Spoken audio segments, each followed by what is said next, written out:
అంతే కదా.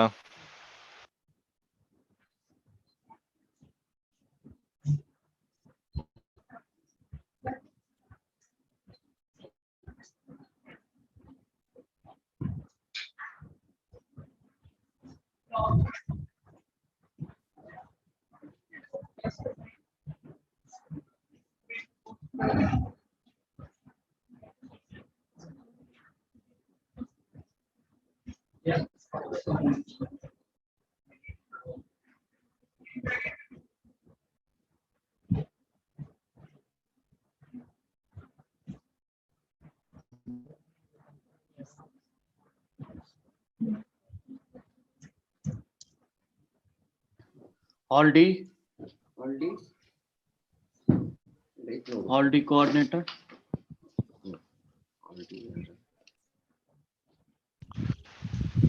Hello, is it audible? I am Dr. Janardhan, coordinator.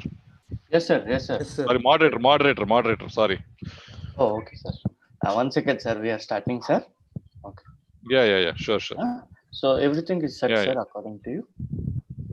Okay. That's what, sir. Your presenter, everybody has came, sir. All D. Yeah. Okay. We all set, sir. It is live also. You can start your agenda. Okay. Session. You can start, sir. Hello. Yes, sir. Is it audible? I am Dr. Janardhan, coordinator. Yes, sir. Sorry, moderator. Sorry. Oh, 1 second, sir. We are starting, sir. Yes, sir. No. Yeah. Sure. Everything is set, Yeah, sir. Okay. Is everything fine?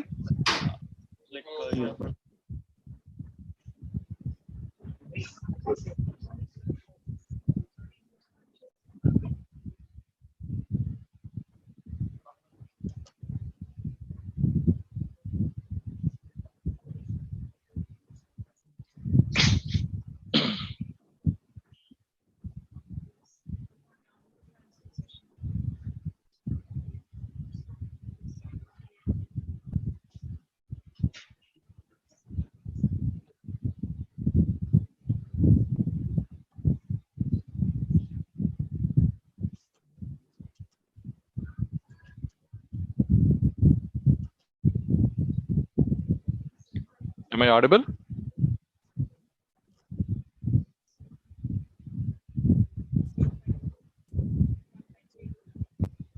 Hall D. Am I audible?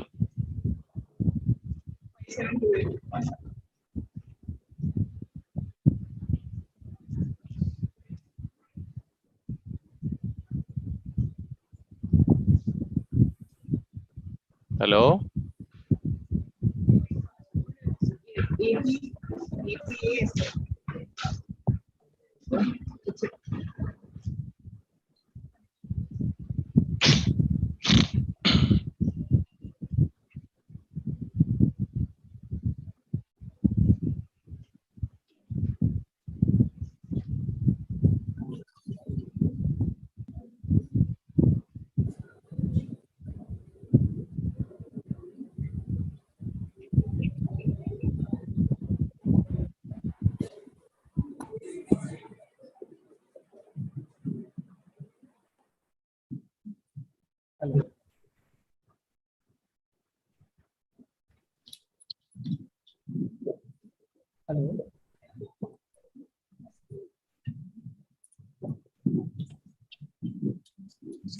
Hello. Am I audible? Yes, you are audible.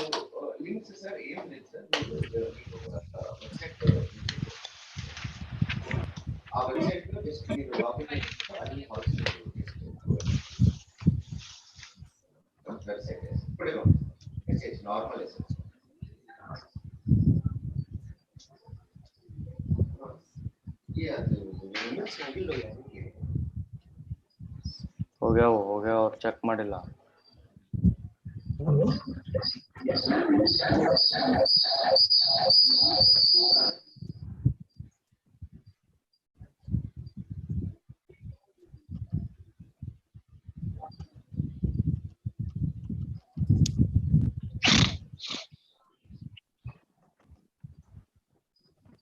Hello.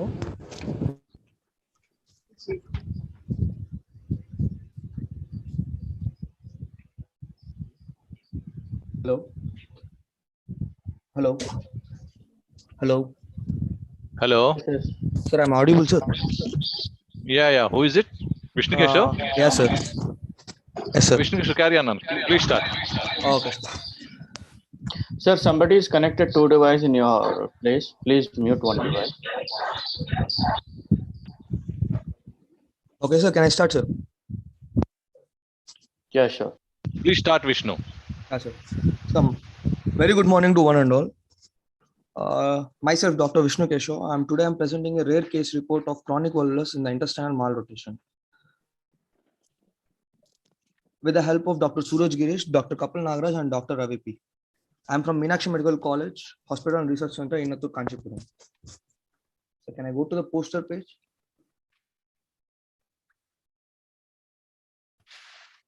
Hello.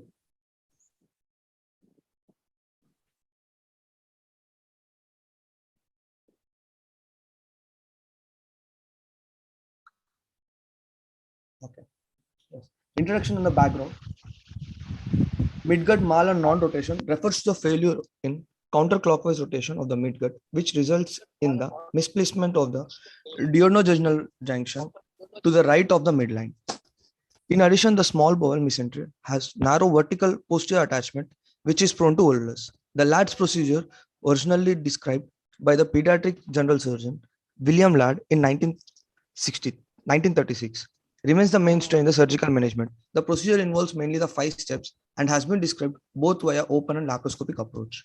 First is assessment for volvulus with counterclockwise detorsion if present, then Ladd's band division, then intermesenteric band division, that is nothing but mesenteric window to widening the mesenteric window, that is fibrous band between the bowel loops and the other than the cecum and duodenum, appendicectomy due to its aberrant location, and prevention of the future confusion. Placement of the bowel in the correct position. Now coming to the case report history, a 23-year-old male presented with the recurrent postprandial abdominal pain and vomiting since 7 years. Pain was diffuse, colicky, and relieved spontaneously with time. Patient was also chronically malnourished, as evidenced by BMI of 18 kg per square meters. Physical examination was unremarkable. CT image showing the complete occlusion of the SMV below the level of first jejunal vein. Whirlpool sign consistent with the midgut volvulus. The diagnostic laparoscopy showing the Ladd's band attaching the IC junction to the right upper quadrant parietal peritoneum. And here we can able to see, sir, the side image, the Ladd's band. And intraoperative findings, you can see the small bowel and the large bowel, which was left. We're able to see. And in the next 2 images, we can see the first jejunal vein, sir. And then coming to the discussion part, another anatomical abnormalities include peritoneal bands, that is nothing but Ladd bands, running from the right colon to the lateral abdominal wall and extensively mobile cecum that fails to descend. The chronic presentation is a diagnostic challenge.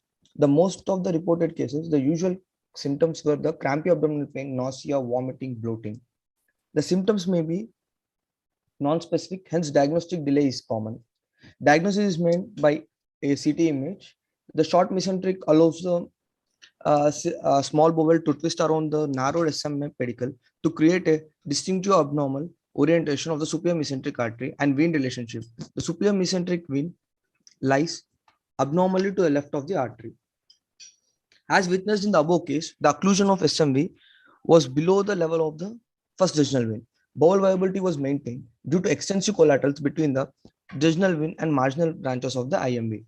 Now coming to the variations of the normal anatomy of the mesenteric vessels, especially IMV, becomes important in this aspect. The IMV normally displays 3 drainage patterns, that is, one into splenic vein, the second into splenomesenteric confluence, the third into the SMV. Very rarely it may drain into first jejunal vein trunk or ileal branch of the SMV. There are the case reported in that of IMV draining into marginal veins, which then drain into the SMV and then into the middle colic vein. Through middle colic vein. In the case report which I am presenting, is this through a jejunal vein it is going. So there is a viability has been seen. And these are my references, sir. Thank you so much. Thank you, Apasicon, for giving this opportunity to present this rare case. Well presented, Vishnu Keshav. Sir. So you have opted for a laparoscopic procedure. A laparoscopic Right? diagnostic laparoscopy Yeah. was done, sir, and then it was open procedure because of many additions. We opened it. Then that should be okay. You should have mentioned it in your report. Okay, sir. Anybody looking at your history, diagnostic laparoscopy showed LATS brands attaching IC junction to the right upper quadrant. Yes, sir. And there is no mention about the open procedure. Okay, sir. But operative findings are all like open procedure. Okay, sir. Right. Fine. It was a good presentation, no doubt in it. So Okay, during that open procedure, where did you find the difficulty at least? Did you get any difficulty? Did you come across any difficulty while releasing the band, and after that somewhere near superior mesenteric artery? So Was there any actually, chance that because of the many collaterals, we were very scared. Much bleeding was there, sir. Which was managed normally by tying the so much of the mesentery. Our momentum was much adherent to the appendix, near to appendix. But thankfully, everything procedure was fine, sir. Okay. Is there any role of after derotation and after you straightening the entire mesentery, is there any role of fixation of any structure to prevent further rotation? Yes, sir. Is there any role? Yes, sir. IC junction we need to fix it, or else again it short mesentery, sir. Again it goes into the rotation. Have you done it? Yes, sir. Sir has done it. The posterior one. Is it recommended always? Is it recommended always? Yeah, sir. Always it is recommended because again and again the correct. Always. Yes, sir. Most of the cases we have to do it. Okay. Thank you, Vishnu. Good presentation. Thank you so much. Nice. Right.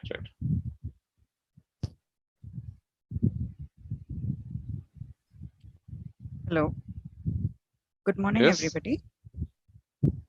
Good morning, everybody. Good morning, I'm Amma. sorry. I'd Good like morning. to Good take morning. a minute to welcome everybody to the 44th annual Apasicon conference. Thank you, Dr. Janardhan sir, for joining us. For everybody listening, Dr. Janardhan Rao sir is an accomplished and successful surgeon. He's an assistant professor of surgery from AMC, and he's a student of Dr. G. Shanta Rao sir.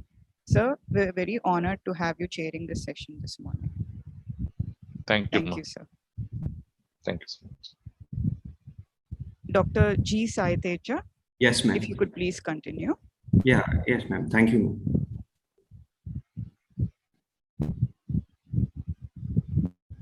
Good morning, one and all. My poster topic is a rare presentation of Peutz-Jeghers syndrome as acute abdomen with intersusception. The author is myself, Dr. Gavini Saiteja, and my mentor was Dr. M.V. Sandeep. My institute name is Narayana Medical College.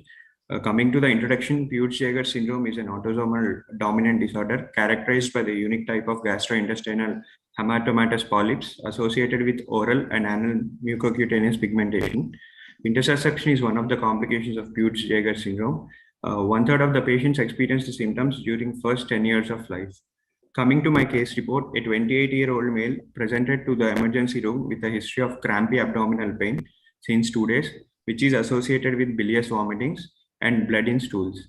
No history of weight loss or no significant family history. On examination, abdomen is distended and tender all over. Hyperperistaltic movements were noted in the upper abdomen.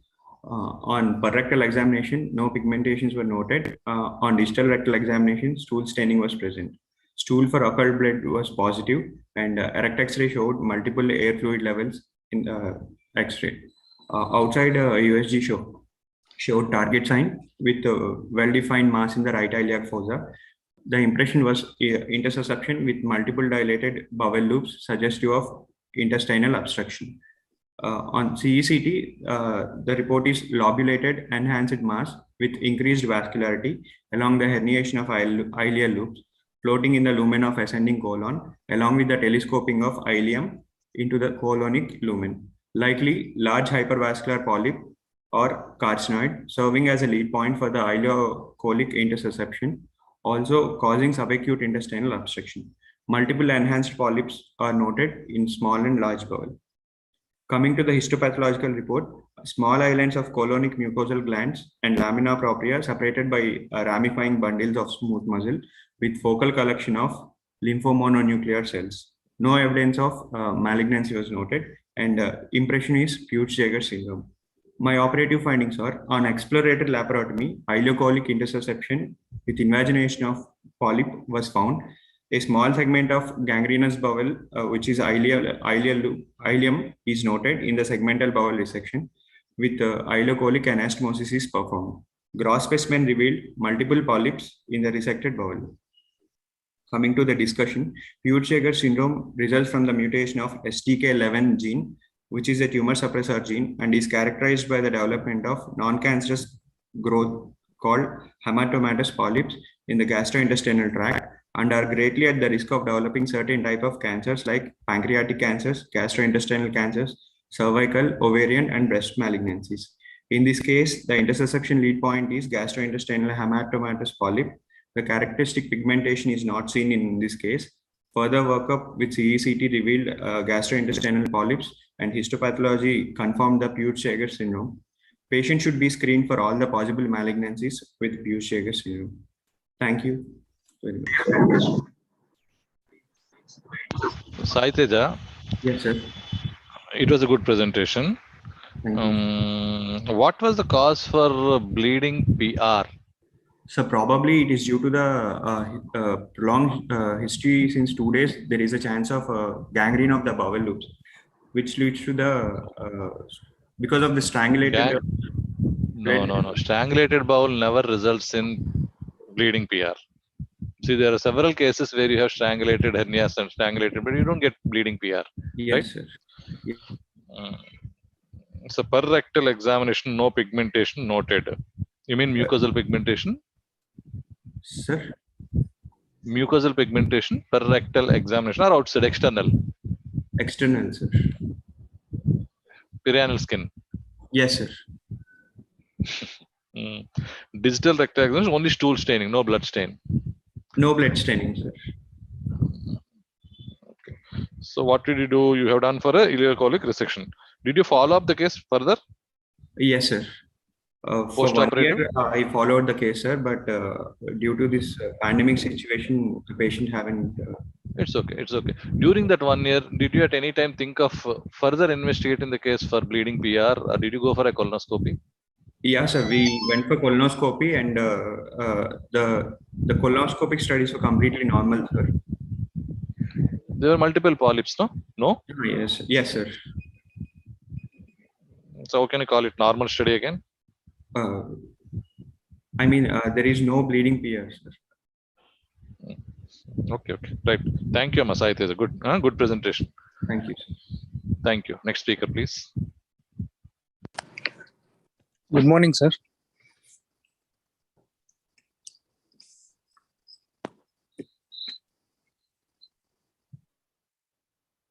Good morning, sir. This is Dr. Parthasarathi, third year postgraduate. Yes, Parthasarathi, please welcome. From Department of General Surgery and Shantaram Medical College. My co-authors are Dr. Nagarjun Reddy and Dr. Harshita. Sir, my poster presentation is on a rare case of small bowel volvulus with intestinal obstruction. Introduction of it, sir. Malrotation with volvulus of midgut bowel loop, a developmental anomaly of intestinal fixation, which occurs due to failure of rotation of proximal midgut around the mesenteric vessels during the second stage of rotation. As intestinal rotation anomalies may remain asymptomatic throughout their life, their true incidence is unknown. However, prevalence of 1 in 500 live births has been reported in the past. 60 to 85% of cases diagnosed are seen in neonatal period. Anomalies presenting in adults is very rare, and incidence reported is 0.001% to 0.19%. My aims and objectives are to present a rare case of midgut volvulus presenting with intestinal obstruction. And my case report is a 13-year-old male child presented to casualty with complaints of pain in the abdomen and bilious vomitings and was not passing stools since 1 day. On examination, vitals were stable. On per abdomen examination, abdomen was well distended. There was diffuse tenderness all over the abdomen. There was no guarding and no rigidity. Bowel sounds were aggravated. On per rectal examination, it was empty. Our investigations were, we did X-ray erect abdomen, which shown multiple air fluid levels. Then we further evaluated with contrast enhanced CT, which was showing multiple dilated bowel loops with whirlpool sign. So we decided to operate on it. We did exploratory laparotomy, and my operative findings were there was a mobile cecum and a mobile and ascending colon, and small bowel rotated among themselves in clockwise direction, which was a midgut volvulus. We did derotation of gut after relieving obstruction, and cecopexy was done as there was mobile cecum. And my conclusion was midgut malrotation with volvulus, although a rare condition, should be kept as a possible differential diagnosis, even in adults and patients, with signs and symptoms of acute intestinal obstruction. Although common presentation of midgut volvulus is with bowel ischemia, presentation with acute intestinal obstruction can be possible. Acute illness can be diagnosed on CECT and can be managed surgically. And these are my references, sir.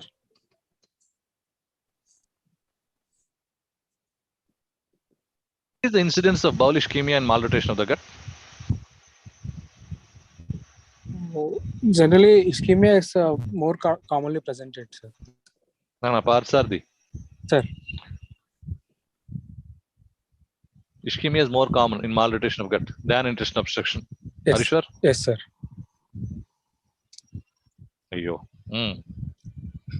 How many cases of ischemia you have seen in malrotation of the gut? Have you seen in your institute? No, sir. Oh, this is a rare case in your institute, no? This itself is a rare case. Yes, sir. Yes, sir. Okay. Did you straighten the mesentery? During the straightening of the mesentery, see, there will be a malrotation, Yes, wherein sir. you have to straighten the entire course of the mesentery should be straightened.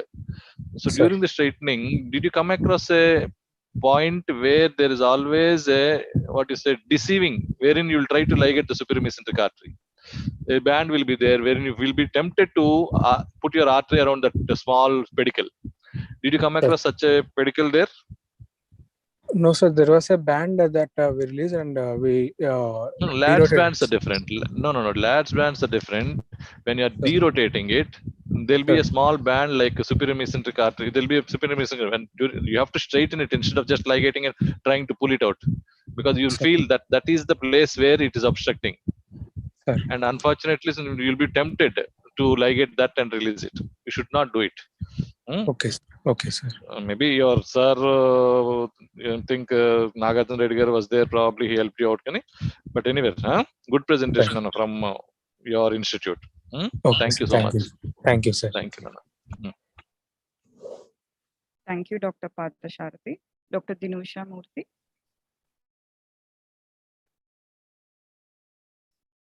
Dr. Dinusha Murthy.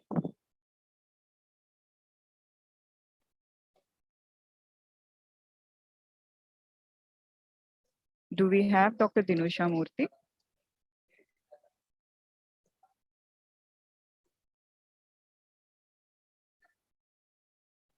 Skip it to the next page, next presenter, madam. Dr. Akil. Yes, ma'am. Dr. Akil. Yes, ma'am. Ma'am, can you hear me? Good morning, doctor. I can hear you. Good morning, Dr. Akil. We're ready to start your presentation now. Yes, ma'am. Please begin.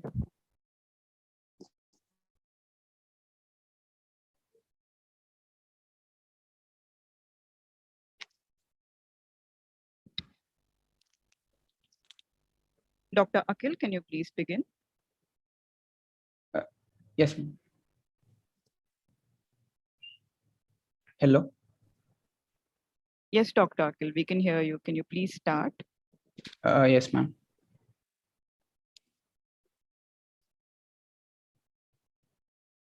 Just a second, ma'am. I'm not able to. Okay. Good morning, sir. My case report is about intestinal gangrene. Akil, what is the difficulty? Sir, it's I'm getting a bit of lag, sir. Not able to hear it. You can just look into your this thing. Okay, sir. You have your laptop in front of you? Yes, sir. Have you opened it? Start reading from it. Yes, sir. Yes. You have already wasted 2 minutes of your time. Morning, sir. My case Please report is start. about intestinal gangrene, a rare complication of COVID-19. Predominant and isolated gastrointestinal symptoms as a mode of presentation in COVID-19 infection, they have been less reported often. And COVID-19 associated coagulopathy, it has emerged as a major cause of high morbidity and mortality, one of which is the result being ischemic bowel disease. There is also evolving evidence suggesting GI tract as a portal of entry and a primary site of affiliation and symptomatic manifestation of COVID-19. Hereby presenting a probable case of COVID-19 associated ischemic bowel disease in our institute. Coming to the presentation, a 45-year-old male presented to the emergency with a chief complaint of acute onset abdominal pain and distension since 2 days. The patient has developed abdominal pain in the umbilical region, which is sudden in onset and gradually progressive. That's colicky in nature, aggravated on movement and slightly relieved on pain medication, associated with abdominal distension since 1 day and bilious vomitings since 2 days and constipation since 2 days. He's also complained of decreased urine output since 2 days. He hasn't given any history of fever. There is no history of abdominal trauma. There's no history of similar complaints in the past. And the patient had a history of COVID-19 infection, which is RT-PCR positive 2 months prior to the presenting illness. He has no other comorbidities. He has no past surgical history. He's an alcoholic since 5 years. The general condition on examination is fair with the pulse rate of 122 per minute, and his BP is 110 by 70 mmHg. His respiratory rate is slightly above 20 beats per minute, breaths per minute. On local examination, his abdomen looked uniformly distended. On palpation, there's diffuse tenderness present all over the abdomen. Rigidity was also present. Liver dullness has not been obliterated on percussion, and shifting dullness was present. And on auscultation, bowel sounds are not heard. Coming to his investigations, all his blood investigations like complete blood count, renal function test, and electrolytes have turned out to be within normal limits. And RT-PCR at the time of presentation turned out to be negative. Ultrasound abdomen showed gas distended bowel loops with sluggish peristalsis and moderate free fluid in the peritoneal cavity. And X-ray rectal abdomen showed multiple air fluid levels. And we have diagnosed the case to be an intestinal obstruction and have proceeded for exploratory laparotomy. And his operative findings were about 500 ml of serosanguinous fluid was drained from the peritoneal cavity, was found in the peritoneal cavity and drained. About 140 centimeters of gangrenous bowel was noted, sir, which is about 120 centimeters from the DJ flexure till 10 centimeters proximal to the IC junction. There is no solid organ injury noted or no any mesenteric tears are noted, and resection of the gangrenous segment was done and end-to-end ileoanastomosis was done, sir. So my conclusion is, coming to the discussion, the patient post-op recovery was fair. His HP report showed multiple thrombi in the mesenteric vessels. There's a CT angio which was done post-operatively turned out to be normal with no thrombotic or atherosclerotic changes in the major vessels. And his D-dimer levels were elevated drastically about 3000 nanogram per ml. Coming to the conclusion, isolated GI COVID-19 is an uncommon entity and intestinal gangrene in COVID is rarely reported, sir. A few cases of bowel gangrene about 1 to 2 months post-COVID-19 infection have been reported worldwide since the pandemic. Therefore, high index of suspicion and vigilance is required in COVID-19 positive patients presenting to the emergency with acute abdomen, and timely surgical intervention is required to prevent the deterioration of the patient, sir. Thank you. Akhil, Sir. it was a good presentation, but please let me know why you thought it is COVID related. What made you think it is COVID related? Sir, while we are evaluating the patient, first we have thought it could be a hemorrhagic pancreatitis, sir, given the alcoholic history, and we have done it diagnostic. It's okay. Everything fine. Yes, sir. It is an ischemic bowel disease. Accepted. Yes, sir. Why do you think that ischemic bowel disease is because of COVID? Sir, we have we thought we tried to rule out the other causes of intestinal gangrene, sir. Like it could be we thought it could be a SMA syndrome or It could be due to an internal herniation intraoperatively. So we have looked for certain findings that what could cause his gangrene, sir. After laparotomy, there were no other causes for intestinal obstruction. Yes, It sir. is definitely an ischemic because Yes, there is no other cause, so you have considered it as ischemic bowel disease. What Yes, made sir. you think it is COVID-related ischemia? What made you think? You have given a blanket statement saying that it's a probable case of first COVID-19 associated ischemic bowel disease in your institute. Yes, sir. The patient has complained of patient has given a history of COVID-19 infection 2 months prior to it, sir, and we haven't found any other changes, any other causes related to this ischemic event, sir. I mean, COVID ischemic, or the thromboembolism in COVID ischemia is related to major vessels or minor vessels or medium-sized vessels? Sir, it is related to the medium-sized vessels, sir. Then which vessel is responsible for a 4 feet length of ischemia in your ileum? We thought that it could be any smaller branch of an SMA, sir. Smaller vessels. Okay. So this was extending up to 10 centimeters proximal to ileocecal junction. Yes, sir. Right? Yes, sir. Yes, gangrene. So how much distally did you excise? After excision, how much length of ileum close to ileocecal junction was left behind? And about after excising, we have left a stump of around 10 centimeters, sir, from the IC junction. We could. So after excising, there was a 10 yes, centimeter sir. proximal. Yes, sir. We could distal get a stump. Yes, sir. We could get a distal stump of 10 centimeters. Sir. So you have gone for a ileal anastomosis. Yes, sir. Okay. Right, Nana. Thank you. Thank you. Good presentation. Yes, sir. Thank you, sir. Thank you, Dr. Akhil. Thank you. Dr. Babu. Good morning, ma'am. Good morning. Good morning. Please begin. Good morning. Good morning. Carry on. Good morning, Nana. Carry on. Babu. My name is Dr. Babu Daripalli. My presentation was jejunal perforation due to tinea saginata, a case report. My co-author was Dr. V. Manmadrao, sir, Andhra Medical College, Visakhapatnam. Perforation peritonitis is one of the most common surgical emergencies in India. Even with advanced pre-operative care, antimicrobial therapy, and intensive care support, patients with peritonitis, high morbidity and mortality. Many patients present late with pre-established mortality. In India, duodenal perforation, appendicular perforation, enteric perforation, and tubercular perforation major cause of perforation peritonitis. As compared to Western world, where traumatic perforation accounts for maximum number of cases. Case report: a 60-year-old male came with a chief complaint of abdominal pain since 4 days.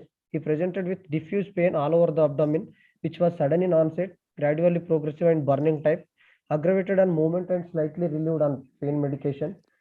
Pain was followed by 2 to 3 episodes of bilious vomiting and patient complaints of constipation and decreased urine output. The general condition of the patient shows a sick look with tachycardia. His blood pressure was 90 by 60 mm of mercury. On local examination, abdominal looks uniformly distended with local rise of temperature, diffuse tenderness and rigidity. Obliteration of liver dullness present on percussion. Shifting dullness present. Vowel sounds were absent on auscultation. His chest X-ray shows pneumoperitoneum. His blood investigation shows TLC of 17,000. HB 10 grams, serum creatinine was 2.3 mg per dl, and blood urea 56 mg per dl. In view of above findings and the diagnosis of perforation peritonitis was confirmed, patient was adequately resuscitated and posted for emergency exploratory laparotomy. Operative findings: intraoperatively, small bowel shows flimsy adhesions and multiple pus flakes were noted. 1 liter of pus drained from the peritoneal cavity.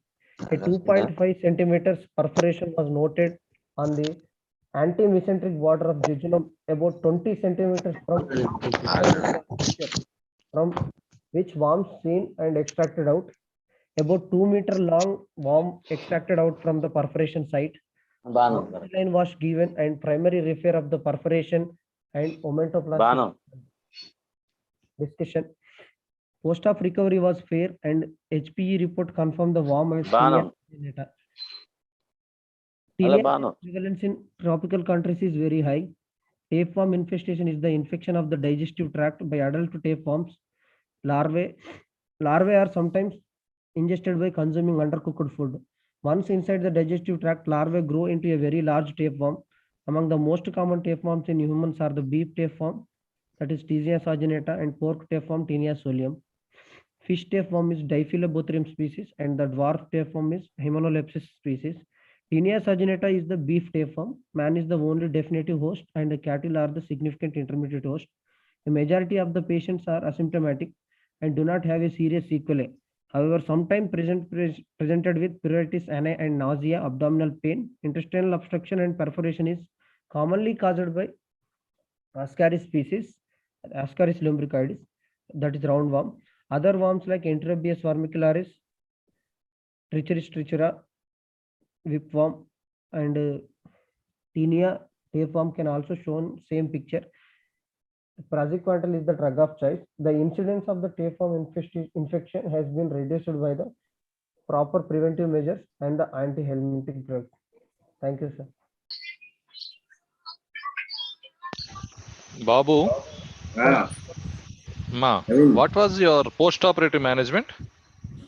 The patient was kept in ICU, sir. Only antibiotics and analgesics, sir. Okay. Primary treatment of the disease?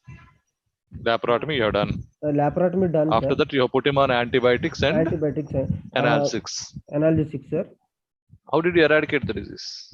During discharge, we given praziquantel and albendazole, sir. How much?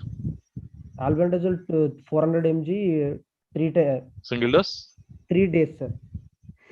3 days. Praziquantel? Praziquantel is 10. You have given both? Sir. 10 to 20 mg single dose, sir, per kg.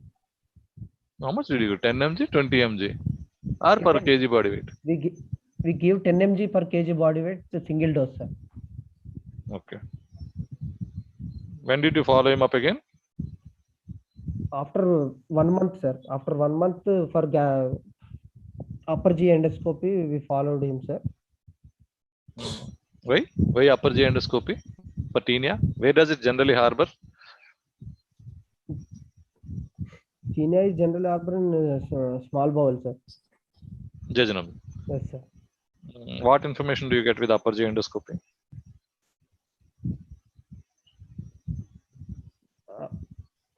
We rule out other cause. Sorry. Okay. Thank you. Good presentation. Okay. Thank you. Right. Thank you, Dr. Babu. Thank you, ma'am. Dr. Kalyan. Good morning, madam. Good morning, Dr. Kalyan. Please begin. Yes, ma'am.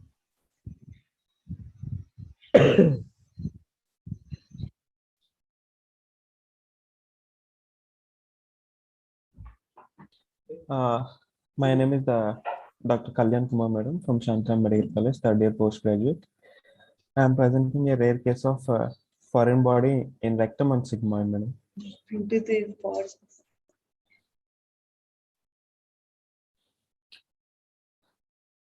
Coming to introduction background. Yes, ma'am. Please continue, Dr. Kalyan. Okay, ma'am. Rectal foreign bodies are a man-made injury that occurs rarely, ma'am. The management depends on its depth and type of the foreign body and consequences caused by the foreign body or the object to the intestinal wall, that is the mucosa, or all the layers of the intestinal wall. The majority of the rectal foreign bodies may be because of the violence or for any gratification purpose. The factors that determine the injury depends on the type of foreign body, that is the shape, whether it is sharp or blunt, and the size and location of the foreign body.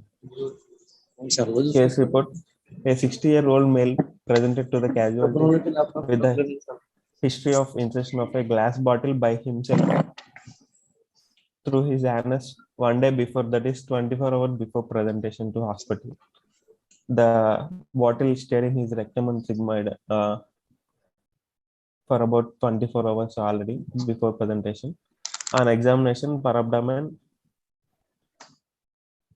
a hard consistency, probably the head of the bottle was palpable in the left iliac for some time.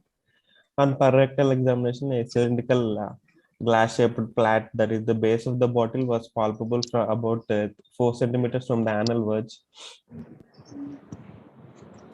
On plain X-ray, revealed body, foreign shape. It measured about 18 into 5 centimeters, which was retained in the hypogastric region and extending up to the level of the iliac crest on X-ray. And there were no signs of any perforation on plain X-ray, erect abdomen. The patient was operated, and actually patient was had to be tried to we didn't have any sigmoidoscopy, so we on findings from X-ray erect abdomen, we ruled out the perforation and any damage to the intestinal wall, and by no bleeding per rectum. Based on the clinical examination, we ruled out the damage or any perforation to the intestinal wall. We tried to manually remove in the emergency, but the procedure was painful. Later, we shifted him to the OT under spinal anesthesia to relieve the spasm of the anal sphincters. The bottle was carefully dragged, and with the abdominal push and manipulation, the bottle was successfully removed rectally manually. And on removal also, there were no signs of bleed or injury or any perforation during the procedure. Coming to the discussion, the factors that determine whether a rectal foreign body can be removed transanally are the shape and size and location of the object and the presence or absence of perforation. In a non-perforated stable patient, the object should be removed with local block or under spinal relaxation via transanal approach. This is the first approach you have to do. Even after even after 2-3 attempts of unsuccessful transanal approach, then we go for surgery. Surgery with laparotomy should be reserved for patients with perforation or ischemic bowel. Thank you. Dr. Kalyan. Yes, sir. Good morning, sir. You have mentioned, good morning, Nana. Operative findings. It was a conservative procedure, right?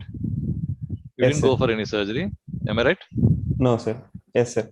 You didn't go for surgery. So you tried your sir. best to remove it under anesthesia rectally. Yes, sir. Yes, sir. Okay. Should not put operative findings. Okay. Next is, how did you manage him post-operatively? Post-operatively, we initially we kept him for in a nil by mouth for about 24 hours, sir. Later, we subjected the patient to sigmoidoscopy, sir. Actually, intraoperatively, there were no signs of perforation and there were no signs of any bleed. But for the documentation purpose, we subjected it's not him to intraoperative. sigmoidoscopy. You forget that intraoperative. You have done it under anesthesia, right? Yes, sir. You have not operated on him. It Yes, was a sir. procedure done. That's all. It is yes, not sir. an operation. Procedure, Okay. sir. Sorry, sir. Okay. So what was basically what is the cause of all this nonsense? Maybe violence or patient. Violence. He has no, his sir. own insertion, no? That he has given you a history of insertion Yes, of a sir. glass bottle. Yes, sir. Yes, sir. So it is a little bit of perverted case. It is a sexual offense, no? Inserting objects into their Yes, anus sir. and all. But So you need to treat him in based that on way, age- that angle. That Okay, angle sir. is important. That is why I'm asking you post-operatively, what did you treat him? Did you refer him to a psychiatrist? Yes, sir. We did refer him to a psychiatrist, but Or did you counsel him? Did you no, counsel sir. him? We referred him to psychiatrist, sir. Actually, he is a patient from Uttarakhand, sir. Okay. As a laborer, he came to nearby Nandyal, sir. So Okay. they were not willing for psychiatry. Referral also, sir. They wanted to go to his own native places. You lost his follow-up. Yes, Where sir. did you get the sigmoidoscopy done? In our college only, sir. You said no. There was no availability of sigmoidoscopy in your college. Actually, this presented on Sunday, sir, but we didn't have the a surgical gastroenterologist to perform the sigmoidoscopy. You can do it on that day, Monday. sir. Yes, Wanted sir, to do it off immediately. Okay, actually, okay, good. it might a lot more than 48 hours. No, sir, in Okay, the okay. Bawal. Yes. Nice. Thanks. Okay, good case in your institute, right? Thank you. Yes, sir. Thank you, Dr. Thank you, ma'am. Dr. Chaitanya. Yes, ma'am. Good morning, Can ma'am. we have Dr. Chaitanya, please? Yes, ma'am. Good I'm morning. Chaitanya. Please start. Good morning, sir. My Good case morning. is, Good morning. my poster name is tapeworm, a rare cause of intestinal obstruction, sir. My co-author is Dr. C.H. Kalyan Kumar, sir. Coming to introduction, Taenia saginata infections reported all parts of the world where undercooked or raw beef ingestion is practiced with a prevalence rate up to 10% in endemic areas, sir. Cases have been reported where these worms after ingestion causes bowel obstruction. Usually, adult worms inhabits the upper jejunum and can lead to surgical emergencies. We report one such case in a year where he came up with the signs of obstruction and diagnosed intraoperatively as intestinal obstruction caused by Taenia worm infestation. Case report: a 56-year-old man who is a known alcoholic presented with abdominal pain since 5 days, associated with vomitings and melena bloating since 5 days. History of brief ingestion was present. On physical examination, abdomen was distended and tense, and tenderness was more of present in right iliac fossa. PR shows dilated rectal lumen, mucus stain is present. Also presented with pallor and weakness and multiple body pains, fatigue. Investigation shows hematology shows significant leukocytosis with raised neutrophil and eosinophil counts, high CRP levels and ESR, X-ray show multiple air fluid levels, CT scan shows of dilated small intestine with free fluid in pouch of Douglas. While we have done the emergency laparotomy and the findings were dilated small bowel with gangrenous jejunal segment, tapeworms inside the lumen of intestine. Initially, a nasogastric tube was inserted for decompression, but after many regions of suction, it got blocked. We retrieved the tube and found that it was blocked by a long tapeworm measuring 2 to 4 centimeters in length. Tapeworms extracted and resection anastomosis of bowel were done. Parasitological examination post-operative shows the parasite was Taenia saginata. Coming to discussion, Taenia saginata are the intestinal tapeworms for which humans are the only definitive host. Although tapeworm seems to be benign parasitic disease, it can lead to serious GAT complications. What this tapeworm does is it attaches to mucosal surface using 4 suckers on its anterior side. Migration of proglottids into GAT lumen can lead to acute surgical conditions such as acute appendicitis, diverticulitis, pancreatitis, liver abscess, obstruction, or perforation of intestine. The above case indicate that stenosis of GAT can cause most unusual complications, and diagnosis of these conditions are made intraoperatively. Surgery is required only for treatment of complications. Stenosis is completely preventable by improving sanitation and strict inspection of beef prior to the sale. Diagnosis of X is done by proglottid examination in repeated stool samples. I'm concluding this, but stenosis is a very rare entity that should be considered for differential diagnosis as a cause of acute abdomen with unusual surgical complications. Although surgery is indicated for complications, prevention is the better method. Thank you, sir.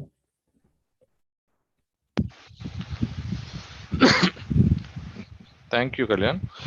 Sir, Chaitanya, sir. Sorry, Chaitanya, sorry. Thank you, Chaitanya.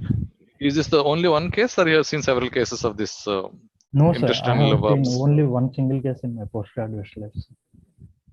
Single case.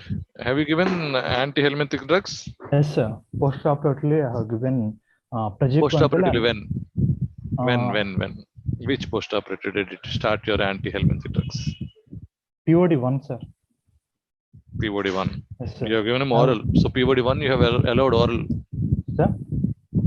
POD1 you have allowed orally for a proximal anastomosis. Actually, we have put on rail strips, sir. Through that, we have asked him to swallow by making it in powder, sir. You have given it through rail tube? Yes, sir. And there was rail tube, continuous rail tube aspiration also. Post-operatively, we didn't aspirate anything, sir. Only why was the rail tube there for post-operative? Sir, we have kept in what reason? Why did you keep a rail tube in the GIT, that is in the stomach, post-operatively?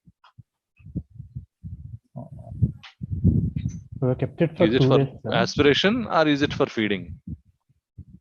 Aspiration, sir. Only for aspiration we have kept it, sir. But we have blocked it, sir. We have blocked it for 2 hours and then gave it powder form in rail strips, sir. That's it. Okay, Chaitanya, thank you. Yes, right, thank you.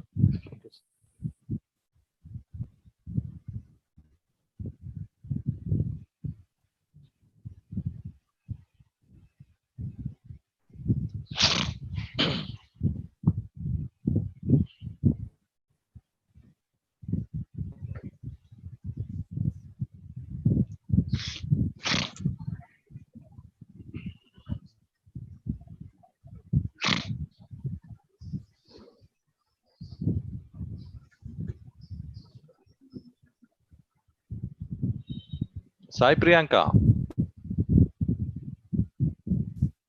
Sir, is she there? Morning, sir. Good morning, sir. Is it Sai Priyanka? Yes, sir. Yes, sir. Yes. Please Sir, present, Amma. Good morning, one and all. My title is a rare presentation of cecal carcinoma presenting as appendicular abscess. Right. Coming to introduction, carcinoma cecum or ascending colon accounts for 14% of colorectal tumors in the developing countries. Cecal carcinoma is more common in Western countries, but not a rare disease in our country. It presents with melena and fatigue associated with anemia, abdominal pain if the tumor is advanced. Mass may be palpable in the right iliac fossa. Sometimes it is discovered unexpectedly at operation for acute appendicitis. A quadra of cecal carcinomas present with the signs suggestive of appendicitis with associated complications. This will obscure the underlying malignancies and cause a delay in diagnosis. Coming to case report, a 33-year-old male patient referred to our hospital from a peripheral hospital where he was diagnosed as a case of appendicular abscess for which extraperitoneal drainage was done. On presentation, patient was hemodynamically stable but was having severe abdominal pain, vomiting, and fever. Per-abdominal examination showed palpable mass in the right iliac fossa with guarding and rigidity. Ultrasonogram showed free fluid in peritoneal cavity with ruptured appendicular abscess, a feature suggestive of peritonitis. After thorough workup of the patient, laparotomy was done, peritoneal wash was given, drain was placed, and patient was put on triple antibiotic regimen. Post-operative recovery was uneventful, but patient was asymptomatic for 3 weeks, after which he developed discharging sinus from the drain site in right iliac fossa. Further ultrasonogram showed a nodular mass in right iliac fossa. Exploratory laparotomy was done. A friable mass arising from cecum was seen. Tissue taken for biopsy and sent for histopathological examination. The report revealed adenocarcinoma of cecum. Later, patient was taken up for right hemicolectomy and covering ileostomy. Histopathological examination confirmed complete excision of the tumor with negative margins, and the patient underwent surgery uneventfully and recuperated well. Coming to operative findings, in the first laparotomy, contaminated peritoneal fluid was noted extending from right iliac fossa to paracolic gutter and into the pelvis. And the appendix and ileocecal junction clear architecture was not identified, and omental mass noted in the right iliac fossa. Infected fluid was drained, peritoneal wash was given, and drains were placed. At the end of 3rd week, he developed discharging sinus from drain site in the right iliac fossa. Further ultrasound done. It showed a nodular mass in the right iliac fossa. Exploratory laparotomy was performed. A friable mass arising from cecum was seen. The blocks of tissue was taken for biopsy, and histopathological examination revealed adenocarcinoma of cecum. Next, later, again, patient was taken up for right hemicolectomy and covering ileostomy. Coming to discussion part, obstruction of the appendiceal lumen has been recognized as the major etiological factor for appendicitis. Neoplasms of the cecum not originating in the appendix may obstruct the appendiceal lumen and incite an inflammatory reaction subsequent to the obstruction.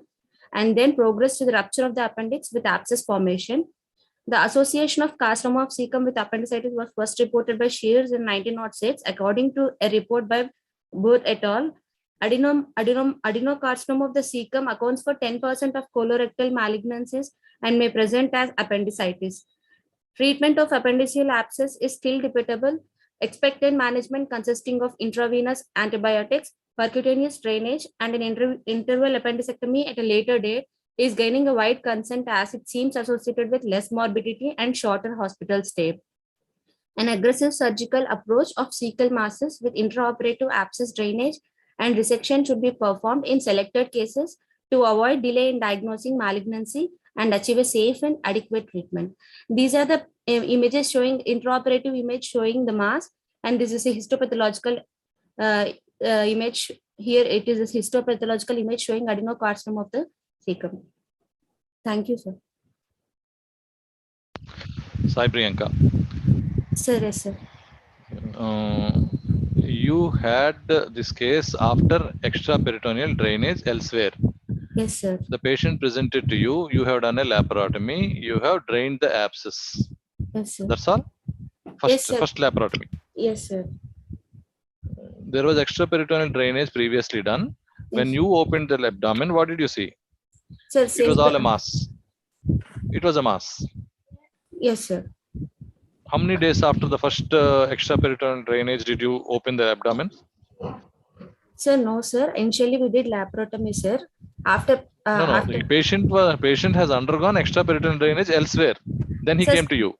Yes, sir. Again, when we opened, again we had free fluid. It was how many days after extraperitoneal? It was how many days of extraperitoneal drainage? Sir, about 1 week, sir. 1 week after extraperitoneal drainage, you made a laparotomy. Yes, sir. And what did you find there? A huge mass, as usual in any appendicular mass. Sir, it was clear anatomy was not seen, sir. I know. All recrossed material was there, sir, and free fluid was there. Infected fluid was there. We drained it, sir, and then we just closed, sir. You closed the abdomen. Then the patient developed a sinus 3 weeks later. Yes, sir. Near the drain site, he developed a sinus. After 3 weeks, he has been having. He was always having a discharging sinus for all these 3 weeks. Yes, sir. Right. So what made you open the abdomen again after 3 weeks? You don't open an abdomen for the sinus after 3 weeks. Post appendicectomy. You know that nothing will resolve there. And having made a diagnosis with friable, discrete mass with no differentiation of the tissues, you don't know what is cecum, what is ileum, and all. That was a huge mass, which was difficult. That is why you prevented. That is why you avoided a primary surgery at the time of first opening in your institute. Yes, sir. So you avoided because it was not clear. Yes, sir. So did you expect at the end of 3 weeks that mass will resolve and you'll have a clear anatomy? No, sir. After 3 weeks, patient developed pain. I understand. I understand he has a sinus. Patient developed pain. And we had done what made you think? CECT we have done, sir. What was the report? Then it showed a mass in the ileocecal junction. They showed previous CT report. Previously, it was patient was not affordable, sir, and so he didn't get it. He didn't get it done, sir. CECT was not done previously. Okay, you know it, no? In the laparotomy, you knew it that it was a mass. No, sir. In the laparotomy, the mass was not that clear, sir. It was like just appendicular mass. It's not like that. No, it was not like that. See, at laparotomy, CT is only imaging. You have seen it with your own eyes that at laparotomy there was a huge mass which could not be differentiated into different structures like ileum, cecum, whatever it is, omentum, and everything was back. It was a huge mass. You have seen it at laparotomy. That is your direct vision. With your own eyes, you have seen that. And 3 weeks after that, you have gone for an imagiology which suggested there was a mass in the right iliac fossa. Yes, sir. Which you pretty well know that there is a mass. You already know it. So yes, sir. This is only an imagiology, right? Yes, so after 3 weeks, when you have done an imagiological study, there was a mass which you already know that there is a mass 3 weeks back. Yes, what sir. made you go for surgery again within short span, 3 weeks? Sir, we thought that initially it was related to appendix Appendicular and mass. appendicular abscess. We thought like that, sir. Later, It was an appendicular mass. I agree, it was an appendicular mass. That was what you thought in your exploratory laparotomy. yes, sir. After CT, what made you think that it is a malignancy? Sir, patient was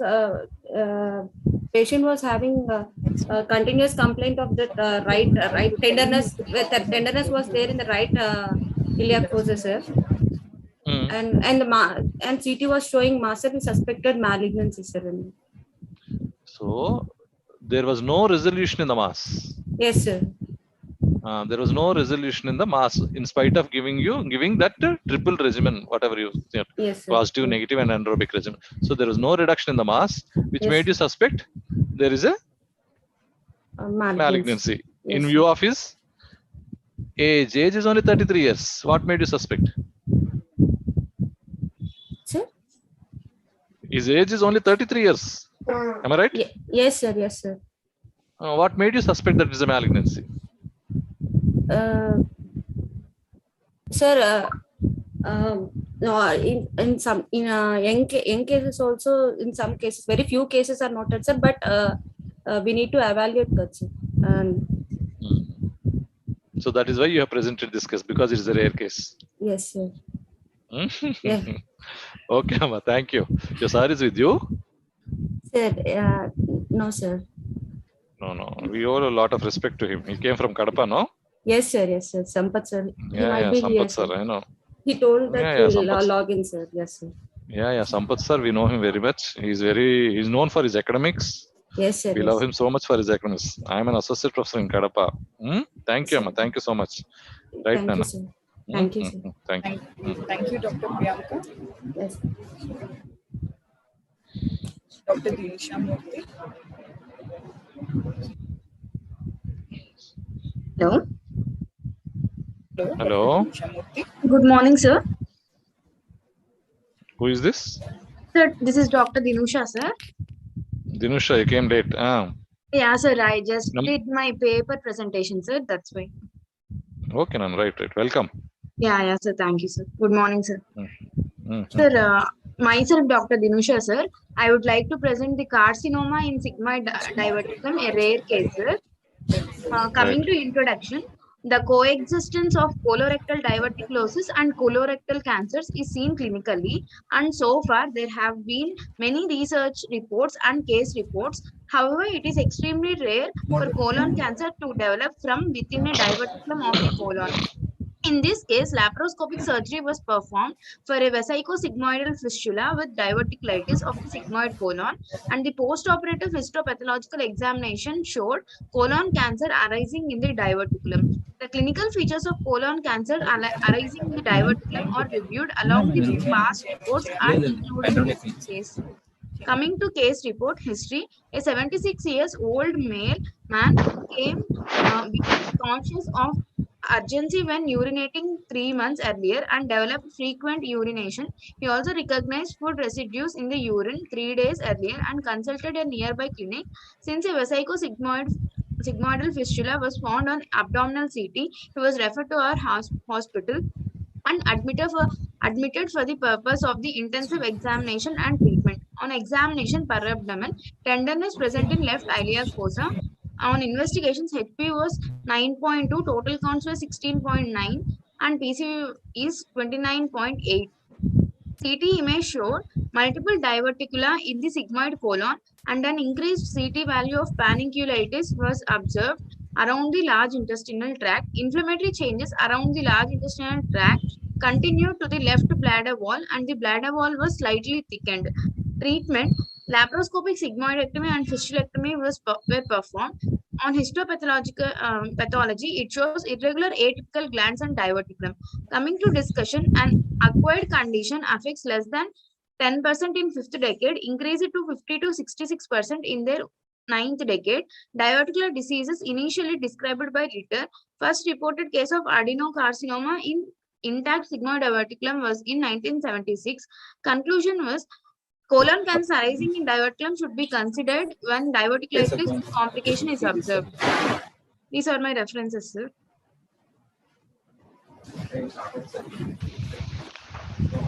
Dr. Dinusha. Yeah, sir. So you have gone for a laparoscopy in this case. Yes, sir. Laparoscopy in this case. What were your findings exactly on laparoscopy? Sir, before laparoscopy, we have done sigmoidectomy, sir, in which the growth was. No, mama. See, stick to your presentation. Yeah, yes. Before Sir, laparoscopy, you have done sigmoidectomy. yes, sigmoidoscopy. Sigmoidoscopy. What was there in sigmoidoscopy? So diverticulum, multiple diverticulars were present, sir. And on laparoscopy, we have opened, sir. Now, what was your clinical diagnosis when the patient told you it's not food residue, it was fecal matter coming through the urine? Yes, sir. Or food residue? Sir, we thought of diverticulitis, sir, actually. Sigmoid Diverticulitis? Diverticulitis with fistula, sir. Right. So when it is diverticulitis, sigmoidoscopy is contraindicated. Yes, sir. Yes, sir. Why did you go for sigmoidoscopy preoperatively? Sir, on CT abdomen, it showed multiple diverticulars, sir. That's why we wanted to rule out, sir. That's because of CT only, because of CT, there were diverticulitis with fistula formation. You thought it was a diverticulitis causing fistula into the bladder. Yes, sir. Yes, why did you opt for sigmoidoscopy? You know it is a fistula. You know there is diverticulitis. Why did you opt for sigmoidoscopy? Sir, we want to rule out any growth or like that, sir. That's okay. Then you have done laparoscopy. What were your findings at laparoscopy? Yes, was sir. there any growth in sigmoidoscopy? Was there any growth on sigmoidoscopy? Yes, sir. Growth was there, sir. Where? At one of the sigmoid diverticulum, there was a growth, sir. On laparoscopy also there. Which sigmoidoscopy did you? Rigid or flexible? Flexible only, sir. Flexible. You went into the diverticulum. Sir? No, sir. Went into the diverticulum. We couldn't able to, sir, because of that growth. You did. Then where was the growth? It was in the diverticulum or in the sigmoid wall? Near the sigmoid wall only. So it is. Okay. Laparoscopy, what were your findings? Sir, laparoscopy find that growth, sir, and it was adherent to the bladder also. So we gave option for the bladder resection also, sir, for the patient, but he didn't opted intraoperatively, sir. So we didn't do anything for the bladder, but we have done sigmoidectomy and fistulectomy, sir. Later what did you do with the opening in the bladder? Sir, we didn't do anything, sir, for the bladder because he rejected. You left it open. Yeah, sir, we closed it. You left it open. No, sir, we closed it. Closed it over a tumor. Yeah. Closure over a tumor. A tumor we have excised it, sir. That sigmoid growth. No. Sigmoid. See, it is a fistula. Yes, sigmoid growth invading into the bladder, causing a fistula. Yes, sir. It means there is a tumor in the wall of the bladder as well. Yes, sir. What did you do with that? Partial bladder resection was done, sir. Then what did you do with that? Closed it. Yes, sir. Sorry, okay. Thank you, Amma. Thank you, sir. Right, telling. Good. Well presented. Thank you. Thank you, sir, for graciously chairing this session. Madam, thank you so much. We thank all the presenters. Thank you, madam. Thank you so much. Thank you, sir.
Participant కూడా share చేయాలి అన్నట్టు sir.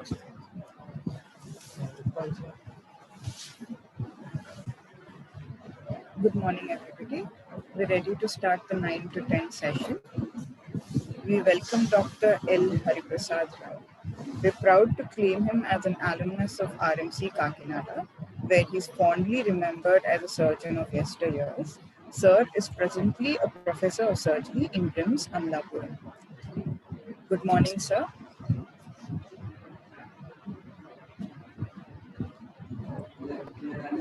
Hello. Good morning, sir. Hello. Thank you so much for joining us today, sir. Hello, I'm Dr. Hariprasad. Good morning, sir. Good morning. Time is already 9:10. Yes, sir. We're starting the session. Dr. Manish. Yeah, good morning. Good morning. Wait. Good morning. Good morning, sir. Good morning. Can I start, sir? Yes, please start, Dr. Tell me your name first. Sir, my name is Manish from SV Medical College, Tirupati. Yeah. So my case is a case of gangrenous Meckel's diverticulum, which is presented as a right leg fossa pain. It is in a 12-year-old female child who has came to emergencies with the pain of abdomen in the right leg fossa, along with localized rigidity and vomiting. Hemodynamically stable and doesn't have any similar complaints in the past. On examination, there was right leg fossa tenderness, which was along with the periumbilical region, and there was a localized rigidity. So we have suspected initially it as a appendicitis, and we have sent for an erect abdomen and chest X-ray, along with a plain CT, sir. There we revealed a pneumoperitoneum in the erect abdomen. Along Case was presented with the pneumoperitoneum. Yes, sir. And Yes, sir. all acute abdomen features. Yes, sir. All features of acute abdomen are present. That's why you asked for the AP erect view. Yes, sir. Pneumoperitoneum. Yes, sir. Okay. What are the findings of the pneumoperitoneum? Sir, we found pneumoperitoneum and air under the diaphragm on the right side. It was a minimal collection, sir. And we suspected it has to be a perforation and some intestinal perforation. And Then you have given McBurney's incision, huh? Yes, sir. Actually, we thought it was appendicitis. Appendicitis produces pneumoperitoneum? No, sir. Actually, it doesn't present. Okay. And we found the appendix to be normal. You have opened thinking it is an appendicitis. Yes, sir. Yeah, that's why you have given McBurney's incision. Incidentally, you have found out the Meckel's diverticulum. Am I correct? Yes, sir. Yes, sir. Yeah. Okay. That's the case. And the normal appendix was noted in the retrocolic position. So we have explored the intestine from the ileocecal junction to identify the Meckel's diverticulum, and we found it in the normal position, that is 2 feet from the IC junction, and it was Incidentally, you have found out Meckel's diverticulum when the appendix is normal. Yes, you, sir. You have searched for the Meckel's diverticulum. Am I correct? Yes, sir. Yeah, that's a good presentation. Okay. And we found the Meckel's diverticulum. You are satisfied with the Meckel's diverticulum? Yes, sir. We found the pathology. Pneumoperitoneum is there. That was, I think it was due to the perforation at the base, sir. The gangrenous appendix along with the perforation at the base. Gangrenous? Gangrenous Meckel's diverticulum, sir. So, and so we correlated the pneumoperitoneum because of that perforation at the base, and we have proceeded with resection and anastomosis. What is the cause for the perforation of Meckel's diverticulum at the base? Sir, due to the gangrenous, prolonged gangrenous and... How a Meckel's diverticulum becomes gangrenous? Sir, it is due to the band, sir. Band which is connected to the peritoneum, parietal peritoneum. It was twisted around it and devoid of vascular supply. What is the contents of the Meckel's diverticulum? What are the glands that are present in the Meckel's diverticulum? Heterotopic tissue, sir. Probably heterotopic tissue, gastric mucosa. The ulceration of the Meckel's diverticulum, is it a finding that may be present? ulceration, because of peptic ulceration, like maybe very rare. Yes. Okay, next. And we proceeded with resection anastomosis, sir. Since the how do you resect the Meckel's diverticulum? Sir, whenever we found Meckel's diverticulum instantly, it is always advised to be surgically excised. How do you excise the Meckel's diverticulum? Sir, we take 2 centimeters margin from the Meckel's diverticulum, from the base of the Meckel's diverticulum, to involve the gastric mucosa, which is heterotopic, and we'll proceed with. You can ligate at the base of the Meckel's diverticulum, or you have to access some part of the the intestine also. We need to resect, sir, because there is the presence of ectopic What mucosa. You will resect? What you will resect? Along with the mesentery, sir. We resect I am asking about the Meckel's diverticulum. Okay. Yes, sir. What mesentery you will have? You have resected the bowel also. Yes, sir. Yeah. Yes, sir. You have resected the bowel along with the Meckel's diverticulum. You are telling that. Yes, when sir, you yes. wanted only to excise the Meckel's diverticulum, how do you excise? We can take wedge resection, sir. Wedge resection, yeah. Okay. How do you close the intestine? With a side-to-side anastomosis, sir. Side-to-side ileoileal anastomosis. Yeah, after resecting the intestine and the Meckel's diverticulum, side-to-side anastomosis. Yes, Only sir. Meckel's diverticulum you have excised. How do you excise and how do you close the intestine? If we do only wedge resection, we can directly close with the primary closure of. Wedge resection and a word is not there, but. Okay, sir. How do you close the intestine? Sir, we take 4-layer closure, sir. The outer layer, the posterior layers are closed with the help of. I am asking you in which way you will close, vertically or horizontal? Vertically, sir, in order to prevent the vertically is 100% wrong. Which year you are studying? Sir, I am second year, sir. There, which college? Tirupati, sir, SVMC. Okay. You have to always close the intestine horizontally because you should prevent the stricture later. Stricture formation, okay. Yes, sir. Yeah, vertical closure produces strictures. Emma? Yes, sir. Yes, sir. Right. What are the complications of Meckel's diverticulum? So the most common complication being intestinal obstruction, sir. Bleeding. You have put only 2 slides, huh? How many slides you have put? So this is the entire slide, sir. Okay, 2 slides, same slide. Only one slide you have kept. Okay? Yes, sir. Yes, sir. Okay. Volvulus can be present intersusception, or it can be presented as bleeding, sir. GI bleeding. Occasionally, it can also present with diverticulosis, sir. Diverticulosis. Diverticulosis means what? What is the relation with the diverticulosis here? Okay. Next participant. Thank you, sir. Thank you, Dr. Manish. Thank you. Dr. Syed. Yes, ma'am. Can you hear me, ma'am? We can hear you. Tajuddin. Hello. Hello. Good morning, sir. Good morning. Where are you studying? Sir, I am DNB first year resident in Lalita Super Specialty Hospital, Guntur, sir. Okay. What is your case? Sir, my case is which year? DNB which year? First year, sir. Yeah. So, today my case report is a rare case of colovesical. Speed. Present the case. A rare case of colovesical fistula, sir.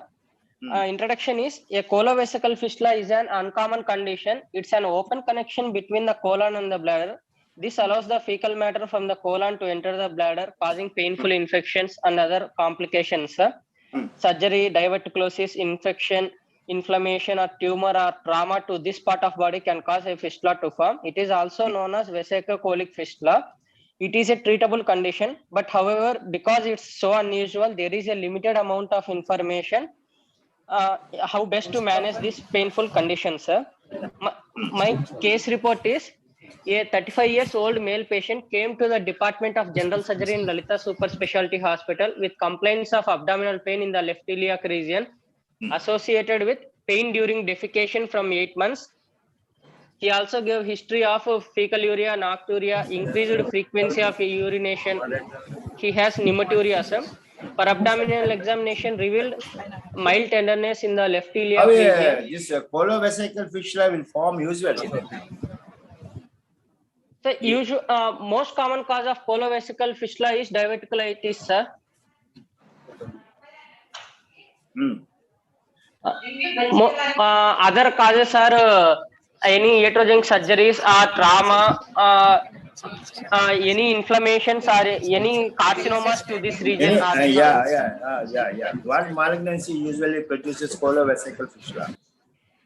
Sir, any cervical appendicular malignancies or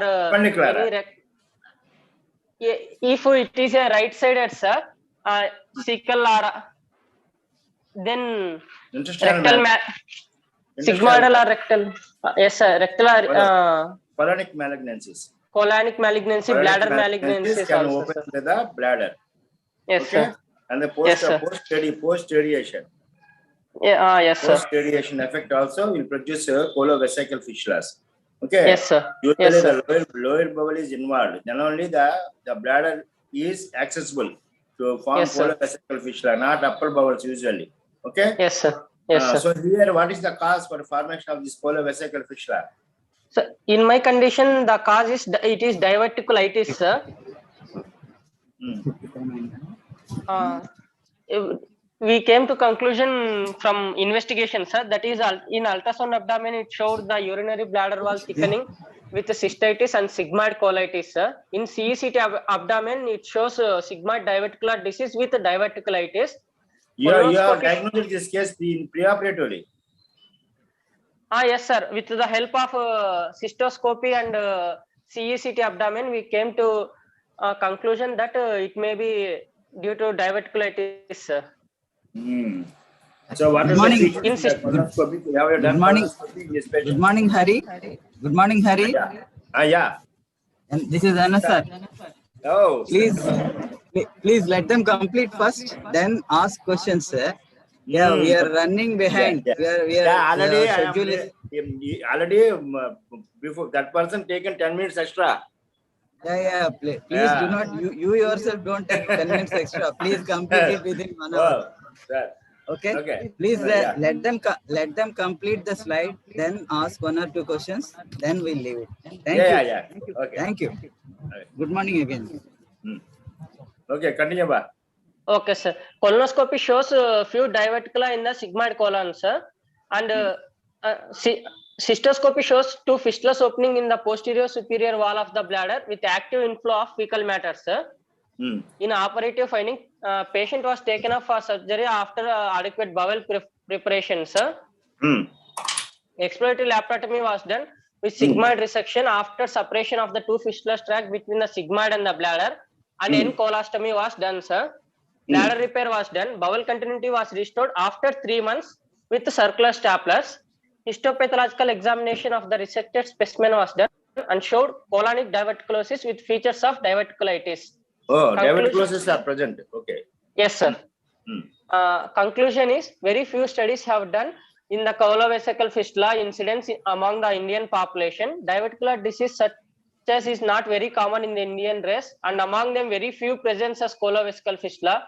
Colonoscopy and cystoscopy form an important part of the investigation, sir. Resection and anastomosis of the diseased bowel with primary repair of the bladder remain the mainstay of the treatment, sir.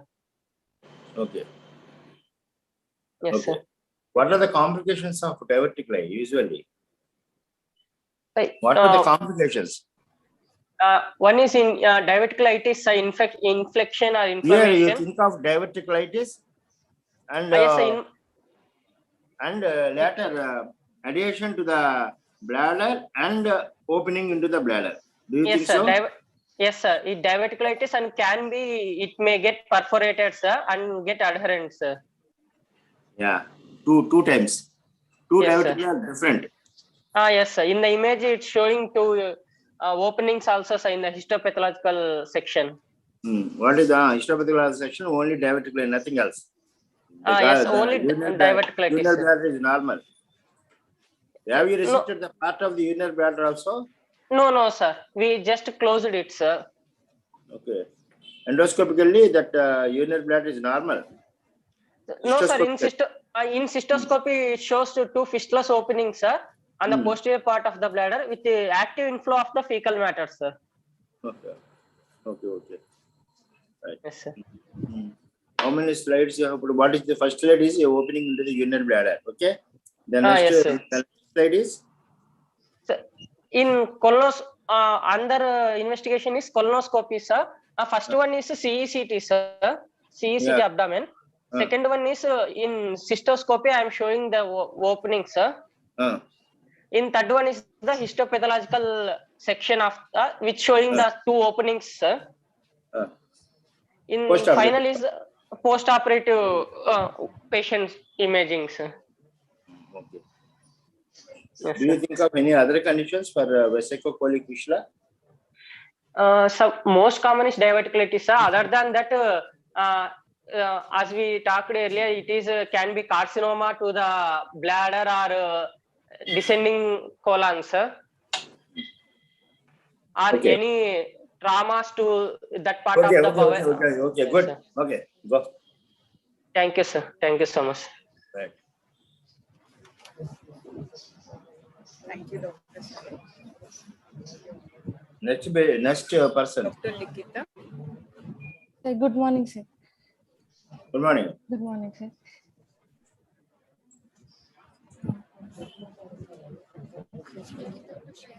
Dr. Likita, can you please share your video? Okay, ma'am. Okay. Yours was not shared. Okay, ma'am. Good morning. Your photo was shared. Yours poster was not. Yes, sir. It's not visible, sir. Yes, it's not. Good. Good. Okay. Very good morning, sir. Today's my poster presentation is a rare case of appendiceal malignancy. Appendiceal malignancy coming to introduction. Appendiceal malignancy accounts for 1% of the gastrointestinal malignancies, in which appendicular mucinous neoplasms account for 0.4%. And the mean age of presentation of this appendiceal malignancy is almost 60 years. And majority of the cases show peritoneal depositions on presentation, sir. Coming to case report, sir. This is we found a 68-year-old male patient came to OPD with complaints of pain in the abdomen in the right lower quadrant since 3 days, which was associated with vomiting, sir, almost 4 episodes since 1 day. And history was fever was present for 2 days. And there was no history of loss of appetite or no history of weight loss, sir. Patient is a known case of type 2 diabetes mellitus, sir. And since 20 years, he's on oral hypoglycemic agents, sir. And vitals were stable, sir. On examination, parabdomen was soft and RF tenderness was present and rebound tenderness was present and guarding was present. And the bowel sounds were present, sir. On routine investigations, the total counts were 12,900, sir. And ultrasound abdomen, which was done outside, showed features suggestive of acute appendicitis, sir. And we went for a CECT, sir, whole abdomen. A well-defined tubular cystic lesion with irregular wall and peripheral curvilineal and calcification in the region of appendix was present, sir. And a few rents in the calcified wall with air fluid levels were present. And I think perilesional fat stranding was present. Appendix cannot be visualized separately. And their inference was it might be infected mucosal of the appendix or appendicular abscess with the sealed perforation of the appendix, sir. The patient was planned for emergency laparoscopic appendicectomy, sir, or without abscess drainage, sir. You are telling that guarding and guarding present and you have done laparoscopy. Yes, sir. We again opened the case, sir. We proceeded for laparoscopy, sir. And Thinking later, of appendix, acute appendix. yes, sir. Yes, sir. Yes, sir. That's why we proceeded for laparoscopy, but intraoperatively we found it difficult, and we had to open the case, sir. Yes, sir. The operative findings were it is like the distended appendix was present, which was around 4 into 3 centimeters with mucosal, and this appendix was adherent to terminal ileum and the wall, and the perforation was present at the mid of the appendix, sir.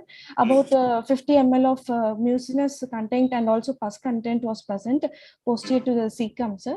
Appendicectomy was alone done, and it was sent for histopathological examination, sir. And when we found out the report, it was given like a moderately differentiated mucinous adenocarcinoma of appendix with perineal invasion, and margins were free of tumor, sir. And we lost the patient. We couldn't follow up the patient, sir, later. Incidentally, you have found out the malignancy in the appendix. Yes, sir. After doing appendectomy. Yes, sir. Intraoperatively, you have not suspected malignancy. Am I correct? Yes, sir. Yes, sir. Okay. Right. What is the? Tell me about this case. Usually, tell me about the appendicular malignancy. What is the commonest malignancy of the appendix? It's a mucinous neoplasm, sir. Mucinous carcinoma of the appendix. Mucinous mucosal of the appendix is common. Yes, sir. Yes, sir. Yes. Carcinoid. Tell me about the features of carcinoid syndrome. Carcinoid. It is appendicular neuroendocrine, sir. Is it a malignancy? Carcinoid? Yes, sir. It is a type of appendicular malignancy, sir. You are not told about that? Okay. Yes, sir. Okay. Tell me about your slides. This is a case which was turned out to be appendicular malignancy, sir. We suspected appendicitis with the infected any presence of any abscess, sir. But on intraoperative findings were like presence of mucosal and also abscess. Purulent content with mucinous content was present, sir. That's why we had to do lavage, and we did appendicectomy. Sir, because perforation was also present only at the middle, so we did appendicectomy and sent for histopathological examination, sir. And later we found out, and this is second one slide. So tell me about the slides, not discussion. Okay, the first one is intraoperative finding. Yes, okay, sir. Yes, the second one. I have a single slide, sir. What is the second slide? It's just a single slide, sir. It's just a single slide, sir. It's mine. Could not able to understand the second slide. What is the second slide? It's just the conclusion part, sir. What is the third slide? Histopathological examination. Third slide. What is the third slide? It's just the conclusion, sir. Ma'am, it's not visible here, so please give me 1 second, sir.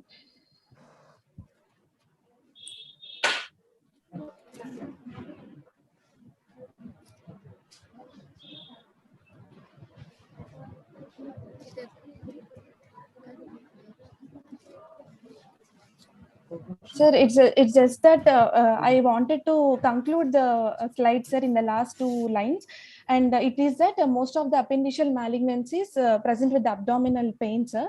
And CT, in most of the cases, we can find out it in the CT, sir. But the final diagnosis is through histopathological examination, sir. And the tumor markers like... what is the treatment? You are not follow up the case, okay? Yes, sir. Yes, sir. Only intraoperative photo only you have kept. The other photos are not yes, of anything. Okay. Yes. The last one I think of histopathological slide. Am I correct or not? Last one is just a conclusion report, sir. They asked us to prepare a single slide, sir, for poster. And this is just a conclusion I made at the last, sir. I mentioned about the tumor markers and... Tumor markers. We didn't do, sir. I just concluded like. Mucinous adenocarcinoma of the appendix, we have tumor muscle. See, 125. Okay. They are present. And we didn't follow. In this case, we didn't suspect, sir. That's why we didn't go for tumor markers, sir. Yes. Okay, good. Thank you, sir. Thank you so much. Thank you, Dr. Likita. Thank you. Dr. Shanmugh. Good morning, madam. Shanmugh, okay. Good morning, sir. Good morning. Your case is now vestibular fistula. Yes, sir. Okay. Which year you are studying? Sir, first year, sir. First year. Dr. Shanmugh, can you please start? Okay, present the case. Thank you. Sir, myself, Dr. Shanmugh from surgery first year resident from SV Medical College, sir. My poster title is a delayed presentation of anorectal malformation with anovestibular fistula, sir. My co-authors are Dr. Shiv Kumar, MS MCH, and Dr. Madhusudan, MS. My introduction is anorectal malformation is usually detected in neonatal period. There are some cases who report at a later date. Usually, ARMs presenting 7 days after birth are term delayed, sir. But in type ARM, mostly in females, after 6 months, it's term delayed, sir. Delayed management increases surgical and functional complications. Most common cause of delayed presentation is inappropriate advice regarding the treatment, social reasons, constipation, and the lack of knowledge, sir. Most common variety of anorectal malformations in females is anovestibular fistula. And my case report is an 18-year-old female presented to surgical OPD with complaints of passing stools through an abnormal proximal opening. How you reach this? A pediatric case or pediatric female 18 years? Okay, Yes, admitted in surgical ward. Yes, sir, pediatric surgery ward, sir. With recurrent UTIs, sir. On clinical examination, instead of separate anal opening, separate anus, anal opening is included in the vestibule, just posterior to vagina, sir. Very good. Then we posted the patient for elective surgery, and we planned single stage What procedure. investigation you have done? Sir, we have done routine investigation, ultrasound abdomen, to rule out any associated defects, and 2D echo, sir, because it mostly are associated with cardiac anomalies, cardiac defects, and routine investigations are done, sir. And we are here. We have. What are the findings? Clinical findings you have seen in the patient? Sir, clinical findings I have seen. I have enclosed the picture, sir. I have seen. No, you tell me. I have seen. Okay, sir. Separate. Since separate opening just behind, just proximal to, just in vestibule, just separate opening means what? Separate anal opening, sir. Your patient is having anal opening also. In vestibule, sir. Separate anal opening means what? Sir, I mean, there is no separate anal opening. Is having normal anal opening. No, in spite of that, he is having opening in the vestibule. Yes, sir. In spite of that, instead of 2 openings in vestibule, 3 openings are there, sir. There is no regular anal opening in this patient. No, sir. So, what are the investigations you have done? We have done ultrasound abdomen, sir, to rule out any associated intra-abdominal anomalies or defects, and 2D echo was done to assess cardiac status, and mostly. Know about the lower defects. What are the examinations you have done? Sir, we have done pervaginal examination, and PR is done, sir. How do you know that this anal abnormality is having communication with the bladder or not? You are not done. No, sir. You are not done. Just you have seen the opening in the vestibule and you forwarded for the surgery. Okay. Right. Okay. Then what is the surgery you have done for this patient? Sir, here is the patient is 18 years. For patient complaints, we have done single stage procedure, sir, instead of 3-stage procedure. What is the 3-stage procedure? What is the single stage procedure? Diversion, sir. For 3-stage procedure. Where do you keep the anal opening?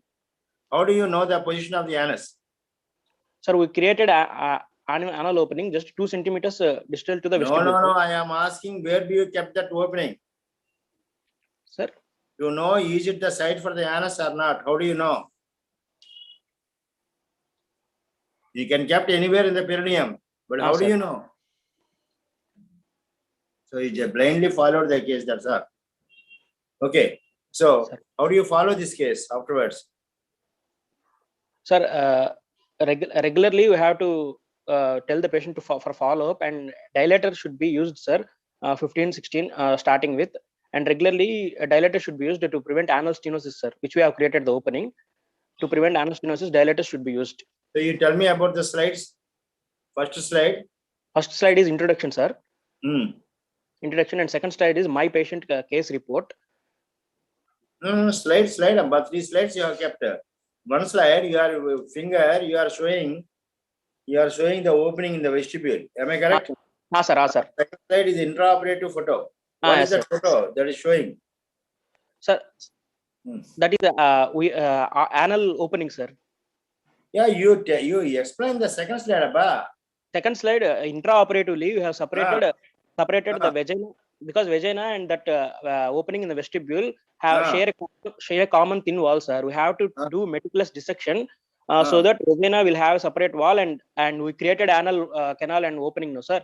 For that one, a wall should be there. So meticulous dissection is done, and that was divided and kept to a separate opening, sir. And you have kept the and you have sutured that in the position you required. Okay, in the at the anal, thinking of anal area. Okay, right. Yes, sir. Right. Okay. Right. Sir. You go. Okay. Thank you, sir.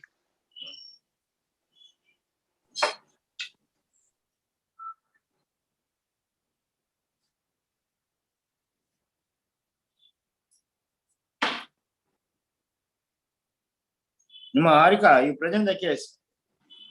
Yes. Good morning, sir. Good morning. Ma'am, I'm not able to see my poster now. Show me. You asked somebody to show me the poster. I could not able to see the poster. Right. Good. Coming. Good morning, sir. I'm Dr. Harika. I'm from Usmania General Hospital, sir. Your photo is, I could not able to see your photo. Yes. Yeah, you. Dr. Harika, can you please turn on your video? Yes, ma'am. Yes, ma'am. I could not able to see your photo. 1 second, ma'am.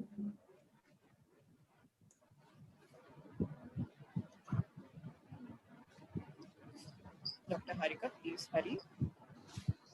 Ma'am, actually, I'm not able to share my video. Why, Amma? Everybody shared their photos. Why you could not able to share?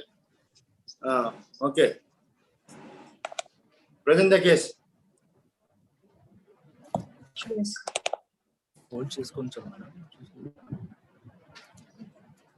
Today, my topic is distant intussusception, a histological surprise. Intussusception is a telescoping of proximal. Which year you are studying? In which college? Final year, sir, from Usmania, sir. Usmania General Hospital. Final year? Yes, sir. Yeah, good. Tell me. Intussusception is a telescoping of proximal part, which is called intussusceptum of GI tract into an adjacent bowel into suscipiens. It is rare in adults, with 1% presenting as intestinal obstruction, 90% being due to benign or malignant neoplasms. GIST are mesenchymal tumors from neoplastic transformation of interstitial cells of Kajal, frequently seen in the stomach, small intestine. GIST have an incidence of 0.2% among GI malignancies, wherein 0.04% of the tumors arise in the small bowel. They have a potential to invade other organs, causing invasion, perforation, but seldom as intussusception. Coming to my patient, who is a 45-year-old gentleman, presented to hospital with complaints of diffuse abdominal pain, distension, multiple episodes of bilious vomitings, obstipation since past 2 days. On general examination, patient was coherent and hemodynamically stable. On per-abdomen examination, patient had abdominal distension, mild tenderness in right iliac fossa. There are no signs of peritonitis with sluggish bowel sounds. On digital rectal examination, rectum was empty and collapsed. Biochemical investigations were within the normal limits. X-ray erect abdomen revealed dilated small bowel loops with multiple air fluid levels. USG revealed bowel within the bowel appearance in right iliac fossa for a length of 4 centimeters, likely ileocolic intussusception. On CT abdomen, it showed a target sign with evidence of ileocolic intussusception with a 3 to 2 centimeter well-defined lesion in the colon, likely the lead point, and there was a proximal small bowel obstruction. Coming to the images, in the first diagram, that is a CT imaging showing the target sign in the right iliac fossa. And second is the intraoperative picture showing the ileocecal intussusception. And the right corner picture is showing the lead point, which is a polyp, we thought to be a polyp. And these are the histopathological pictures. The first one is showing the spindle cell histology, and second is a CD117 positive IHC markers. Operative findings, we have taken the patient for laparotomy, wherein we found on general anesthesia, midline incision was given and abdomen opened in layers, and ileocolic intussusception was noted at right iliac fossa. Reduction of intussusception was tried. 20 centimeters of gangrenous ileum and cecal polyp of 5 into 5 centimeters were noted. Gangrenous ileum along with the cecum was resected and an ileostomy was placed, and the resected specimen was sent for HP. On HP, it showed a spindle cells in submucosa suggestive of gastrointestinal stomal tumor as a lead point. We have done the IHC marking where we found CD117 and CD34 were positive with a mitosis of less than 5/50 high power field. Coming to the discussion, in adults, intussusception is commonly due to malignancy, and resection with R0 margin is the appropriate surgical intervention. CT scan shows classical feature of target sign, just rarely presents as an intestinal obstruction, and are defined by positive IHC for c-kit proto-oncogenes like CD117 and CD34. R0 resection and National Institute of Health Risk Stratification System are factors on which molecular therapy like imatinib may be necessary. Yes. So, okay, good. You have done resection and anastomosis? No, sir. We have done the resection and we placed an ileostomy, sir. And ileostomy? Yes, sir. Distal stump closure of the colon and then ileostomy. Why you could not able to done ileocolic anastomosis? There was some contamination in the abdomen, sir. There was some fluid. What type of ileostomy you have done? What type of ileostomy you have done? Ileostomy, sir. Ileostomy. Because you have resected the bowel. Yes, sir. That's why you have done ileostomy. What is the follow-up of this case? We have done the R0 resection, sir. Like we have resected the ileum and the colon along with the cecum. Am I correct? Yes, sir. We have found you the. Not able to go for ileocolic anastomosis. No, sir. There was ileotransverse colic anastomosis. There was a contamination in the abdomen, sir. Like there is seropurulent fluid in the abdomen. We thought if we do the anastomosis in an emergency basis, there might be some leakage. So we went with the stoma, sir. What followed after this? Yes. Actually, the patient, we did a R0 resection, sir. We thought that as a cecal polyp, but on histology, we found it to be a cyst, sir. And we have. How you find out how you confirm this is cyst? On histology, there was a spindle cell on histology, sir, and we done commonest intestinal stromal tumors. What are the commonest? Which type of tumors are common in the intestines? You are telling about the spindle cells. Am I correct? There are two types of spindle and epithelioid. Spindle cells are common in the intestines, according to GIST. Coming to the GIST. We found the spindle type only. Which type of carcinomas in the soft tissue sarcomas? The GIST also comes under the soft tissue lipomas category. Which type of GIST are common in the intestines? Epithelioid types. Epithelioid types are common. Okay. Any other things are there in this case to say it is malignancy? Clinically. Except not histopathological, I am asking. No, sir. Except for the histopathology, we didn't find any. Except for histopathology confirmation, we didn't find any this thing, sir. In intraop also, we thought that lesion as a polyp, sir. But on histopathology, they gave it as a interception will have contamination. My infection and contamination. No, usually they doesn't have, sir. But this patient presented very late, sir. Okay, there is a gangrene that bowel is also inside the colon, huh?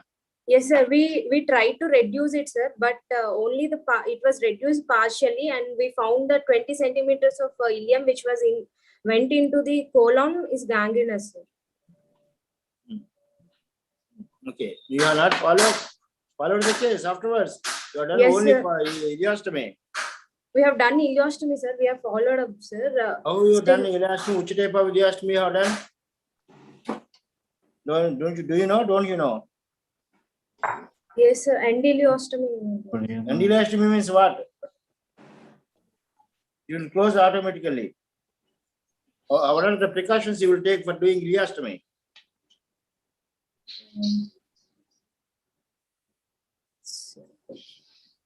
Okay. Good case. Okay. Yes. Right. Thank you, sir.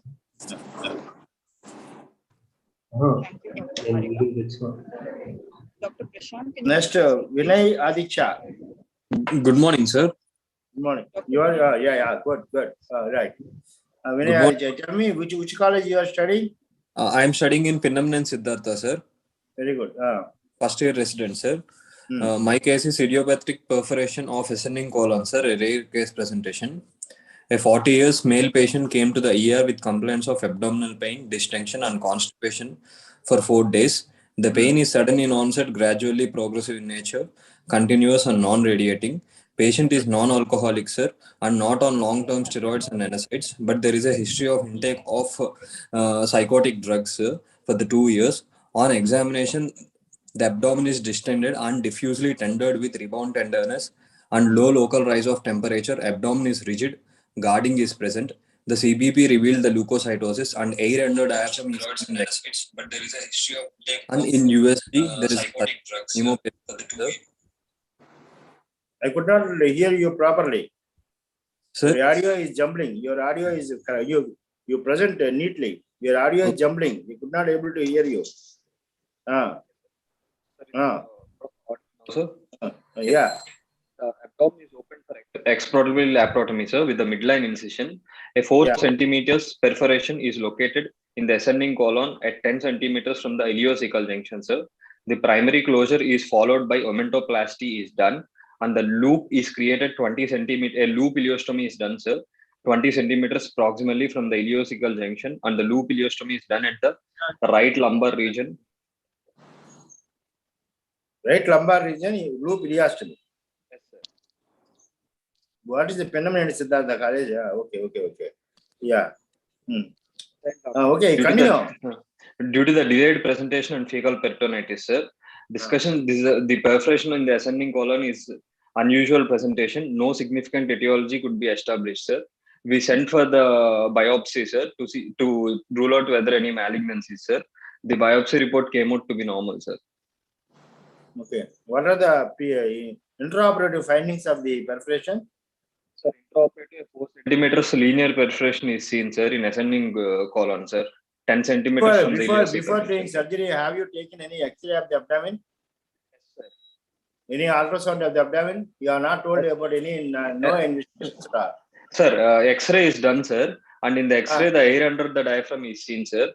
But in the ultrasound, it's you just. You told me that there is a distension of the abdomen. Am I correct? Yes. Distension of abdomen is there? Yes, sir. Yes, sir. Huh? Yes, sir. I could not able to hear properly. Yeah. Any distension of the abdomen is there before surgery? Yes, sir. Yes, sir. It's there, sir.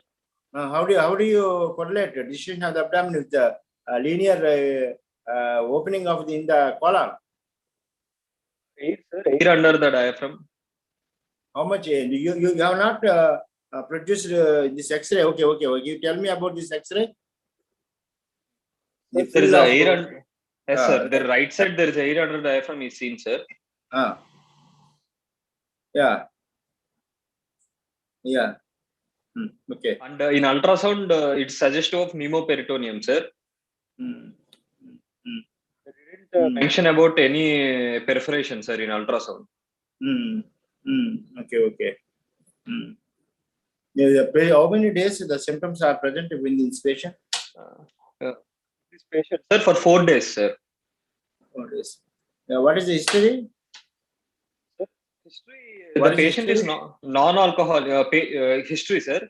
History. 40 years male, sir. Came with complaints of abdominal pain and distension and constipation. No, any history of trauma to the abdomen, any history of history of trauma, sir. Patient is non-alcoholic, sir. Patient is not on NSAIDs, sir. We are always telling alcohol. So any history to the abdomen, anti-abdominal wall, any history, trauma, sir. Any staining for the stools is present. No, sir. Any perforation of the bowel usually comes in a colon when there is an obstruction proximal to the opening. Okay. So have you seen for any obstruction, carcinomas, any malignancies proximal to the opening? You have not seen anything. Sir. You just closed the wall of the colon and came out. What is the post-operative follow-up of this patient? This is a very recent case, sir. Okay. Okay, you have kept 2 slides only. Right. Right, Amma. Go. Go, Amma. Vinay Aditya, good. Right. But it also very common in elderly patients with constipation. Leena. Good morning, sir. Good morning. Yes, sir. I'm from Savita Medical College, sir. This is in Tamil Nadu. And my co-authors are Professor Dr. V. Shruti Kamal, Dr. Mahesh, and Dr. Ruben. My case is a rare case of stump appendicitis. Let me introduce. Tuberculous appendicitis is a rare clinical entity. With a reported incidence. You present your case first. Whether it's rare or not, I will tell you. You present the case first. Yes, sir. So, a 32-year-old male patient presented to our outpatient department. I am hearing double voice. Can you hear me now, sir? Who is talking sideways? Who is talking on the side? You only talk. Okay. Yes, sir. No. Right. Tell me. Yes, sir. So a 32-year-old male presented to our department with complaints of colicky type of abdominal pain in the right iliac fossa. So it is associated with vomiting and fever for the past 5 days. On examination, patient was febrile and his vitals were normal. The other vitals were normal. The physical examination showed marked tenderness in the right iliac fossa. On initial workup, the patient's total leukocyte count was 14,500. And these symptoms were consistent with appendicitis. So we decided to take up the patient for an emergency open appendicectomy.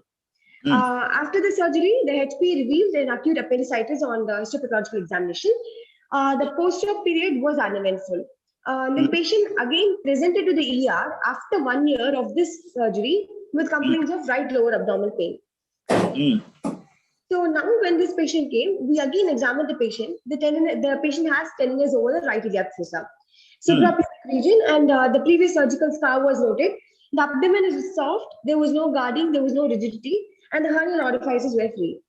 Then once we took the CT scan, it showed us a 13 cc of paracecal collection, and we proceeded with a USG guided aspiration, and we had sent the fluid for AFB and culture sensitivity. The AFB came out to be positive. And then we again did a colonoscopy for this patient, and then the appendicular orifices were noted with frank pus. The discussion, there does not be a sensitive or specific enough laboratory or imaging finding to make the preoperative diagnosis. So radiological evidence of tuberculous appendicitis does not appear to differ significantly from non-tuberculous appendicitis. The only notable difference being the necrotic lymph nodes mentioned on the CT scan in the previous 5 cases. How do you thought of this is stump appendicitis? So because already previously a surgery is done for this patient. What surgery was done? Do you know what surgery was done? An open appendicectomy. Previously open emergency. Who told you? The patient is having a biopsy report of the previous section.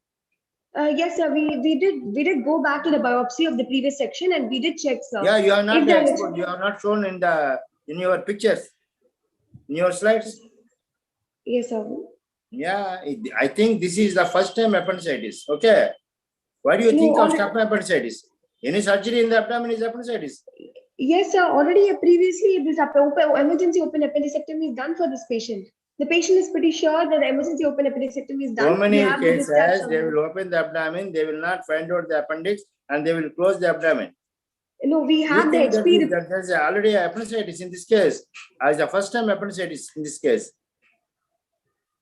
The HP report. And that is more than 3 to 4 centimeters size.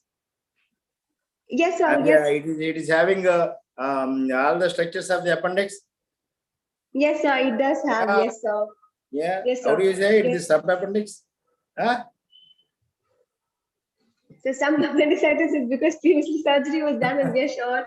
And yes, sir, we have the same residents who were there here. So Okay, you stopped. Your audio was stopped. seniors, they also told us that. Which year you are Hello, studying? sir? Which year you are First year, studying? sir. I'm in first year, sir. First year. Okay. Yes, sir. Okay, good. Yes, sir. Thank you, sir. Yes, sir. Okay.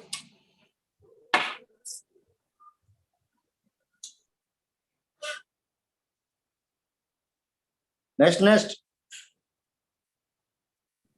Next, Lena, over.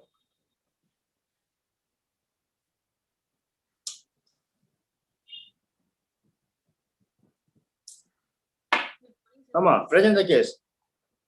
So my name is Jerusha Jasmine sir from GSL Medical College. My case Amma, of your name is Jasmine, Amma. yes, sir. Tell present me. It's a case of rare case of intestinal duplication in an elderly male presenting as sigmoid wall. Which college you are studying, Amma? GSL Medical College, sir, Rajahmundry. Yeah, very good paper. You present the case. Introduction. Alimentary tract duplication are rare congenital anomalies. They may occur anywhere in the intestinal tract. The more common presentation occur in the pediatric age group. Duplication occurs 33% in the foregut, 56% in the midgut, with ileal duplication more common, and 11% in the hindgut. Duplications of the colon are less common, accounting for 4 to 18% of all the gastrointestinal duplications. Clinical presentation of intestinal duplication is usually asymptomatic, but may result in significant morbidity and mortality if left untreated. Complications such as bowel obstruction, intestinal hemorrhage, and malignant degeneration may occur. Case report. A 74-year-old male presented to the emergency with complaints of abdominal distension, abdominal pain, vomiting, and constipation for the past 3 days. On physical examination, the abdomen was grossly distended. There was diffuse tenderness over all the quadrants of abdomen without any guarding or rigidity. There is no definite mass was palpable. Liver dullness was not obliterated with absence of shifting dullness. Bowel sounds were absent. On distal rectal examination, it was negative for any mass or blood. On ultrasound abdomen, it revealed grossly dilated bowel loops, sluggish peristalsis. X-ray abdomen showed dilated large bowel loops. It appeared like coffee bean, suggesting sigmoid volvulus. After fluid resuscitation and with due consent, exploratory laparotomy was performed. Operative findings. On surgical exploration, around 100 ml dirty colored fluid and enormous dilatation of sigmoid colon, which is non-gangrenous, noticed. On further exploration, there is another long blind intestinal loop around 30 centimeters lying left to the descending and dilated sigmoid colon filled with fecal matter arising from the anti-mesenteric border of distal transverse colon. Left hemicolectomy was performed. The remaining proximal and distal colon was brought out as stoma on the left iliac fossa. Macroscopic examination showed a tubular structure communicating with the colonic lumen. The cut surface was morphological. Proximally, it is communicating. Distally, it's a blind loop. Yes, sir, it's a blind loop, sir. It's a blind loop coming from the anti-mesenteric border of the colon. Am I correct? Sir. Descending colon. Proximal Yes. descending colon. Yes, sir. Yeah. It's 30 centimeters long. Yes, sir. Yeah. Tell me. The cut surface was morphologically And indistinct. midway the sigmoid volvulus is there. Yes, sir.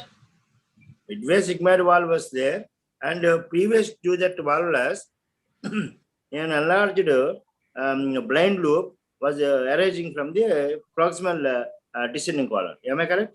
That blind loop only, it was wind around the sigmoid colon, sir, forming adhesions, and due to that blind loop only, that volvulus was occurred, sir.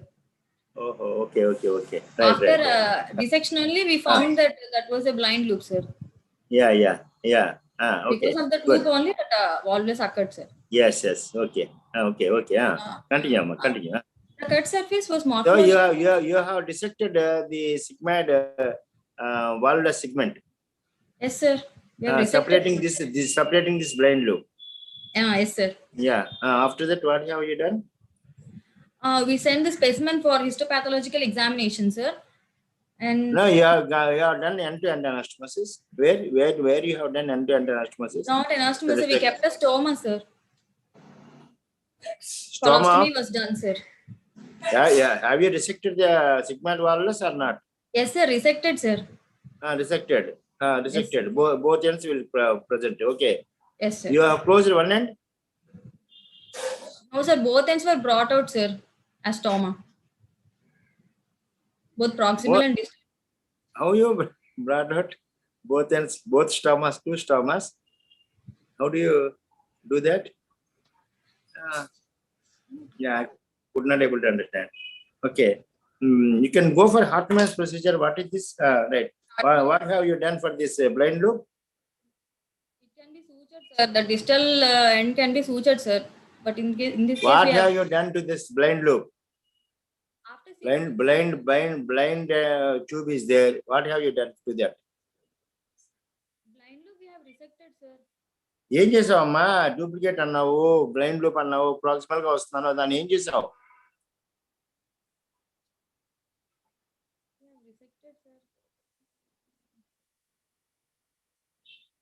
You have put one slide. Is there third slide? Yes, sir. Operative findings. Yeah, you see the third slide. Yeah, third figure. Yes, sir. Could you able to hear me? Yes, sir. I'm able to hear you, sir. Yeah, you tell me this third figure. Third figure is a tubular structure, sir. This what is that? Y-like structure is there? What is that? Yes, sir. Yeah, One is the proximal end, sir. Yeah. The transverse colon, and the other one is the descending colon. Transverse colon. Proximal. Transverse colon, adi? Yes, sir. Flexure, sir. Around the splenic flexure dagara undi, sir, adi. Splenic flexure digara unda. Okay. Distal end? Distal end is the proximal descending colon, sir. Proximally, it is a transverse colon, sir. Okay. You have At the junction, there was a blind loop, sir. Along with the blind loop, you resected the segment. Yes, okay. Sir. Yeah. Yes, sir. And you have done colostomy, double colostomy, you mean? Yes, sir. One colostomy, the lower part, and another opening, and the upper part? Proximal and distal parts, sir. Yeah. Because, okay. Right. Next, you tell me the findings. Light microscopy highlighted the 4-layered organization of the alimentary tract, including a mucosa with an intestinal type of epithelium lining and the muscularis propria with an inner circular and outer longitudinal smooth muscle layers. Discussion. Duplication of the digestive tract is a rare congenital anomaly of the intestine. Duplication can be divided into two types: cystic, which accounts for 90%, and tubular in 10% of cases. But in our case, it was tubular. Enteric duplication are rare congenital anomalies found anywhere along the GIT from the mouth to the rectum. Most commonly in the ileum, around 33%, followed by esophagus 20%, colon is 13%, jejunum 10%, stomach 7%, and duodenum 5%. The duplicated intestine characteristically arises from the mesenteric border of the bowel. In our case, the duplicated tubular loop emerged from the anti-mesenteric border of the transverse colon. Usually they will come from mesenteric side, not on the anti-mesenteric side. Yes, sir. So this is very large, okay, very 30 centimeters length you are telling. When this is short, what could it be?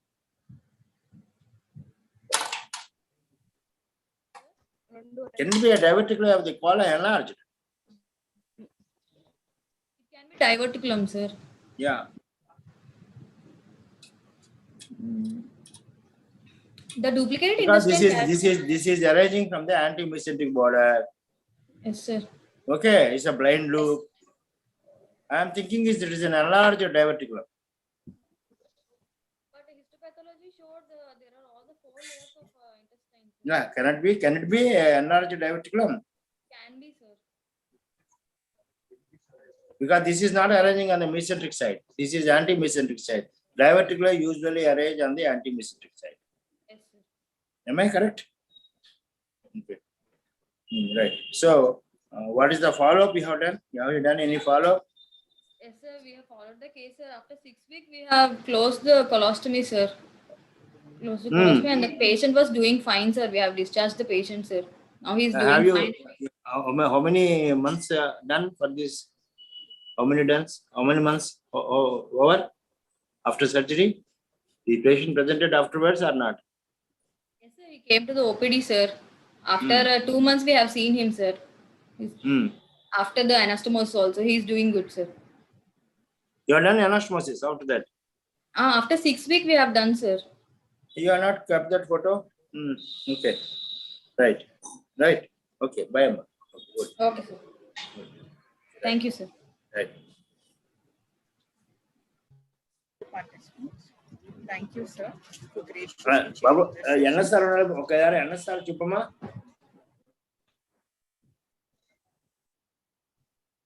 ఉన్నాడమ్మా NSR?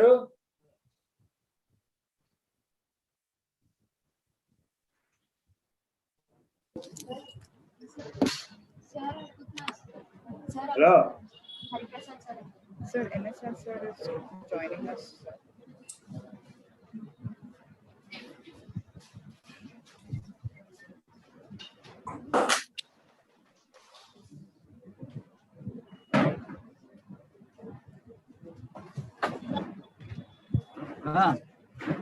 ఎలా ఏది ఎప్పుడు? Thanks రే. ఒరేయ్ ఇప్పుడు ఈ మార్కులు నేను వేశాను నెంబర్ ప్రకారము, అది నీకు ఫోటో తీసి పెట్టేస్తా వాట్సాప్ లో. పెట్టేయ్. Okay okay. Right. Okay, thank you for giving the opportunity. Right. Ya thank you very much. Okay రా. మా వాడు ల్యాప్టాప్ పంపించేయి. మరి ల్యాప్టాప్ కాదు, నాదే ఇది. ఇదేనా? ఓకే. ఓకే రా, bye. Right bye.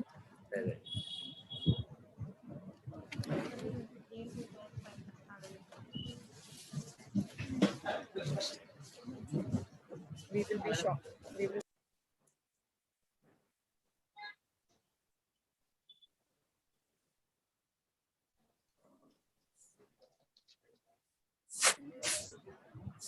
will be starting the 10 to 11 session shortly. Thank you, sir. All the participants who finished presenting their posters up to now can leave.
Good morning, everybody.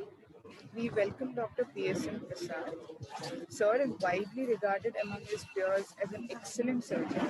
He's an executive committee member and is currently practicing in Mumbai. Good morning, sir. Thank you for graciously agreeing to chair this session today. Thank you, and good morning, all of you.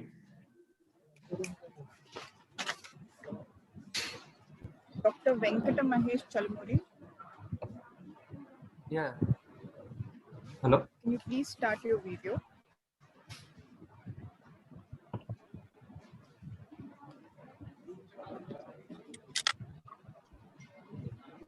Please begin. Can I start presenting? Start, Mahesh. Yeah.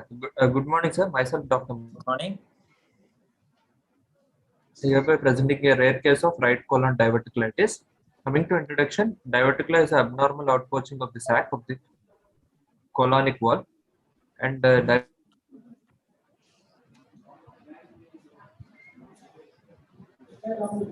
Go ahead.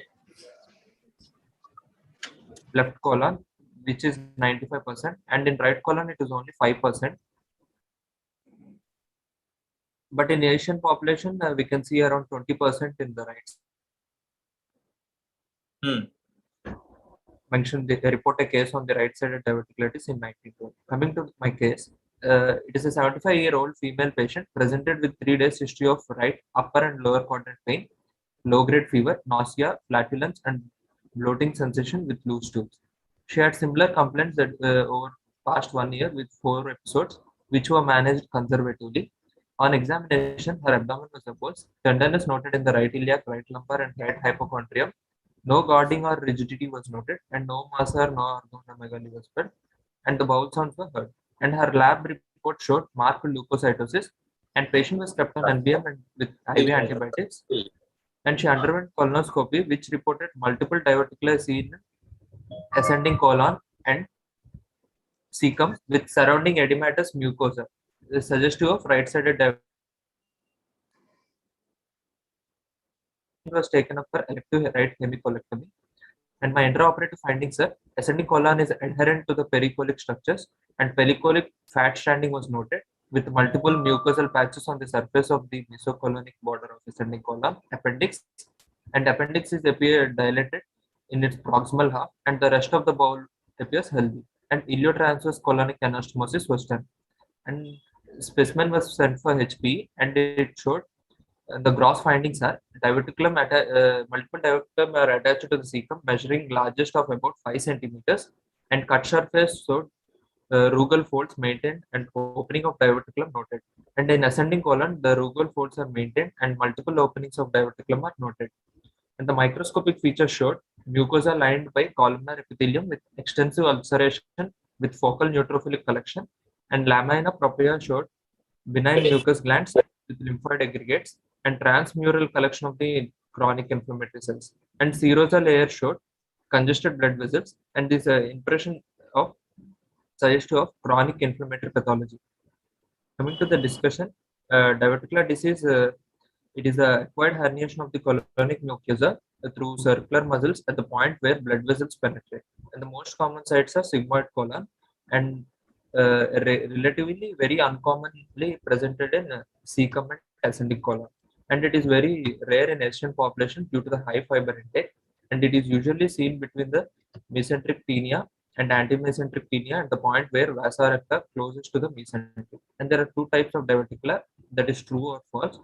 And the clinical features will be, for the right sided will be right lower quadrant pain, fever, nausea, loss of appetite, change in bowel habits, and previous episodes of self-limiting. And the complications will be abscess, bleeding, fistula formation, free perforation, or any obstruction. And the main investigations will be CT abdomen and colonoscopy, and modified HC classification is used to grade the disease. And conservative management usually we have to avoid NSAIDs and smoking, and fiber-rich diet should be advised, and probiotics, rifampicin should be advised. And the surgical management is indicated if any one of the complication is present, and failed response to the conservative treatment, and 1 to 4 episodes of acute diverticulitis in the short period of time. And there will, if any recurrence in the immunocompromised patient and young patients less than 40 years. Okay, good. Nice presentation. What was the main indication for surgery in this case? So in this case, patient had previously around 4 episodes, sir, since past 1 year, and she is not relieving with the conservative management, sir. So we planned for elective right hemicolectomy. Did you undertake colonoscopy for this patient?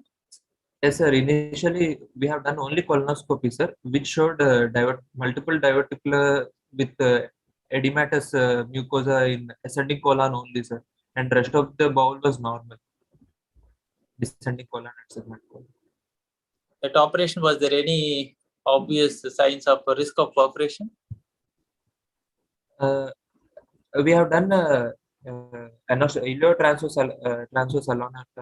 transverse colon anastomosis. Sir, transverse colon was normal, sir.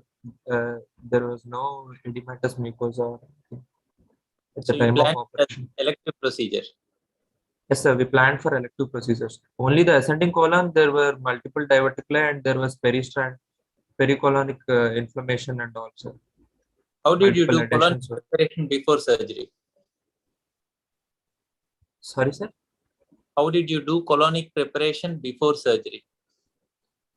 The day before surgery, we started the patient with polyethylene glycol, sir, around in 1 liter of water, and we asked the patient to drink within 1 hour, and we kept the patient on NBM and kept IV fluids, sir. Okay. What is the anastomosis you have done in this case? Sir, I have iliotransverse anastomosis. Okay. What was the technique of iliotransverse anastomosis? In small bowel, we have made Still's cut, and then we have anastomosed with transverse colon, sir, so that the diameter. There is disparity in the luminal size of both the guts. Yes, sir. What other protective mechanisms you have implemented to prevent anastomotic leaks? Sorry, sir. How did you modify your technique to prevent anastomotic leak?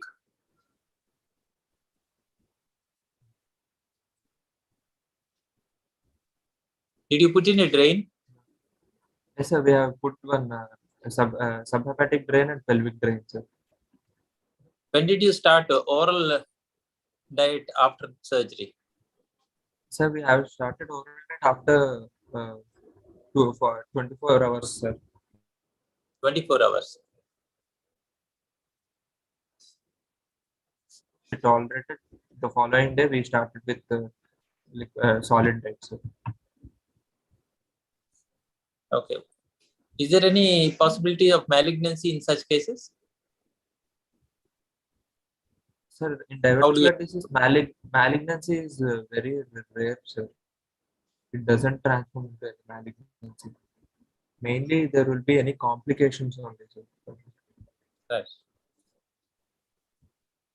For 75-year-old lady and such a major surgery, would it have been better to continue upon medical management itself? Yes, sir. We suggested initially we have explained the patient that only, sir, but she was her symptoms were not reducing, sir. Since past 1 year, she is suffering, so that we have planned the elective surgeries. Were there any comorbidities for this case? She is not having any comorbidities, sir. She is not diabetic and not hypertensive. Okay. Only Was it blood transfusion required? Yes, sir. Previously, we have pre-operatively we have done one bit of PRPC and one FFP transfusion, sir.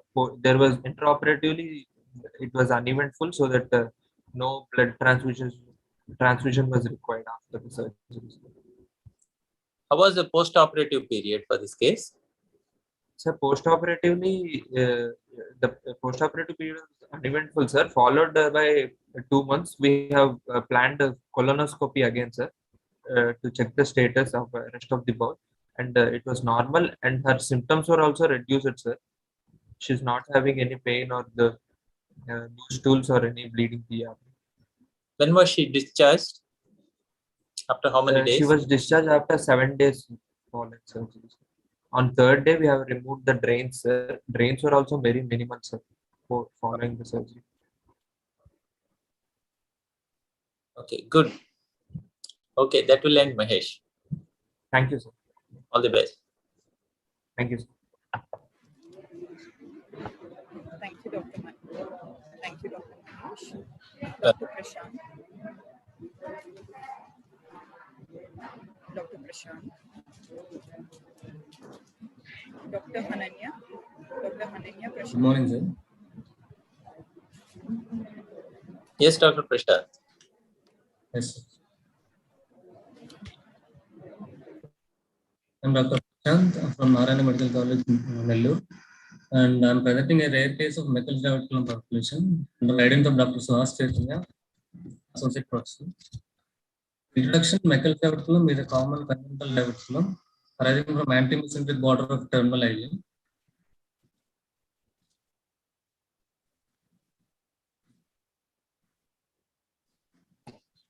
Hello.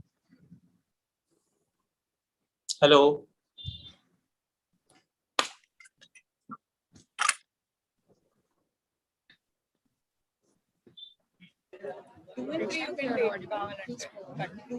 Hello.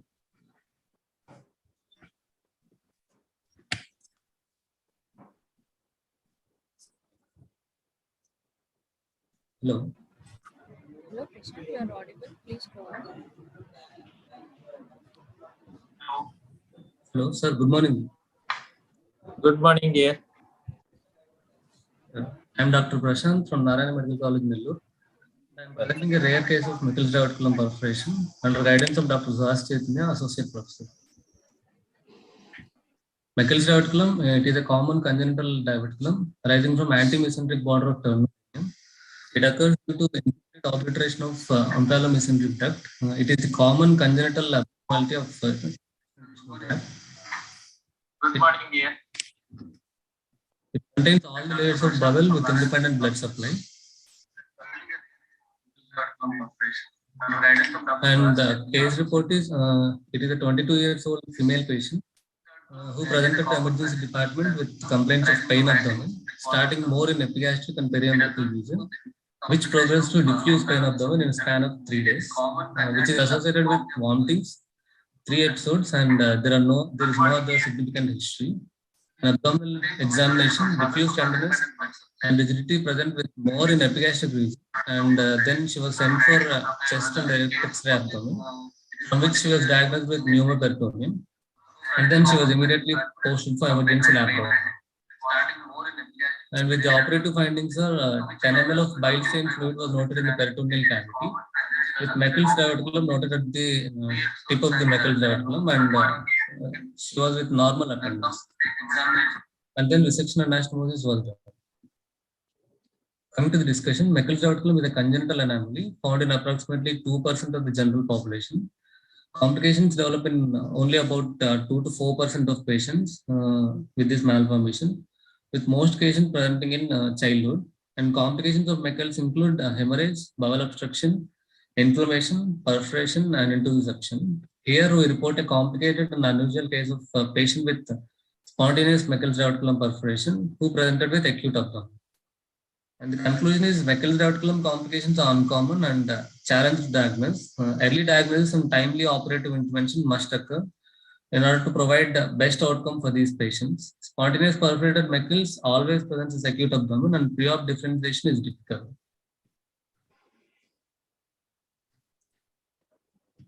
What a complicated and unusual case of patient with spontaneous Meckel's diverticulum perforation who presented with acute abdomen. Meckel's diverticulum complications are uncommon and challenge to diagnose. Voice is not clear. Must occur in order to provide the best outcome for these patients. Spontaneous perforated Meckel's always presents acute abdomen, and pre-op differentiation is difficult. Your voice is not clear, doctor. Hello, sir. Hello. Hello, sir. Yeah. Please go ahead. Have you completed? Sir. Yes, sir, I have completed. Okay. So it's a case of 3 days old peritonitis. Yes, sir. Okay. So what was your diagnosis when planning for surgery?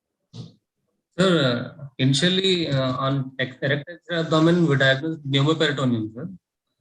Okay. So with diagnosis of hollow viscous perforation, we proceeded with emergency laparotomy. Did you have facility for a CT scan abdomen? Yes, sir. Did you do CT scan abdomen for this case? No, sir. Initially, Initially, CT was not done. Okay. So only with with erect extra-abdomen with pneumoperitoneum, we proceeded to surgery. With an open mind of peritonitis with bowel perforation, you opened the patient. Yes, sir.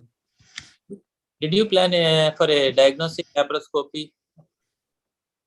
No, sir. Diagnostic laparoscopy was not. Could it have been done by laparoscopy? Laparoscopy could have been done, sir. Okay. What was the actual procedure done for this case?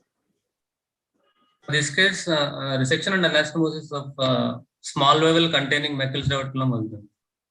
So where was the perforation location actually? At the tip of the Meckel's diverticulum. Okay. So could it have been done by a V excision? Sir? Could it have been done by a local excision? Local excision only Meckel's diverticulum. So why you don't do local excision for a case of perforation? What are the reasons that you go for? Chances of retaining the heterotopic tissue are more, sir. Right. Absolutely right. Okay. Did you put in drains for this case? Yes, sir. How many drains do you use routinely? Sir, 2 drains have been put, sir. Where are they placed? One in the pelvic region and one in the paracolic gutter. Okay. How many layers was the bowel anastomosis done? 2 layers. Okay. So what is the material you use for anastomosis? Anastomosis, first layer was done with absorbable sutures or white wells, and second done with silk, sir. Okay, good. How did you protect the anastomosis from dehiscence? Any added? Sir, I didn't get your question, sir. Do you routinely implement any additional techniques to avoid anastomotic dehiscence? Anastomotic dehiscence, patient was given bowel rest for 4 to 5 days, sir. Anastomosis to okay, what was the follow-up period like for this patient? follow-up period, she was put on NBM for 5 days, sir, and allowed orals on POD 6, sir. The following day, she passed stool, sir. So there was no anastomotic leak or any complications in post-operative period, sir. What are the likely complications you expect in this case? Sir, anastomotic leak can be there, sir. What else?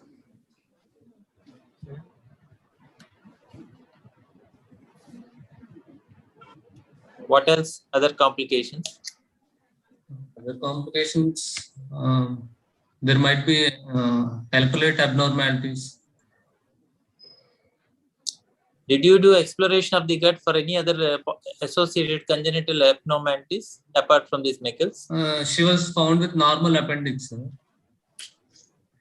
Appendix is normal, okay. Any other congenital anomalies were noted? Commonly with Meckel's diverticulum, there can be esophageal atresia or any other anorectal malformations.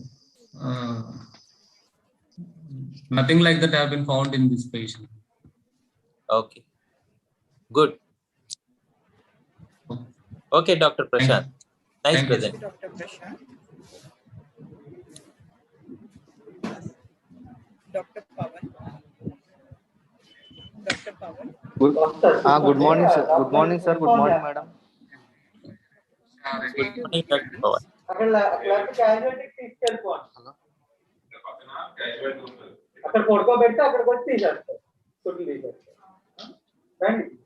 Hello.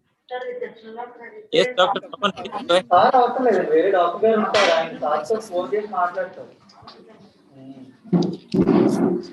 Shall I share the content or? Go ahead. Please just turn on your video.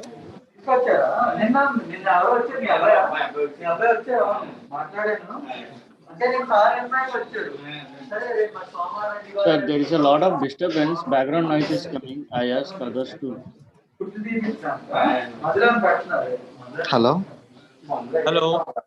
Hello, sir. Yeah, please go ahead, Pawan. Go ahead. Start.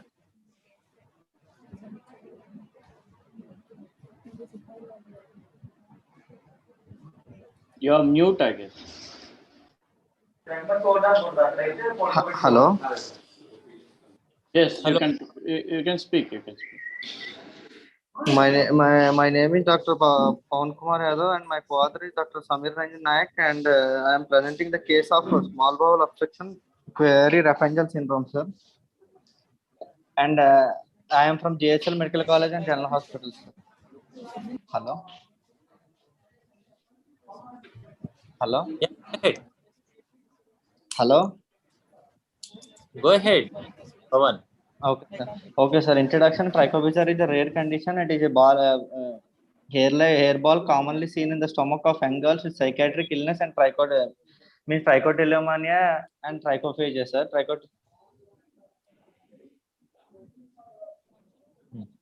Trichophagia, sir, and forms a ball-like mass occupying the full stomach. When it is hair-like, extends into duodenum or jejunum or small bowel. It is called Raphael syndrome.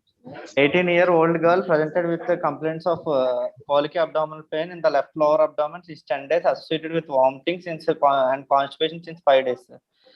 Patient had similar attack 2 years back, and she went relieved on medication. On physical examination, abdomen is slightly distended, tenderness present in the umbilicus and left iliac fossa, bowel sounds exaggerated, and rectal examination revealed empty rectum. And ultrasound, we sent for ultrasound abdomen, and free fluid noted on the interbowel loops and free fluid in the bowel loops with increased caliber. And X-ray rectal abdomen also we did. It showed multiple air fluid levels in the distended small bowel loops. And CT abdomen shows features suggest of gastric and distal ileal viscers and acute small intestinal obstruction by distal ileal viscers. If patient presented as intestinal obstruction, sir, and with vomitings and constipation, and we examined the patient and operated exploration of the abdomen was done. Showed distal dilated ileal loops, noted 20 centimeters proximal to the ileocecal junction, sir. And 2 trichobichars we have found, and one is 6x5 and 3x4 in the distal ileum, and 2 in the stomach, sir. 10x8 and 5x4. We operated the patient and we removed the bichars, and end-to-end anastomosis was done, sir. And after that, patient post-operative period was uneventful and recovered and sent for psychiatric consultation. After that, she came for follow-up. Patient is relieved with symptoms and she is okay. In the history, did the patient present with any psychiatric illness pre-op? Yes, sir. She had a history of plucking hair and eating sometime. And her mother said she had the habit before, but they didn't have now. But the patient presented with complaints of this. Okay. Yeah. Okay, what was the incision planned in this case? Above the umbilicus incision was given, sir. Midline incision was given, sir. Okay. So could it have been removed only by enterotomy instead of resection of the gut? Sir? You could remove it by enterotomy. Sir? Why did you have to do resection? It is in the distal of the distal ileum, sir, but that too, 4 bichars are there, sir. It's the 2 in the stomach and 2 in this. We can remove in the stomach and with endoscopic resection, but also suction. But this is a patient presented with obstruction symptoms and pain something. At laparotomy, you can move the bezoars proximally or distally. You can do one single enterotomy and move the bezoars. Remove from a single enterotomy, no? Yes, sir. Yes. Was it planned? Was it tried? Tried, sir, at that time, but it is now. But because of this, we didn't do that when we operated and anastomosis was done. Okay. So, what was the anastomosis you have done? How many layers? What was the material? Vicryl, sir. We used Vicryl for first layer and second layer. Number? Sir? 0, 1, 0. What metric? 2, 0. How many anastomosis was done? Sir? How many layers anastomosis was done? 3 layer. 2 0 0 3 layer. Did you put in any drains after surgery? Yes, sir. We kept a drain after surgery. After 4 days, we removed the drain, sir, without any correction. Okay. So how was the post Sir? How was the post-operative recovery period? Recovery was good, sir. She after that psychiatric counseling, repeated counseling, she stopped that. After 6 months, we followed the case, sir. She never presented with same symptoms. Okay, very good. Okay.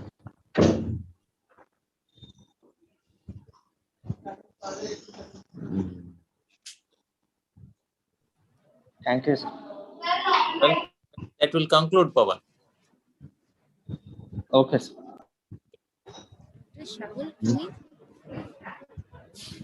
Next speaker. Dr. Shahul Hamid.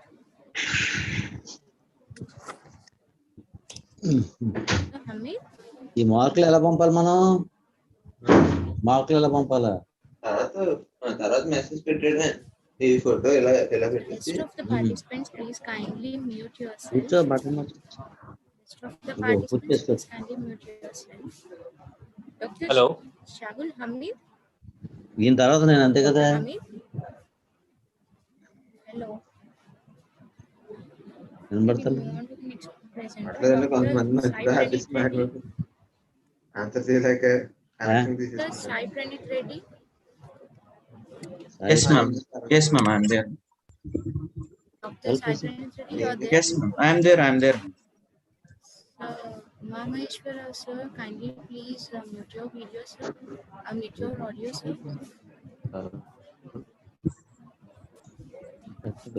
Go ahead, Sai. Good morning, sir. Good morning. This is Dr. Pranit Reddy from Kurnool Medical College. My author is Dr. M.D. Jilani, sir.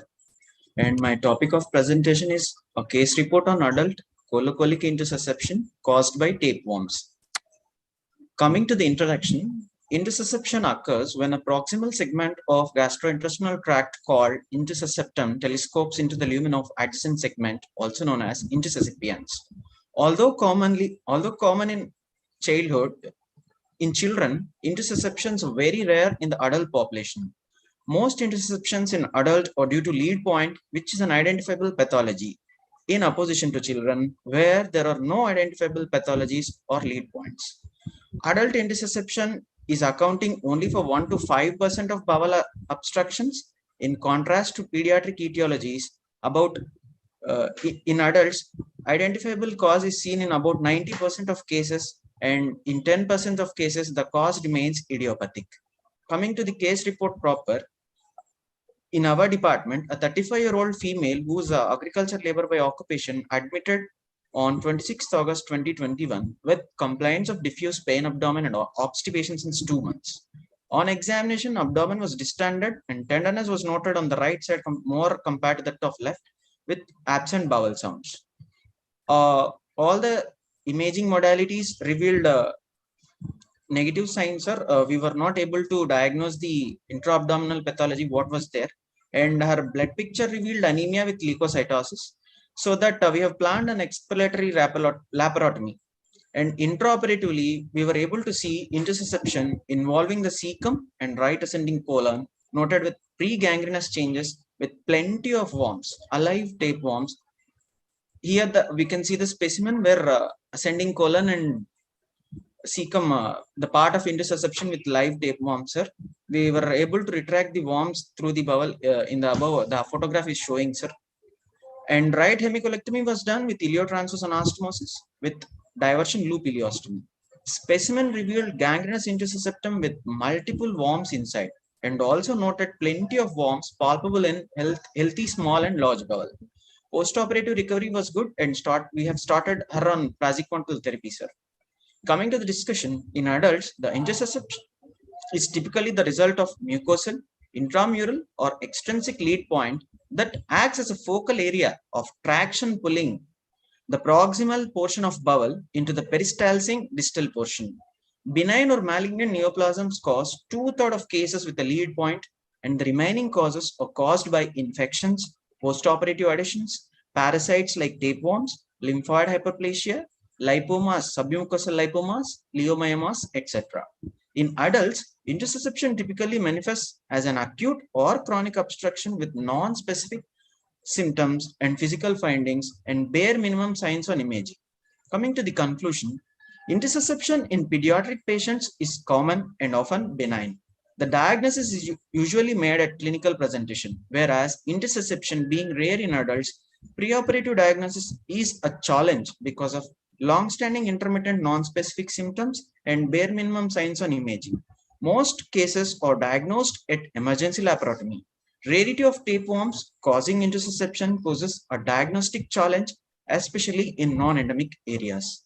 Thank you, sir. How many tapeworms did you remove in this case? So plenty of worms were there, sir. The cup specimen I have placed the photo that is showing, sir. We were able to remove about some amount of worms, and not exactly the number, sir. About a cup of worms we were able to remove, sir. They are tapeworms? Yes, sir. Above figure is also showing, sir. We have a long band like tapeworm. My first figure is clearly showing, sir. Okay. And we have pulled out the second image is showing, sir, that we have slowly applied the clamp and tried to remove the worms, sir. My second photograph is showing, sir. Okay. So how much extent of the ileum has been taken out? About 5 centimeter of healthy ileum we have taken off, sir. Unhealthy. Sir. How much of unhealthy ileum has been sacrificed in this case? Ileum was healthy, sir. Pregangrenous changes were noted from mid-cecum to the ascending colon, sir. Ileum was healthy, sir, in this case. Okay, so you didn't have to sacrifice ileum at all? For better anastomosis and all, for definitive procedure, we have to sacrifice ileum, so that we have sacrificed about 5 centimeters in this case. What are the problems you expect when you sacrifice terminal ileum? Terminal ileum being a seat of absorption, B12 malnutrition, most probably B12 deficiency is one possible complication, sir. And enterohepatic circulation will also be disturbed, sir. So chances of gallstone formation is also increased, sir. What were the complications in this case? Post-operative recovery was good, sir. We have discharged her on praziquantel therapy, sir.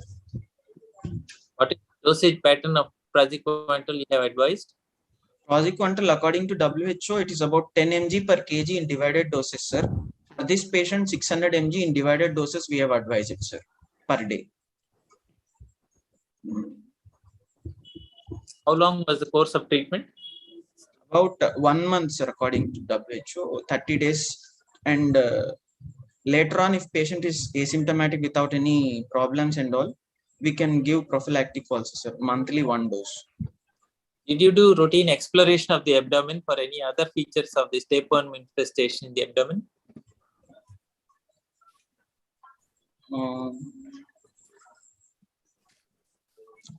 Normally, in this tapeworm kind of thing, intussusception will be the commonest abdominal catastrophe presenting, sir. And other presentations, less like. Any relation to hydratids? Yes, sir. Echinococcus is there, sir. Echinococcus granulosus. Intraperitoneal hydatid is one possibility, sir, where we have to do laparotomy, sir. Intraperitoneal hydatids, renal hydatids. Where else can hydratids occur routinely in the abdomen? Routinely, most common site is liver, sir, followed by lungs, sir. And abdominal presentation can be peritoneal hydatids, sir, renal hydatids, and splenic hydatids, sir. Good.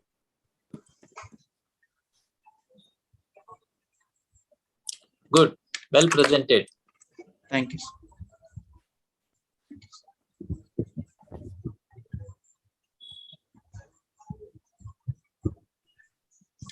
Next candidate. Dr. Lakshmi Radhika Srushna. Hello. Lakshmi Radhika Srushna. Hello.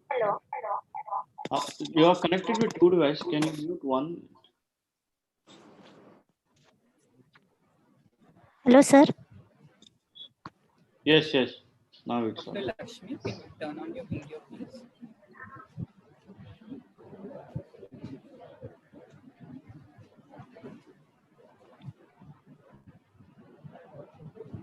Hello, Dr. Hello. Rajana, you can go ahead. Yes, sir. Good morning, sir. I'm presenting a case of midgut volvulus due to band connecting Meckel's diverticulum to umbilicus. I'm Dr. Sujana, and my co-authors are Dr. Rajendra Prasad sir and Dr. Dinesh Goli sir from GEMS Hospital, Ragolu. Introduction. Meckel's is most commonly encountered congenital anomaly of small intestine. It occurs in 2% of population. Meckel's represents 90% of omphallomesenteric duct remnants. It presents as a painless lower gastrointestinal bleeding in children, and bowel obstruction due to Meckel's usually occurs due to intussusception.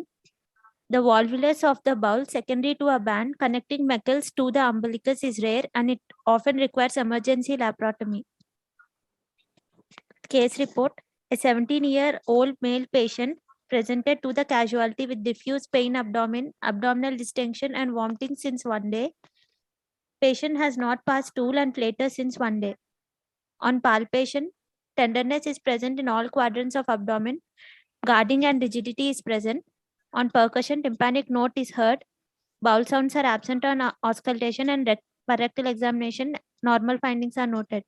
X-ray erect abdomen showed multiple air fluid levels consistent with small bowel obstruction.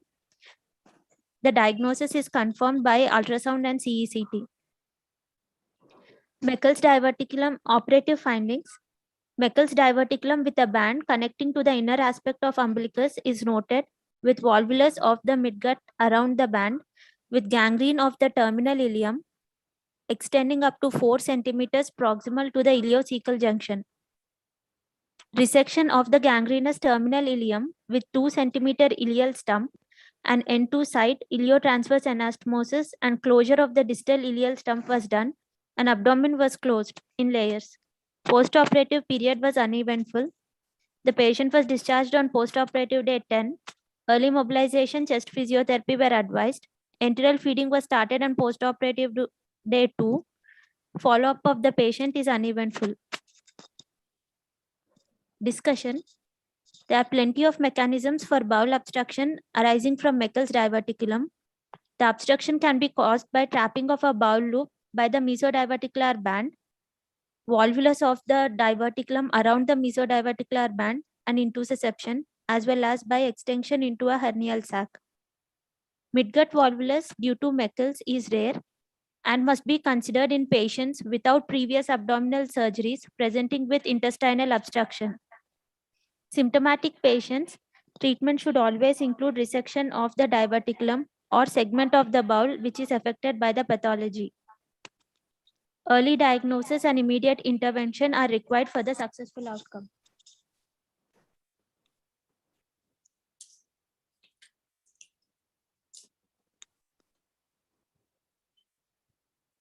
Thank you. How many days? The patient presented with problems since how many days? Sir, since 1 day, sir. Duration was 1 day. Yes, sir. In 1 day, there was gap.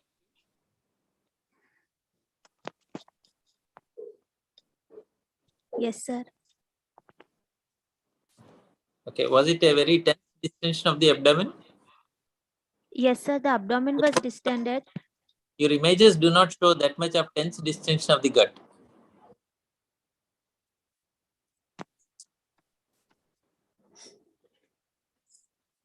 Okay. You said gangrenous portion of the ileum is extending up to about 4 centimeters from the IC junction, is it? Yes, sir. Why did you plan for a primary anastomosis instead of a iliotransverse? Sir, because the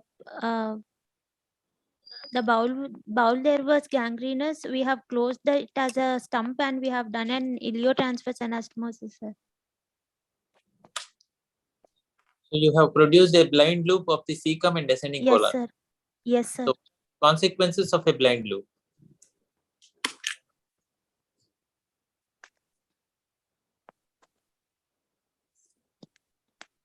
It can cause obstruction, sir, in later time.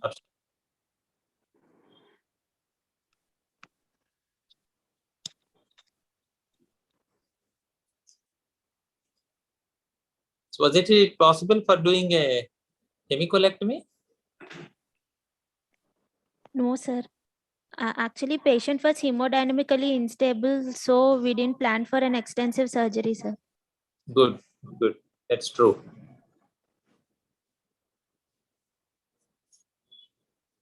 But any other complications we encountered during surgery or after surgery in this case?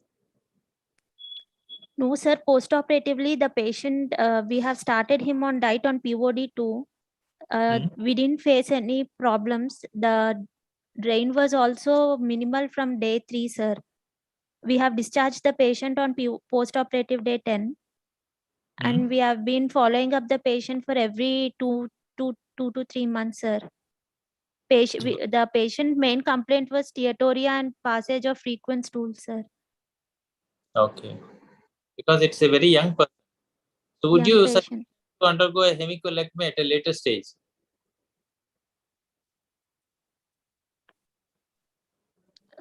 No, sir. If they're asymptomatic, you can leave them alone. But if yes. What treatment for blind loop syndrome?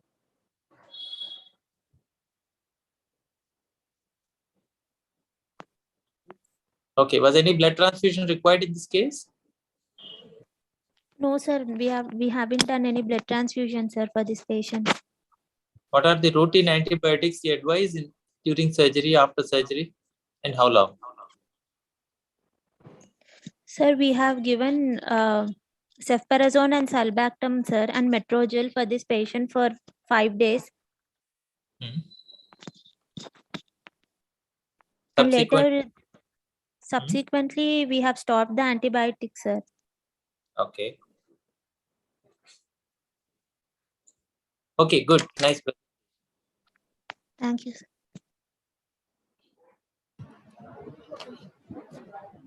Thank you, Dr. Radhika Srushna. Thank you, ma'am. Dr. D. Kishan Sai.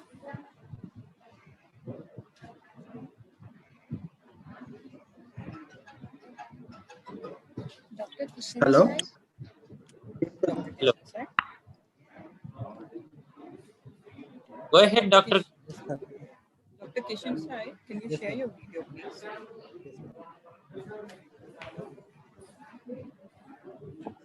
Thank you. Please begin.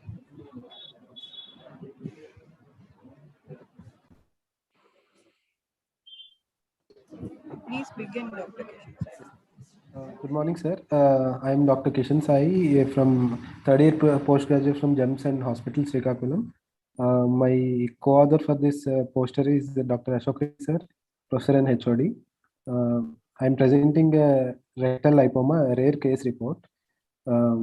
Lipomas of coming to the introduction, lipomas of the GI tract are uncommon, benign non-epithelial tumors detected incidentally during surgery or endoscopy. Rectal lipomas are extremely rare. Patients may be asymptomatic or present with rectal bleeding, constipation, tenesmus, and signs of intestinal obstruction. Preoperative diagnosis is challenging, and management consists of simple observation, endoscopic or laparoscopic removal, and or open surgery. Colonic lipomas are rare, benign non-epithelial tumors detected incidentally during surgery or colonoscopy. This entity was first described by Bauer in 1757, and then ascending colon is the most frequent site that lipomas are found. Here we report a rare case of rectal lipoma, which is prolapsing through the anus.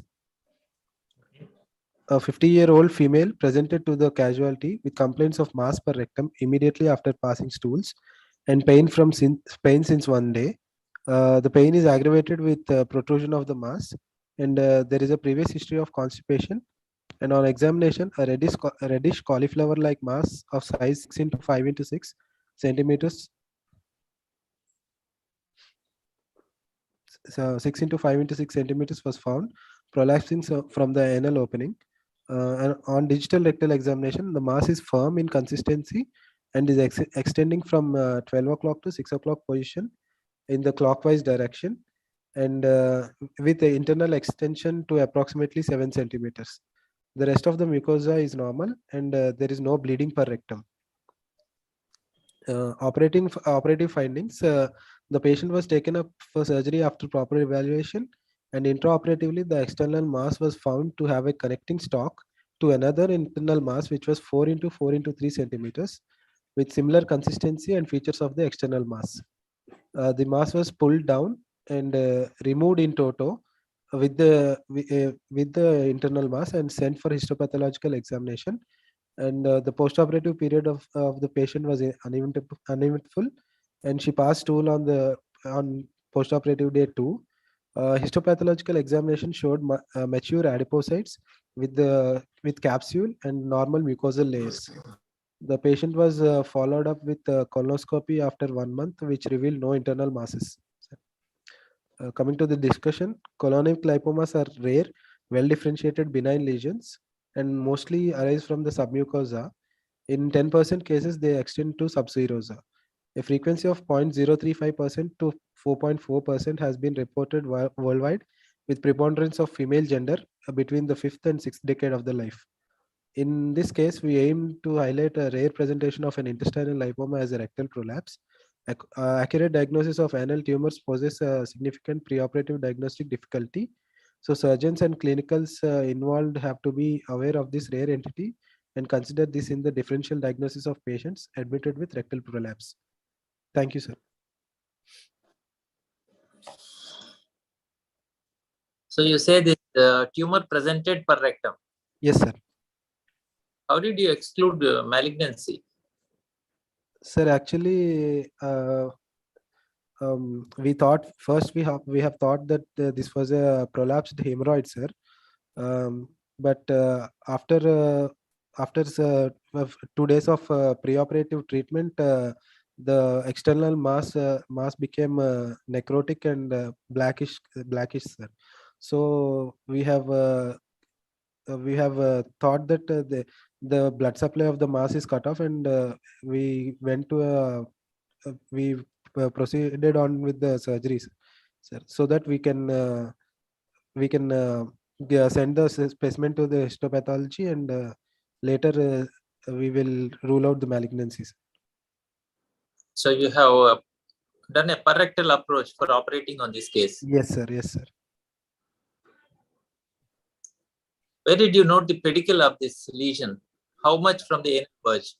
Sir, actually, the pedicle was up to the 7 centimeters from the anal verge, sir. Like 1 finger length, sir.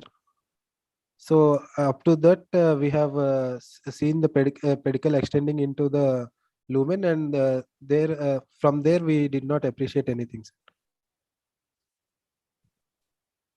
So with a proctoscope and retraction, you could visualize the pedicle completely. Proctoscopes could not be done, sir. The patient had severe tenderness, sir. So we did not do proctoscope, sir.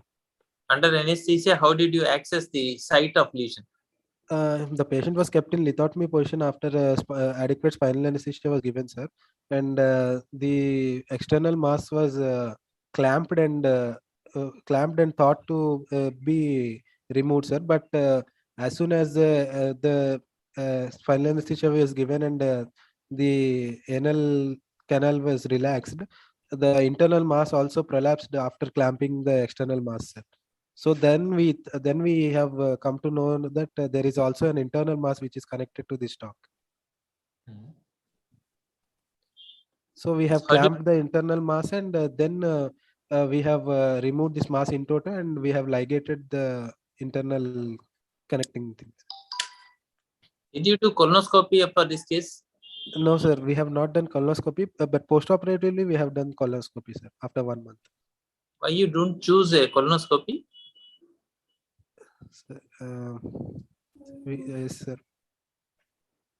Any particular reason you did not want to do? Because it's an elective procedure. Yes, sir. It is an elective procedure, but could you feel with your finger the upper limit of the pedicle? yes, sir. I felt the upper limit of the pedicle, but I did not feel the internal mass. Yes. So how did you actually expect that it could be only on single isolated lesion? There could be many such lesions higher up in the colon. Yes, How did sir, you?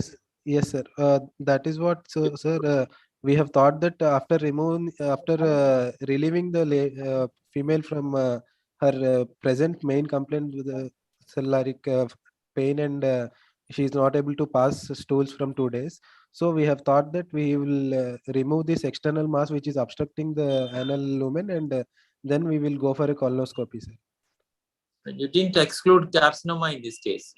Yes, no, sir. Preoperatively, we did not exclude carcinoma. Why? You had an accessible mass. Sir? Why you didn't do a pre-op biopsy? Sir, actually, the mass became necrotic after 2 days, sir. So we thought that removing in toto would be good for the patient. Okay. How did you ligate the pedicle? Sir, the pedicle was ligated with one silk, sir. One silk and two. It is transfixed, sir. Actually, it is not ligated. It is transfixed through and through. And then another suture was taken below that transfixation, sir. And then the mass was removed in toto. So what if the mass is arising from the muscular layer or deeper to the muscular layer? Sir, excuse me, sir. You said this mass most often they come from the submucous layer. Yes, sir. Yes, sir. So that's Yes, sir. most often common for the intraluminal presentation of lipomass of GI tract. Yes, sir. So they could be a very well defined pedicle or a wide base. Yes, sir. Okay. How do you delineate the plane of origin of this lesion? Was it deep seated? Was it involving the rectal wall muscle? No, sir. It is not involving the rectal wall, sir. The mucosa could be palpated, sir, and then we have then our surgeon, sir, has concluded that it is not extending into the deeper layers of the mucosa, sir. What is the risk of perforation following surgery in these cases?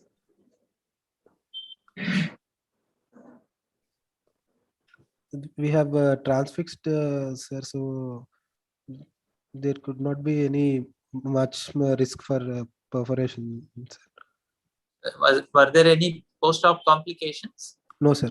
The post-op period was uneventful, sir. There was no bleeding, and the patient passed stool freely after POD 2, sir. So you said you did a colonoscopy after 1 month. Yes, sir. It revealed no internal masses, sir, and only small scar-like tissue was present at the site of the removal, sir. Could a parectal ultrasound have been informative in this case preoperatively for mapping the pedicle vascularity? Yes, sir. Yes, sir. But did you attempt? No, sir. We did not get an parectal ultrasound, sir. Okay, fine. Nice presentation. Thank you, sir. Dr. Kishan Sai. Thank you, ma'am. Dr. Swastik Nihar. Dr. Swastik Nihar. Present. Kindly switch on your Hello? video, doctor. Dr. Swastik Nihar. Please Yes, switch ma'am. on your right. Good morning.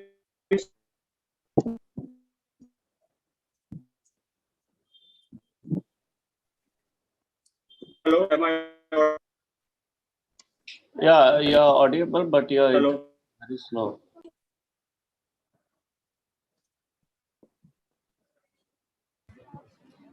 Kindly do switch off any other devices if you are working in your audio is not clear, Dr. Swastik. I request you to put off your camera, or if you have connected with mobile and the other laptop also, put off. Yes, sir. Just give me one. Okay.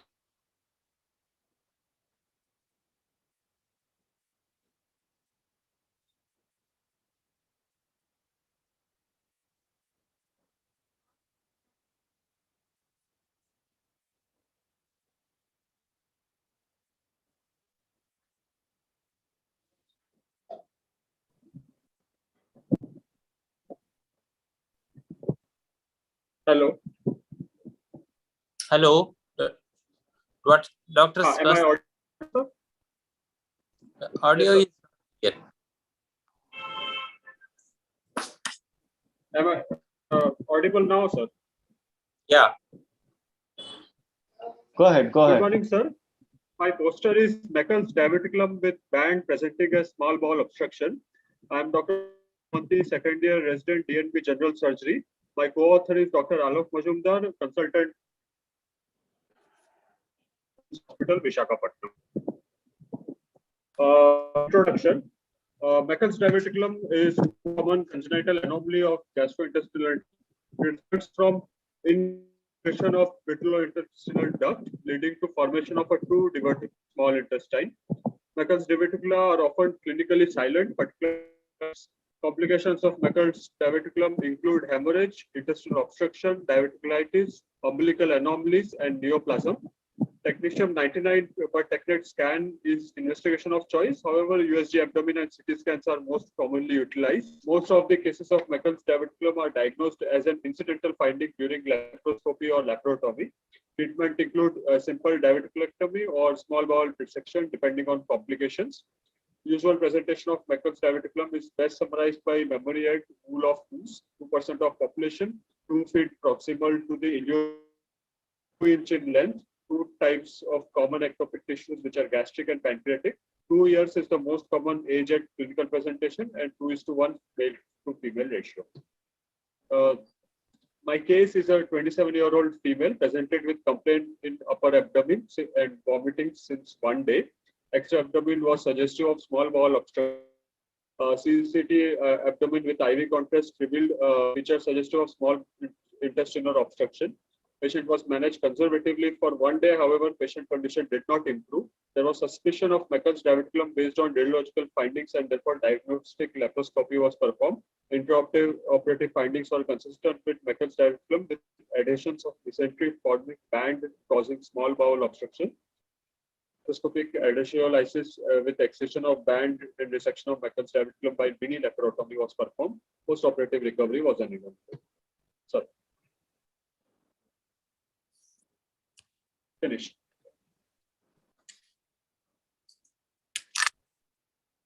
Okay. What was the general condition of the patient at presentation? Sir, at presentation, she was vomiting and she was weak, and there were general physical signs of weakness and intestinal obstruction. She was not tolerating anything orally. So we kept her on NBM, IV fluids, Ryle's tube aspiration, and monitored her for 1 day to see if her condition improves conservatively while we did radiological investigations. And after 1 day, we decided to go for diagnostic laparoscopy. Why did you opt for a mini laparotomy? Sir, the band causing adhesions, it was difficult to remove the Meckel's diverticulum, dissect it and remove it by laparoscopy. So we extended the supraumbilical incision for laparoscopic port, and we took it out by mini laparoscopy. So you did a local excision or a resection? Yes, sir. Yes, sir. Localized resection of the Meckel's diverticulum and bands around it. How did you close the wound? Sir, we closed the wound by 3-0 vicryl. The intestine, sir, where we took out the Meckel's diverticulum, we closed with a 3-0 vicryl. Okay. How did you decompress the bowel? Because already you said there is existing obstruction. Yes, sir. Could So, you we decompress for decompression at mini laparotomy? So pre-operatively, we did Ryle's tube aspiration and decompress the bowel. Post-operatively, we kept the patient for on NBM and slowly, gradually started on liquid diet and then soft diet in next 3 to 4 days of period. We monitored the patient for POD until POD 5 until she was tolerating orally and passing stool. Then we discharged her. Did you put in a drain?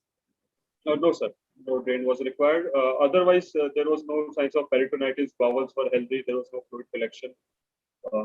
There was no indication for drain. Did you have any wound complications at the mini laparotomy site?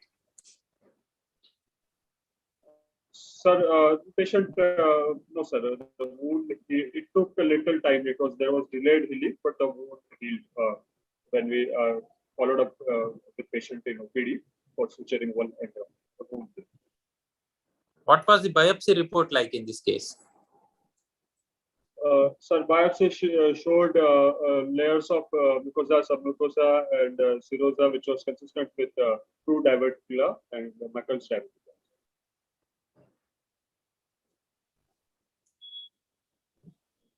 Did you explore the abdomen for any other congenital problems? Diagnostic laparoscopy, we did if there was any other apparent anomaly, but there didn't seem to be any. No, sir. And also we did see CT IV contrast in radiological investigations before it wasn't suggestive of any other anomaly. Okay. Good. Nice presentation, Dr. Nihar. Thank you, sir. Thank you, sir. The next presenter, Dr. Harichandana.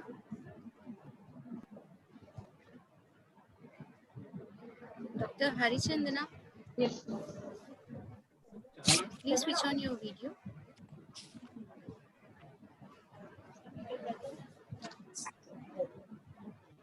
Hello. Hello. Hello.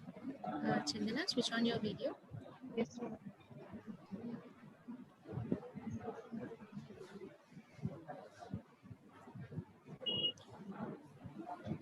Sir, excuse me, sir.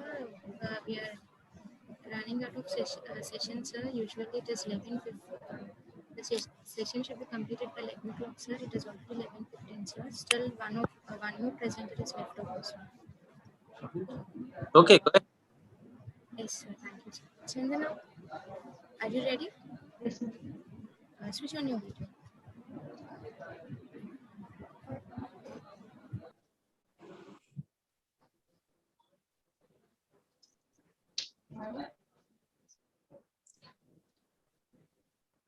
Myself, Dr. B. Harichandana, presenting a case of fecal fistula with fecal perforation in 40-year male. The fecal fistula is an abnormal connection between intestine to the skin. As a result, intestinal contents are leaked through the communication to the skin. Here we report a case of 50-year-old male presented to casualty with lower abdominal pain and swelling since 10 days, associated with vomiting and fever. Ultrasound abdomen revealed pelvic abscess with pyelonephritis, and CT abdomen revealed pictogenous collection with 8 foci in right pelvic region. A suspicious defect in right lateral wall, abdominal muscles, extending externally into subcutaneous fascia and internally noted surrounding bowel loop suggesting abscess.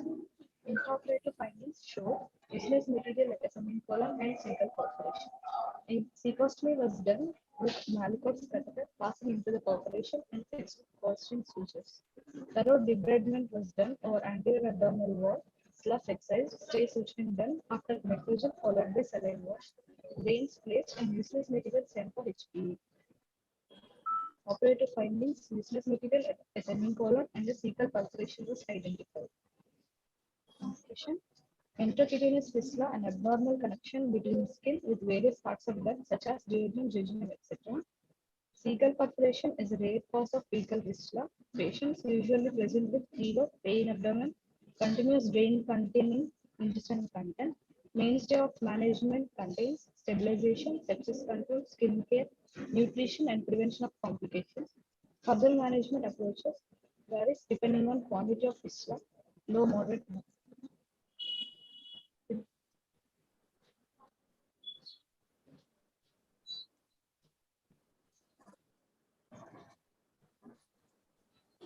So what are the pre-op investigations you have done for this case? And abdomen and CT abdomen routine investigation. This patient presented as a chronic presentation or an acute presentation? Chronic presentation, sir. After 10 days. Okay. What other investigations could you have planned in this case? CT. So did you exclude tuberculosis and did you exclude malignancy before proceeding for surgery? Sir, we asked for history, sir. He is not on any ATP or no symptoms, signs. TB, sir. So investigations wise, what would you plan to exclude tuberculosis and malignancy? Tuberculosis, sir. AFB staining, sputum for AFB. Sir, all were negative only, sir. This is bowel. We are speaking of bowel. Yeah, go ahead. What else? Did you think about colonoscopy? Did you think of colonoscopy? Yes. Could you have got colonoscopy done pre-operatively and also supplemented with colonoscopic biopsy? Yes, sir. So that could have helped you with further diagnosis. Yes, sir. Sir, the So what? patient is operated in emergency. It is emergency. Yes, sir. So was the patient passing? Was the patient passing motion? Was the patient passing motion normally also? No, sir. At the time of presentation, he is not passing, sir. Post-op status was unable. So now he is passing stools. Should be any. Why do you think there should be constipation if there is fecal fistula? So how do you classify fistulas? Based on quantity, low, moderate, or high output fistulas. Less than 200 ml per 24 hours, low. 200 to 500 moderate, so more than 500 per 24 hours, high output fistulas. What was your conclusion as regards biopsy post-op? What was the fistula because of? What was the reason for fistula in this case? Also abscesses. Abscess. Abscess where? Pelvic abscess. No. He presented with a pus point over a right electroxer region. What was your subsequent medical management as a follow-up? You have placed in a Melicot catheter into the fistula. Yes, Cetostomy was done, sir. And Okay. the patient was kept on NVM for around 14 days and TPN was started, sir. Now patient is passing stools normally. Fistula is closed. What was removed, sir? When did you remove the Melicot? Third week, sir. Output was new for 1 week, sir, almost. Passing stools normally, sir. Then we removed stable and we are planning this.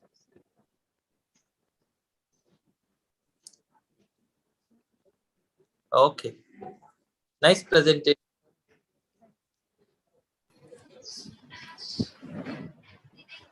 Thank you, Dr. Chandana.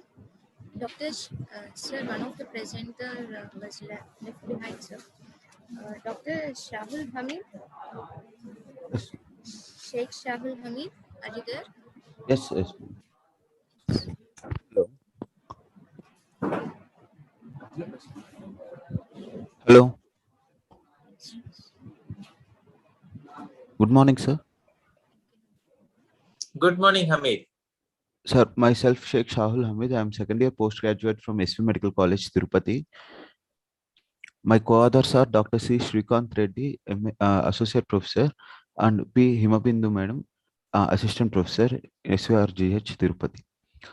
My case introduction, sir. My case title is Small Intestinal Obstruction Secondary to Femoral Hernia.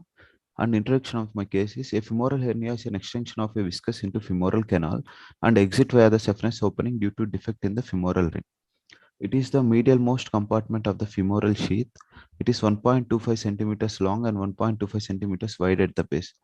Femoral ring is bounded anteriorly by the inguinal ligament, posteriorly by the iliopectineal line of Cooper, and pubic bone and fascia covering the pectineus muscle, and medially by the lacunar ligament, and laterally by a thin septum separating from femoral vein.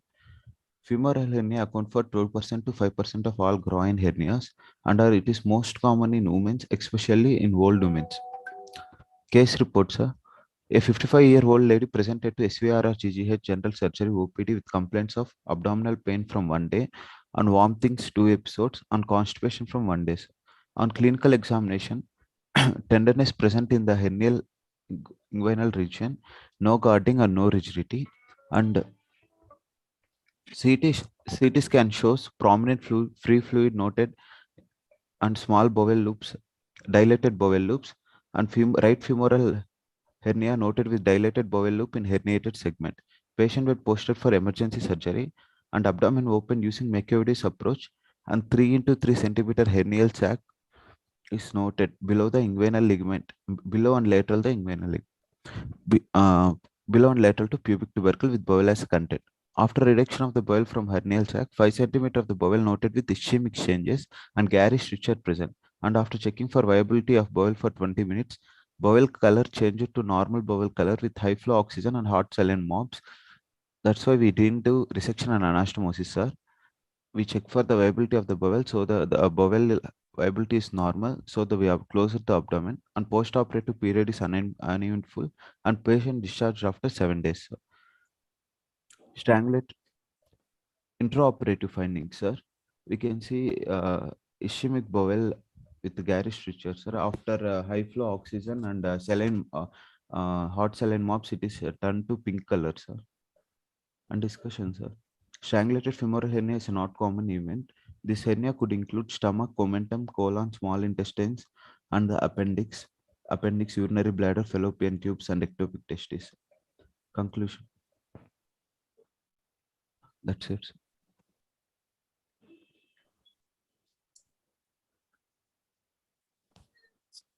So what did you do with the hernia? Did you take hernia sac and how do you prevent the recurrence? We didn't open the sac, sir. We reduced the sac. After that, we approximated the inguinal ligament and iliopectineal ligament. Okay. We opened the abdomen above the inguinal ligament. After that, we observed the sac, sir. Sac and content. We didn't open the sac. We reduced the sac. After that, we repaired the posterior wall, and mesh is placed over the sac, and we closed the abdomen. You have done a mesh repair. Yes, sir.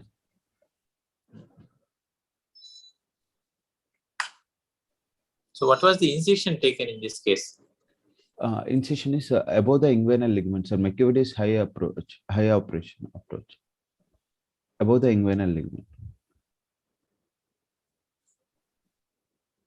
Okay, which part of the small bowel went into this hernia sac? Ilium, sir.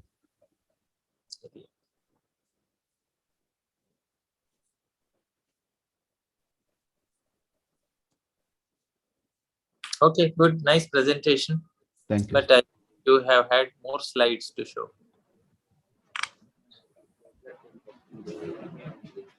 Thank you, Dr. Hamid. Thank you, sir. Sir, thank you very much, sir, for the gracious presence. We are very honored, sir. Thank you so much, sir. Welcome. Yeah.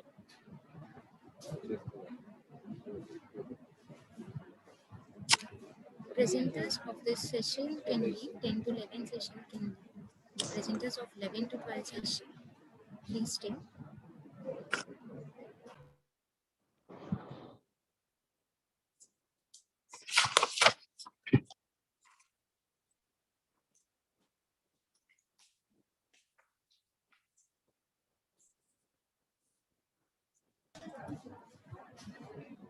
Now we move on to the next session.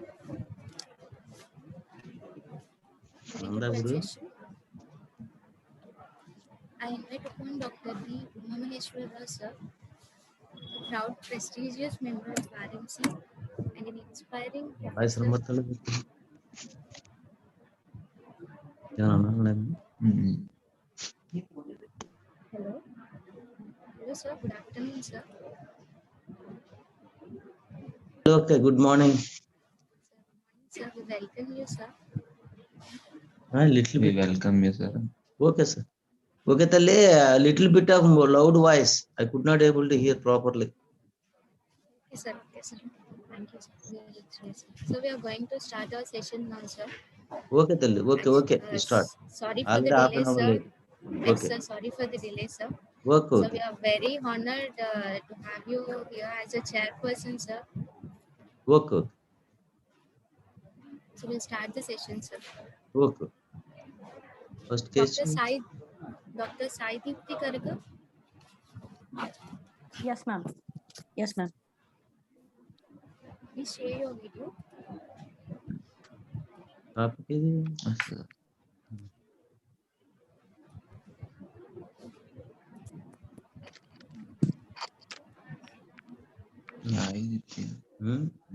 the topic is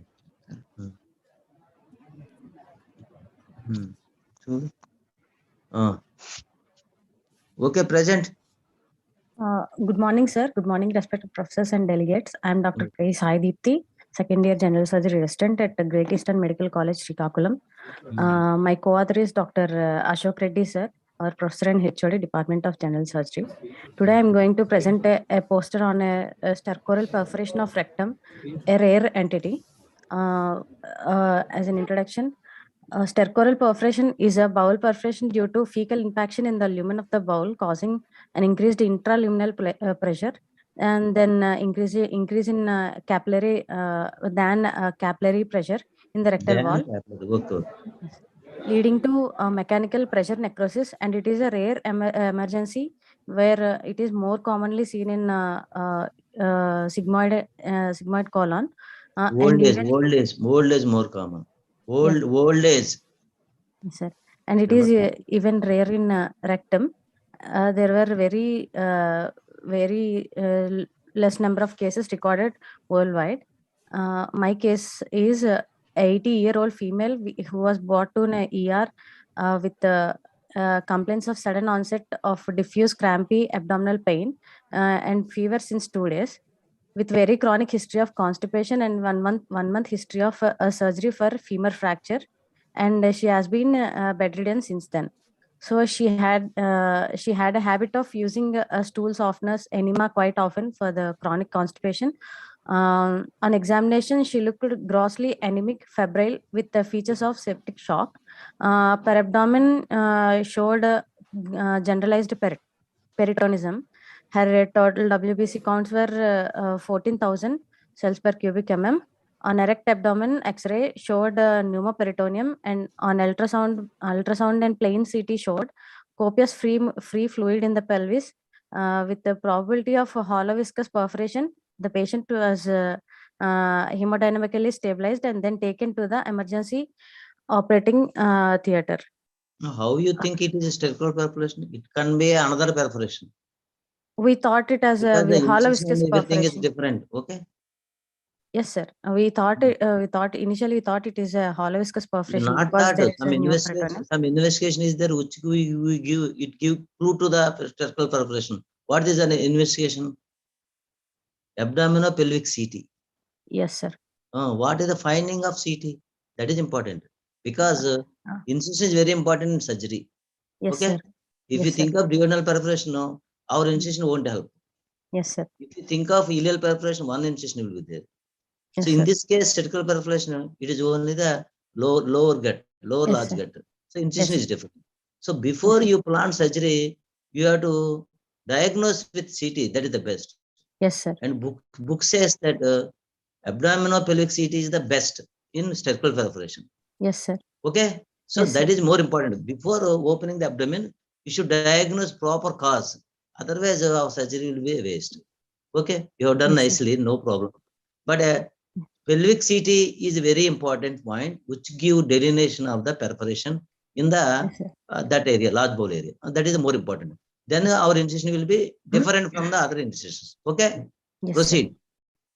Yes, sir.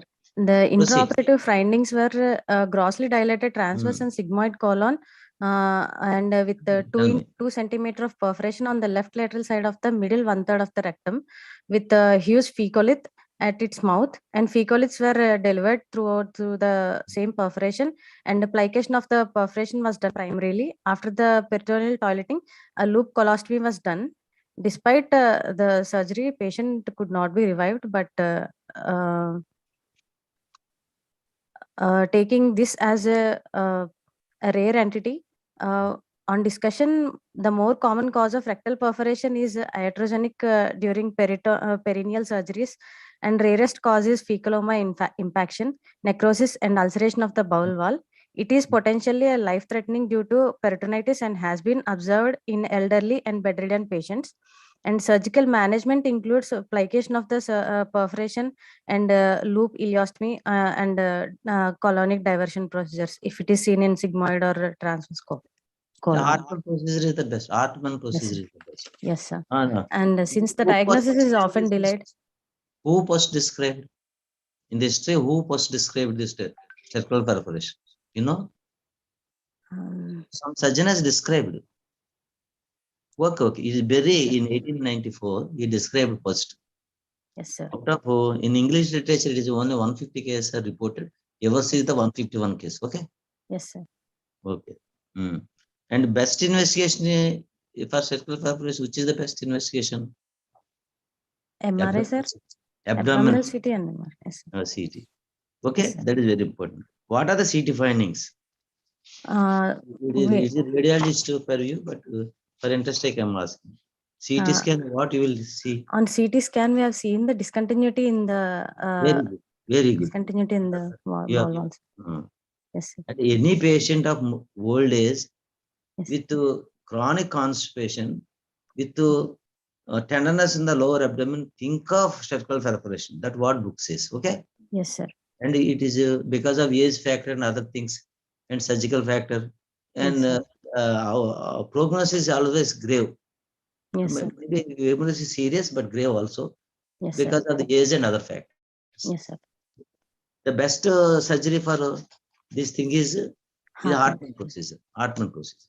Okay. Yes, sir. Yes, sir. So, what is the most important thing in this type of perforation is immediate attention of the diagnosis. That is important. Yes, and sir. immediate CT scan and Yes, proper surgery will give some good results. Anyhow, you have presented nicely. Tell you. Okay. Thank you. Sir. Thank you, sir. Okay.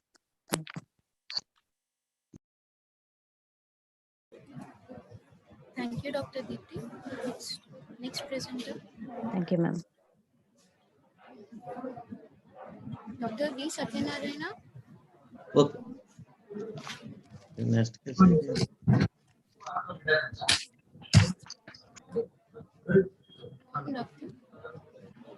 morning. Am I audible? Okay. Good morning, ma'am. Good morning. What is your case? Good morning, sir. My case is. What you tell your details. What is your case and your details? Okay. My name is Dr. V. Satyanarayana T. I'm a final year resident in Usmania Medical College. Which medical college? Usmania Medical College. Usmania. Very good, Nana. Very good. Present. Okay. My case is ileal pouch volvulus following total colectomy for sigmoid volvulus. Ileal pouch volvulus. Okay. Earlier it is done total colectomy for sigmoid volvulus. Okay. Present. Yes, the total colectomy with ileal pouch rectal anastomosis allows restoration of continence in patients following total colectomy. Complications following ileal pouch rectal colectomy for what thing you have done colectomy? Sir, it was done outside, sir, for sigmoid volvulus. What is the treatment of choice for sigmoid volvulus? Sigmoid volvulus actually conservative treatment, like we can pass the Platters tube if it is. What is the routine surgery we are doing? Don't get confused. Some interest I am asking. Okay. Yes. So sigmoid volvulus, there is a Hartmann procedure, the treatment of choice. Yes, sir. Primary anastomosis is there. We are doing for last 20 years. But out of 10% cases, again, leakage is the problem. So better always goes to Hartmann procedure. Okay? Yes, sir. But in this case, they have done total colectomy, they have done. Yes, sir. Okay. They have And ileal pouch sorry. creation is done. And that is the thing you are telling. No, Okay. sir, he underwent 2 laparotomies, sir, initially. Okay. First is a total colectomy for sigmoid volvulus and later and endoleostomy. The second laparotomy was he came with that condition to our hospital. So we did a ileostomy reversal with ileal pouch and rectal anastomosis 2 years ago. Okay. You read. I will ask you. And he now presented with pain abdomen and abdominal distension and vomitings since 3 days, not passing stools and platters. On examination, there is a diffuse abdominal tenderness and digital rectal examination showed some maroon color fluids. Rectum is empty and rooming. His vitals are like there is a tachycardia and tachypnea, and vitals are the BP is 100/60 when he presented to our department. Casualty. So we immediately investigated him like the CT. What is the age of the patient? Age of the patient? 22 years old male. It's young. Okay. Male. Male patient. Male. So young. So we did X-ray rectal abdomen and ultrasound abdomen CT. We showed bent in neck tube like appearance, but because it's already the colectomy was done, actually radiologists they reported like sigmoid volvulus, but we informed them that this is already the total colectomy was done. A little bit of slow. I could not able to understand you. A little bit of slow presentation. Okay. Okay. Radiologists they have given like sigmoid volvulus report initially, but we went to them and we talked to them that already total colectomy was done. There is an ileal pouch and rectal anastomosis. So then they changed the report and they said like this is maybe that pouch became volvulus. So because there is a diffuse tenderness and there is a maroon color fluid in the digital rectal examination, we went for emergency laparotomy and we opened the abdomen, and the intraoperative findings are like this ileal pouch was pre-gangrenous as shown in the photo, and it is twisted on its mesentery. So when we found that, we derotated the mesentery and we kept some warm ups and gave 100% oxygen. Then that became the pre-gangrenous pouch became normalized as shown in the figure. So then we fixed it. Dr. Garu, your voice is not clear to me. Something wrong with net connection, I don't know. Or mic's connection, I don't know. Am I audible, sir? Now audible, it is better. Okay. Okay. Present. Intraoperative findings are like the ileal pouch. Don't put earplugs. Now it is good. Okay. Yes, sir. The intraoperative findings are like there is a pre-gangrenous ileal pouch which was rotated in its mesentery, and so we derotated it and we put a warm mops and 100% oxygen. So it became viable now. It is audible now. It's good now. Okay. Present. The ileal pouch became viable after keeping 100% oxygen. So we sutured that ileal pouch to the anterolateral abdominal wall. The pexy was done, and we put and there is a we put a protective ileostomy, loop ileostomy to just for diversion. And the patient was became normalized and post-op was uneventful when the patient was discharged. So who described post-ileal pouch in the history? Sir, Alan. It is Park and Nicholas, doctor. Alan Parks and Joshi. Nicholas. Park and Nicholas is first described. Park lower surgery book is there, very famous. We routinely, when we are undergraduate, postgraduates, we read Park book only for hemorrhage and other things. Yeah, is a Park that is described first one. How many types of ileal pouches are there? Sir, J type, S type, and W type, H type. Which is the best? J pouch, sir. It is easy. And why J pouch is best? What is the advantage of J pouch? Sir, it is easily constructed. Sir, there is very good. Very good. What is the important point during construction of the J pouch? Sir, the mobilization of the small bowel mesentery is an important step, sir. How you fix it? You wrote the here only. Sir? You wrote the pouch should be fixed to the pelvis without any movement. That is important, and no irritation won't be there. Yes. That is the technique actually. If any wrong technique is there, definitely volvulus is the commonest, because when mesentery is there, more volvulus is the common.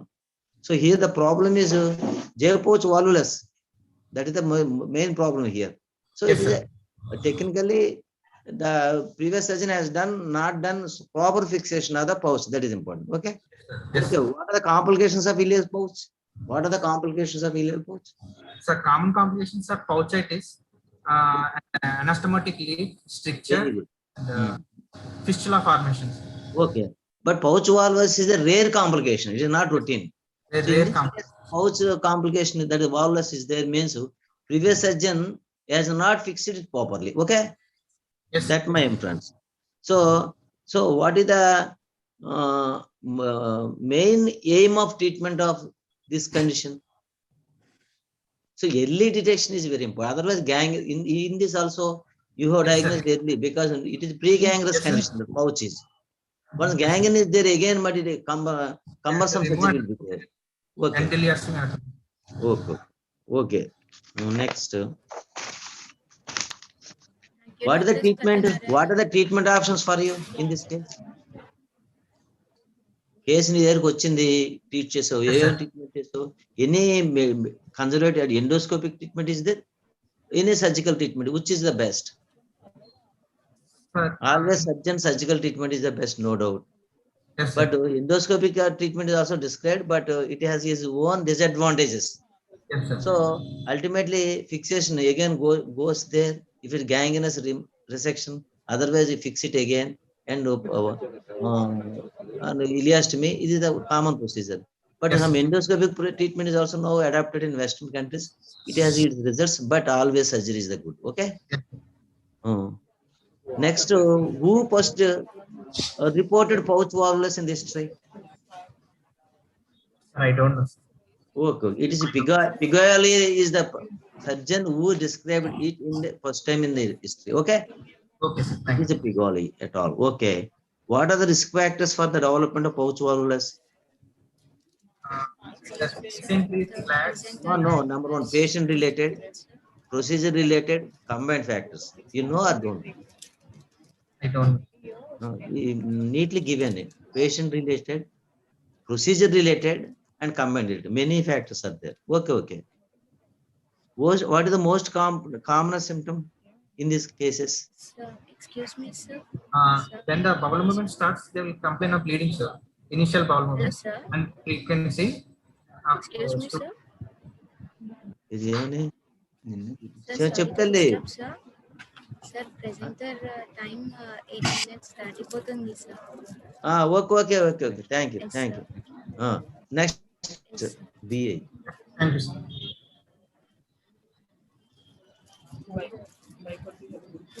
Next. Next presenter, Dr. Nangada Sairam. Yes, ma'am. ఇది కాదు March. Kindly switch on your video. ఇది lipoma.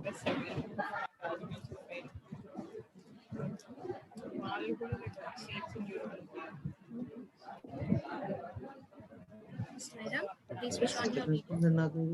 Yes, ma'am. Okay. Actually, can I change can I share the screen from my side? Actually, the presentation was somewhat clumsy. I asked you to replace it yesterday. It was already edited. Can I share my screen? Sorry, doctor, you're not supposed to share your screen at present. You can go on with your presentation. Your timer will run. No, actually, it is very clumsy. You presented, why you feel clumsy? No, sir. The poster was converted from one format to another. Okay, no problem. You take your own time. I don't have any. During that conversion, the poster slide became very clumsy, sir. We are also confused with your poster. Yes, sir. So that's what I'm asking if I can share. Okay, no problem. You take your. If I can share my screen.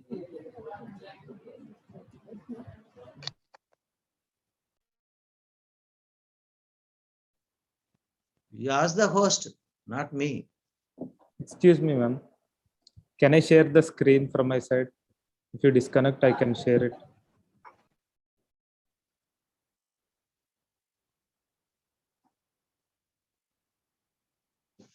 Silent, you're not supposed to share your screen. Go on with your presentation. You present like this, no Please go on problem. with your presentation. Ramanani, Yes, sir. you present, no problem. Yes, I am sir, here yes, sir. to help you. Whatever it may be, present, no problem. Your name, please? My name is Sairam, sir. Sairam, proceed, no problem. Don't get tension. Yes, sir. You present, I will be here to help you. Okay. Lipoma as a lead point of adult intussusception. Good. Intussusception is defined as telescoping of a segment of bowel with the lumen of adjacent segment. Proximal lumen, proximal bowel. Segment of proximal bowel within the lumen of adjacent segment. Most common in infants during the weaning period due to hypertrophy of Peyer's patches. Adult intussusception is most common in 6th to 7th decades. 50% have malignant neoplasm. Adults is rare. Only 5% of the cases, that too in old age. Some presenting point would be there, and 90% cases are some definitive pathology will be there in adults.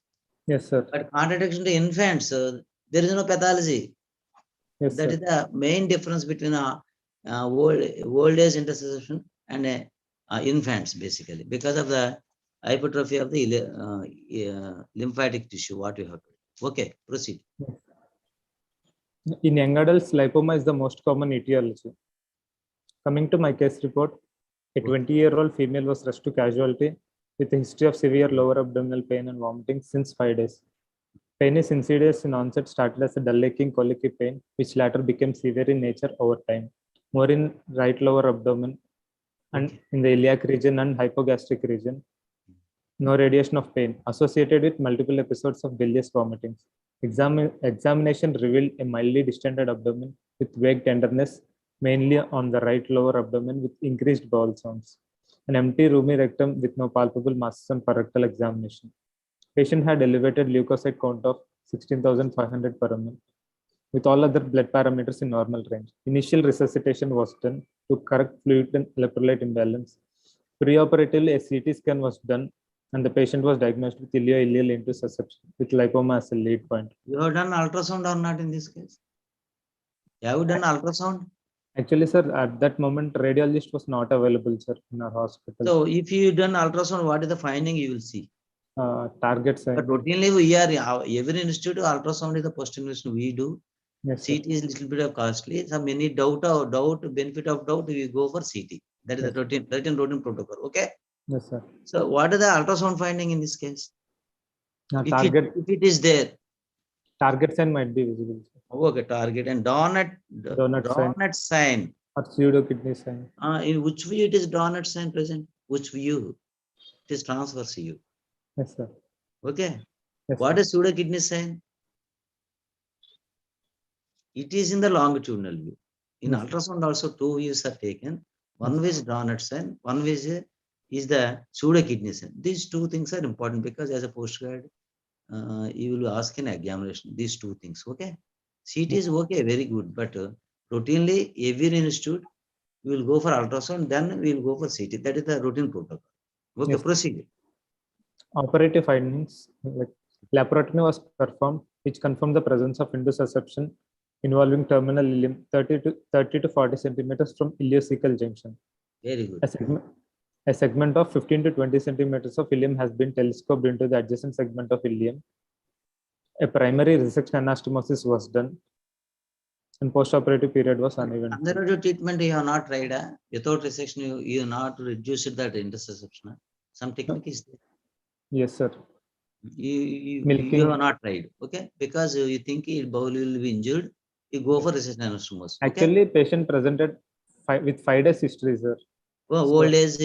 edema is there and risk of injury is there. Okay, I agree. Hmm. And another point is best investigation of choice is always CT in interception, no doubt. Yes, sir. But initially we'll go for ultrasound. What you will see CT in this case, because it is lipoma. Many factors are there. Okay, in hemangiomas, any masses, other masses also causes interception. But Yes. in case of lipoma, CT view will give, the radiologist will give, that is, it is lipoma. What is that point? You know or don't know? No, no, sir. Okay, next proceed.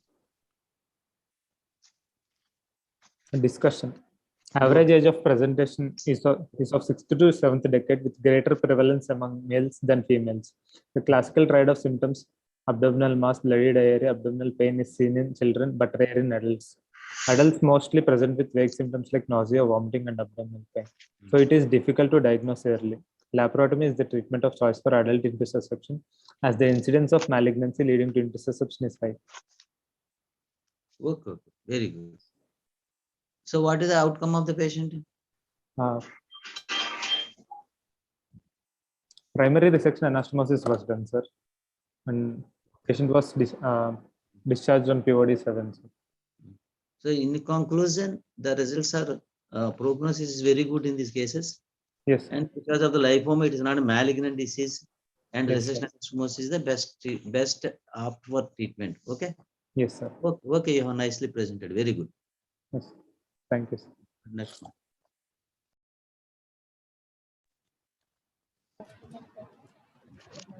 Next presenter, Volunteer Lokesh.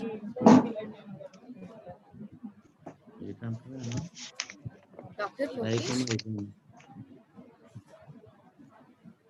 Yes, madam. Yes, ma'am.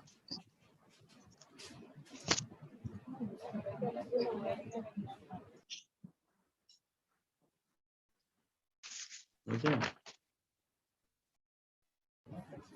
You can start. Good morning, sir. I am presenting a rare case of midgut malrotation with cystic lymphangioma of jejunal mesentery. Okay. Present. Co-author is Dr. Samir Ranjan Nayak, and I am from GSL Medical College and General Hospital. Okay.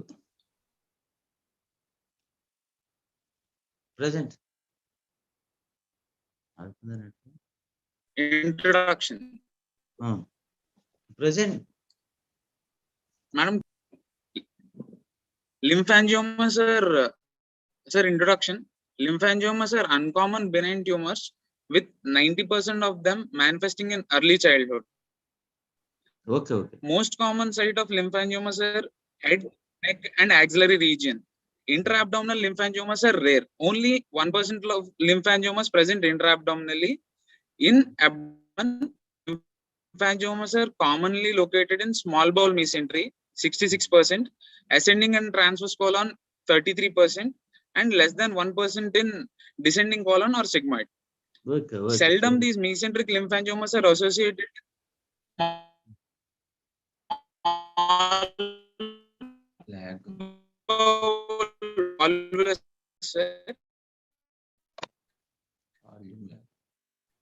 especially in adult patients.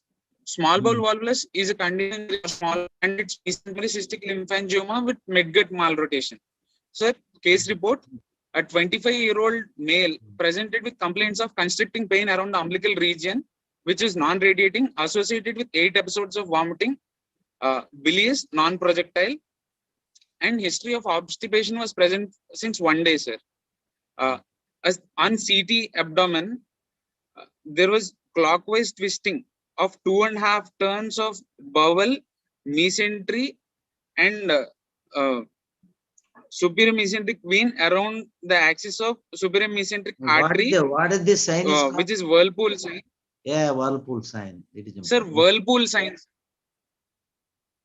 Okay, sir, there was deranged orientation of bowel loops with small bowel loops on the right side of the abdomen and large bowel loops on the left side of the abdomen with a malrotation of gut, sir. This we most commonly see in incomplete rotations, sir.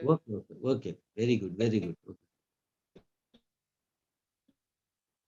Proceed.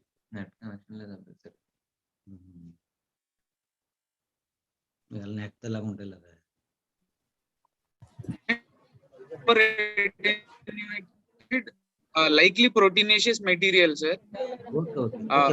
Query dermoid or lipomatous tube. Mr. Dr. Lokesh, your audio is not clear. Please check your net connection and even the audio. Your voice is not at all clear. We are not able to hear you. There is a disturbance going on. Hello?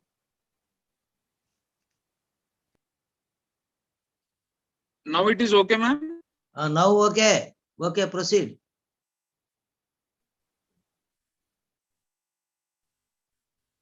Hello? Well, okay, proceed.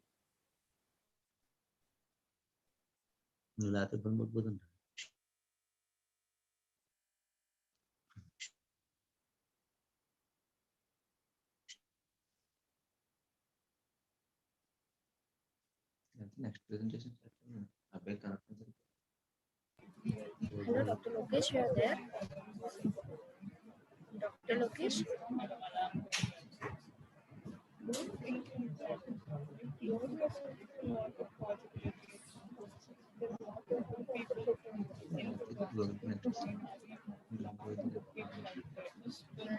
Dr. Lokesh, please continue with your audio. If the video is not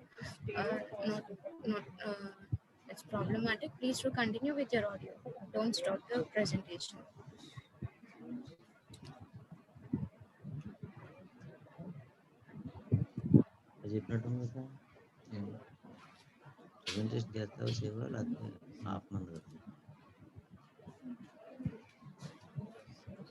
Connection సరిగ్గా లేదు.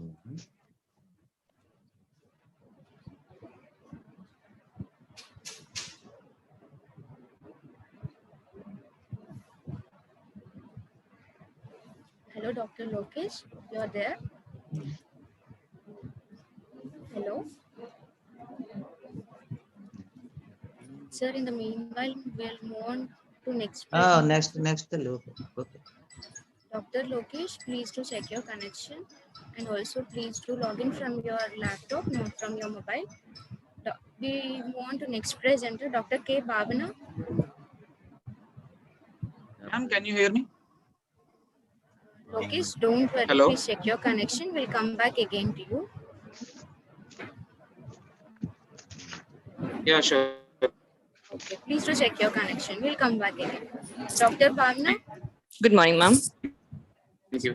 Go on, Dr. Bhavana. Good morning, sir. Okay, My name is Dr. K. Bhavna. Second year postgraduate from Siddhartha Medical College, Vijayawada. My guide is Dr. Y. Kiran Kumar, Professor and HOD, General Surgery, Department of General Surgery, Vijayawada. My topic is mass per abdomen, a clinical conundrum which revolves around a mesenteric cyst, which surprisingly turned out to be a gastrointestinal stromal tumor post-operatively. Coming to an introduction, sir, mesenteric cyst is one of the rarest abdominal tumors. The lack of clinical characteristic features and diagnostic signs may present a great diagnostic difficulties. It may present of any of the following: as a non-specific abdominal features, or as an incidental finding, or as an acute abdomen. Abdomen pain is a most common presenting symptom. Abdomen mass is found out to be in more than 50% cases, where 40% are discovered incidentally. Mesenteric cysts have been reported from duodenum to the rectal mesentery, but the most common site being the ileal mesentery. The case reports are a 55-year-old male patient presented with pain in abdomen for 3 months and complaint of difficulty in passing stools since 1 month associated with vomitings. Patient had a significant weight loss in the past. Patient is a known case of hypertension who was not on medication, who was a non-alcoholic, non-smoker with a normal sleep patterns with altered bowel and bladder habits. Patient had a history of appendectomy 22 years back and a penetrating trauma of the abdomen to 10 years back with a right paramedian scar on abdomen. Examination revealed to be a swelling extending from the right hypogastrium to the epigastrium medially and partially extending to the left hypogastrium with no tenderness on palpation. Swelling was soft in consistency and slightly mobile in all directions, but mostly mobile in 90 degrees to the attachment of mesentery, which which helped us to jump to a conclusion of being a mesenteric cyst. Patient had a normal normochromic blood picture and normal biochemical parameters. Preoperatively, we subjected patient to a USG scan, which revealed a thick-walled hyperechoic lesion extending from the right iliac fossa adjacent to the bladder to the supraumbilical and left lower abdomen with increased vascularity, with a query of either being a bowel pathology or a peritoneal mass. A CCT was suggested for further diagnosis, which revealed a lesion arising from a bowel mesentery, which might be a probable mesenteric adenoma. We posted the patient and intraoperatively, we swept the entire bowel and mesentery and found out a 10x10 highly vascular mass arising from the ileal mesentery with thick bowel adhesions. All the vascular pedicles were clamped and bowel adhered to the mass was sected and healthy ends were diagnosed. Post-operative period was uneventful and histopathological examination of the mass revealed to be a gastrointestinal stromal tumor, which was positive for CD117, DOG1, focal CD34, and Ki67. Patient was postoperatively subjected to targeted duct therapy with thyrokinase inhibitor, tab imatinib 300 mg once daily, sir. Can you define mesenteric cyst? Sir? Define mesenteric cyst. Okay. What are the types of mesenteric cyst? Mesenteric cysts can be classified into chylolymphatic cysts or endogenous cysts or urogenital remnants or dermoid thing. Difference between chylolymphatic and endogenous, what is the main difference between those things? If it is chylolymphatic, what surgery will do? If it is endogenous, what surgery will do? One is resection, one is not resection. So yes, sir. The point of view is very important. Okay. Yes, sir. Simple surgery is enough for one type of mesenteric cyst, and a complicated surgery is needed in one type of cyst. And Yes, if it is a gastrointestinal, again it goes to gastrointestinal trauma. What is GIST? So gastrointestinal stromal tumor is one of the most common type of. Which cells it is coming from? Sir? Which cells? Which are the origin of the cell? It arises from the pacemaker cells or synthesis cells of Kajal, sir. Oh, okay. That is earlier. What is the name of this cell? This tumor? Earlier it was. This is not described. Some yes, other sir. name is, what is the name of?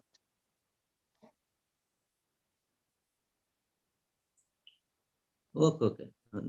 Next, what is the who first described this mesenteric cyst? I'm sorry, sir. I don't know, sir. Who first described? Some I am interested in history. That's why I'm asking history. Okay. Yes, sir. Okay. Who first published? Who performed this thing? You go to the some book, standard book. Yes. It is a Benanini is Italian anastomosis in 1507. Who he first described? Yes. And Rotintansky first published in 1842. After 300 years, he published. Yes. And Tellox is the first performed successful surgery for cystic mass in the mesentery in 1880. This is some historical points. So okay. 300 to 400 years back also, surgeon has described. That is an interesting point. Not nowadays procedure. Okay. Yes. This is one important. What is the theories in the mesenteric cyst? You know, there are two theories. Theories in the formation of mesenteric cyst. You know. No. Okay. Two theories, but proposed by Gross is the best theory. You go to the standard books. Yes. Your post guide, you have to know it. Okay. Yes. Next, age pattern. Any age pattern is there? What are the investigation you will do? So for this, we did a USG scan, sir. For further diagnosis, we subjected patient to contrast enhanced CT scan, sir. What are the complications? Mesenteric cyst. Rupture, sir. Peritonitis. Very good. Okay. Very good. Next present.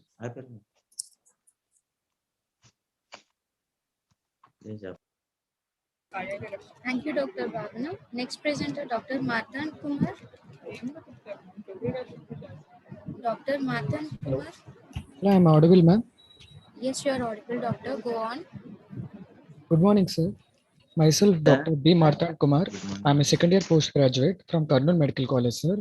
My co-authors are Dr. P. Haricharan, Professor and HOD of Karnool Medical College, and my co-author two are Masood Ahmed, Karnool Medical College Assistant Professor, sir. I'm going to present a rare case of perforated appendicitis with retroperitoneal abscess, which is historical. It's not a rare, it is a common case. We used to go very commonly see many cases who have done extraperitoneal drainage. Oh, anyhow, I am encouraging you, it is a rare case in your area. Okay, present. But here it is a common case in East Godavari. Okay? Okay, sir. Present. So coming to the introduction, appendicitis is common cause of acute abdomen, sir, which is expected lifetime occurrence of 7%, mortality of less than 1% if appendix is not perforated. Despite recent advances, appendicitis is clinically diagnosed, sir. The appendical tip of appendix is variable in position, most commonly retrocecal in 60% of population. However, in 30 to 65% appendicitis cases, it may be retroperitoneal location, which could alter the clinical presentation, sir. Hence, thus the retroperitoneal appendix can be described as snake in the grass, according to literature, sir. Coming to the case report, a 50-year-old male patient present to the casualty with a complaint of history of pain in right flank since 3 days, sir, which is colic in nature in right flank, and his vitals are stable on examination, tenderness noted in right lumbar region, sir, and bowel sounds are present in rectal examination, fecal staining noted. Ultrasound abdomen showed mesenteric inflammation with minimal free fluid noted in right lumbar region. CT abdomen shown the fat standing with multiple air specks and minimal air fluid collection, and in right iliac fossa, appendix is not visualized separately. The patient was diagnosed to have acute abdomen due to perforated appendix and associated with peritonitis, and patient underwent exploratory laparotomy. The appendix found to be retrocecal with perforation at the base of the appendix with fecolith, for which primary closure of perforation done and abscess was evacuated and ADK drain was kept in situ, sir. The operative findings are emergency laparotomy along with primary closure was done, a retroperitoneal appendiceal abscess noted, and a sloughed off appendix with perforation at the base of size 2 into 2 centimeters with fecolith and edematous cecum noted, sir. A pus of amount 100 ml noted. Coming to discussion, a perforated retrocecal appendix resulting from retroperitoneal abscess is a rare complication of common disease, and most patients with retroperitoneal abscess due to perforated retrocecal appendix present insidiously and pain significantly presenting symptom approximately 50% of cases, sir. And for abscess resulting from perforated appendix, it should reach the retroperitoneum through perforate through the parietal lining of the peritoneum. Despite the technological advancement, the appendicitis is confirmed by normal by ultrasound, CT, and multidimensional CT, sir. And appendix with retroperitoneal abscess associated with significant mortality up to 16.7%. However, early diagnosis and timely management of is very important for well-being of the patient, sir. So what are the types of appendicitis, you know? Sir? Appendicitis, classification of appendicitis, types of appendicitis. Sir, regarding the position of the appendicitis, sir. Position, acute and chronic, subacute, all other things are there. Yes, sir. What is acute, what is subacute, what is chronic? Sir, you know, tell, otherwise no problem. If you know, you tell, otherwise no problem. I will skip the question, okay? Sir, I am asking a very substandard question, but your presentation is good, I agree, but normal questioning also should answer. Appendicitis is the common complaint, okay? Going help it.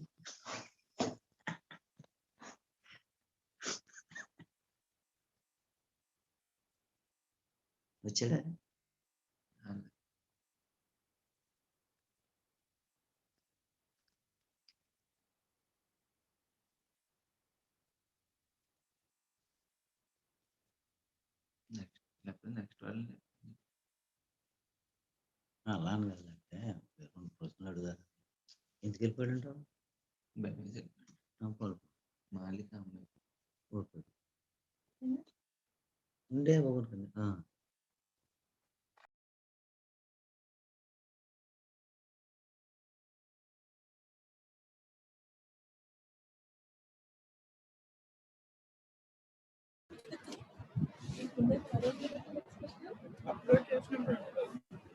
Thank you, Dr. Martha. The next presenter, Dr. Srujana.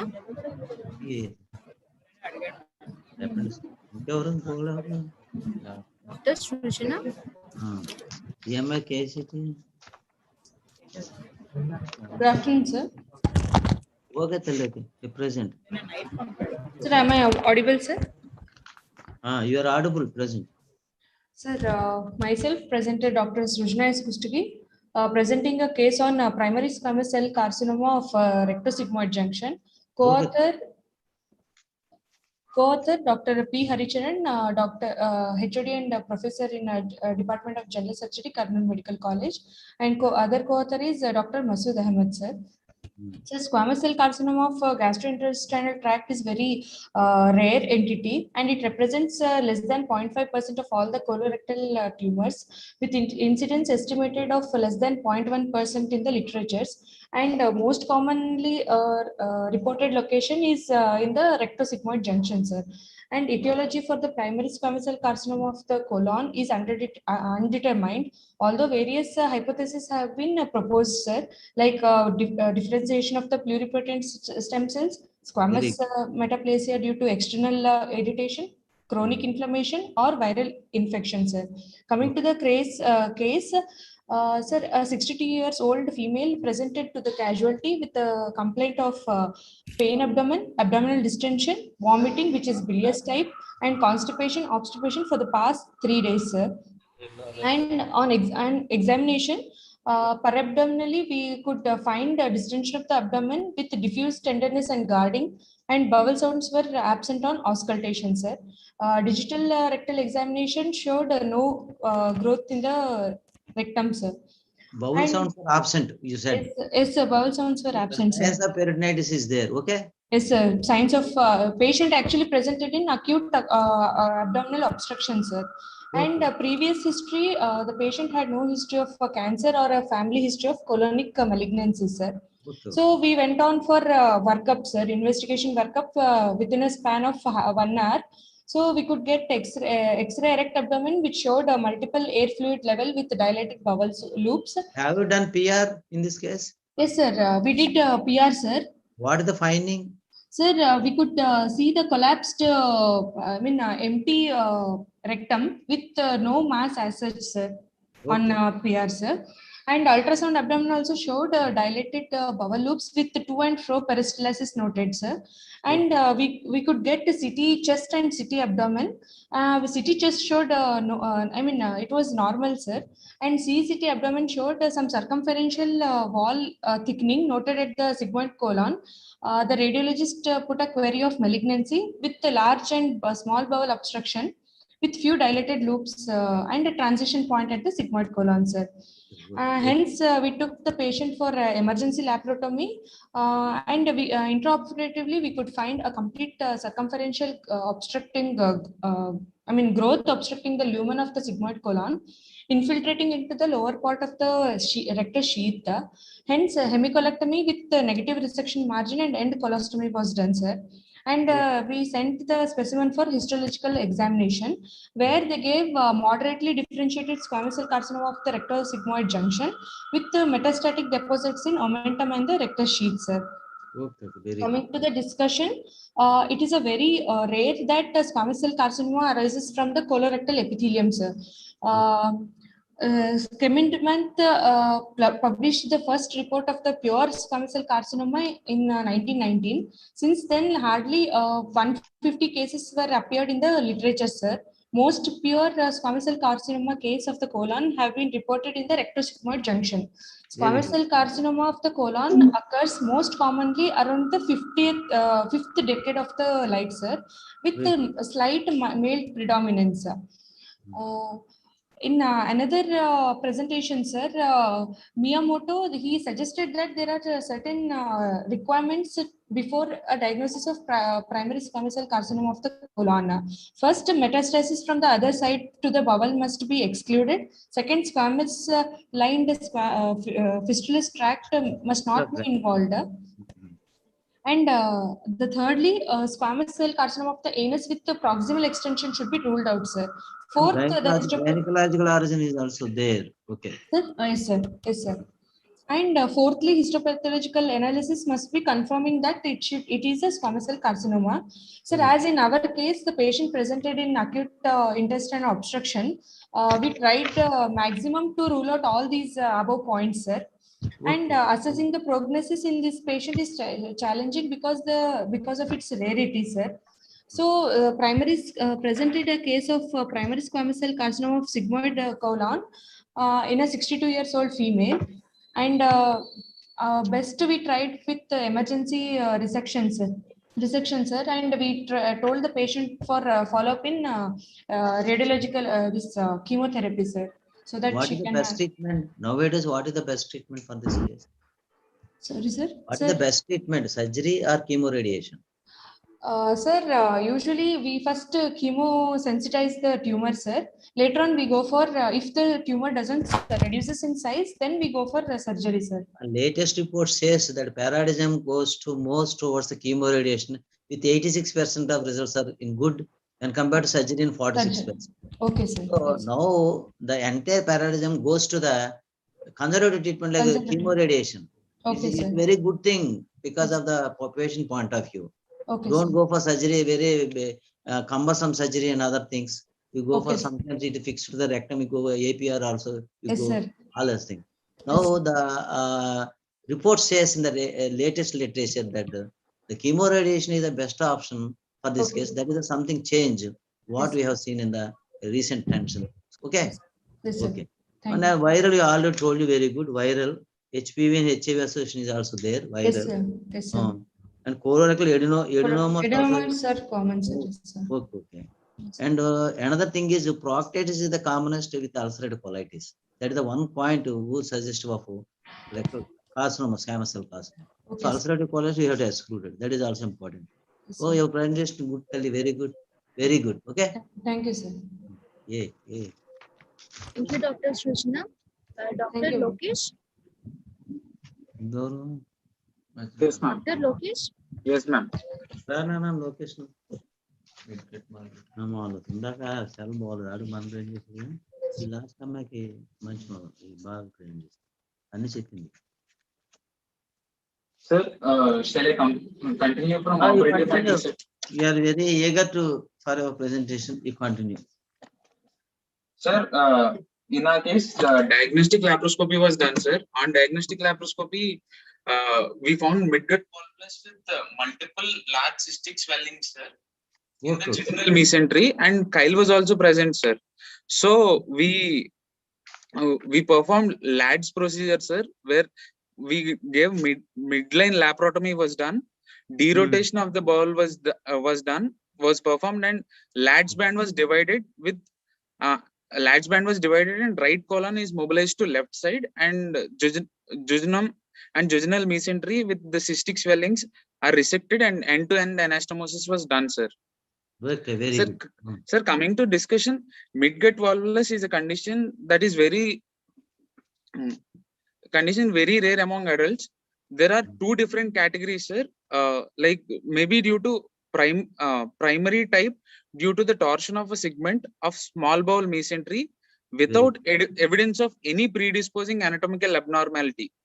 And second type coming to precipitated by underlying abnormality, sir, including post-operative adhesions or congenital bands, Meckel's diverticulum or malrotation interception and all, sir. Okay, very good. Sir, there are two theories explaining the coexistence of small bowel volvulus and lymphangioma, sir. First one being flaccid and mobile characteristics of mesenteric lymphangiomas cause it to rotate and induce small bowel volvulus. And second one being long-standing or intermittent volvulus causing lymphatic obstruction, and this forms lymphatic cyst, sir. What are other congenital anomalies that is associated with this condition? Sir? What are other congenital abnormalities associated with this condition? Common congenital abnormalities. Other congenital disorders are very common in this case. What are the other congenital disorders? Sir, congenital bands or diverticulum, Meckel's diverticulum. What is vectoral? What is vectoral? Sir? What is vectoral? VACTERL. You read something. I am going to pediatric surgery, no problem. But many midgut rotations associated with congenital abnormalities. What are the abnormalities? It is a midgut main problem. Okay. What is that congenital abnormalities? Anything you know? No, sir. No problem. Then proceed. And males are more common than females. That is another point. Yes, sir. Okay. Next, sir. In later case, generally unilocular cysts without internal septations are present, sir. If it Very is good. because of intermittent volvulus. But in our case, we had two large mesenteric cysts just adjacent to the bowel, sir, which was one measuring 10 into 6 and one measuring 6 into 6 centimeters, sir. So we thought that being what are the investigation you do in this case pre-operatively? Sir, gold standard investigation is CT abdomen and pelvis, sir. What is the abdominal radiography? What is the double bubble sign? Double bubble sign? Sir, double bubble sign is seen in duodenal obstruction, sir. Any band that separates also it gives a double bubble sign. What are Yes, what are the points in upper GA series? Contrast series also been described in this case. CT, yes, sir. okay. What are the some points he has described? Okay. Yes, sir. Cox through duodenum, duodenal obstruction. Is beak-like appearance, volvulus present. Beak-like appearance, volvulus. Yes. These are things very important. Ultrasound you have told Whirlpool sign. Okay, CT, Yes, MRI. Okay, okay. Then okay. any screening you do in this case? Screening. Screening. Okay, okay. We don't know. Heterodoxy syndrome of another screening చేయమంటాడు because common in this type of cases. Okay. Lab study is routine. And metabolic acidosis is the feature seen in these cases. Metabolic acidosis. Metabolic, yes, yes. Metabolic acidosis. Yes, okay. Sir. What is the treatment you will do in this case? Sir, treatment, we did jejunal resection of jejunum was done, sir, which had that mesenteric cyst, and jejunal anastomosis, end-to-end anastomosis was done, sir. Very good, very good. Sir, these twists not only obstruct the proximal jejunum but also cuts off the blood supply to the midgut, sir. But in our case, we don't have any like gangrenous changes or ischemic changes, sir. Intestinal obstruction and complete infraction of the midgut occurs unless the problem is promptly corrected surgically. Midgut malrotation and volvulus, although very rare in adults, should be kept as a possible differential in patients who present with signs and symptoms of upper gastrointestinal obstruction. Rarely, this can be complicated with lymphatic obstruction, leading to lymphangiomas in mesentery. Early diagnosis and surgical intervention can prevent catastrophic complications. What surgery you have done in this case? Sir, lat span was divided and derotation of the bowel was done, sir. Large bowel was kept into the yes, sir. Large bowel was kept on the left side and cecopexy was done, sir. The small bowel is kept on the right side, sir. I have done 67 cases, sir. Without doing this fixation again, it comes to the malrotation. So you have to fix it. That is important. Fixation was done on the right side. Thank you. Okay, Sir. very good. Thank you. Thank you. Thank you, Dr. Lokesh. Sir, thank you, sir. All the presenters were completed, sir. We are very pleased to have you here, sir. And thank you for your gracious presence, sir. Thank you, sir. Okay. Thank you, Tali. Thank you. Thank you, sir.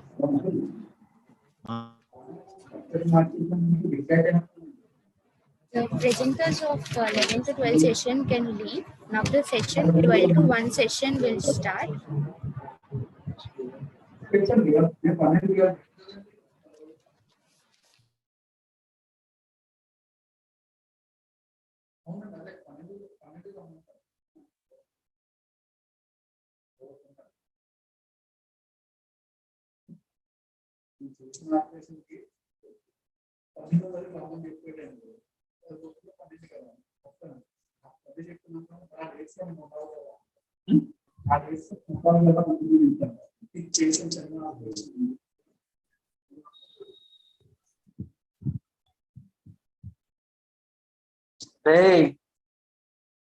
ఇప్పుడు చేసిన case ఓవిరాన్ ట్రమిజా కలిగి ఇచ్చేయమని వాళ్ళ దగ్గర ఉంది TT ట్రమిజా ఓవిరాన్ ఇచ్చేయండి ఇందా చేసిన case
Good afternoon, sir.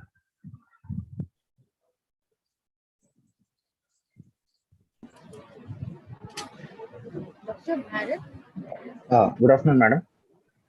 good afternoon. Please do wait for a few minutes. Your moderator will be online. Okay.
Good morning, sir.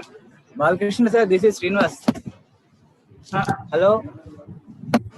Hello. Hello. Sir. Hello. Balkrishna, sir. This is Srinivas, sir. చెప్పండి sir. Sir. Live రావట్లేదు sir, streaming రావట్లేదు. Streaming అంటే నేను video on చేయలేదు.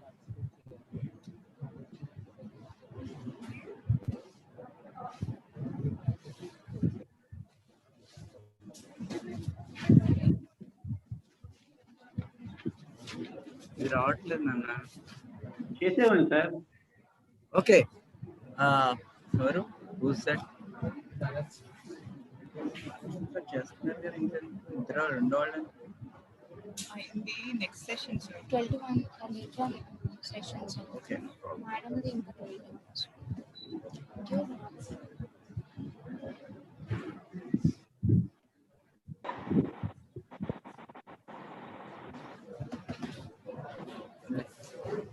Sir, I'm online, sir. Call next candidate. Bharat. Good afternoon, sir. Yes, good afternoon. Please share your screen. Okay, sir. Good afternoon, sir. Sir, Balkrishna, sir, is it audible to you? Yes, sir. Can you see the screen? Yes, sir. Yes, sir. Can we proceed, sir? Yes, sir. Yes. Proceed, please. Good afternoon, sir. My name is Bharat BNK, second year postgraduate student in Karnool Medical College, Karnool. My case presentation is a case of gastrointestinal stromal tumor of jejunum. My co-authors are Dr. Prabhakar sir, Dr. Jairam sir, Dr. Chittibabu sir, and Dr. Chandra Reddy sir. Introduction: gastrointestinal stromal tumors comprise about 1 to 3% of all gastrointestinal neoplasia. They can appear anywhere in the GI tract, but most commonly they occur in stomach, accounting to about 40 to 60%, followed by small bowel, where they account about 20 to 40%, and then colon and rectum to about 5 to 15%. In this poster, we present a case of gastrointestinal stromal tumor of jejunum. Case report: a 48-year-old male with no comorbidities presented with vague abdominal pain, distension of abdomen, and bloating sensation for past 5 days. Patient had no history of similar complaints in the past and no previous surgeries. On examination, there was fullness noted in the left lumbar region and in the left iliac fossa. Tenderness and guarding was present over left lumbar region and left iliac fossa. Bowel sounds were present. PR was normal. On ultrasonography, there was a 7 into 7 centimeter heterogeneous hyperechoic collection in the left iliac fossa. And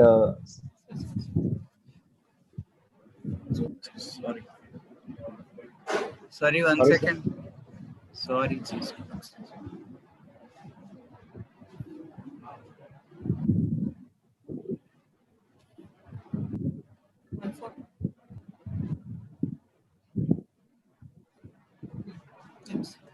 Okay. Continuing, ultrasonography showed 7 into 7 centimeter heterogeneous hyperechoic collection in left iliac fossa.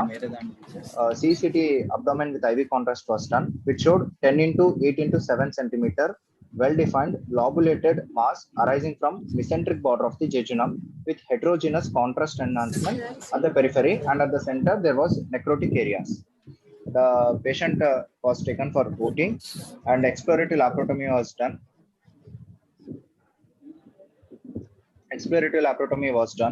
And intraoperatively there was a hard mass of 10 into 8 centimeter arising from the mesenteric border of the jejunum, which was about 30 centimeter distal to the DJ flexion.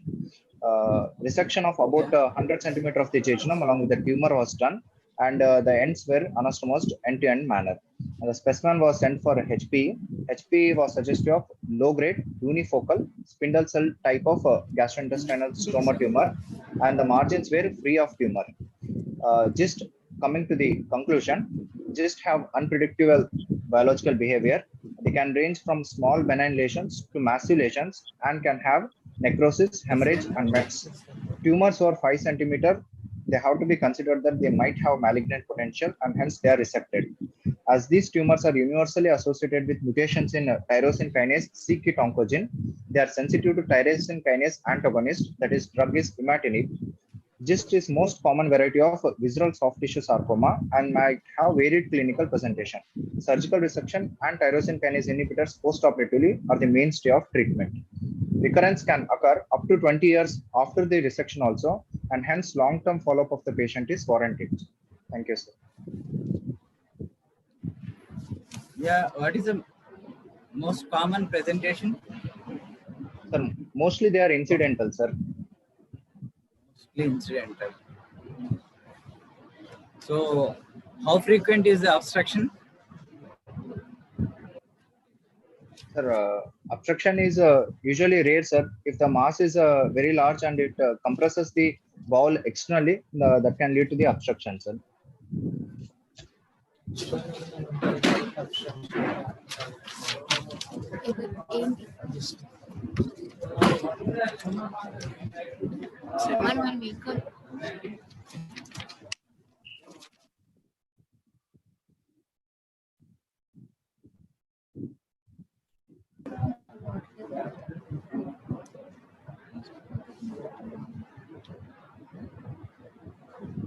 Hello, sir.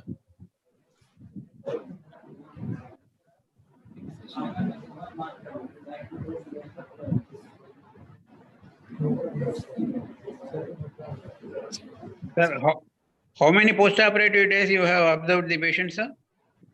Sir, the patient was in the ward for in our surgical ward for 12 days. Sir. After suture removal, the patient is currently in transfer to the oncology department, where he started on imatinib therapy. So, how many months of observation you have done? Sir, the patient is this was operated quite recently, sir. The patient is in a regular follow-up for past 1 month, sir. Is the GIST is a recurrent tumor? GIST can recur, sir, and the recurrence can go up to 15 to 20 years, sir. So, to follow up the GIST, so is there any way, any tumor marker you would like to follow up with? Sir, IHC of that histopathology can be done to see for CD117, sir. CD117. So whenever CD117 is elevated, you can see that there is recurrence. Okay, sir. So how will be the prognosis, particularly in a perforated obstructed perforated tumor? Is obstructed or perforated, the prognosis is the tumor. It depends upon the prognosis depends upon the histopathology reports, whether it is a high growth tumor or low grade tumor, and whether the margins are free of tumor or not, and whether and also the focality, sir. Okay. Right. Okay. Seb, thank you. We'll go to the next poster. Please, all others, please mute yourself. There is a lot of disturbance.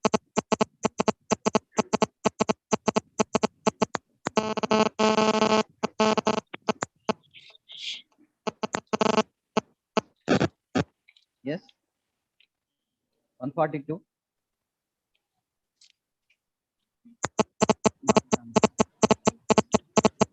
Dr. Parshuram. Who's that? Dr. Parshuram. Hello. Hello. Good afternoon, sir. Good afternoon, sir. I am Parsuram, sir. Yes. General surgery final year postgraduate in GSL Medical College, sir. Yes. Sir, today I'm going to present a rare case of inflammatory fibroid polyp of small intestine, sir. Yes. Sir, inflammatory fibroid polyps are also called Vanek's tumor.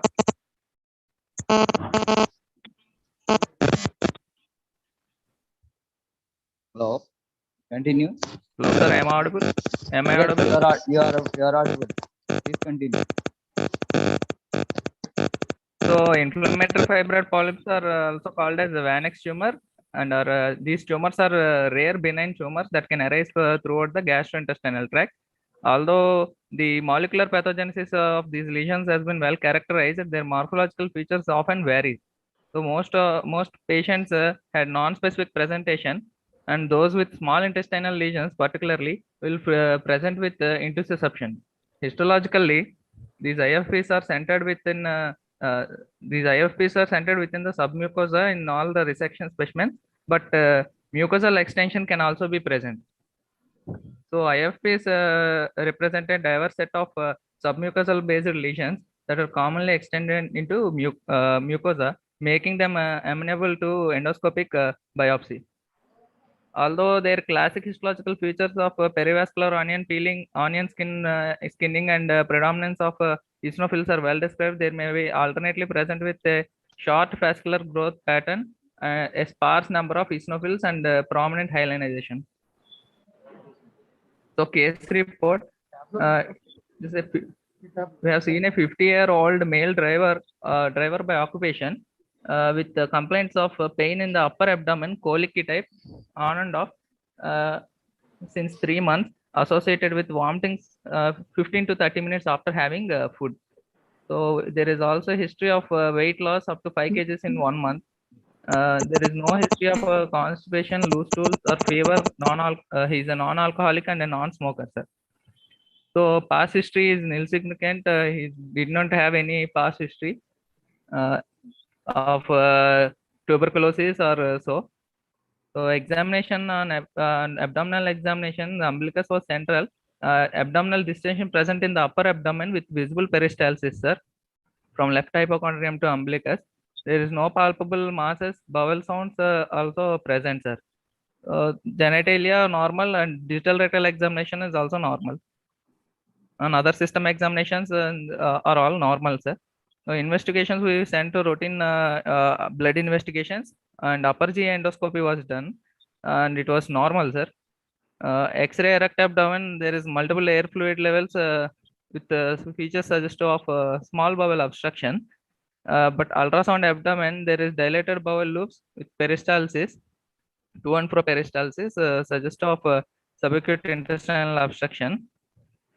CECT abdomen, there is grossly dilated jejunal loops with transition point at distal jejunum with mild thickening of bowel wall at the transition zone. Reported as stricture. And treatment, we planned for a diagnostic laparoscopy, sir, under general anesthesia. We have seen a jejunal growth, and segmental resection of jejunal junction was done, and side-to-side stapler assisted anastomosis was also done, sir. Intraoperatively, we have seen a 5 into 4 centimeters mass with adjacent bowel loops adhered to it by flimsy adhesions. The biopsy report, and we have sent the mass for biopsy. Biopsy report was a specimen of jejunal stricture showing inflammatory stricture with perivascular spindle cell aggregation mixed with eosinophilic and mucosal extension, possibly eosinophilic fibroid polyp. So discussion. IFPs are most often occur in the stomach and large intestine, followed by small intestine. They are rare in esophagus and anal canal. The presenting symptoms are mostly non-specific. Our patient presented with pain abdomen associated with vomiting, sir. Outside of the stomach, the incidence of gastrointestinal IFPs is low, but they have been reported throughout the gastrointestinal tract, or half of the patients with small intestinal FP usually present with intussusception, sir.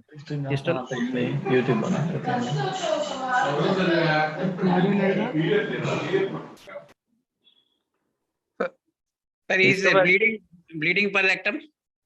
No, sir. No history of melena also, sir. But he is passing stool, sir. So we plan for diagnostic lab and proceed. Is there any other tumors in the transverse colon or descending colon or sigmoid colon? We haven't seen for there are no visible tumors in the diagnostic laparoscopy, sir. We have to do for colonoscopy for that patient, sir. But you have to do no? Yes, sir. Yes, sir. In the follow-up, we will do, sir. This patient was recently operated, sir. What is the prominent pathological point you have to catch in this case? In the slide section. In pathological, in a histopathological examination, there is a perivascular spindle cell segregation with eosinophil infiltration, sir. Is it a recurrent tumor?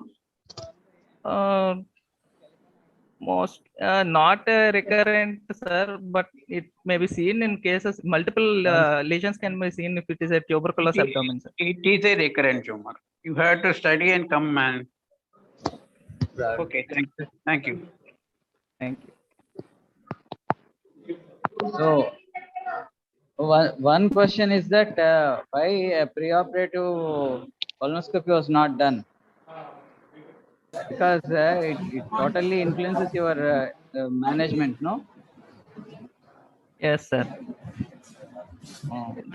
Because you are saying that it is an inflammatory polyp.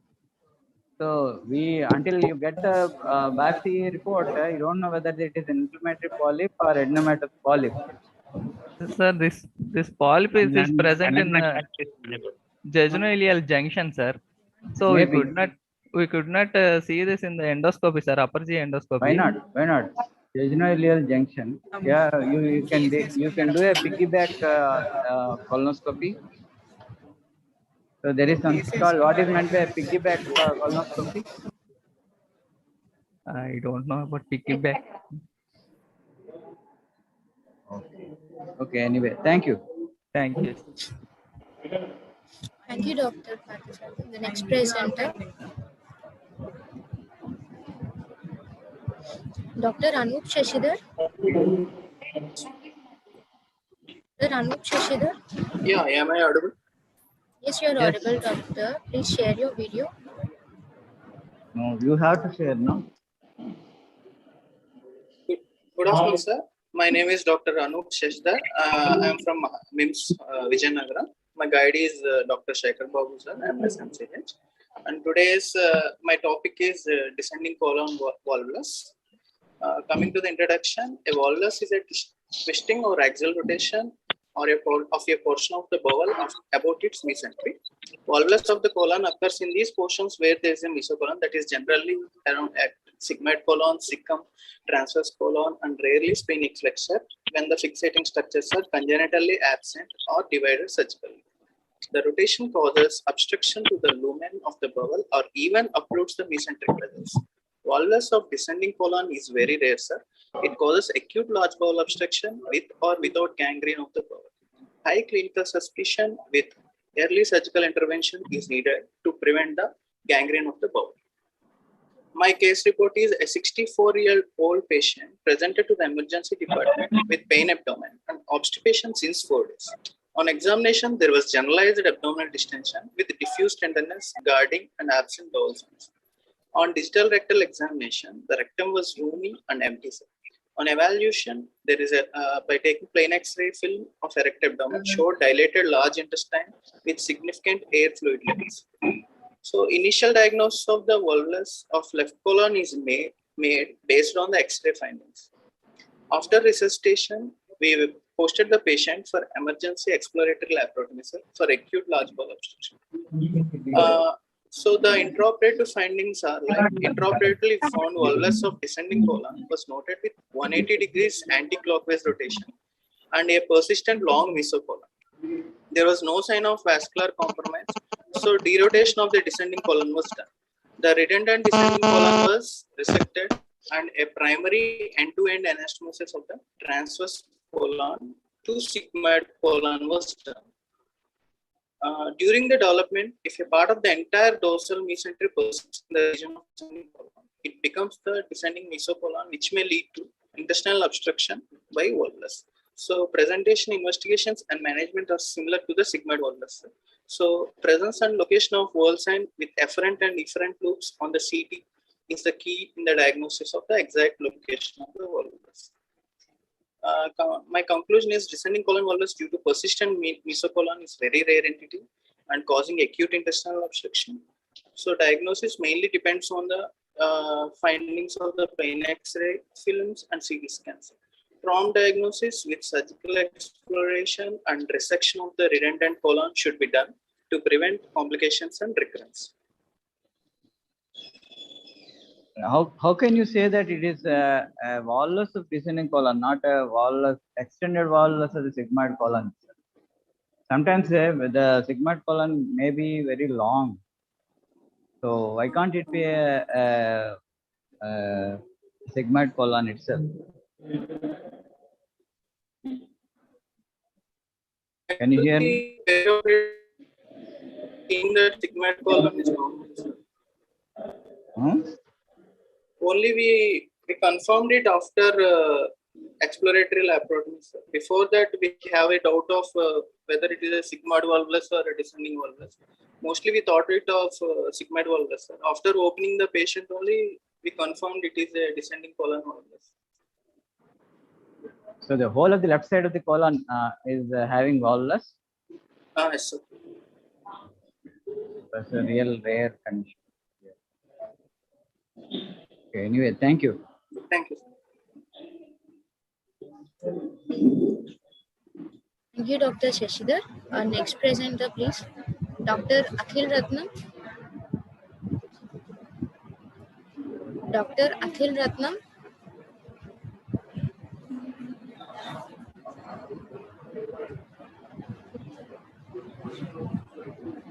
Dr. Akhil Ratnam.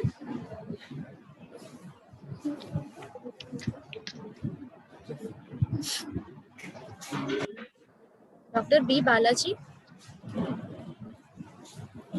Hello. Hello. Dr. B. Balaji. I'm there, ma'am. Hello.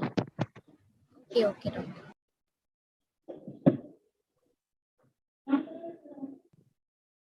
Hello. Good afternoon, sir. Hello. Sir, am I audible, sir? Good afternoon, sir. Hello. Hello. Are you Balaji? Yes, sir. Yes, sir. So to which sir, institute do you sir. belong? To which institute you belong? Government Kadapa, sir. Government Medical College, Kadapa, sir. Government Medical College. Kadapa, sir. Kadapa. Yeah. Yes, yes. Go ahead. My post topic is a large intraabdominal dermolysis presenting as a small bowel volvulus which causes intestinal obstruction. It is a case report done on Government Medical College and General Hospital, Kadapa. And my name is B. Balaji. I'm finally a postgraduate, and my guide is Vigneshwar Rao. He's an associate professor in general surgery, Government Medical College, Kadapa. Coming to the introduction part, cystic lesions in the abdomen are commonly either mesenteric cysts or pseudocysts. Dermocysts can arise from the toe-dependent stem cells, which may arise from the mature cell elements from different cell lineages like ectoderm, endoderm, and mesoderm. The abdominal dermoid is a rare entity that may arise from the gonads. That is a ovary in females and undescended in males. Primary mesenteric cysts are rare in occurrence. Treatment is always by surgical excision. A case report which has done is a 47-year-old female. She is a farmer in occupation. Came from Rajampet near to Kadapa, Andhra Pradesh, with abdominal pain, abdominal distension, and vomiting, which is a bilious nature, and altered bowel habits. She is constipated for past 4 days, and she is passing flatters. And a patient is apparently healthy and found no comorbidities. Examination reveals grossly distended abdomen, and the resonance is tympanic nature. We done a X-ray rectal abdomen. At the initial investigation, we done a X-ray rectal abdomen. It shows a multiple airflow levels, and there is no any dilated loops with the multiple ileal loops.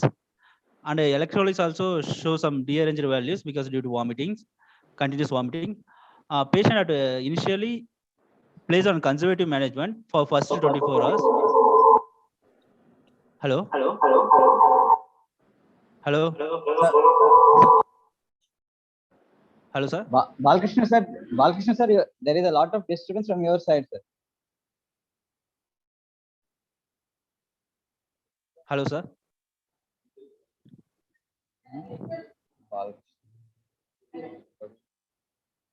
Yeah, okay, continue. Sir, at first, patient was admitted in casualty, and she started in conservative management and kept on nil by mouth, and fluids, IV fluids and Ryle's tube aspiration has been done, and preoperative prophylactic antibiotics has been given. In spite of conservative management for the 24 hours, the patient condition has been deteriorated. Pulse rate has been increased, total count has also been increased. Patient has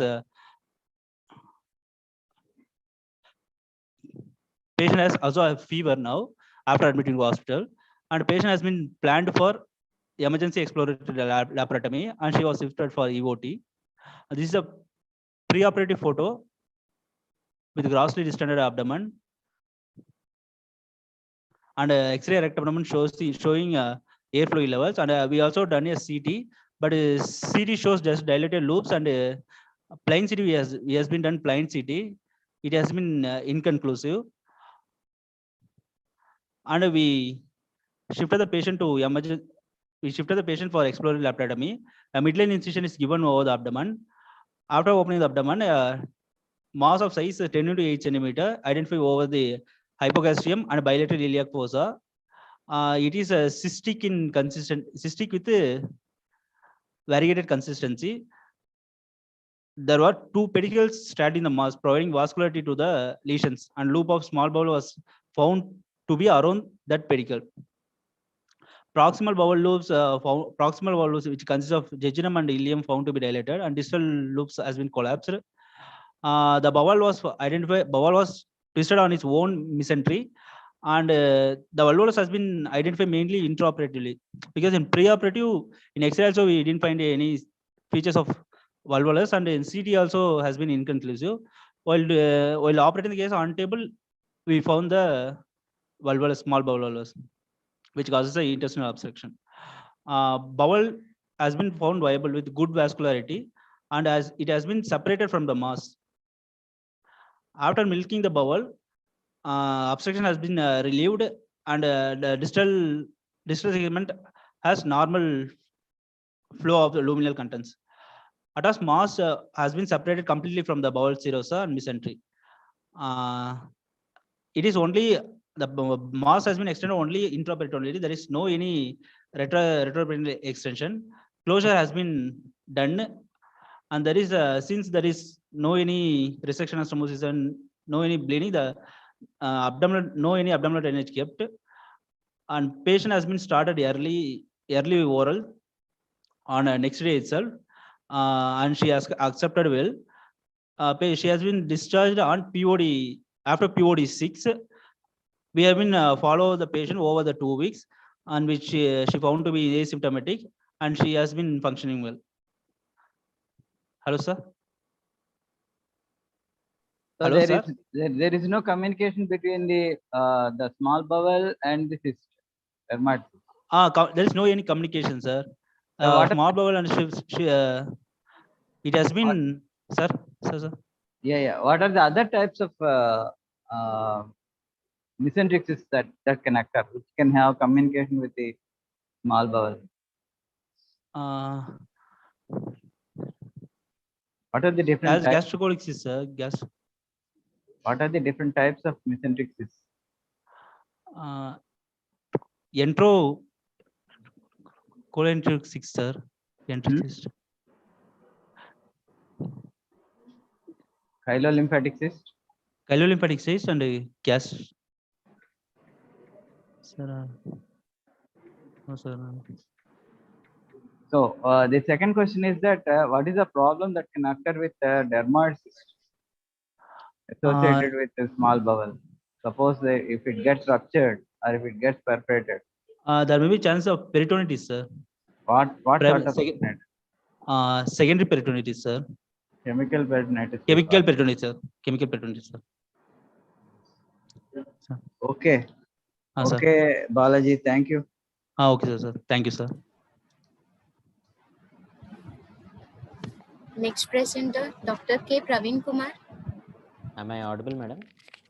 Ma'am, shall I leave or Balaji? Please rise. Okay, Balaji, You you can, can leave the hall. Balaji, you Thank can leave the hall. Okay, thanks. Dr. Praveen, please raise your volume. Okay. Am I audible, madam, now? Yes, you are audible. Okay. Proceed. Okay. Good afternoon, sir. Good afternoon. My poster presentation today is spontaneous perforation of Meckel's diverticulum, a rare case report. And my name is K. Praveen Kumar from Tirupati Medical College, SVMC. Introduction, sir. Meckel's diverticulum is the commonest congenital anomaly of GI tract. It is due to failure of complete obliteration of vital line duct. It is a common anomaly of a small bowel that occurs in 2% of population, often found incidentally at the time of bowel exploration. It affects 2% of general population. It approximately 2 inches in length, found within 2 feet of ileocecal wall, found in children less than 2 years. It affects males twice as often as females. It is a true diverticulum. Approximately 60% of Meckel's diverticulum contains heterotrophic mucosa, mostly gastric mucosa of 60%. These are usually silent. The most common presentation associated with Meckel's diverticulum are bleeding, intestinal obstruction, diverticulitis, intussusception, and neoplasm. Perforation of Meckel's diverticulum is a rare complication. And my case report, a patient of 17 years old male presented to the emergency room with complaints of abdominal pain and vomitings, multiple episodes, constipation since 2 days. He is not having any other medical illnesses. He was conscious and coherent, and vitals are BP 100 by 70 mm of mercury, pulse rate 114 per minute, febrile, chest auscultation is clear. Per abdomen examination showed generalized abdominal distension, guarding and rigidity, and bowel sounds were sluggish.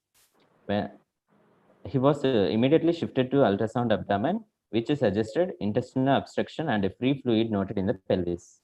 And operative findings, intraoperatively, patient was shifted to the operation room, and we have done emergency exploratory laparotomy done, and the below findings were noted in the intraoperatively. And 700 ml of toxic peritoneal fluid is noted. Meckel's diverticulum noted with tip perforation, internal herniation of small bowel loops, interbowel adhesions noted. We have done emergency exploratory laparotomy and drainage of toxic fluid, small bowel with Meckel's diverticulum resection, intestinal anastomosis between the small bowel loops, peritoneal lavage, and an abdominal drain placement under GI duct. Discussion, sir. Shall I proceed, sir? Yes. Proceed. Meckel's diverticulum is a true diverticulum which remains silent in many of the patients.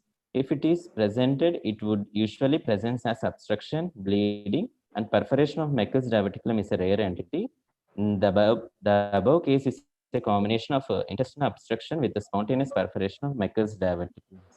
So what is the percentage of perforation in Meckel's diverticulum? Sir, it is rare, sir, 2%, 1 to 2%. So what could be the cause for perforation? Cause.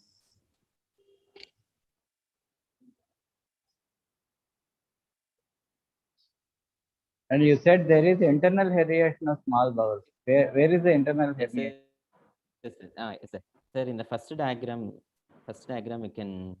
we can see the internal herniation of the bowel loops with the Meckel's diverticulum, sir, with the tip of the Meckel diverticulum perforated in the third diagram, third picture. That is true. Where is the herniation? Yes, sir. Where is the herniation? Small bowel herniation. Small bowel. Small herniation through what?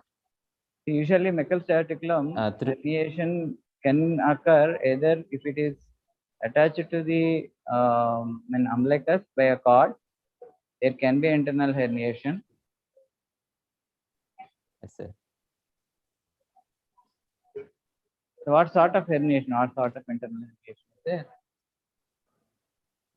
Small bowel herniation over umbilical area, sir. Okay, anyway, what did you do for this case? And we have done emergency exploratory laparotomy, sir. Intraoperatively, we founded the Meckel's diverticulum. Meckel's diverticulum, tip of the Meckel diverticulum is perforated, sir. That is true. What procedure you have done? We have resected and Meckel's diverticulum, sir. And we have done side-to-side anastomosis of the small bowel. Why did you do side-to-side anastomosis? Usually, after resection, you will do only end-to-end anastomosis, no? Yeah, yes, sir. End-to-end anastomosis. So probably don't know about the case. Still, you presented. Very unfortunate. Sir, thank you. End-to-end anastomosis. Thank you. Thank you, Praveen. Thank you. Thank you, Dr. Praveen. So one more present, Dr. Akhil. Ma'am, am I audible, ma'am? Yes, doctor, you're audible. Akhil? Akhil, sir. Where is Akhil? Angavarapu Akhil Ratnam. Ma'am, may I be audible, ma'am? Yes, you're audible. What is your number? Sir, post number 153, sir. 153, yes, of course. Sir. Yes. Yeah, Okay, good morning, sir. My name is Dr. G. Akhil Ratnam, sir, from Consumer Medical Science, third year General Surgery PG, sir. And my co-author is Dr. S. Rajkumar, sir, sir, the HOD of General Surgery Department, sir. Yes. And my case presentation is superior mesenteric artery thrombosis presenting as acute abdomen, sir. Yes. Going to the introduction, mesenteric artery thrombosis is a condition involving occlusion of arterial vascular supply of the intestinal system. It is a severe and potentially fatal illness, typically of the superior mesenteric artery, which provides the primary arterial supply to the small intestine and ascending colon. The occlusion may occur due to in situ thrombosis of the vessel, or most commonly due to underlying atherosclerosis or embolic occlusion from a distant source, as may occur in patients with atrial fibrillation. This presentation will focus on the acute arterial occlusion of the superior mesenteric artery. And case presented as a 49-year-old male patient presented in the emergency with the chief complaint of abdominal distension and diffuse abdominal pain since 3 days, sir. Patient had no history of nausea, vomitings, constipation, and diarrhea, and there is no history of trauma, and is a known smoker and alcoholic since 15 years. And he did not have any past surgical history, sir, and underlying disease. On evaluation, he has vital signs with pulse rate 150 beats per minute and respiratory rate 22 breaths per minute, and temperature is of 103 degrees Fahrenheit, and blood pressure is about 148 mmHg, sir. On physical examination, diffuse abdominal distension with localized temperature and diffuse tenderness, guarding, and rebound tenderness was noted all over the abdomen, and bowel sounds are absent, sir, on auscultation. Per rectal examination, roomy rectum with no fecal stain noted. On CECT abdomen, there is lack of bowel wall mucosa enhancement, thickened wall with target appearance, and filling defect in the superior mesenteric artery is suggestive of ischemia of the bowel, probably due to superior mesenteric artery thrombosis, sir. And the patient is planned for exploratory laparotomy, and intraoperatively about 1000 ml of altered bloody fluid is being drained, and resection of gangrenous bowel segment about 20 centimeters distal to TJ flexure extending into the distal half of ascending colon is done with jejunal transverse end-to-side anastomosis, and resected specimen is sent for histopathological examination, sir. And result is, despite of the excess resection of the bowel, the patient recovered gradually and was discharged on the post-operative 25, sir. He complains of frequent passage of stools, which is called short bowel syndrome due to the massive resection of the small intestine along with descending colons, which is a complication of yes, sir. On discharge, the baseline investigation along with the serum ferritin, total iron binding capacity, serum albumin, serum between B12 levels have been checked, sir, for proper nutrition assessment. And the histopathological report suggested bowel loop with gangrenous changes, and the patient is worked up thoroughly to rule out the causes of superior mesenteric thrombosis, and the result appeared to be idiopathic, sir. Going to the conclusion, acute mesenteric ischemia is a rare abdominal emergency that usually requires the intestinal resection and carries a high mortality rate. Numerous surgical reports indicated that acute intestinal ischemia is associated with the poor prognosis. The poor signs, symptoms, and non-specific laboratory tests are among the cause of the delay in the diagnosis, sir. So acute mesenteric ischemia should be considered as one of the differential diagnosis in patients present to the casualty with acute abdomen, sir. Sir. Yes. Did you do? Say when did this case occur? Sir, in 2020, sir. So after the COVID has started or before COVID started? After the COVID, sir. So did you around November, sir. did you do any evaluation for COVID profiles or anything like that? Yes, sir. CT chest is normal, sir. No What previous. What about D-dimer and ferritin, CRP, Sir, and other factors? CRP is raised, sir, as an inflammatory. CRP will be elevated anyway because Yes, sir. There is inflammation. Yes, sir. Yes, sir. What about the D-dimer? So why I'm asking this question is, Sir, yes, sir. Collagen, I mean, coagulation profile. Yes. Yes, Did you sir. do any coagulation profile? Just BTCT is done, sir, and chest CT is normal, so we didn't went for D-dimer, sir. I should have done because of late after the first wave and second wave, we are getting quite a lot of mesenteric ischemia cases. Yes, sir. Maybe Yes, sir. they are related to the thrombotic phenomenon of COVID. Yes, So sir. Yes, sir. don't have a definitive evidence, but we need reports from the other centers also. Okay, sir. Well, Sir. you should keep that in mind. Maybe the third wave is also going to ensue. So whenever next, if you have any suspicion of mesenteric ischemia, you have to definitely do a D-dimer. Okay, sir. That Okay, is sir. one thing. Okay, sir. Sir. Yes, thank you. Thank you, Mr. Akhil Ratnam. Thank Sir, you. sir, thank you so much, sir.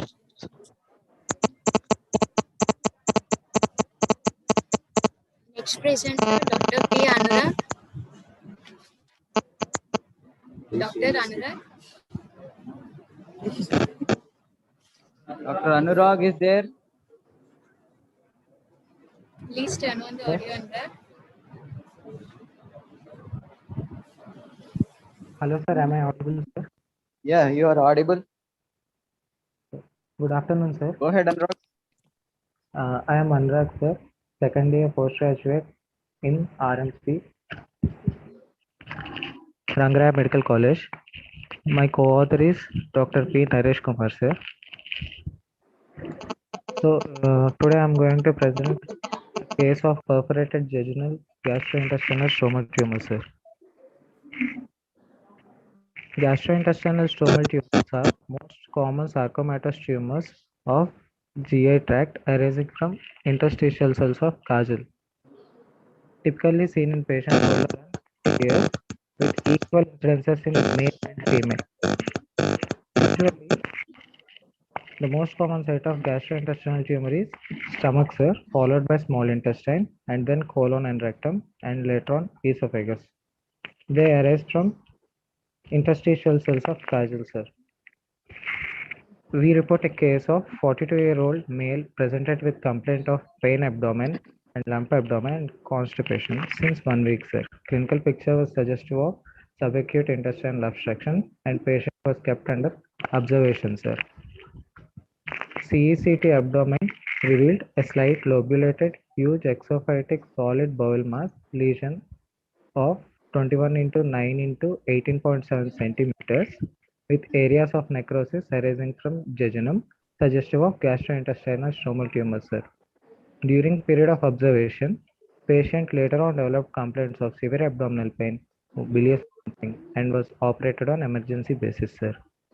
Operative findings. Intraoperatively, an exophytic bowel mass of 10 centimeters from duodenojejunal fracture was identified and resection anastomosis was performed, sir. And specimen was sent for biopsy, sir. Biopsy report suggested of gastrointestinal stromal tumor, sir, which was correlated with IHC with TD117, sir. And patient was kept on post-operative management of imatinib 400 mg OD, sir. Post-operative period was uneventful, sir. Till date, it was 8 months. Post-operative follow-up was done, sir.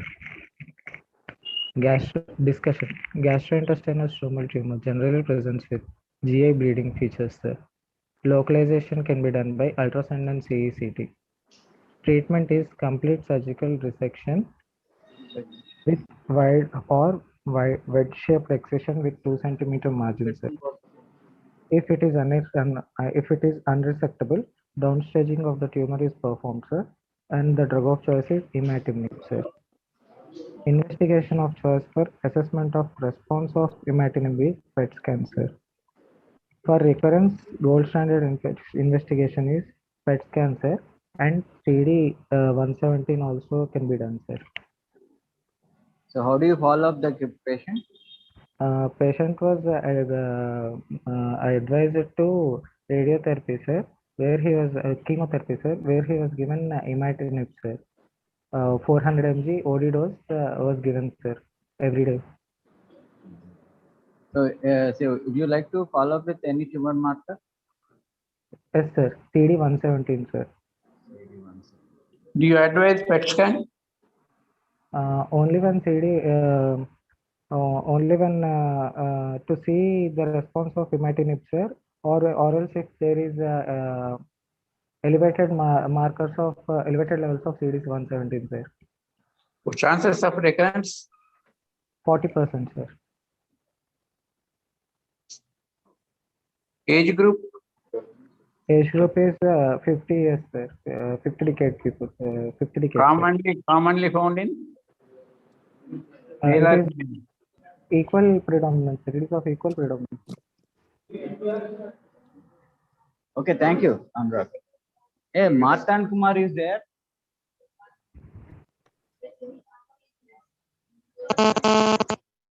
So Martan Kumar is not there. We need not give marks to Martan Kumar, sir. Rest of the people we need to. Sir, Balkrishna sir. Balkrishna sir. చెప్పండి అయిపోయిందా?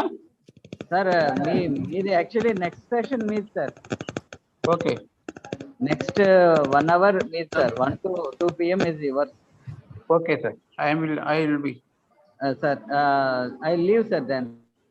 Okay. Please carry on. Please carry on. Thank you, Srinivas Rao, sir, for helping us in it, sir. Very much thank you, sir. Right. Thank you. For having your gracious presence, sir. Thank you, sir. So, the presenters of 12 to 1 session can leave. Now the session of 1 to 2 will be started.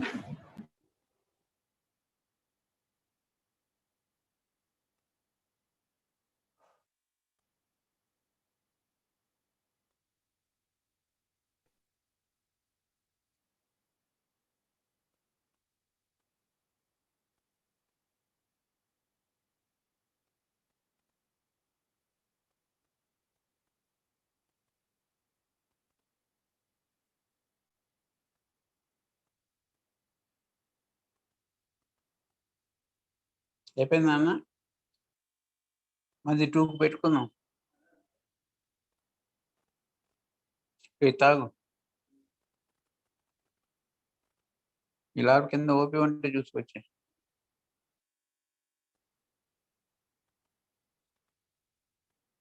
నా OP కూడా ఉంటే చూసే.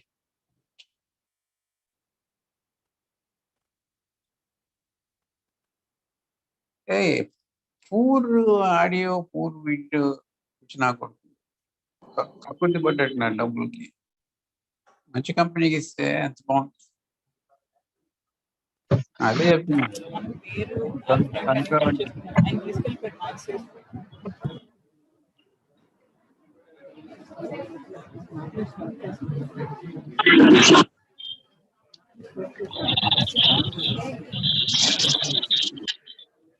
Very good afternoon, participants. Now we start the 1 to 2 session, and our moderator is Dr. Krishna, sir. Few words regarding our sir, the most calm, cool, and very busy surgeon of Kakinada, and very much interested in lyrics. Sir, we are very honored to invite you as a chairperson for this session, sir. Thank you, sir. So, let us start the session, sir.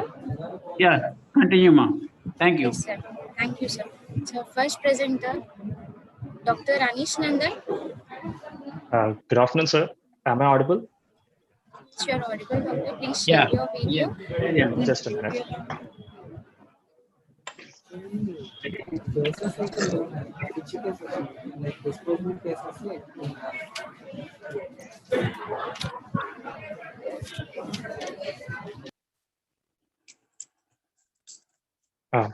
Good afternoon, sir.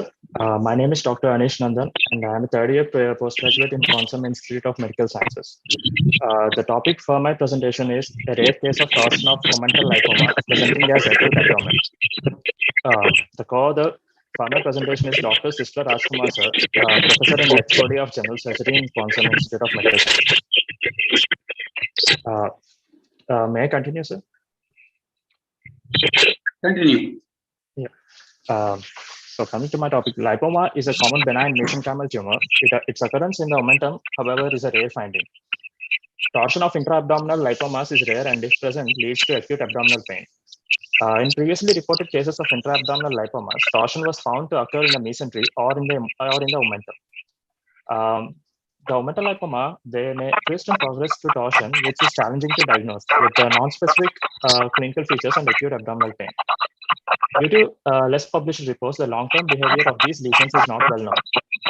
So long-term follow-up is advised. Although omental lipoma is a rare diagnosis, it should be considered as a definitive diagnosis of an intra-abdominal mass.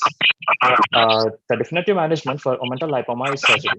Resection of the tumor is the mainstay of surgery, irrespective of size, owing to its encapsulated nature with lack of infiltration into surrounding organs. The rate of recurrence after excision is less than 5%.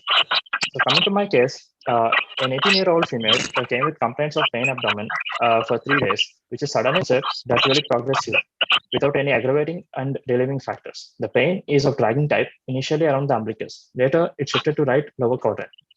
No history of fever, no history of vomiting, no history of any burning exudation, and no history of similar complaints in the past. On examination, abdomen is flat. However, right lower quadrant moves relatively less when compared to other quadrants. There's no local rise of temperature, and tenderness is present in right iliac fossa. Guarding is present, and rigidity is not present. Crossing sign is negative. Ultrasound abdomen shows features of right adnexal mass with hyperechoic areas. CT abdomen shows features of fat dense lesion in the right adnexa with adjacent inflammation, which we initially thought as torsion right ovarian dermoid. And as such, we handed the case to gynecology department as the CT gave the impression of torsion of right ovary. Gynecologists planned for laparotomy, and intraoperatively they found that ovaries and fallopian tube appear normal and found a mass arising from momentum attached to anterior abdominal wall. Called in for a general surgery opinion. On intraoperative evaluation, a 16:4 size mass was found arising from the tip of the omentum, which was attached to the anterior abdominal wall. The mass from the anterior abdominal wall was dissected through blunt dissection, followed by excision of the mass with partial omentectomy. We sent the specimen for histopathological examination, and histopathology showed the features of lipoma with changes of torsion. Postoperatively, patient was on antibiotics and regular. There were no complications following surgery. So coming to my discussion, we here described a rare case of omental torsion caused by a lipoma in an 18-year-old girl. The instance of primary tumors of greater omentum are very rare, but these tumors are diverse in pathology. Tumors of greater omentum originate basically from its constituents of fat tissue and blood and lymphatic vessels, and usually present as leiomyoma, myomosarcoma, fibroma, fibrosarcoma, hemangiopericytoma, lipoma, liposarcoma, or mesothelioma. Lipomas of the greater omentum are rare, and very few case reports have been described in the literature so far. In our patients, the symptoms and signs of omental torsion seen at first physical examination mimicked that of acute appendicitis. Surgery is the mainstay of treatment of omental lipomas, and intraperitoneal lipomas, particularly lipomas of greater omentum, are easily removed.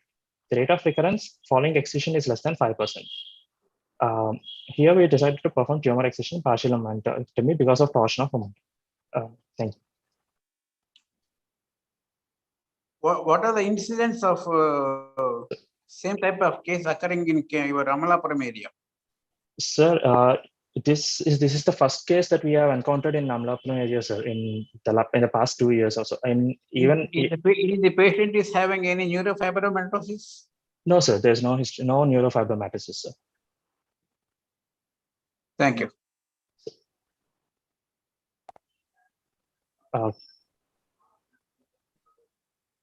So can I leave? Can I leave the present? Yes, sir. Thank you. Yeah, thank you, sir.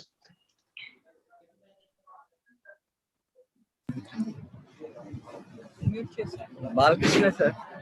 Sir. Balakrishna sir. Sir, small submission, sir. There is lot of disturbance. Seems you are logging in from your theater, sir. We are listening all sounds of your theater. In the 1 minute. background. Yeah. Please close that door. Okay, sir. Yeah, you can proceed, sir. Sorry to interrupt you. Absolutely no problem. Right, sir. Yes.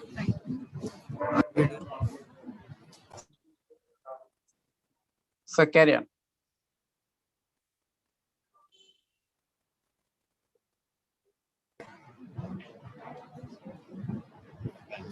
Hello, sir. Hello, sir. Sir, can we move on to the next presenter, sir? Yes, yes, madam. Yes, sir. Thank you, sir. Dr. Shashikant? Yes, madam. Good afternoon, madam. Go on, doctor. Good afternoon, madam.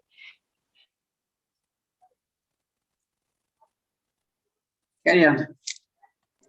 You can start your presentation, Shashikant. Okay, madam. Myself, Dr. Shashikant, first year PG of Rangaraya Medical College, General Surgery. My co-author is Dr. N. Srinivas, sir.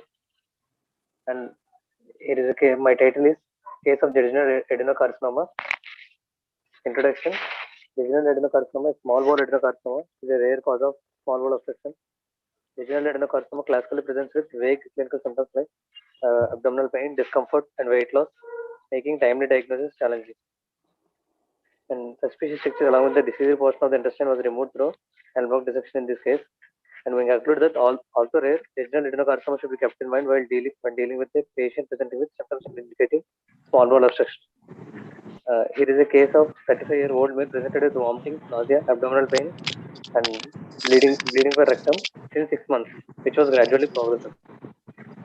And the pain was colic type of pain, the right lumbar region, aggravated with the food intake, and there was a excess of vomiting, 4 months, characteristic vertical vomiting after food intake. History of schizophrenia in family, history of weight loss and decreased appetite, history of malignancy in the family of his mother, of a mucinous adenoma of the right ovary, of 20 into 20 to 1.2 centimeters. Paradigm examination, thumb palm tool, which is mobile and usually felt in the right lumbar region of size 3 to 2 centimeters, smooth surface. And the contrast CT abdomen shows well-defined heterogeneous, moderately enhancing filling defects noted in the jejunum with mild proximal bowel wall thickening. And MDCT revealed thickened jejunum in the left lumbar region. The intraoperative findings, it was done open laparotomy.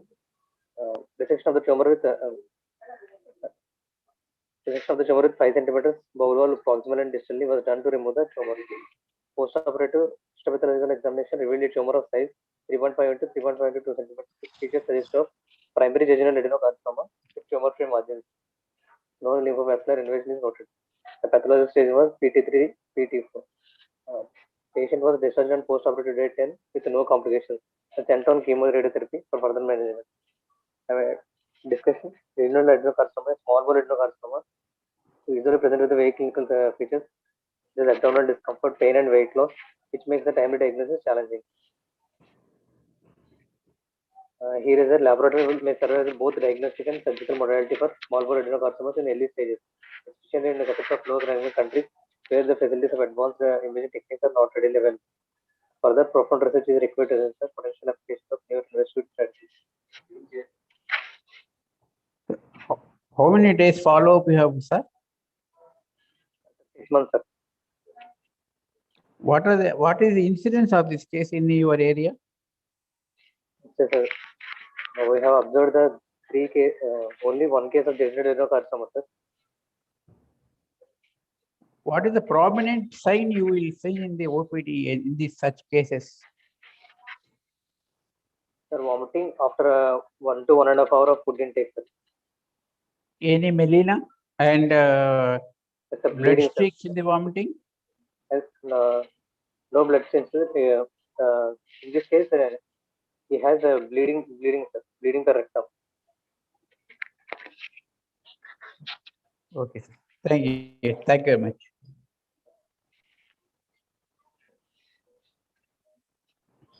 Thank you, sir. Actually, this case we have done a diagnostic laparoscopy, sir. We have done, sir, Balakrishna, sir. this Chapman, case Chapman, sir. we have Chapman. done a diagnostic laparoscopy. Sir. Actually, we thought of doing completing it laparoscopically, but the problem is that it is too near to the DJ flexor. Sir. Venture to do it laparoscopy. That's why we have had to convert it into laparoscopy. Okay, sir. Fine, sir. Yeah, thank you, sir. Thank you, Dr. Shashikant. Our next presenter, Dr. Vinod Kumar. Hello. Am I audible? Sure. Yes, sir. Yes. You can start your. Can I start? Start. Sir, good afternoon, sir. Myself, Vinod Kumar from SV Medical College, Tirupati.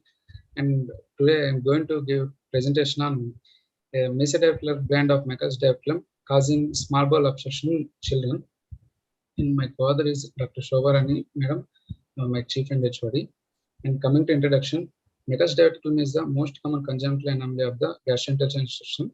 It originates from failure of vitalointestinal duct to obliterate completely, which is usually located on antemesenteric border of the ileum.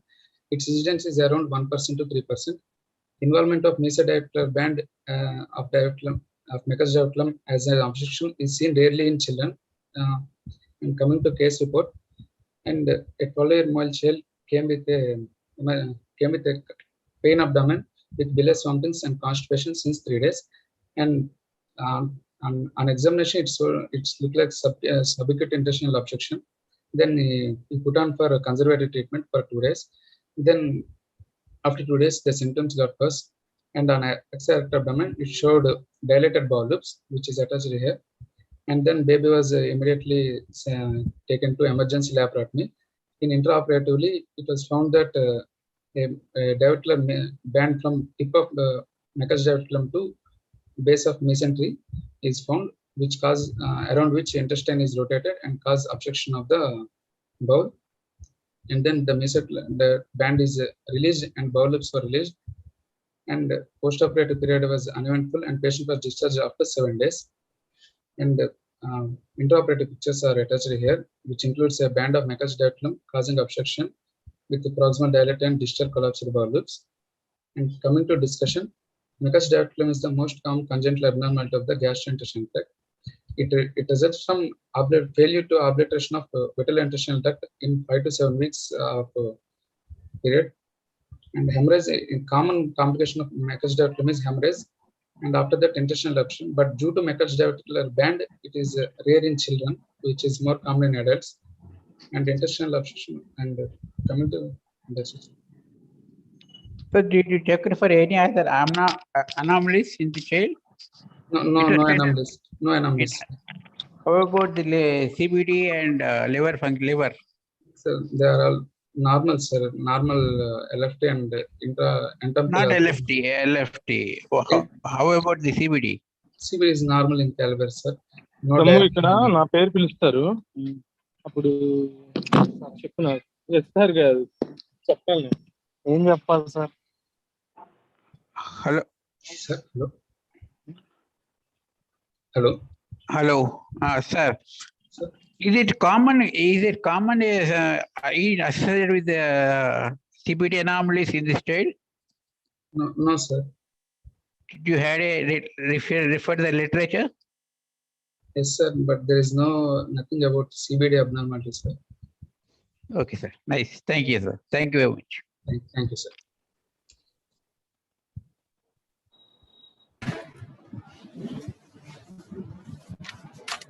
Thank you, Dr.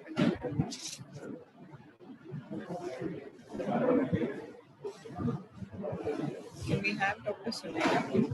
Yes, ma'am. Ma'am, am I audible, ma'am? Yeah. Yeah. Good afternoon, sir. Myself, B. Sunaina, second year postgraduate from Master Medical College. My co-author is Dr. S. Salja, ma'am, surgical oncologist. and my poster is about a rare case report of Castleman's disease presenting as a pelvic tumor. Introduction. Abdominal masses are a clinical enigma, and preoperative diagnosis is always difficult due to varied presentations. The problem is more with the retroperitoneal masses. Castleman's disease or angiofollicular lymph node hyperplasia is an uncommon condition distinguished by development of benign lymph node masses. Case report: a 22-year-old female patient came to the surgical OPD with complaint of decreased frequency and flow of menstruation since 5 months, and there are no other reliable symptoms present. On CECT abdomen, it showed a well-defined heterogeneous solid mass lesion noted in the pelvic cavity on left side, which was probably malignant lesion of retroperitoneal origin, and it may be a paraganglioma. Intraoperatively, a tumor was identified in the pelvis between external and internal iliac arteries on the left side, and the tumor was removed in toto. And the histological appearances are those of a Castleman's disease, which is hyaline vascular type. Discussion: Castleman's disease represents a very rare cause for development of retroperitoneal masses. The most common location is mediastinum, but the involvement of extrathoracic sites like neck, axilla, and pelvis have also been reported. It was subclassified into a hyaline vascular type and plasma cell type, and a mixture based on their histological features. It is also classified by its distribution as unicentric or multicentric. Unicentric disease usually shows no phenomenon and no abnormal lab findings, so most cases are diagnosed incidentally. A definitive diagnosis can only be made by pathological examination of the biopsy specimen. The standard therapy is localized en bloc surgical excision as performed in our case. Sir? Madam, what is the difference? How you differentiate between hyaline vascular and plasma cell type? Hyaline vascular type is usually unicentric disease, sir. It presents only with a single lesion. Can you diagnose it with on the? It's mostly diagnosed based on pathological features, sir. Okay. Is it any other important sign attached with the hyaline disease? Hyaline vascular disease. Pathologically or clinically, sir? Clinically. It's more vascular, sir. Is it more vascular? Okay, madam. Okay, madam. Fine. How many days did you have the follow-up of the case? We followed up to 6 months, sir. She got incisional hernia, sir. Other than that, there is no complications for us, sir. What are the chances of recurrence? As it's a unicentric disease, we did local en bloc excision. There will be no recurrence, sir, usually. Does the chemotherapy needed? No, sir. For unicentric benign disease, there is no need of chemotherapy, sir. Multicentric will give chemotherapy, sir, rituximab or toxicillin. Did you do any other investigation, following investigation for this case? No, sir, we haven't done it, sir. Thank you, madam. Thank you, sir. Thank you, Dr. Sunaya. Thank you, Our ma'am. next presenter, Dr. Sushmita. Yes, ma'am. Good afternoon, respected professors. I'm Dr. Sushmita, final year PG from Narayana Medical College, Nellore, and my co-author is Dr. K. Srinivas Rao, Associate Professor and our Unit Chief. Today, my poster presentation is regarding a case of a rare presentation of a mesenteric cyst in sigmoid mesocolon as cystadenofibroma. This mesenteric cyst, coming to the introduction, this mesenteric cyst can occur in the mesentery anywhere along the gastrointestinal tract, from the duodenum to the rectum. They may extend from the base of the mesentery into the retroperitoneum also, and the most common location is in the iliac mesentery. In the colonic mesentery, cysts may occur commonly in the sigmoid mesocolon. Most common etiology of being the congenital benign malformation of the lymphatic system, arising due to failure of an embryological lymphatic development. Usually, these are asymptomatic, and rarely symptoms may be abdominal distension, pain, obstruction, or internal hemorrhage due to size or superinfection. And the treatment for this mesenteric cyst is the enucleation. from between the leaves of the mesentery. Coming to my case report, it's about a 69-year-old female patient presented with an symptomatic polylithiasis and with a history of mass per abdomen in 6 months. On examination, the patient vitals were stable, and there was a globular swelling of approximately 14 into 12 centimeters with well-defined margins presented in the left lumbar and the iliac fossa extending into the infraumbilical region.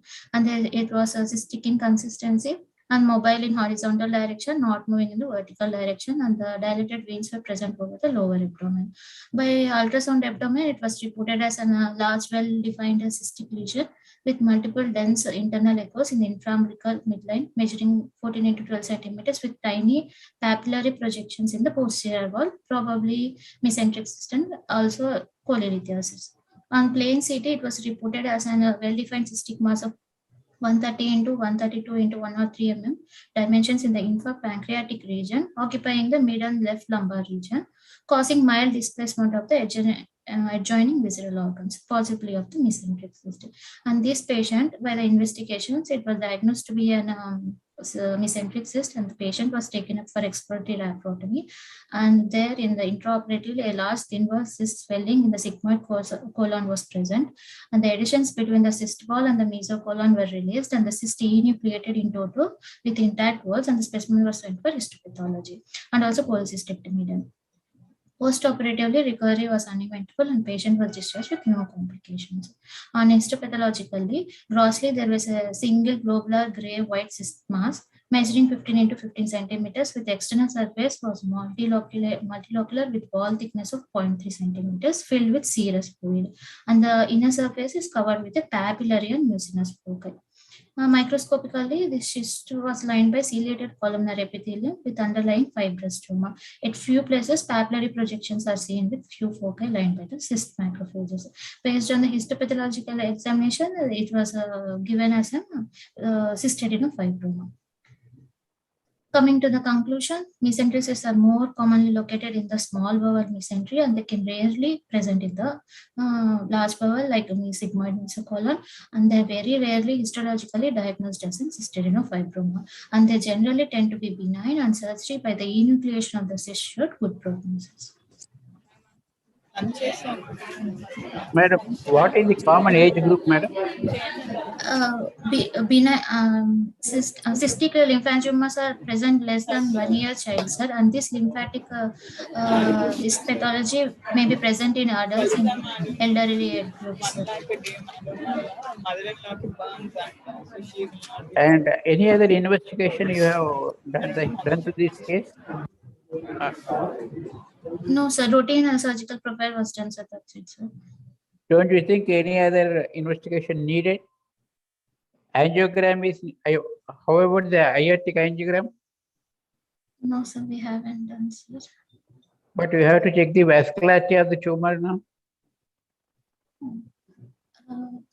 Okay, sir. Actually, when the case is of 69 years old female, yes, sir. you have to do for the, are you not able, you have to go for the, rule out the malignancy also, no?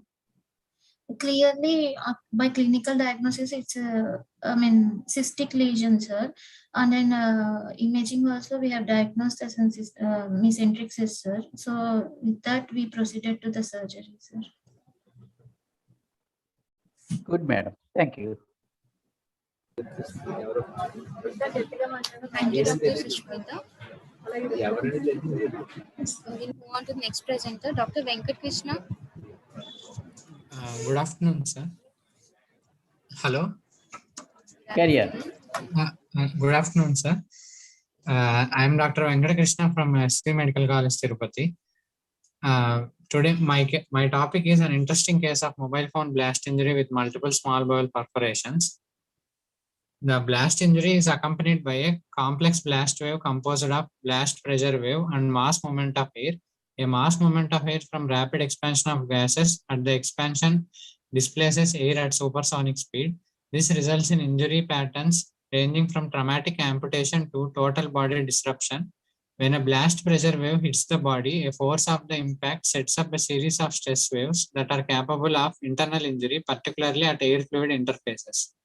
Thus, injury to ear, lungs, heart, and to a lesser extent gastrointestinal tract are notable. Coming to case report, a 40-year-old male reported to surgical emergency with history of blast of mobile phone battery when he was charging his phone after 1 hour after injury. Before 1 hour of injury, the mobile phone battery suddenly exploded and hit his abdomen on right iliac fossa and groin. On physical examination, the patient was was stable and in acute distress, but patient was conscious, cooperative, and oriented. Vitals of the patient were stable. There was chemically dirty wound over the right lumbar region extending deep into the peritoneal cavity. The wound was around 10 into 6 centimeters. In addition, there was tattooing due to chemical injury. On palpation, there was tenderness, rigidity, and absence of bowel sounds. His other system examinations were normal. On investigations, his hemoglobin was 9 grams and other investigations were normal. Emergency resuscitation was done. He was taken up for surgical exploration under general anesthesia. Chemically dirty and necrotized tissues were debrided and foreign materials were removed from the region where the battery hit the abdomen. On exploratory laparotomy, multiple iliac perforations at a distance of 20 centimeters from the iliocecal junction were found, and there were 2 perforations, each of size 1.5 into 1.5 centimeters in the jejunum at a distance of 20 centimeters from duodenojejunal flexure. And discussion, the cecum segment is most probably sensitive to intestinal blast injury. The most common operative findings of intestinal blast injury are subserosal hemorrhages. The solid organs are usually resistant to primary blast.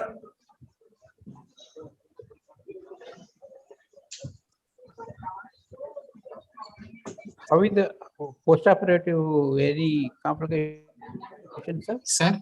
Sir? Post-operative. Sir, patient is now... What is the post-operative? Now patient is stable, sir. Patient was for multiple ileal perforations.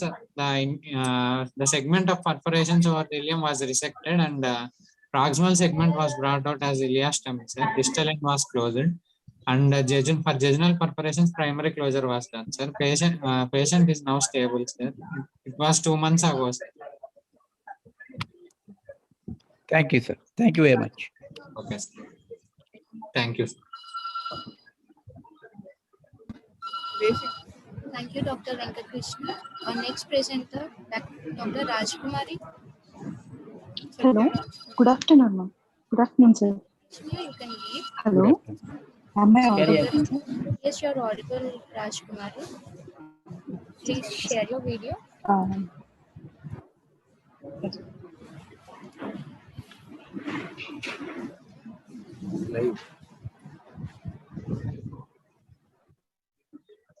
Hello. Carry on, madam. Proceed. Good afternoon, everyone. Myself, Dr. Satya Rajkumari, junior resident from Great Eastern Medical School, Srikakulam. My co-author is Dr. Ashok Reddy, sir, HOD and Professor in General Surgery Department. Today, my poster title is A Rare Case of Metastatic Small Bowel Melanoma. My introduction. Malignant melanoma accounts for 1 to 3% of malignant cancers. The primary bowel melanoma is rare, but metastatic melanoma of bowel is common with the reported incidence ranging from 35% to 50%. We report the case of a patient who developed small bowel metastasis of cutaneous melanoma and underwent resection and anastomosis. My case report, a 35-year-old female came to the OPD with complaints of pain abdomen since 1 month and constipation since 10 days. She had a past history of melanoma at the right great toe and right side inguinal region melanoma. She had a wide surgical local excision and she underwent a radiotherapy 6 months back. Investigation in ultrasound abdomen shows segmental wall thickening measuring about 3 centimeters in short bowel short bowel in the umbilical region with narrowing of the lumen noted. Variably, short segment narrowing of the lumen noted in the jejunal lobes at the level of umbilicus with no evidence of complete obstruction. Similar narrowing noted in the jejunal lobes of left lumbar ratio. CECT abdomen done in this in the circumferential wall thickening noted in the proximal region of size 4 centimeters with narrowing of the lumen present. Necrotic lymph nodes of size 2 into 2 centimeters present. Ultrasound guided biopsy done. This and the metastatic deposits of malignant melanoma in the small bowel is present. So we did resection of the jejunum and gastrojejunostomy and jejunojejunectomy. During this in case discussion, bowel mets typically occurs 3 to 6 years after the treatment of primary cutaneous melanoma. Predictive factors for intestinal extension were reported included primary tumor site, ulceration, high mitotic rate. Class 3 and 4 are high degree of histopathology. Most common presentation include chronic blood loss, obstruction, palpable mass, weight loss. The prognosis of intestinal metastatic melanoma remains poor prognosis with all over median survival of 6 to 9 months and 5 years of survival rate of less than 10% in cases. Now the patient is on chemotherapy. My conclusion is GI metastasis of melanoma is a late phenomenon of the disease with dismal prognosis. This rare site metastasis is suspected in any patient with a previous history of malignant melanoma who develops gastrointestinal symptoms. Surgical management should be encouraged when a complete resection of disease is possible in order to improve the survival and quality of the life of symptomatic patients. Madam, did you attempt it PET scan? Sir? Sir, did you did PET scan to this patient? Yes, sir. Yes, sir. There is no met, sir. Any tumor mass? Yes, sir. Beta HCG was raised, sir. And S100 and HMP45 immunohistochemistry. We sent that mass to the immunohistochemistry study. So there is a positive for HMP45, Milan A, and S100, sir. And we found in histology, epithelioid cells are also present, sir. Good. Thank you, Mary. Thank you, sir.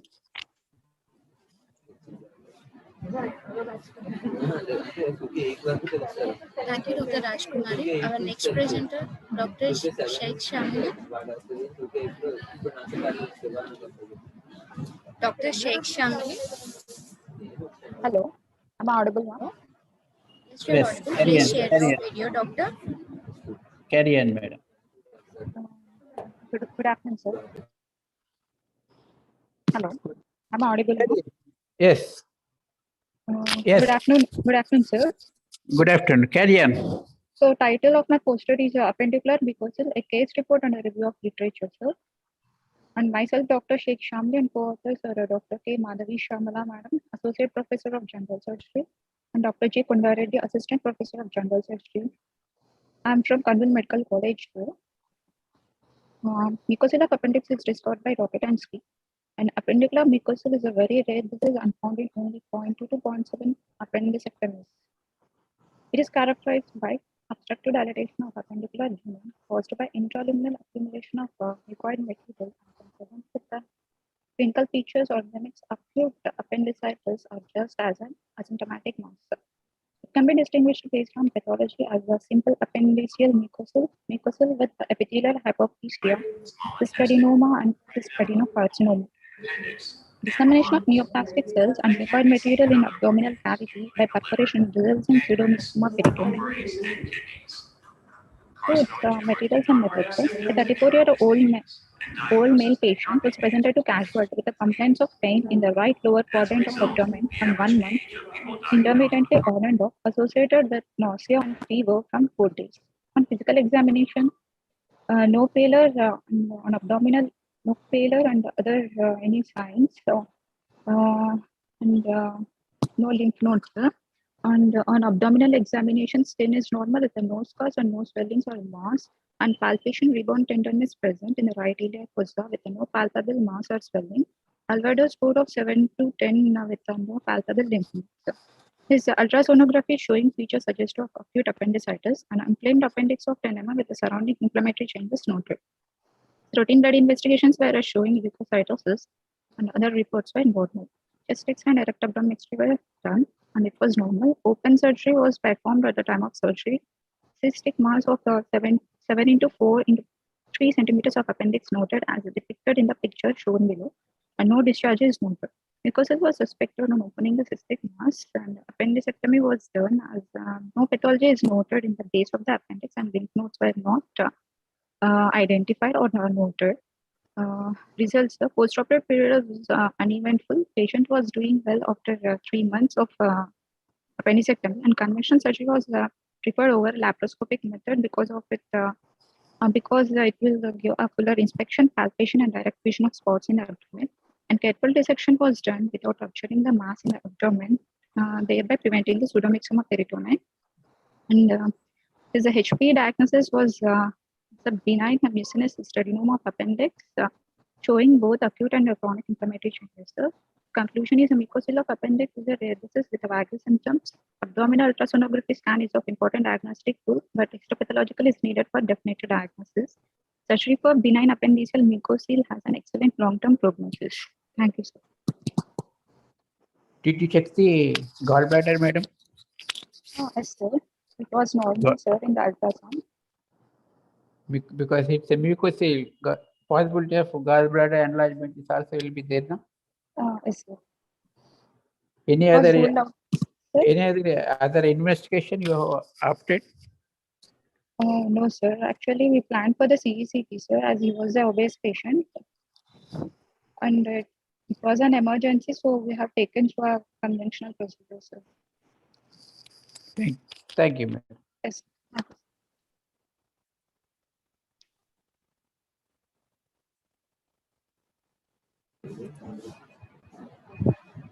Thank you, sir, for graciously chairing this session.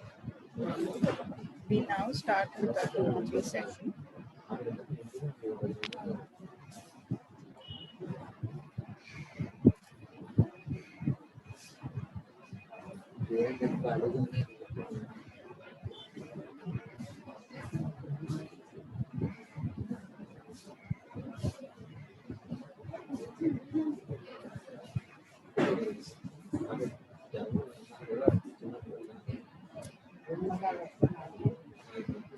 We welcome Dr. V. Lalita, madam, to chair the 2-3 session. We are proud to claim ma'am as an alumnus of RMC Kakinada. She is well known among her peers to be an excellent surgeon with an expertise in laparoscopy. Welcome, madam.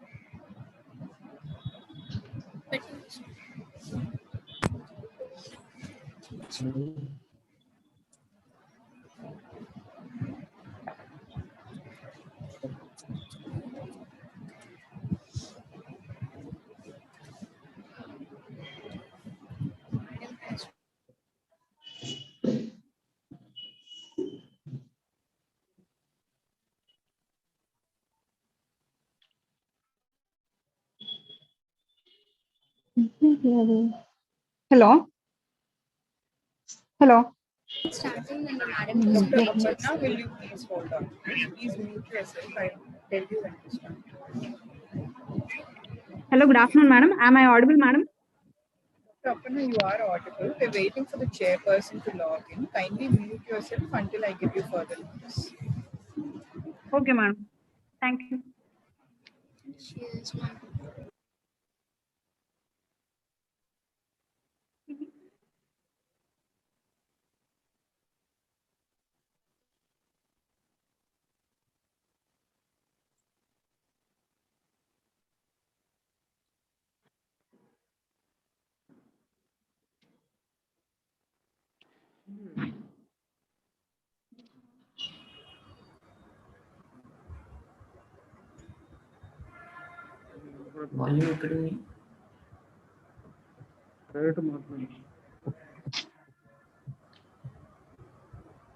Start video volume.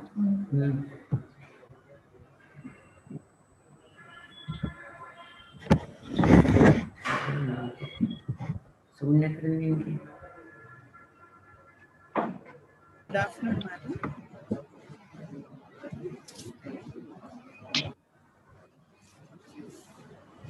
We welcome Dr. V. Lalita, madam, to grace this session.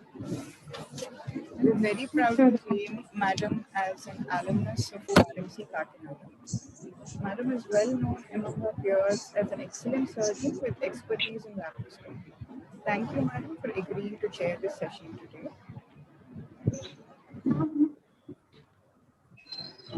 Dr. Aparna, you can start with your presentation. Good afternoon, madam. Myself, V. Aparna. My co-author is Ramaswamy Naik, sir, professor and HOD. Today, my topic is adult intestinal intussusception secondary to inflammatory myofibroblastic polyp. Inflammatory myofibroblastic tumor, previously called inflammatory pseudotumor and plasma cell granuloma, belongs to class of rare spindle cell lesions showing a rather unpredictable biological behavior with occasionally tendency towards invasion to the surrounding tissue and local recurrence. The lesions are primarily described by Bahodri and Lebow in 1973 as a reactive inflammatory process in the pulmonary system occurring in children and young adults. Since then, many cases have been reported in older patients in addition to the extrapulmonary sites. We present a rare case report. 86 years old female came to the casualty Anantapur with chief complaints of abdominal pain since 1 week, which is intermittent and colicky type, along with constipation and abdominal distension since 5 days, along with vomitings since 5 days, which are bilious in nature. On examination, abdomen is distended, umbilicus is averted, diffuse tenderness is present on palpation. There is hyperresonant tone and percussion. Hyperperistaltic bowel sounds are heard and auscultation. X-ray rectal abdomen showing multiple air fluid levels along with distended bowel loops, showing small bowel obstructive features, and ultrasound abdomen have shown target sign, which is a classical sign for bowel and bowel appearance, giving us a provisional diagnosis of acute intestinal obstruction with small bowel intussusception. We planned for exploratory laparotomy. On exploration, we find ilioileal intussusception of 10 centimeters, approximately 1 meter from the ileocecal junction. On reduction, a polypoidal mass of 4 into 3 into 3 centimeters noted, of which resection of the ileum is done and anastomosis of the ileum is done. And the specimen was sent for histopathological examination. And the histopathological examination report came suggestive of inflammatory myofibroblastic polyp. On histopathological examination, there are inflammatory cells predominantly of eosinophils are present, along with myofibroblasts, which are having collagen, and along with plasma cells are seen. Coming to the discussion, intussusception is a rare cause of obstruction. Intussusception is uncommon in adults when compared to the pediatric population. It presents as obstruction whereas in children it presents with red currant jelly stools. It is estimated that only 5% of all intussusception occurs in adults, and approximately 5% of the bowel obstruction in adults are the result of intussusception. In adults, intussusception is seldom idiopathic. In 90% of the adults, it is secondary to neoplasms, inflammatory lesions, and Meckel's diverticulum. In elderly patients, 50% of the lesions which are causing intussusception are malignant. Inflammatory myofibroblastic tumor occurs in young and adolescents, which is of 2 to 16 years, commonly in lungs, but it can be present in any age group. As the inflammatory myofibroblastic tumor is benign prior, now due to the presence of local recurrence and aggressive nature, it has been taken as a malignant, and we should do surgical resection and anastomosis, and the follow-up should be for recurrence of the tumor, as there is high chances of less than 2% recurrence in lungs and up to 25% in extra abdominal sites of inflammatory myofibroblastic tumor. Thank you, madam. Thank you, madam.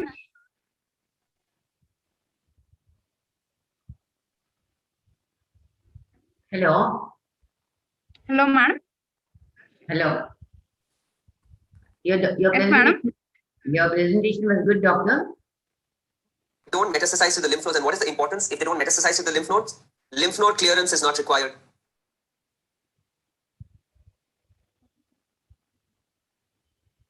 Excuse me, sir. Hello. Hello. Hello. Hello. Madam, am I audible, madam? Yes, you are audible. Yes, you are audible, doctor. Hello. Yes, madam. Am I audible? Yes, madam. Am I audible to you? Am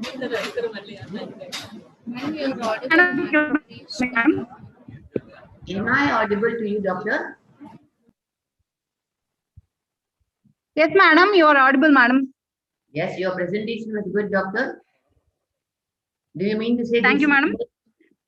Do these tumors have secondaries? No, madam. Distance metastasis is rare, madam.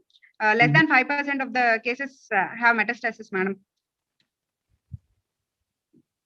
What was your initial diagnosis, doctor?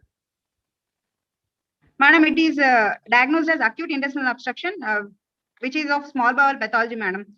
Ultrasound showed a mass of 4 into 3 into 3 centimeters with the target sign, which is a donut sign seen in bowel and bowel appearance, classical for intussusception, madam. Do you have to have a follow-up for these kind of patients? Yes, madam. She's operated in July, madam. She is coming every monthly for follow-up. She is not having any weight loss or any abdominal pain recurrence, madam. There are no other markers for her. You don't see for any other markers. Do you see for any? Madam, chromosome, it is anaplastic lymphoma kinase. Madam? Do you see for any markers for her? Madam, is compatible. We went for IHC, madam. It's showing desmin and alphonin, madam. And chromosomal abnormality is seen in AL anaplastic lymphoma kinase, madam, which is on 2p23 chromosome, madam. Thank you, doctor. Thank you for a nice presentation. Thank you, madam. Madam, can we move on to the next presenter? Thank you for giving me this opportunity, madam. Thank you. Can we have the second one? Dr. Grace Evangeline. Yes, ma'am, I'm audible. Am I audible? Yes, You're ma'am. audible. Please share your Good afternoon, screen, share ma'am. your Yes, video. you're audible. Ma'am, will you share the poster or should I share it? Yes, thank you. Hello. Yes, you can go ahead, Grace. Yeah. Good afternoon, ma'am. My presentation is an interesting case of Crohn's disease and its management. Crohn's is a chronic idiopathic transmural inflammatory disease with skip lesions that may affect any part of the alimentary tract. Nearly 30% of patients with Crohn's disease have small bowel involvement. 30% have terminal ileitis exclusively. Patients typically present with transmural penetrating disease of the terminal ileum or colon. Earlier surgery can be applied for certain disease variants, and in patients with severe disease, because surgeries have become minimally invasive these days, extensive small bowel resections resulting in short bowel syndrome and permanent stoma should be avoided. Nowadays, around 3 out of 4 Crohn's patients will undergo surgery during the course of their lives, especially patients with small bowel disease, perianal fistulas, or diagnosed between age 45 to 59 years, appear to have an increased risk of surgery. According to the Montreal classification, based on the formerly used Vienna classification, Crohn's disease location can be divided into ileal L1, colonic L2, and iliocolonic L3, and isolated upper disease L4. Behavior can be divided into non-stricturing and non-penetrating B1, stricturing B2, and penetrating B3 types, with or without perianal disease. Both disease location and behavior are most important to evaluate when determining appropriate treatment strategies. Today, I'm presenting a case report of a 40-year-old male patient who came with colicky lower abdominal pain, bilious vomiting, fever, burning micturition, obstipation since 1 week. Previous history of midline laparotomy was present for perforated liver abscess. On examination, there was tenderness and a palpable vague mass was found in right iliac fossa. Investigations that were done were ultrasound abdomen, which showed distended small bowel loops.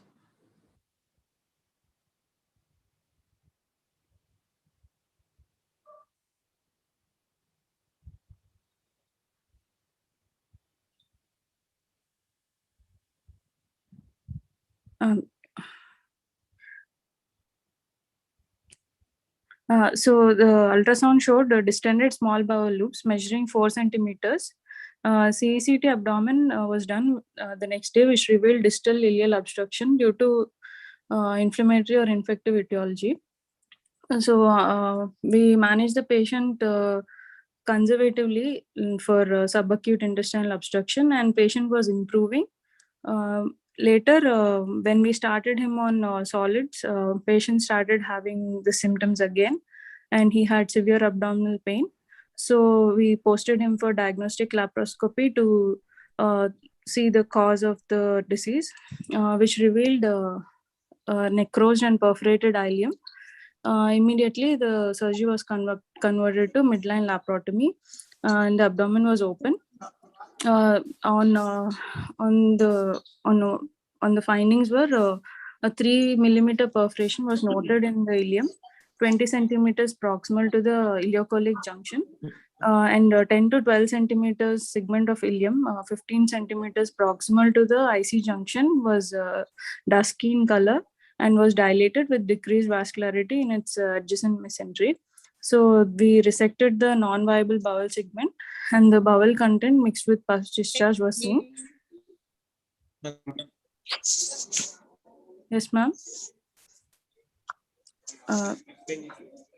Hello.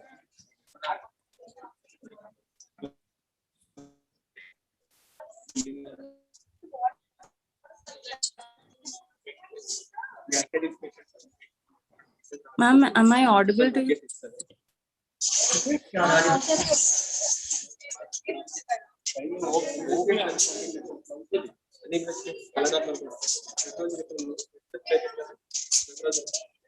So operative findings were when we resected the bowel, pus discharge was seen, which was let out and sent for culture and sensitivity. And anastomosis of the remaining viable bowel was done with loop ileostomy. So on post-op follow-up, HP of the resected bowel showed Crohn's disease. So leupogram was done 6 weeks later when patient came for follow-up, which revealed constricted ileocolic junction. And so later he's on regular follow-up. We are planning for a total proctocolectomy. So surgery should not be considered anymore as a last resort therapy for medically refractory or complex Crohn's disease, but can be proven as a good alternative in terms of effectiveness, quality of life, and costs at first-line therapy, or as part of combination therapy with biologicals for certain conditions. Thank you, ma'am. Hello. Hello. Yes, ma'am. Yes, ma'am. Was the patient on treatment for Crohn's before he came to you? No, ma'am. He did not know that he had Crohn's disease. We thought it was a case of subacute intestinal obstruction due to adhesions because of his previous surgery. So he should be having this disease for a long time. Yeah, but he did not find out, and later after the surgery, when we sent for HPE, there we found out that he had Crohn's disease. You told there was pus when you was resecting. Yes, ma'am. What was the cause of the pus, ma'am? The perforation in the. There was perforation also. Yes, ma'am. Perforation and necrosis or gangrene was also seen. The bowel was dusky. Yes. Yes, ma'am. Yes. Yeah. So we sent that pus for culture sensitivity and. Was the patient not asked whether he had symptoms before that? He had this history only for 10 days, ma'am. Prior to this, he was operated for pyogenic liver abscess before. Yes, pyogenic liver abscess. That was like 5 years before this episode.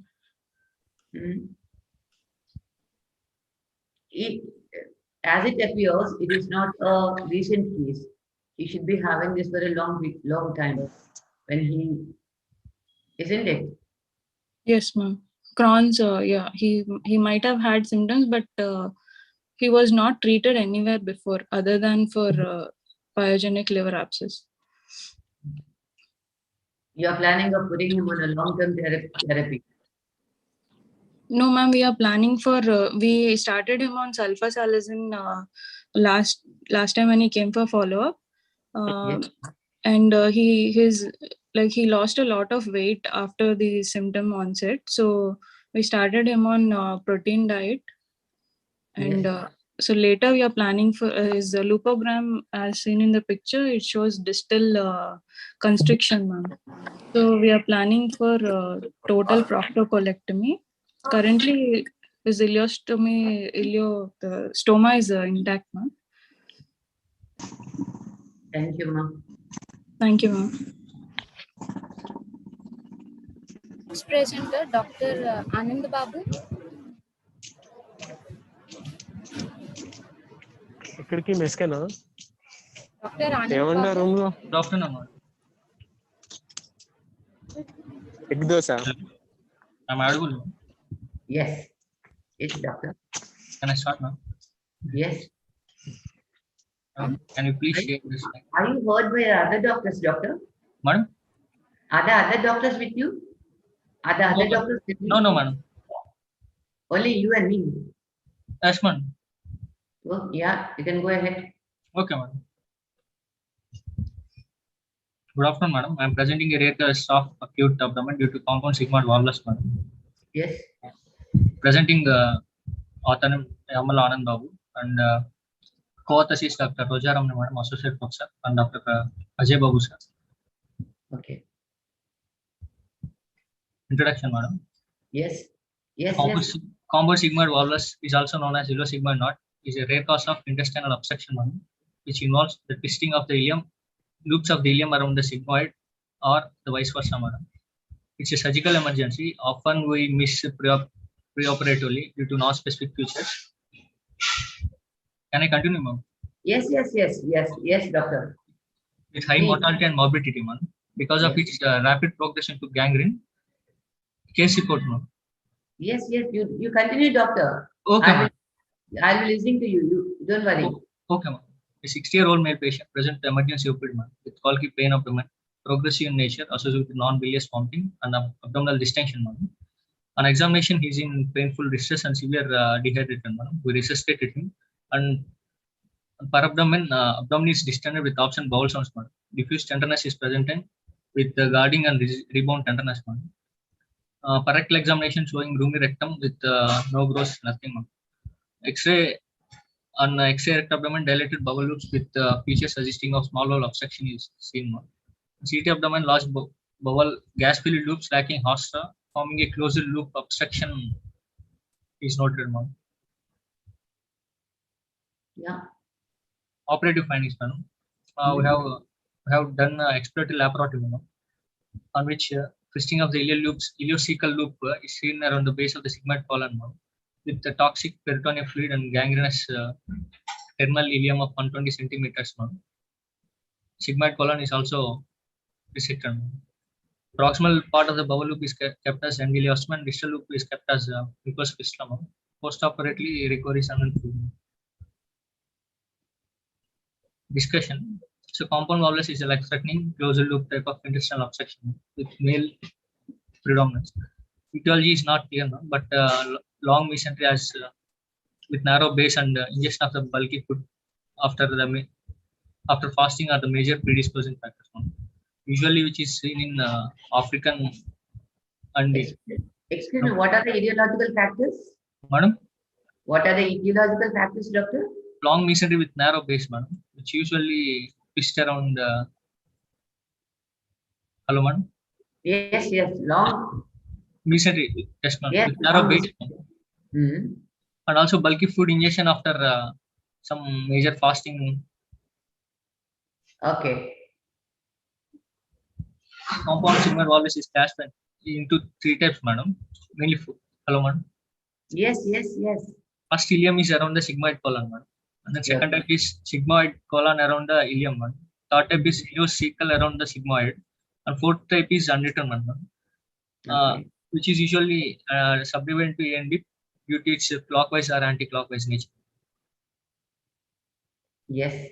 Our patient has compound type 3 volvulus, madam, because the ileocecum is twisted around the sigmoid colon. Mm-hmm. Can I continue, ma'am? Yes, doctor. Please. Clinical presentation usually like acute intestinal obstruction, madam. But in this case, our pain abdomen is a constant feature. Hematemesis and rectal bleed indicates a bowel gangrene. Mm-hmm. CT and MRI is better diagnostic modalities. Prompt resuscitation and early laparotomy is crucial for survival of the patient because gangrenous is crucial. Gangrenous bowel plays a crucial role. There is gangrenous bowel. Single-stage procedure of resection anastomosis can be done, or two-stage procedure resection and then endoileostomy coloscopy can be done. Yes. Non-gangrenous bowel, untwisting of the twisted bowel loop can be done with or without sigmoidopexy. I mean, future preventing procedures can be done.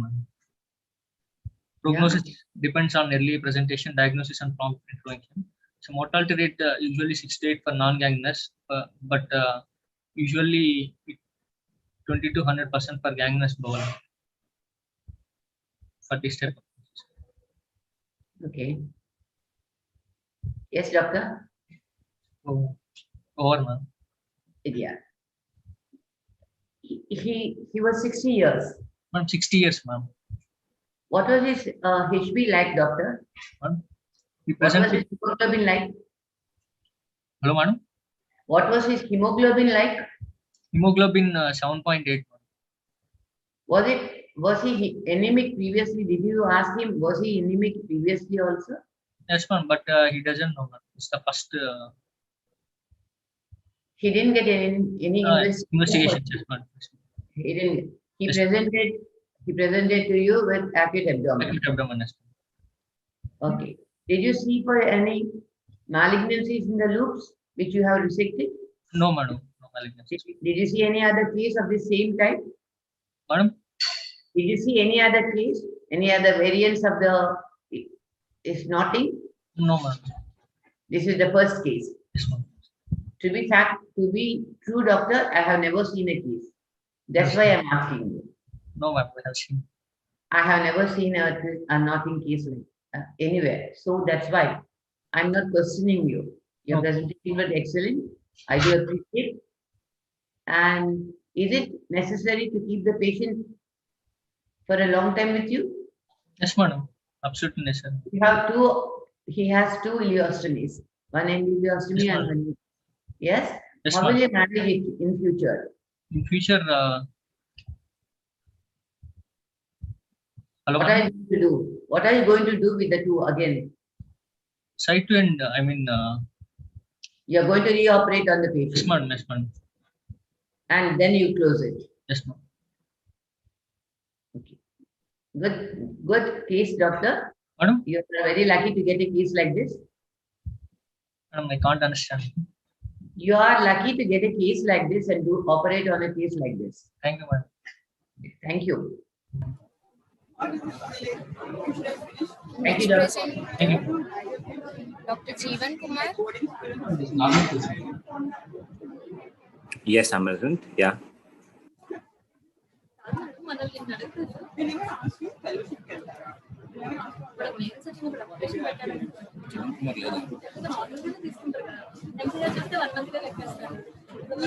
Dr. Jeevan Kumar, sorry for the inconvenience. Your slide was not there. We'll let you share your screen at the end of the session after 3 members. Okay, Is it sir. okay, doctor? Okay, yeah. Okay, sorry, doctor. Next presenter, Dr. G. Vishnu Kumar. Dr. G. Vishnu Kumar. Yeah. Hello. Please Yes, share I'm your video, present. doctor. Yes. Start your presentation, doctor. Yeah. Good afternoon, all. My name is Dr. KG Vishnu Kumar. I am currently pursuing my postgraduate from Savita Medical College. Now I am presenting a case of an interesting case of foreign body in intestine under the guidance of Professor G. Muthukumaran and Dr. Vinod. Before I could go into the case, I will like to give a small introduction about rectal foreign bodies. The rectal foreign bodies was first reported, which dates 16th century. Their incidence is mostly rising in urban population, although there are many various foreign bodies which are inserted into the rectum, out of which the commonest is a small glass bottles. And the reasons for this rectal foreign body are many. Some of them are mostly sexual gratification and sometimes for concealment, and most of them are used in body packers and sometimes in sexual assault. And mostly or rarely it is used in accidental causes as of now. The most common purpose is autoerotism. It is due to increasing use of different objects in anal sex.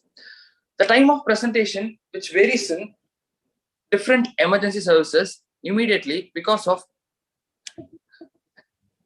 inability to remove the object. Now, I would present my case. Hello? Yes. Yes, ma'am. Here, a 28-year-old male came to the emergency department with an alleged history of foreign body insertion per rectum after one day of the incident. He also had a past history of same incident for past 2 years, before all these things, he would have easily removed through the rectum, but now he was unable to remove per rectally, so he presented to the emergency department. On clinical examination, the abdomen of this patient was found to be soft and there was mild tenderness present over the lower abdomen. And there was a mass palpable over the left hypochondrium and lumbar region. There was no abdominal distension, no free fluid present, and no other evidence of guarding, rigidity, or no organomegaly was present. And on auscultation, his bowel sounds were found to be sluggish. So the patient was, so we did a digital rectal examination, which showed a dilated lax sphincter tone, soft stools were present, no mass or no foreign body was palpable in digital rectal examination. And the patient underwent all routine lab investigations, of which his hemoglobin was found to be 12.4, platelet counts were normal, and platelets were found to be normal, and all other routine investigations were found to be normal. And the patient was asked for an X-ray abdomen erect. In X-ray abdomen erect, as we can see in the figure 1, we can see a shadow within the shadow in the region of large bowel, which is in shape of the bottle. And there are no evidence of air under the diaphragm or no other evidence of perforation.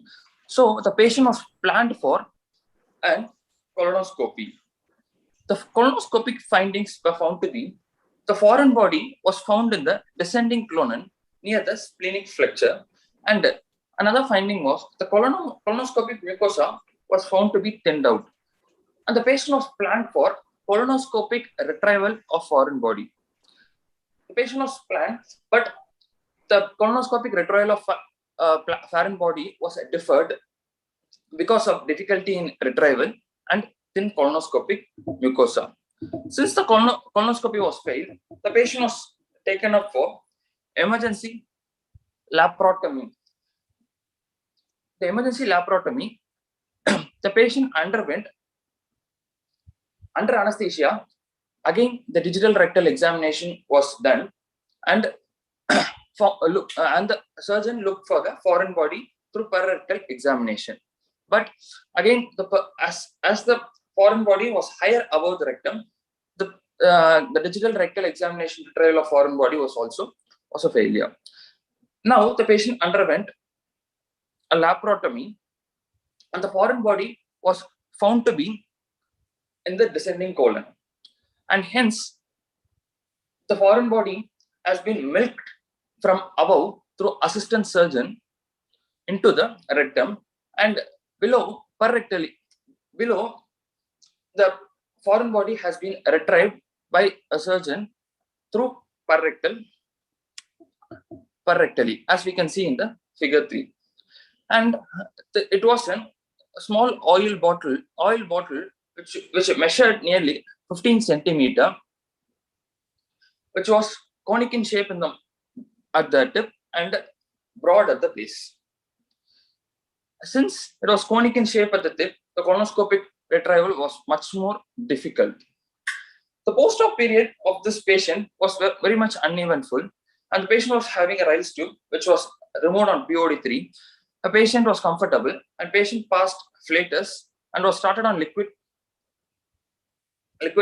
oral liquids on POD3, and patient also passed liquid stools on POD3, and followed by liquid diet. The patient was also started on soft solid diet. The patient tolerated well, and patient was fine, and hence the patient was conservative observed for next 4 days, and patient was discharged on POD7. Through this case, the rectal foreign bodies are very much rare and often pose a challenges in diagnostic and management in initial evaluation within the emergency department. And these kind of patients needs to be immediately taken up for emergency procedure, either like colonoscopic retrieval, either due to either like pararectal retrieval or colonoscopic retrieval, or if needed, need to be retrieved through laparoscopic or laparotomy techniques. As I already mentioned, in these patients, the time of presentation varies from one person to another person. Some people may concern the emergency services immediately, while others might wait for up to 2 weeks before presentation. The most common reason for late presentation is embarrassment of the patient. Even on arrival, such patient might often try to conceal the history. So in this patient, the history require it needs lot more time to get the history from the patient and plan for any other procedure. Here, in this case, I have presented you a 28-year-old male who has come to emergency department with history of foreign body in the rectum. It is mostly due to Excuse me, doctor. Sorry to interrupt. Your presentation time is beyond the given limited time. Yes, ma'am. I have finished my presentation. It has been from the this has been referred also from management of retained colorectal foreign body, a predictive intervention. Thank you. Thank you, doctor. There's nothing much to talk about this case. Thank you. Next presenter, Dr. Yadunandan. Yes, ma'am. I'm there here. I'm ready with my presentation. Please share your video.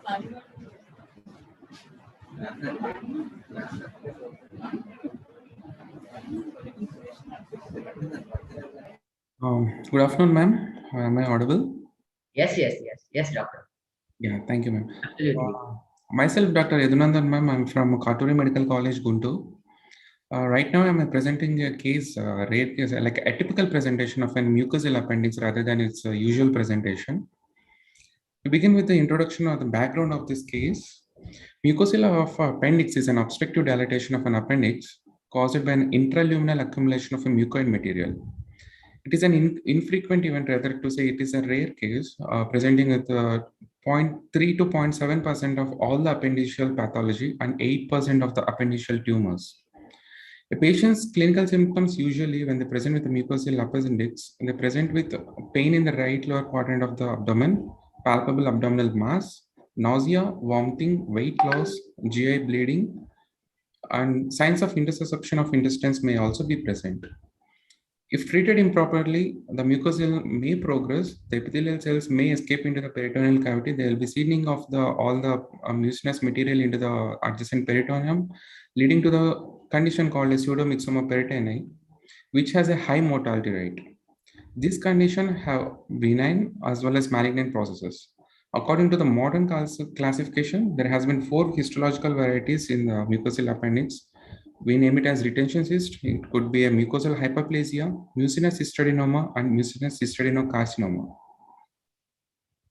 And here I present a case report which has been reported to Kottayam Medical College, where a 44-year female presented with a vague abdominal mass. Unlike a classical presentation, she rather presented with a vague abdominal pain in the right lower quadrant with no history of vomiting, some bowel or bladder complaints, or any other fever spikes. On clinical examination, her abdomen was soft and non-distended, except for a mild tenderness in the right iliac fossa, and there was no even rebound tenderness. When we further investigated with the basic investigations, her total WBC counts were like 12,500, and USG abdomen showed enlarged appendix with maximum diameter of 3 centimeters and approximate length of around 9 centimeters. As it was a suspicion of mucosal appendix, we just wanted to confirm it through CCT abdomen, which rather showed 7.6 centimeter into 4.3 blind ending tubular lesion, which was adherent to the medial aspect of the cecum, and they were suggestive of a mucosal appendix. And with the same background, we just went ahead with the laparoscopic appendicectomy, which was our initial procedure. As it on laparoscopy, we found it to be much more enlarged. The entire appendix was uniformly enlarged, and it was very adherent to the peritone.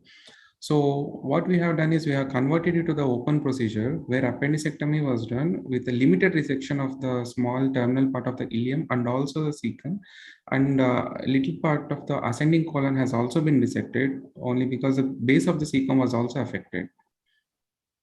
And ilio-ascending anastomosis was done, and further the patient was conservatively treatment post-operatively and was totally uneventful. The same specimen has also been sent to the histopathology report, which confirmed our diagnosis as mucinous cystadenoma. And the patient has even now, it was done around February of this year, and even after 5-6 months, the patient has been regularly followed up, and it was totally uneventful. These are the images from the same case, which showed the uniform and enlarged appendix, total completely up till base, up to the tip. Even the base of the cecum was involved. And second image shows the resection part and the anastomosis part. Moving on to the discussion, mucosal of appendix was first described by the Rokitansky. The appendix is lined by epithelium, which contains more goblet cells than the colon. As a result, most appendiceal epithelial tumors are mucinous and start as mucosals. USG, in the case of acute appendicitis, the outer diameter threshold of appendix is 6 mm, and 15 mm and more indicates the presence of mucocele with 83% sensitivity and 92% specificity. In our patient, the mucocele was not perforated, the regional lymph nodes were negative, and there was pathological process at the base of the appendix. Therefore, appendicectomy with limited resection of the small terminal part of ileum and cecum with minimal part of ascending colon, followed by ilio-ascending anastomosis was performed. In conclusion, appendiceal mucocele is a rare disease and has a clinical picture that resembles acute appendicitis. A correct diagnosis before surgery is very important for the selection of the surgical technique to avoid severe intraoperative and postoperative complications. In our opinion, every patient who arrives to the emergency department with symptoms of acute appendicitis, it's better to undergo a CT, and open surgery should be favored against a laparoscopic surgery, because whenever we go with the laparoscopic surgery in case of mucocele appendix, there are high chances of rupture and getting the mucin deposited in the peritoneum, leading to pseudomyxoma peritoneum. So just to avoid that, we converted the lap procedure into the open procedure. And also, since the risk of developing adenocarcinoma of colon is 6 times greater in patients with mucocele than in the general population, we also recommend colonic surveillance in these kind of cases. Thank you, ma'am. Yes, doctor. When you were doing laparoscopic surgery, did you think of decompressing the mucocele first? Decompressing the mucocele, ma'am? Yeah. When No, you're ma'am. not able to resect such a big mucocele, Yes, ma'am. did you think of decompressing it when you were not able to do it laparoscopically? Why did No. you convert it into an open surgery? It was totally adherent, ma'am. Even the tip of the entire body of the appendix and the tip of the appendix was totally adherent. And even the base was involved. No, adhering to what? Surrounding peritoneum, ma'am. Along with the, it was even the retrocecal. The approach was even difficult. What we exactly has done was, once we couldn't retrieve the appendix from even the tip, the complete appendix couldn't be retrieved, as it was retrocecal and adherent to the cecum also. We were already suspecting it was mucocele. We didn't want it to rupture and let the deposit get into the peritoneum. So we just directly converted into the open procedure. We don't hear that mucocele of the appendix will develop into cystadenomas, pseudomyxomas. In some cases where there is a mucocele of the gallbladder, we do decompress, and then we go ahead with, we see for a stone at the neck of the cystic duct. Yes, ma'am. And then we do the resection, isn't it? Yes, ma'am. Why was that kind of treatment not done? Why was that kind of approach not taken up? You could have opened up the appendix, seen what it was. Through laparoscopy, ma'am. Yeah. Okay, doctor, that's okay. There are high chances of contamination of the peritoneum with the mucinous material. So Yeah, but there is no, did you ever see that appendicular mucocele getting converted into malignant? yes, ma'am, there are chances of developing cystadenoma and also cystadenocarcinoma. What are the chances of that, doctor? I don't, that is more frequent, I don't think. No, ma'am, it's a rarest. It's No? not frequent. Yes, yes, ma'am. Definitely not frequent. Why was a part of the ileum resected? Why was a part of cecum resected? That means you have resected, it means Yes, ma'am. there Even was, the size of the cecum was involved, ma'am. was there any connection between the appendix and the cecum and the ileum? Was the mucocele flowing back? No. Cecum, ma'am. Appendix has developed into a mucocele itself indicates that there was a block at the base. Yes, ma'am. But even the base It of could the be a appendix. tumor, it could be something. It could be inflammatory pathology, it could be a tumor or something. Was that the cause why you have resected ileum and cecum? Yes, ma'am. That was like countable decision just to go with the limited resection rather than hemicolectomy. Chemical. You are going far away, doctor. Okay. That's okay, doctor. Good. Thank you. Thank you. Thank you, Yadunandan. Our next presenter, Dr. Ram Garkipudi. Yes, ma'am.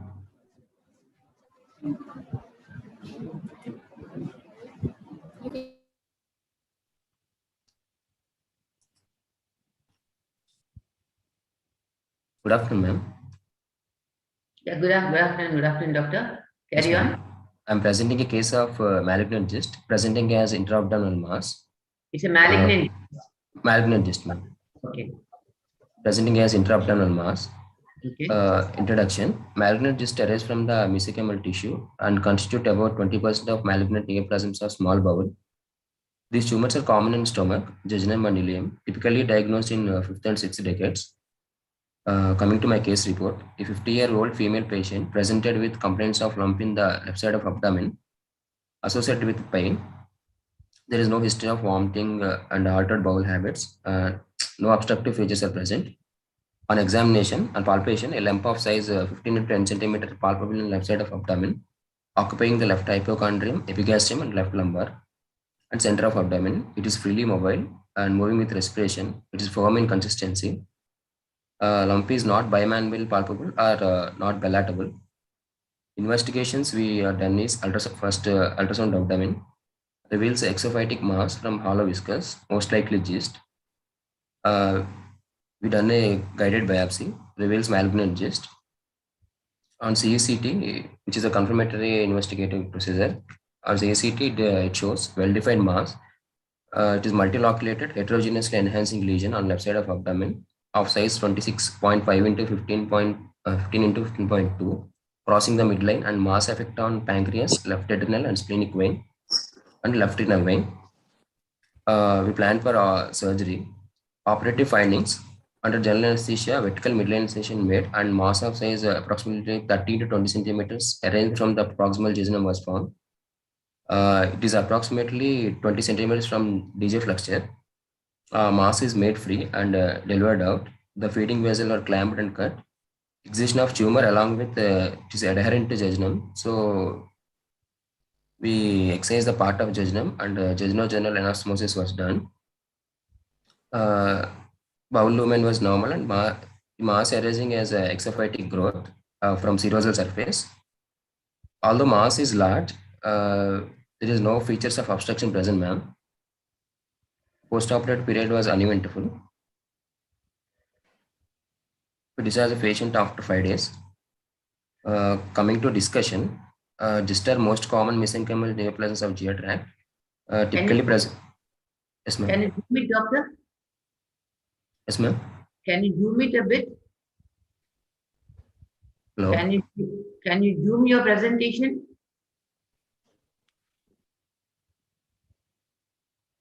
Can you zoom your presentation? Yes, ma'am. Yeah. Yes, enough. Enough, doctor. Yes. Yes, doctor. Carry on. Operative findings.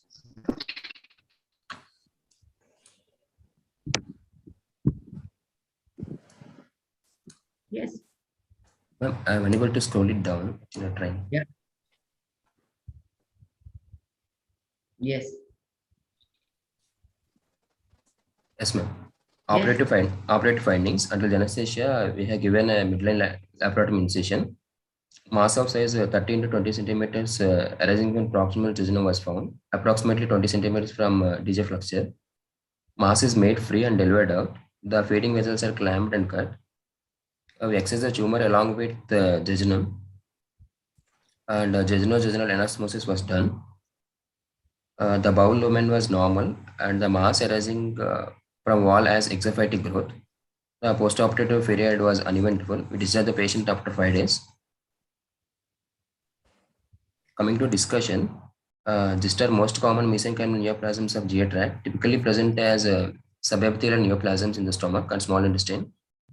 Occur predominantly in the older males above 50 years. Molecular alterations commonly include c-KIT platelet-derived growth factor receptor alpha, succinate dehydrase receptor gene. Risk factors include tumor size and mitotic figures according to the Fletcher's classification. That's it, ma'am. That's it, doctor? Yes, ma'am. Did you see for any other lesions at any other place? Yes, Did ma'am. he We have inspect. adenomas at any other place? In this case, ma'am, you're asking in other cases. Yes, in this patient, did you look for adenomas of the pituitary or adenomas of any other? These tumors that usually have a No, yes, ma'am. Just commonly arising in the stomach. It's present in the jejunum. We didn't found it in. Okay. You did a CT for him? Yes, ma'am. We did a CT.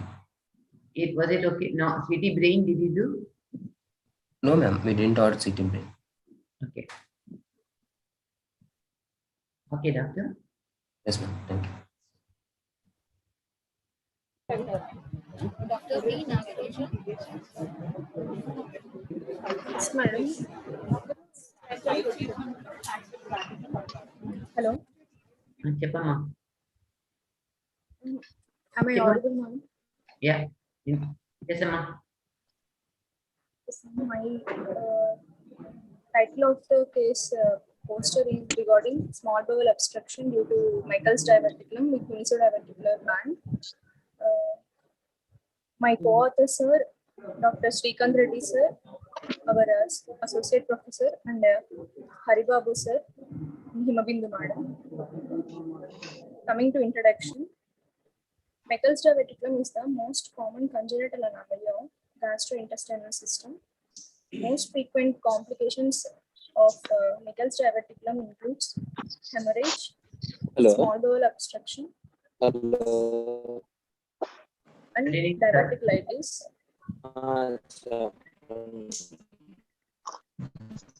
Yes, Chepama. You carry on with your presentation, doctor.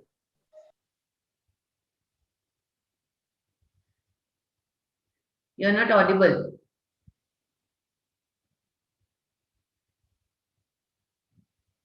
You're not audible, doctor.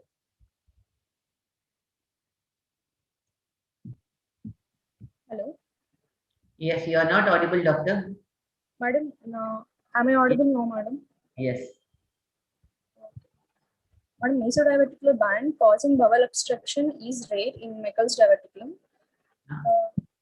This band is believed to be a remnant of vitelline artery, which leads to bowel obstruction. According to my case report, patient of 19 years old presented to our emergency with complaints of pain abdomen, which is associated with abdominal distension for past 3 days, with history of vomiting and obstipation for past 3 days, ma'am.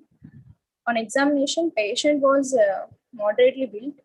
On an inspection, abdomen was distended with tenderness all over the abdomen, which was associated with GORDing, and bowel sounds were increased. On plain X-ray erect abdomen, multiple dilated bowel loops are noted with air fluid levels. We posted the patient for emergency expedited laparotomy, and we found intraoperatively dilated bowel loops with tight diverticular mesodiverticular band, which is adjacent to the diverticulum, encircling it to the adjacent bowel, causing obstruction. We released the band and we did a resection and anastomosis, which was side to side. Coming to discussion, Michael's diverticulum is the omphalomycentric duct remnant, which was congenital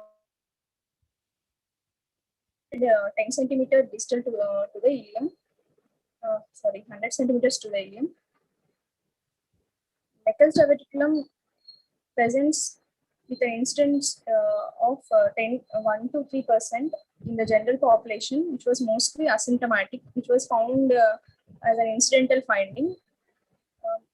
Rectus diverticulum with the mesodiverticular band causing the bowel obstruction is rare, which was an unusual presentation. Sometimes delay in diagnosis leads to high mortality rate, where bowel gangrene may occur. Hello? Thank you, doctor. Just straightforward, please. Hello? Thank you, ma. Thank you, ma'am.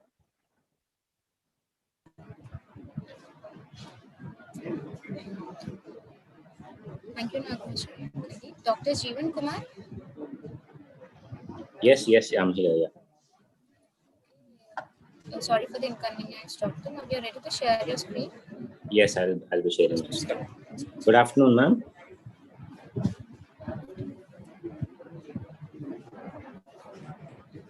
It says I cannot. Yeah, you have to unshare. Yes.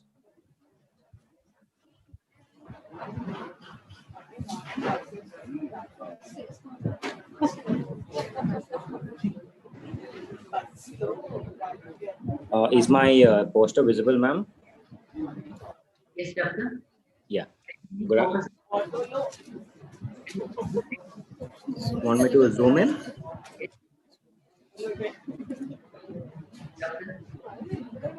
Or is it visible, ma'am?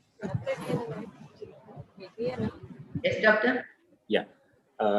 Good evening, ma'am. So my today poster presentation is on primary small bowel mesenteric carcinite, which is a very rare presentation, and myself, Dr. Jeevan Kumar, under the guidance of Dr. T.J. Prasanna Kumar, which is a professor and HOD of the General Surgery Department of NRI Medical College, Guntur. Coming to introduction, carcinite tumor is a rare, slow-growing neuroendocrine tumor with about 90% of the lesions arising in the GIT. Primary carcinite tumors of mesentery are very rare.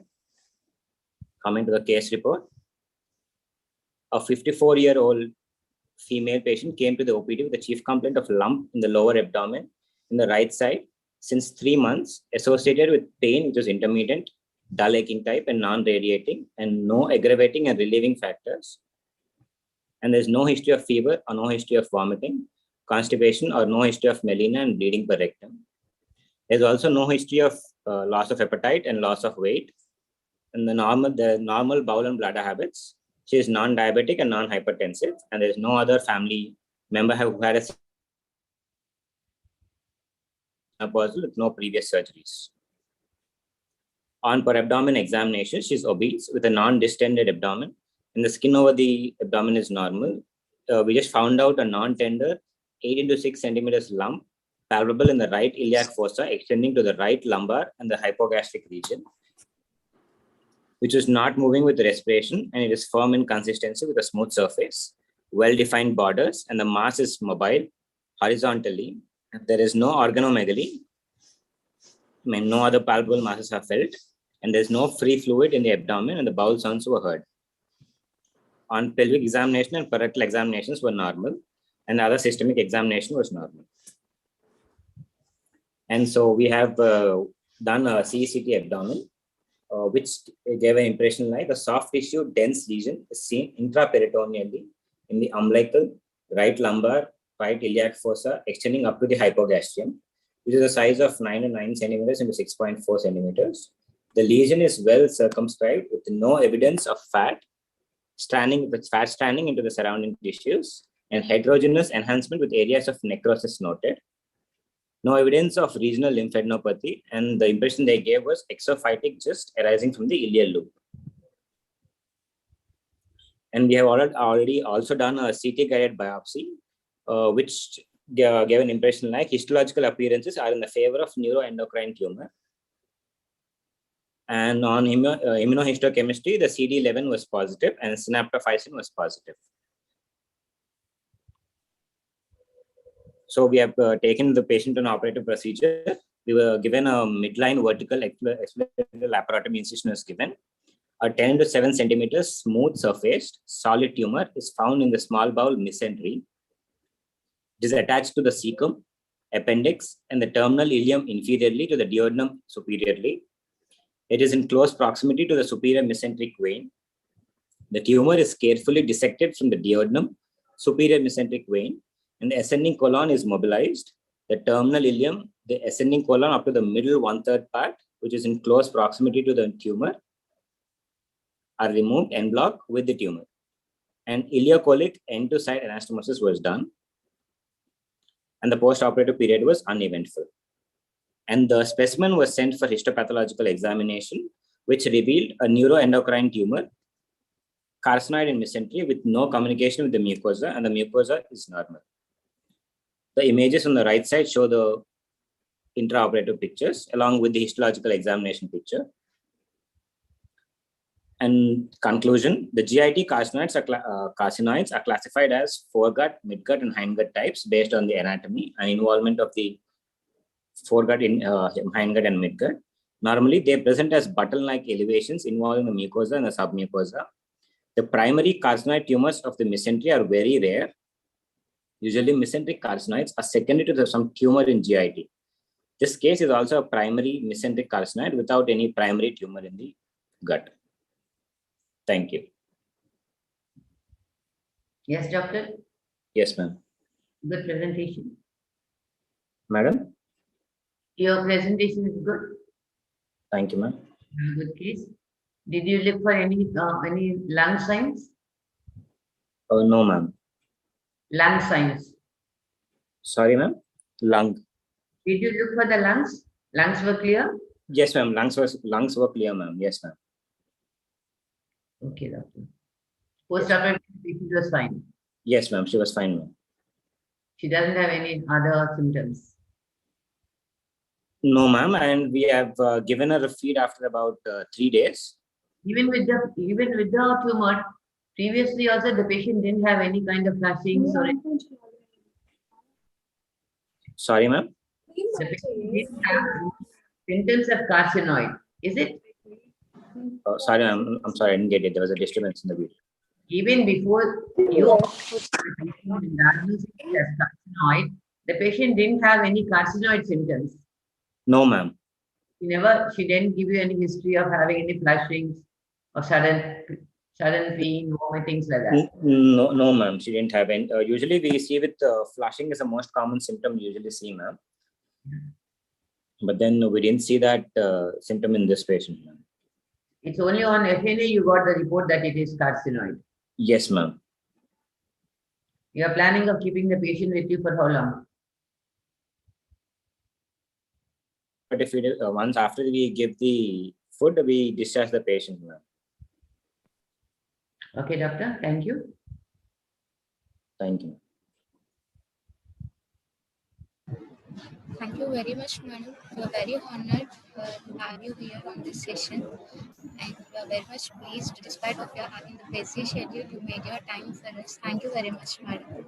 Thank you so much, Amma, for giving me this opportunity. I thank all the members. I thank Dr. Srinivas and all your members.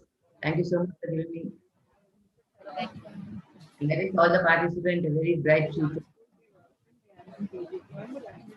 Thank you. Thank you.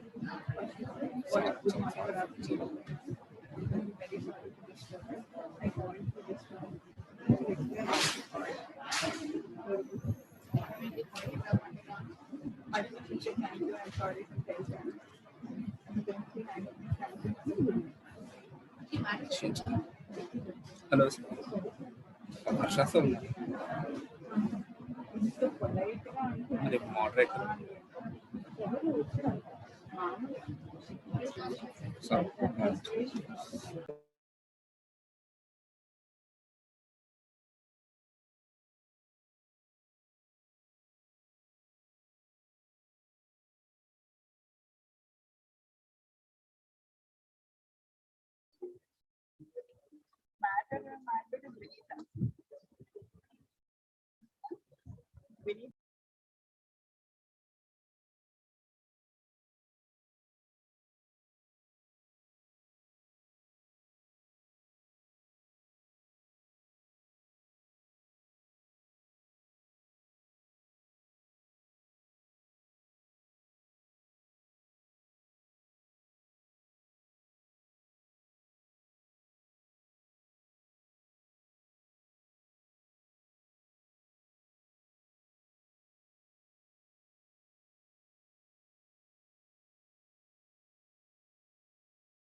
Join నేను ఆన్లైన్లోనే ఉన్నాను sir. నేను hello, నేను ఆన్లైన్లో ఉన్నాను sir. Hello, Harshavardhan పెడుతున్నా sir. Voice academy. Sorry sir పేరు వేరే ఉంది. సారీ సార్, వాయిస్ అకాడమీ ఉంది. ఒక్క నిమిషం, హర్ష అని రాస్తున్నాను సార్. ఆన్లైన్లోనే ఉన్నాను సార్ నేను. Yes sir.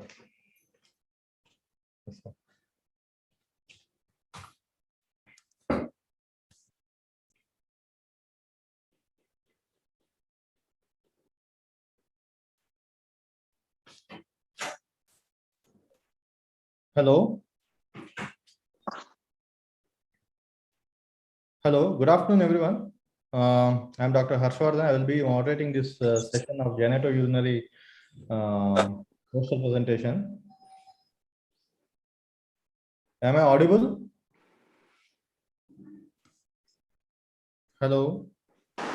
Yes, sir. Audible, sir. Yes, sir. You're audible, sir. So we can go ahead with the first presentation. Sir. Yes. Yes, sir. So before we start the session, we just want to introduce to the presenters, sir. We heartily welcome you to this session, sir. Okay. And we are very proud to introduce on this platform and an inspiration for all of us, having completion of your post-graduation and everything from RMC Kakinada, sir, and an ethical urologist. And we are very thankful to as you have attended this session, sir. Thank you very much for the kind words. We can proceed with the session. Okay, sir. Thank you, sir. So first presenter, Dr. Pradhana. Yes, I'm there. Am I audible? Yes, you are audible. Go on. Good afternoon, everyone, and good afternoon, sir. Can someone please zoom into my poster?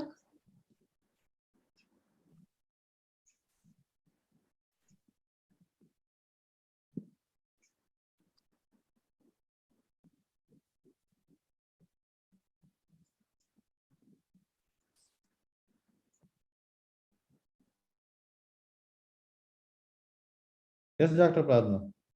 Yes, sir. Good afternoon, sir. My poster title is Testicular Leiomyoma, a rare case report. Introduction: Leiomyomas are benign mesenchymal tumors originating from organs containing smooth muscle cells, commonly during 4th or 5th decade of life. Leiomyomas are common benign lesions seen in uterus. Genitourinary leiomyomas other than uterus have been reported in renal pelvis, bladder, spermatic cord, scrotum, epididymis, and glans penis. However, testis is exceedingly rare site of presentation. These tumors are rare, slow-growing with little known history of malignant transformation, but sarcomatous mutations are a possibility. Testicular leiomyoma is a rare presentation replacing partial or entire testicular parenchyma. Here we present the case of testicular leiomyoma mimicking epididymitis in a 45-year male with right testicular painful mass and ultrasonography showing common tail artifact. Going on to case report, can I get help in zooming my poster? Sorry, sir.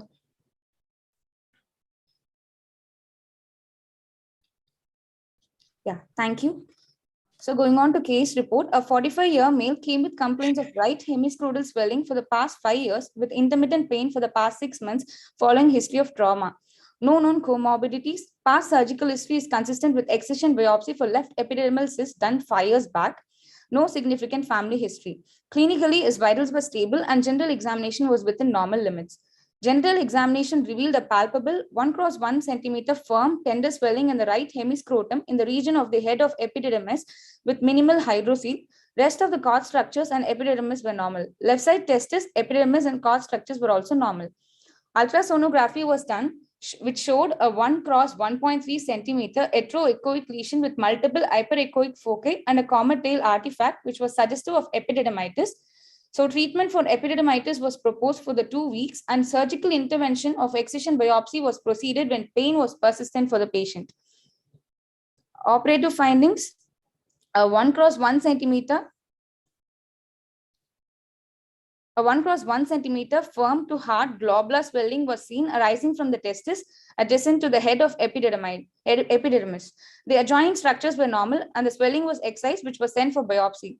Going on to discussion, leiomyoma is a very rare neoplasm and exact preoperative diagnosis is difficult with rarity of presentation and is an out-of-box differential in sonography. Excision biopsy of lesion was done as it was extratesticular in ultrasonography. Histopathology shows bundles of interlacing spindle-shaped cells seen under microscope, and an additional confirmation can be done with immunohistochemistry. Conclusion, histopathology is the final tool for diagnosis, and orchidectomy is the ideal choice for this rare benign disease of testis, which needs long-term follow-up as a supportive decorum has not been established for the treatment of leiomyoma of testis. Thank you, sir.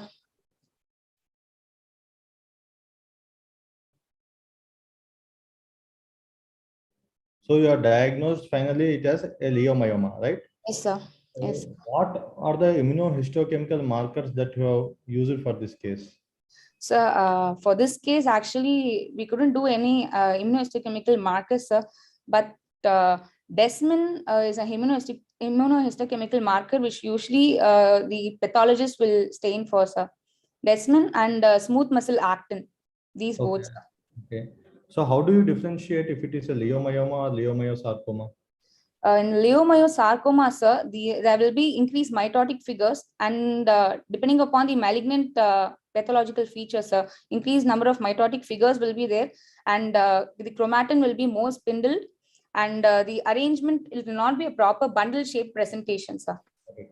So without doing IHC and without commenting on the mitotic figures, how can you assume that it is a benign tumor rather than a malignant tumor? No, sir. Actually, in pathology, they commented on mitotic figures. In this case, there were no mitotic figures in this HP report. But immunohistochemistry, since the patient was not affordable to pay, sir, and that's why we couldn't do. The typical HP, the slide which was given which is put in the poster. There are no mitotic figures. Only spindle-shaped cells were there. Does the left side epididymal cyst, which has been surgery has been done 5 years back, does it have bearing on this case? No, sir. No, sir. It was a simple epididymal cyst, sir. The patient had a biopsy report with him. Okay. And one last question. Yes, so, what is the actual meaning of leiomyoma? Means from where does it origin? What is the origin of this kind of pathological condition? Where do they origin from? They arise from smooth muscle cells, sir. Smooth muscle. So, according to the title of your case report, it means that it is an intratesticular leiomyoma. Your title says that it is arising from inside the testis. But when you're describing it and when you went in for surgery, you say that it is at the head of the epididymis. Yes, sir. So it means it is coming from maybe the testicular coverings. Okay, sir. But we actually opened the tunica albuginea, sir. Once we opened, only we saw this swelling, sir. It was actually attached to the testicular parenchyma just by a stalk.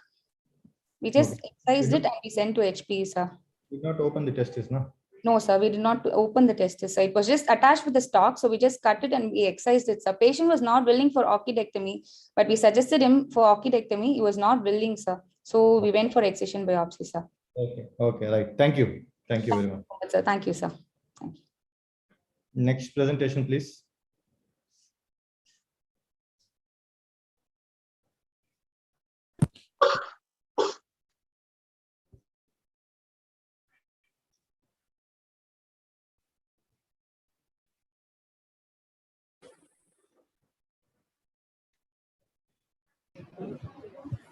I would like to invite Dr. Rajendra Prasad to present the post.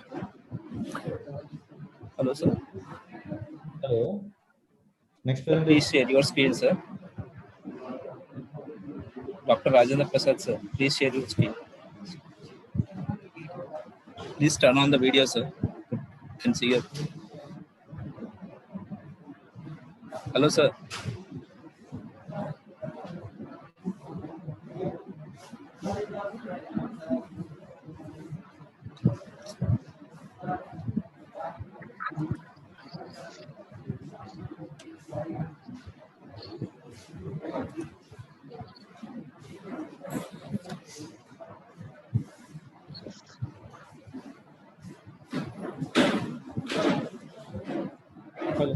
Dr. Rajendra Prasad, sir. Sir.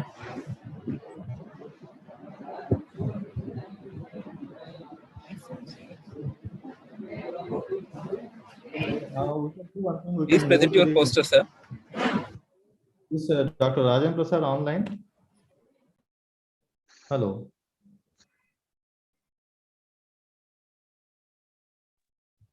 Sir is on mute.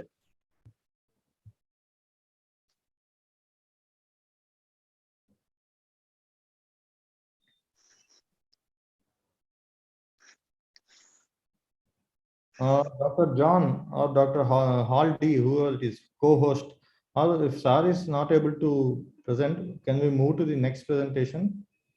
We can get back to him if there is any issue with the screen sharing. Hello. Hello. Already, coordinator, do you have any problem? Dr. Rajendra Prasad, sir, is he online?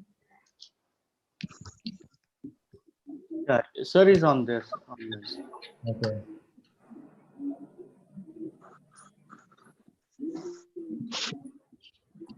Hello, we are not able to hear your voice. Hello, good afternoon, Dr. Rajendra Prasad, sir. Are you online, sir?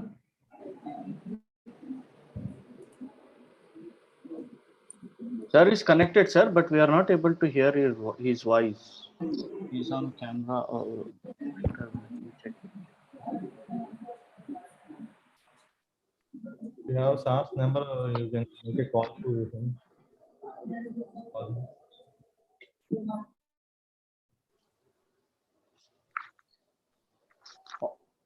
Haldi coordinator, can you confirm with Rajendra, sir? What is the problem?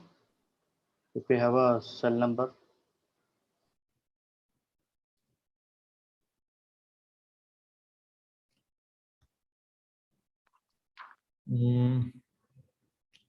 Who is Haldi coordinator? Can you unmute yourself?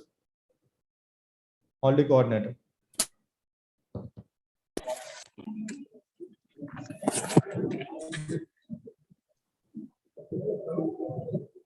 Sir, give me a minute. Mandla Satish. Please mute the other guys who are. Yes, sir. I'm ready, sir. Haldi coordinator, please mute everyone else who is not presenting as of now. Mandla Satish. Am I visible, sir? Yes. So please share your screen. Sir, it's already. Saying, give me a minute. Can someone zoom Screen in? is shared, Mandla Satish, please share your screen. Screen is shared already. Sir, can you zoom it, sir?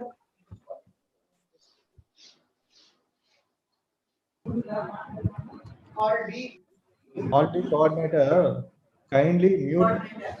Haldi coordinator, there are a lot of people connected with the same. Haldi coordinator, kindly mute everyone.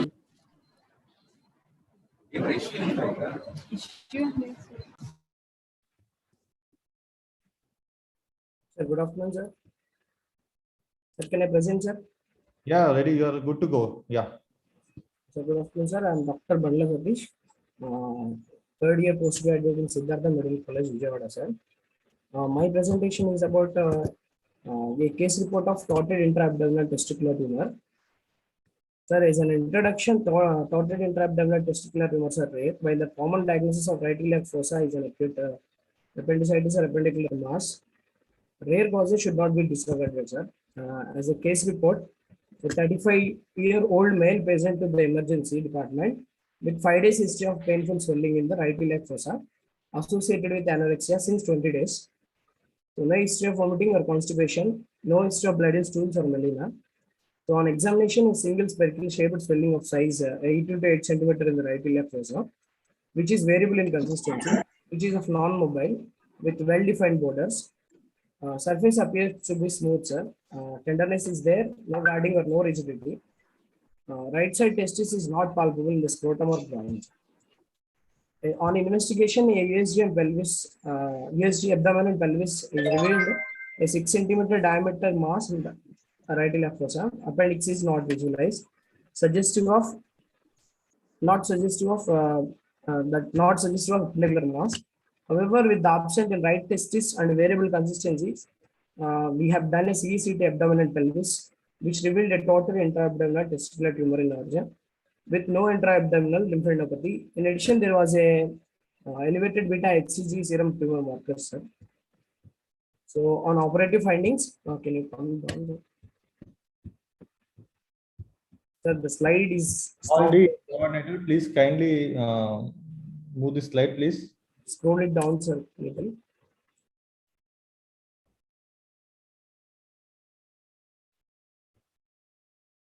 Yes, sir. Thank you. We have done a laparotomy, sir.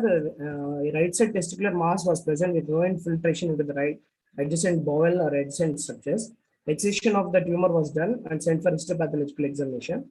The patient has had an eventful post-op recovery with full resolution of symptoms and fall in serum tumor markers of beta HCG levels, sir. Histopathological exam suggestive of seminomatous germ cell tumors. So, as a discussion and conclusion, testicular tumors are the commonest solid tumors in men, with mild descendant being the single most important etiological factor. Torsion of intra-abdominal testicular tumors of rare due to its rarity and anatomical location of the clinical diagnosis can be difficult. However, with the increased availability of the diagnostic imaging pre-operative diagnosis, it is mandatory to avoid potential non-oncological resection. 95% of the testicular tumors are germ cell in origin may have a good prognosis. Prognosis also depends on the presence of metastatic state. Whereas in conclusion, torsion of the intra-abdominal tumor may mimic an appendicular mass. The presence of an undescended testis should raise a suspicion of testicular tumors in case of right left fossa combined.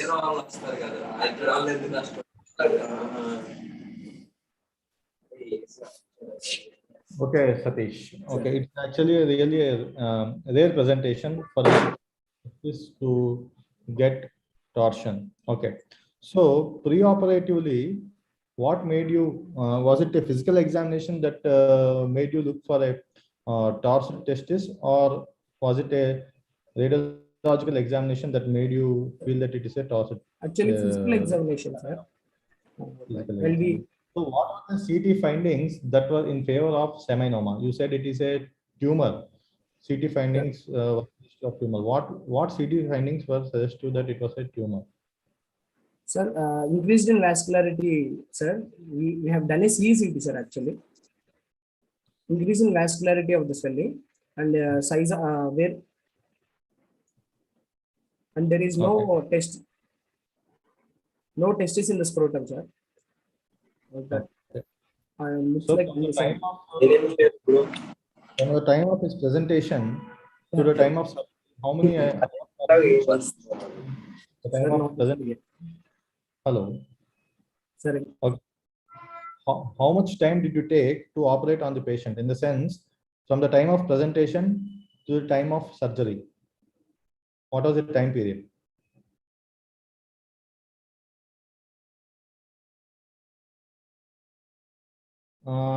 Kindly unmute Bandla Satish, please. Kindly unmute Bandla Satish, please. Hall-D coordinator, kindly unmute Dr. Bandla Satish. Hall-D coordinator. Am I audible, sir? Yeah, now you are audible. Sir, around 15 days we waited for that to operate. 15 days you took. So you said it is a torched tumor. How could you wait for 15 days? Actually, we thought of torted, sir. Based on CECT and all the findings, we try to maintain. Do you think it is right to wait for 15 days? No, sir. No, sir. Actually, no, sir. What will happen if you wait for 15 days? It may infiltrate into the adjacent organs also, sir. Adjacent bowel. And it will cause peritonitis also. Imagine that this testis is not harboring. Connected to computer audio. Imagine that this testis is not harboring any tumor. Sir. How much time you can wait before you detox? Actually, less than 24 hours. Okay, we'll move on to the next presentation, please. Thank you. Thank you, Dr. Satish. Thank you, sir.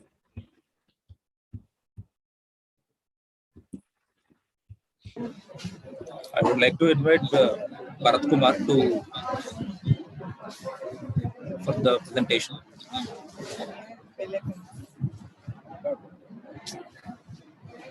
Bharat Kumar, please. Bharat Kumar, are you audible? Dr. Bharat Kumar. Please present your poster. Dr. Bharat Kumar. Hello. You have to unmute Dr. Bharat Kumar, I think.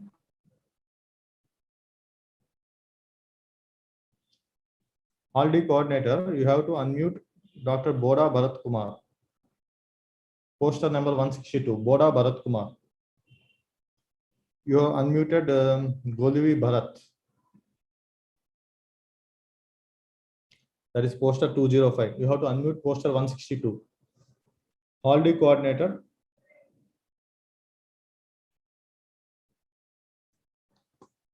Hello.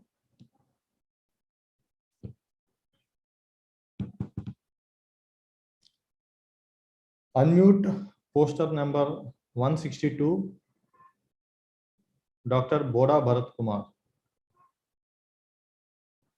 We have sent a request to Boda Bharat Kumar. Please accept it for unmute.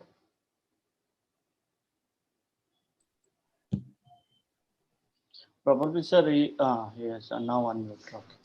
We can speak. Again, he mute. Hello, Boda Bharat. Hello. Hello. Yeah, we can see you. Can you just speak? Hello. Yeah. Hello. Yeah, go ahead. Yes, Dr. Boda Bharat Kumar. Yes, please go ahead. Hello. Bharat Kumar, you are audible. You can start your presentation. Okay.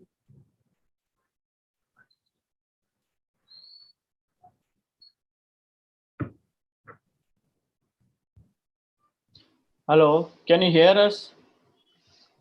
Boda Bharat Kumar. Hello, sir. Probably there is audio problem with him. You can go to next.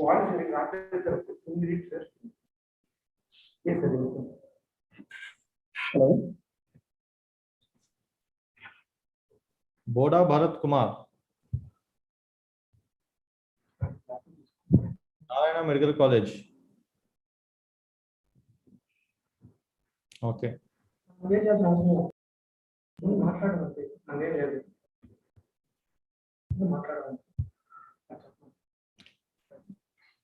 Hall-D coordinator, you can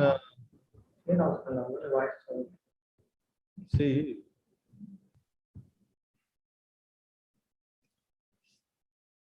Hall-D coordinator, may I know your name, please?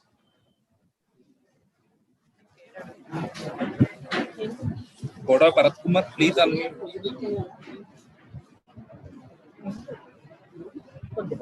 Hello.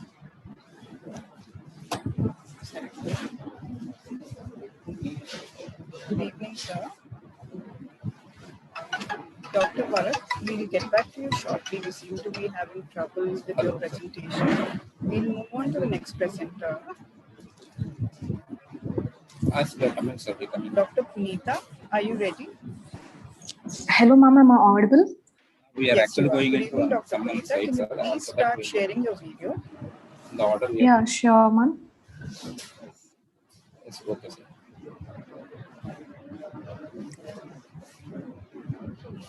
Okay, Hall-D coordinator, kindly mute everyone else other than Dr. Punita, please.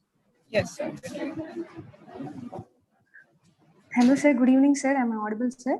Yes, audible, Dr. Punita. Hall-D coordinator, please unmute guys who are. Sir, shall I proceed, sir? 1 second, Punita. Yes, Yeah. okay, sir. Yes, you can proceed now. Yes. Yes, sir. Good afternoon, sir. Myself, Dr. V. Punita, and second year junior resident in Sri Venkateshwara Medical College, Tirupati. And my poster title is A Rare Case of Isolated Complete True Diphilia. My co-authors are Dr. P. Adippa, Associate Professor, and Dr. Meena, Assistant Professor, and Dr. Rachna, Assistant Professor. Coming to my case introduction, typhalia or duplication of the penis is one of the very rare congenital anomalies of the urogenital system. It has an incidence of 1 in 5 million live births, and the extent of duplication and the number of associated anomalies vary from glans duplication to complete duplication, associated with multiple anomalies like ventral hernia, bladder extrophy, vesicointestinal fissure, bladder duplication, urethral or renal defects, imperforate anus, ectopic scrotum, meningomyelocele, and so on, etc. All cases of dysphagia need to be evaluated carefully and completed in view of the high incidence of systemic anomalies. In my case, coming to my case report, a 3-day-old baby boy was brought to the OPD with complaints of abnormal genitalia by his mother. Child was born by vaginal delivery and antenatal history was uneventful. There was no history of any oral contraceptive intake by the mother, no radiation exposure or infection during the gestation period, and no significant family history was reported. On examination, there was penile duplication with 2 completely separate phallus, unequal in size, both penis having normal meatus. Flow from both phallus normal. Each phallus was found to have an apparently normal corpus cavernosum. The scrotum was well developed with palpable normal sized testes, and the anal opening was at its normal size, and the anal sphincter had a normal tone. The workup included karyotyping, which showed 46XY, and X-rays of the spine and pelvis were normal. Abdominal ultrasonography and CT were normal. IVP showed bilateral normal functioning of the kidneys. Baseline blood investigations were within the normal range, and voiding cystourethropy revealed no vesico-urethral reflex, a normal single bladder, and 2 urethras. Surgical treatment included penile dissection up to ischiopubic region, dissection of hypoplastic urethra, and amputation of the smaller phallus, urethral anastomosis, and phalloplasty.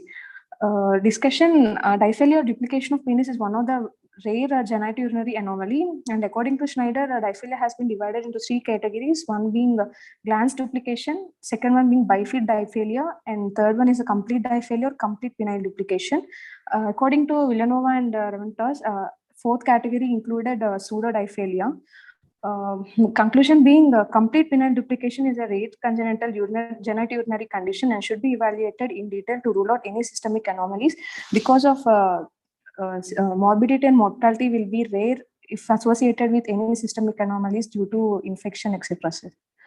Thank you. Okay, doctor. Nice presentation. So, you have operated on this case, right? Yes, sir. So, how do you know which phallus to be removed and which phallus to be retained? What are the findings? Which investigation in deciding phallus to retain? Sir, we have done the voiding cystourethropy, sir. Okay. Accordingly, both the urethras are normal in size, normal in course and caliber, and also anatomy was also normal, sir. But depending upon the size of the penis, we have decided which one to be removed, sir, and anatomical location, sir. For instance, I will say the right side and left side. Right side penis is longer and broader than the left side penis. Is it the criteria? No, sir. We will do cystourethropy, and we'll try to know the course of the urethra and the position at where it is joining the bladder, sir. Depending upon that. What are the 3 cylinders that are present in the penis? Sir, 2 corpus cavernosa and 1 corpus spongiosum, sir. How do you know the examination itself? Any investigation that will tell you if both corpora cavernosa and corpus spongiosum is well developed or not? Which investigation will help you to demarcate well developed? Ultrasound, sir. Ultrasound of the penis. Penis, sir. Or you can do a MRI. So in your case, have you done an ultrasound of the penis or MRI? Yes, sir. Yes, sir. Ultrasound was normal, sir. Ultrasound normal in both the shafts? Yes, sir. Yes, sir. Yes, sir. But according to your examination, you said they are unequal in size and so comparatively, so comparatively, size of the length of the penis was a little smaller than the other one, sir. Okay. So where were the both urethras joining? Level of joining of the urethra? Sir, in the inferior region, sir. Inferior of what? Both bladder only, sir. Bladder. Inferior lateral only. Okay. So if the penis, one penis is having one corpus cavernosa and another penis is having one corpus cavernosa, what is that condition called? Sir, incomplete. Sorry, sir. 1 second, sir. Okay, no problem. Bifid, have you heard about bifid phallus? Yes, sir. Sir, bifid phallus and true diphalia means complete. Both penis will be having two corpus cavernosa and one corpus spongiosum, sir. That is true diphalia. Yes, sir. Pseudo means both will be having only one corpus and cavernosa and spongiosum, sir. Okay, okay. Okay, thank you very much. Sir, thank you, sir. We'll move to the next presentation, please.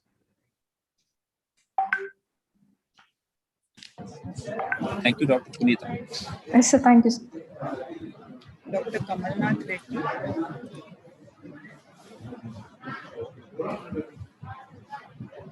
Dr. Kamalnath Reddy. Good afternoon, madam. Good afternoon, sir. Good afternoon, Dr. Kamalnath. Yes. Am I audible, sir? Yes, perfect. You're good to go. Yeah. Today I am presenting a poster of retrovesical hydatid cyst with bladder outlet obstruction, a rare case presentation. Presenter myself, Dr. Kamalnath Reddy, and my moderator is Dr. G. Srivastava, Professor of Urology, NRI Medical College, Guntur. Introduction. Hydatid cyst is usually a pathology affecting organs such as liver and lungs primarily. Pelvic hydatid disease is a rare but possible occurrence. Pelvic hydatid disease usually presents with urogenital complaints. A 66-year-old male came with chief complaints of difficulty in passing urine since 30 days with associated abdominal distension and altered bowel habits. For rectal examination revealed a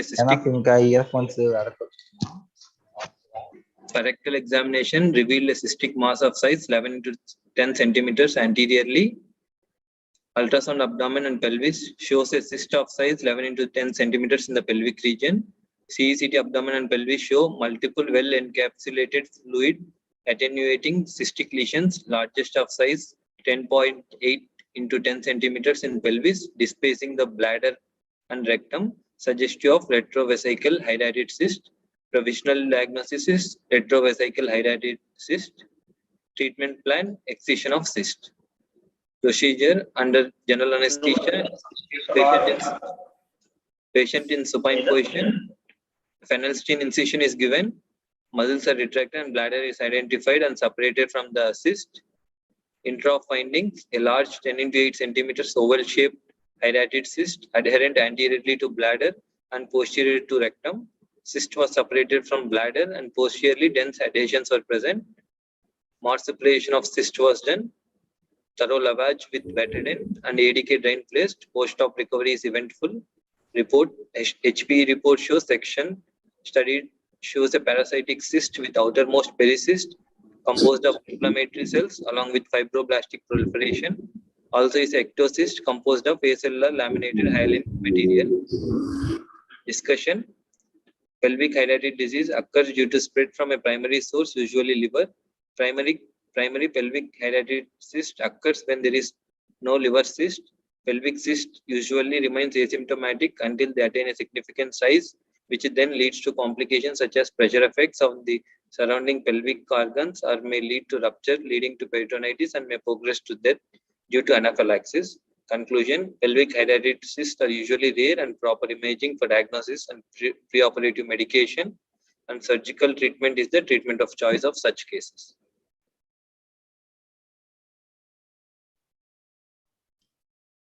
Okay, Doctor. Kamalnath Reddy. Yes. Thank you for the presentation. So, preoperatively, do you think there is any role of is there any role of transrectal ultrasound in this case? No, sir. Why no? Because it is present intraperitoneally and compressing just to bladder. You said that it is palpable on per-rectal examination. You could feel a mass of 11 centimeters anteriorly. You felt on per-rectal examination. Yes, sir. On deep palpation, we found a mass, cystic mass. Deep palpation. Okay. Yes. So, would you suggest transrectal aspiration for this case? PAIR, PAIR. Have you heard about PAIR? Yes, sir. Yes, sir. Percutaneous aspiration, injection, reaspiration. That is a minimally invasive procedure which can be done transrectally or transperineally for a retrovesical mass like this. Why do you not plan for such a kind of approach in this case? So PAIR is contraindicated in extrahepatic hydatiditis. Okay. So after surgery, yes. Did you put the patient? Did you advise any medication to the patient? Yes, sir. Antihelminthics, albendazole, we have. For how many you want to prescribe it? Sir, pardon, sir. How many months are you planning to prescribe? For 21 days and a 1 week break, and again 21 days. Okay. So what advice you are giving to the patient with regard to recurrence in this patient? Is there any chance? Yes, sir. There is chance of recurrence, sir. So what measures you have taken intraoperatively to avoid recurrence in this patient?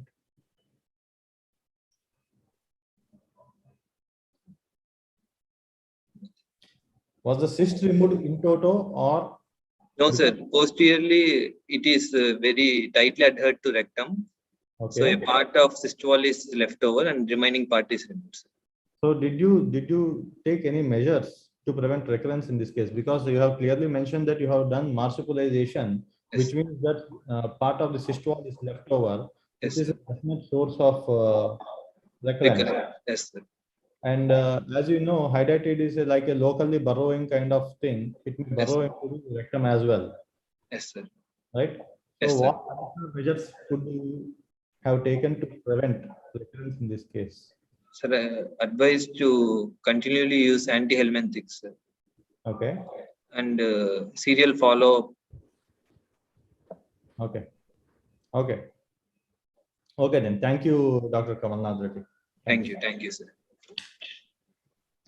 We can hold the coordinator. I think we will move to the next presentation. Thank you, Dr. Menta Kashyap. Hello, madam. Am I audible, ma'am? Yes, you are. Yes. Thank you. Good evening, sir.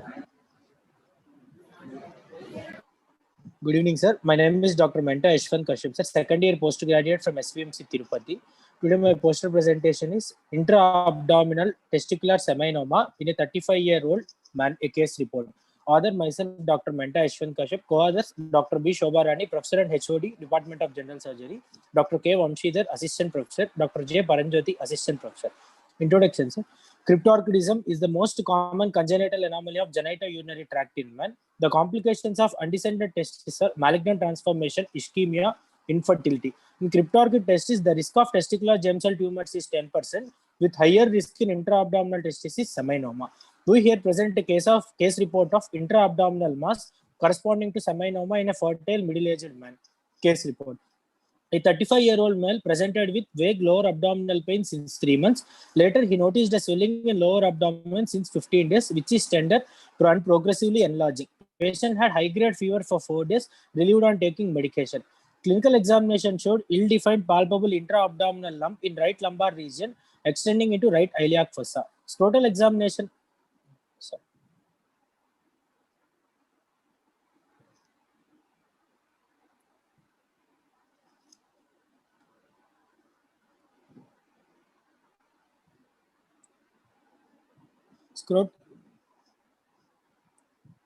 Can I proceed, sir? Yes, you can proceed. Clinical examination showed ill-defined palpable intra-abdominal lump in right lumbar region extending into right iliac fossa. Scrotal examination revealed only one testis in left scrotum, with right scrotum and inguinal canal being empty. Ultrasound abdomen showed large heterogeneous lesion of 12.9 into 6.2 centimeters size in right lumbar region and right iliac fossa. MRI abdomen showed large, well-defined heterogeneous peri-intense mass lesion measuring 11 into 4.6 into 6.2 centimeters, noted at lower pelvis, extending from midline up to right iliac and lumbar fossa regions with multiple internal necrotic areas. Alpha fetoprotein is within normal limits and elevated HCG levels are noted. Exploratory laparotomy was carried out. Postoperative course was uneventful. The histopathological examination of the excised tumor confirmed the diagnosis of pure classic seminoma. Patient was discharged home in good condition after 10 days from admission. After recovery, patient received a prophylactic radiotherapy to the retroperitoneum by oncologist after 6 weeks from discharge.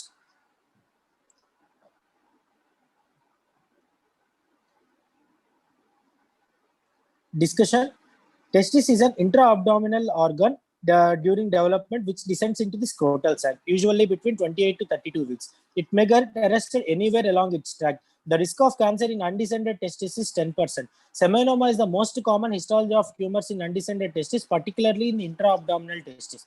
Surgical treatment is mandatory with resection of intra-abdominal mass, and chemotherapy may be an alternative depending on the stage and histological type of malignant transformation. Conclusion. The abdominal cryptorchid testis is rare and carries the highest risk of malignant transformation to seminoma among undescended testis variants. It usually presents with non-specific symptoms, so complete systemic physical examination should not be neglected in an elderly patient with intra-abdominal mass. Early diagnosis and treatment of cryptorchidism can dramatically reduce the risk of testicular cancer and probably preserve the fertility as well as the virility of the patient. Yes, Dr. Kashyap. Yes. It will probably preserve the fertility, right? Yes, sir. This is Preserve, sir. Sorry, sir. Spelling mistakes.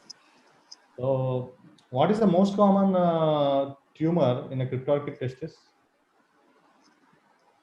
Most common tumor in cryptorchid seminoma is the most common tumor in cryptorchid testis.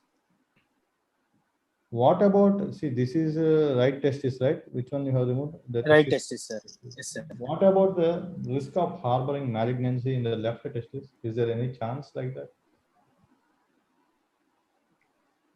No, sir. No idea. Left testis is normal in position. No, I am asking you, what is the normal in position left? What is the risk of him harboring malignancy in the left testis? What is the percentage? No idea. Okay, take it. So, no idea. If you are trying to preserve the testis, let us assume that it is not having any malignancy. Now it is an intra-abdominal testis. You want to bring it down into the scrotum. Is it to bring it to the level of the bottom of? No, sir. At this age of presentation, it is not possible. But less than 1 year age is the most ideal time, sir, to do orchidopexy. Okay, at this age, if a patient comes to you with undescended testis, yes, sir. What would you do? Orchidopexy or ectomy? We will advise orchidectomy, sir, because after more than 1 year of age, the risk of turning into malignancy is very high. And as the other testis is normal in position, the person is fertile, so it's not no any extra benefit for the patient by preserving this testis. Assume 21-year-old male comes to you with right side intra-abdominal testis and left side normal testis. What you will do? He is unmarried. He wants to get married next month. You want to bring it down or you want to remove it? Our advice is to remove it, sir. You want to remove it. Remove it. Okay. But you do not know the fertility potential in this patient. No? How do you want to remove it? That is the question that I wanted to ask. In a cryptorchid testis, what is the fertility potential of the opposite testis? Can you completely rely on the fertility potential of the opposite testis? Because in this case, you have given prophylactic radiotherapy. Radiotherapy, sir. So before giving prophylactic radiotherapy or whatever it is, radiotherapy, is there any measure that you want to do? You want to advise? You want to give any advice to this young patient who wants to plan a child? Yes, sperm bank. Very good. Preserving, sir. Before doing it is imperative that you tell him if you want to plan a child, you have to. Yes, sir. Usually, in cases of pyocele like that, also we will advise we if you do orchidectomy, sir, we will advise those patients to proceed with sperm bank and testicular torsion late presentations also in our hospital we have suggested. Pyocil. In pyocil, you want to do? Not pyocil, sir. Sorry, sir. Testicular torsion late presentation, and we have advised the person to proceed with sperm and bank. Sir. Okay, what is the funda in advising sperm banking in testicular torsion? Sir, radiotherapy. Here you are doing yes, sir. radiotherapy, so there is chance that the fertility potential yes, sir. Usually, the risk of the other tests in order to undergo torsion is also more, sir, and support because of ASA, anti-sperm antibodies. Yes, sir. Anti-sperm antibodies. Okay, Kashyap. Nice presentation. We'll move Thank to the coordinator. Thank you, Dr. Kashyap. We have two Thank you, madam. presenters, sir. Dr. Rajendra Prasad and Dr. Bharat. Dr. Rajendra Prasad. Yes, sir. Yes, sir. Can you hear me, sir? Sir, just a second. Rajendra Prasad, sir. Yes, you are audible. Yeah, I'm ready, sir. Hello. Yes, sir. You are audible, sir. So I'm Dr. Rajendra Prasad from James College. So this is a patient of 56-year male patient presented with painless and slow-growing swelling over the penis for last 20 years. So there is no history of trauma or circumcision. On examination of swelling, the size of the swelling was 3.5 into 2.5 into 2 centimeters present over the shaft of the penis. On palpation, there is no localized temperature. It is a non-tender. Consistency was cystic. Skin over the swelling is free, pinchful. I could see there are dilated veins over the swelling. I was able to reach the posterior surface of the swelling. That means the swelling is free from the urethra and corpora cavernosa. So I have done a FNAC. The impression was epidermoid cyst. I have also done ultrasonography of the swelling. So there was a post-acoustic shadow or enhancement. So the plane of the swelling was below the dermis. So we have done the surgery under local anesthesia, lidocaine. A vertical 2 centimeter incision is given. Flaps are raised. There was a single swelling about 3.5 into 2.5 to 2 centimeter. It is not attached to the urethra. Swelling, I excited swelling, and the skin was closed with the 3030/3. Post-operative period was uneventful. Patient was discharged and post-operative. Follow-up of the patient was uneventful. Histopathology report was a cyst lined by stratified squamous epithelium containing keratin debris. So discussion, abnormal cysts in the penis may occur in different size and diameter. They usually appear solitary. However, they could be multifocal appearance. Multiple epidermal cysts or cysts are more common in the scrotum. Although rare, the extension of cysts into the pelvis has been reported. And there is no malignancy has been reported that involving the epidermal cyst. The main indications for treatment for this lesion include urinary obstruction or pressure over the urethra. Secondary infection is the other common complication. And pain and difficulty during intercourse is the main patient concern. And cosmetic consideration is also an indication. Thank you. Thank you, sir, for the presentation. Sir, it's a rare presentation for the penis. So I just had a doubt if some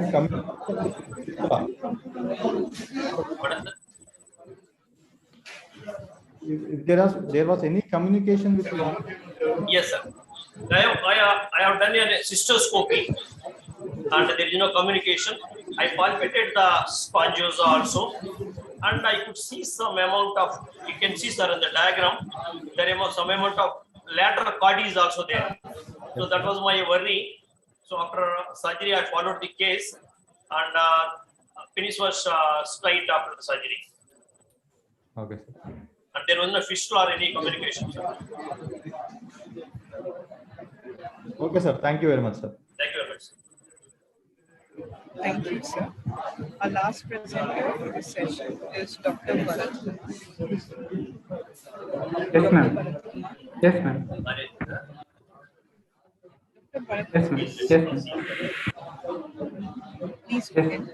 yes, ma'am. Kumar. Good afternoon, sir. Good afternoon. Sir, today's my my poster presentation is mucoid cyst of prepuce of penis, sir. Author myself, B. Bharat Kumar. Co-author and case was Chaitanya, sir. Associate Professor, Department of General Surgery, Narayana Medical College, Nellore, sir. It's an introduction. It's a rare case of swelling in the prepuce, which was later diagnosed as a mucoid cyst of penis on HPV, which was managed by circumcision, sir. Case report: a 25-year-old male patient came to the surgery OPD with chief complaint of swelling in the prepuce, which was present and asymptomatic since childhood. Patient noticed the increase in the size of the swelling and excruciating pain for 3 days. On examination, there is single fluctuant non-translucent cystic swelling present on the ventral aspect of the prepuce. No, there is no balanitis, balanoposthitis, no discharge, and no other associated swellings. Circumcision was done and specimen was removed.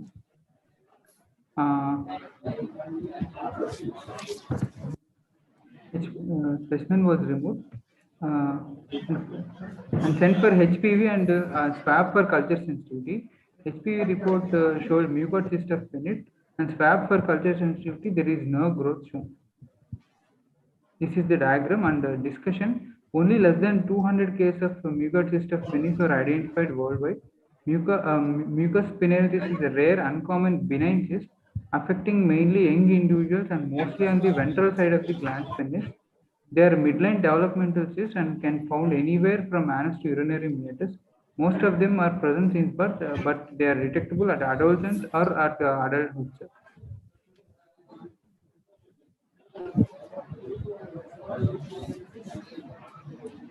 Okay, Dr. Bharat. Sir. Presentation over? Yes. Okay. So how do you differentiate it from a epidermoid cyst? Just before your presentation, Dr. Rajendra Prasad sir has presented one almost same kind of thing. Yes. How is it different? Your mucoid cyst different from a epidermoid cyst?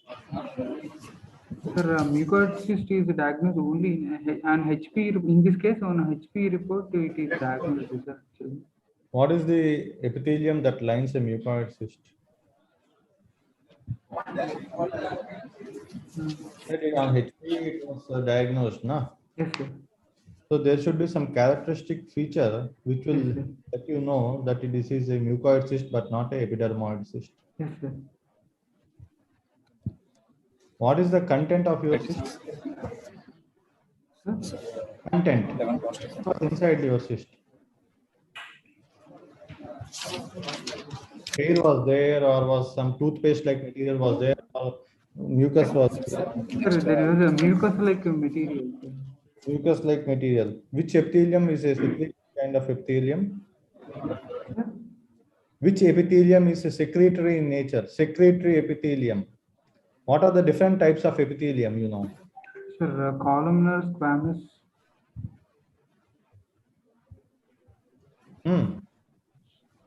Glandular, like glandular epithelium.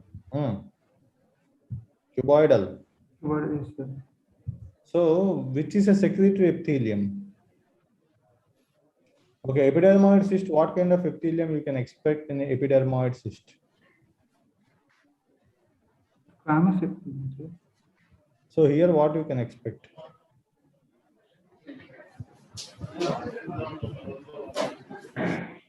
Okay. Let us assume that if it is in the tip of the penis, you have done circumcision. What would you do if it is in the tip of the penis? Sir, I can't understand. Sir. You have done circumcision here, right? Yes, sir. Yes, sir. Because it was at the tip of the prepuce. Yes, sir. What procedure will you plan to do if it is in the ventral aspect and the mid shaft?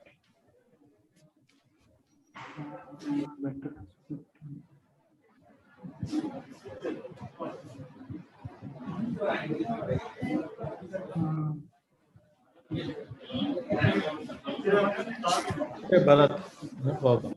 Thank you for your time. Thank you. Okay. On the coordinator, Yes, sir. I assume we are done with our presentations. Yes, sir. We're done with the 45 section. Okay, all the very best for the. Thank you, sir. Thank you for graciously chairing this session, sir. Bye-bye.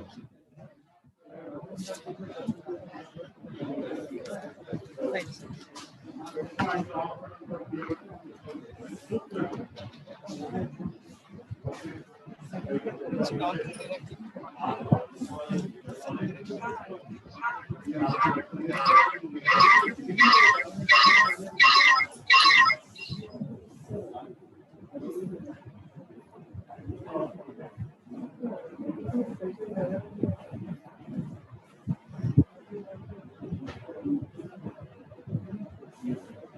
Pilani, 5 to 6 7.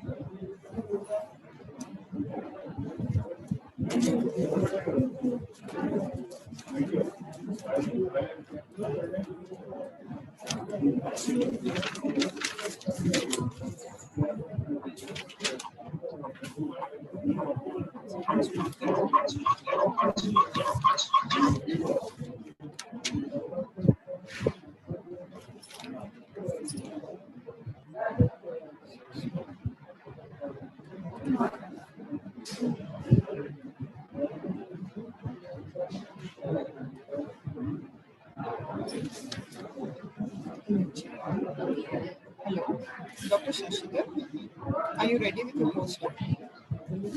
Yes.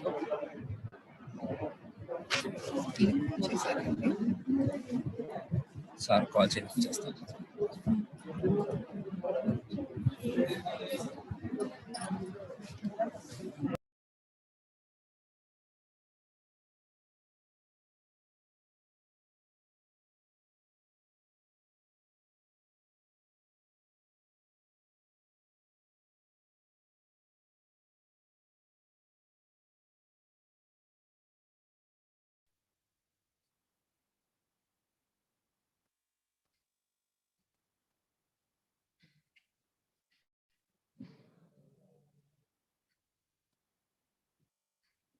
Good evening, sir.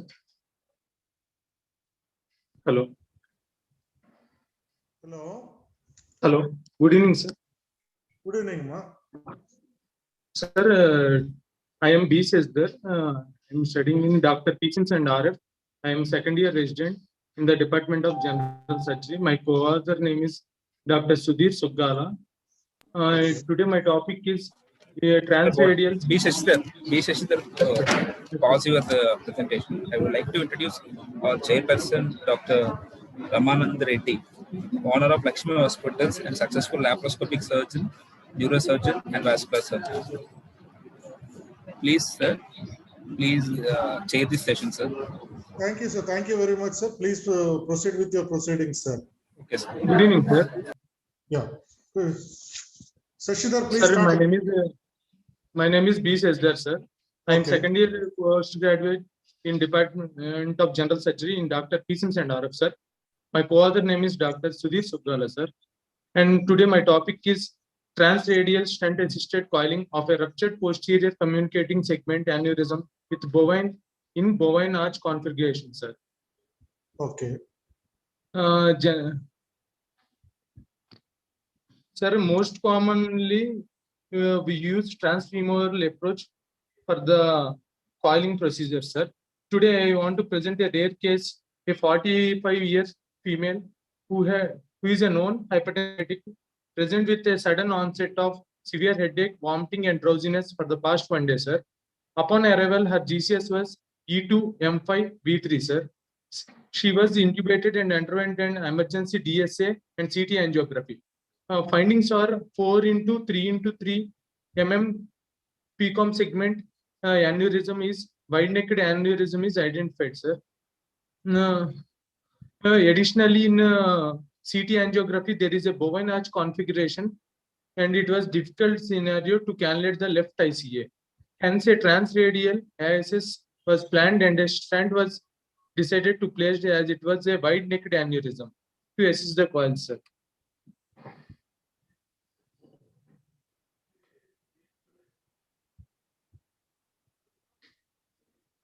Hello. What are your operative findings? My operative findings is DSA showing the wide-necked aneurysm, sir. In CT angio, there is a bovine arch configuration, sir. Okay. Post-operatively, there is. Why you have chosen transfemoral route, radial route other than transfemoral? What is the reason? We had decided trans-radial route, sir. Yeah. Why was it? As it is a bovine arch configuration, we had chosen it, sir. As the internal left internal carotid is coming as a branch from right brachiocephalic trunk, sir. Okay. What is the post-operative outcome? Post-operative lateral DSA showing the stent supports the coil, sir. Post-operatively, the patient had a recovery. There is excellent recovery with no deficit, sir. Okay, there are no deficits. Yes, sir. Yes, sir.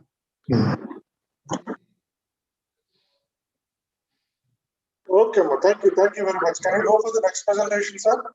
Thank you very much, sir.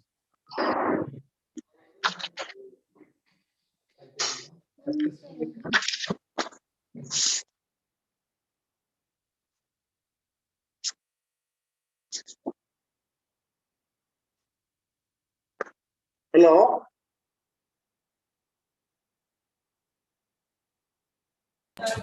Sir, shall I call the next presenter, sir? Yeah, please call.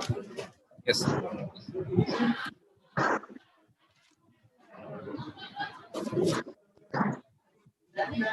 Dr. Chandini Samantula. Yes, sir. Good evening, sir. Please present your poster. Okay, sir. Am I audible, sir? Yeah, Dr. Chandani, you are audible. Please start your presentation. Yes, sir. Good evening, sir. Myself, Dr. Chandni. Yes. Today, my topic of poster is cranioplasty using a 3D printed polymethyl methacrylate custom skull implant. My co-author is Dr. Sudhir Sugala. I'm from Dr. P. Sims and RS. Introduction. Okay. Cranioplasty refers to a surgical management of defect in the bone flap due to previous surgical intervention due to any intracranial pathology. Cranioplasty also provides a good protective covering to the intracranial contents and helps in re-establishing the normal CSF and blood flow dynamics post craniectomy.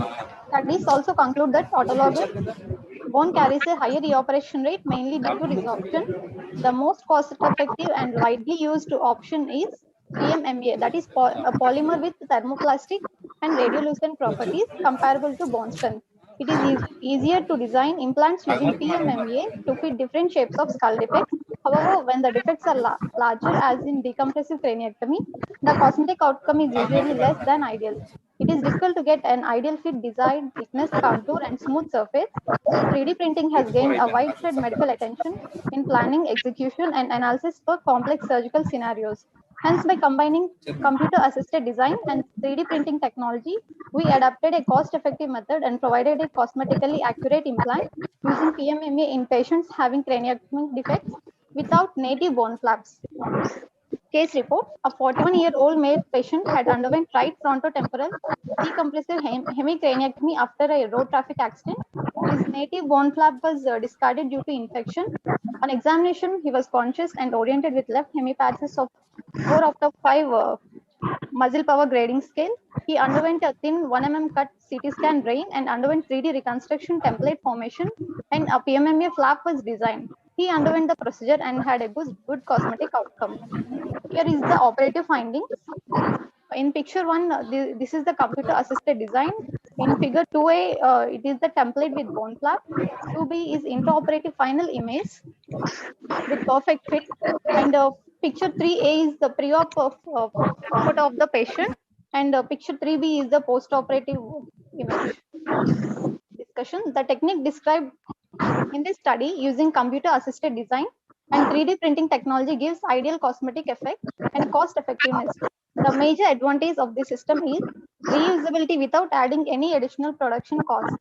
This method, however, needs detailed evaluation to ascertain their long-term functional and aesthetic outcomes with various ways of refinement. These are my references. Thank you, sir.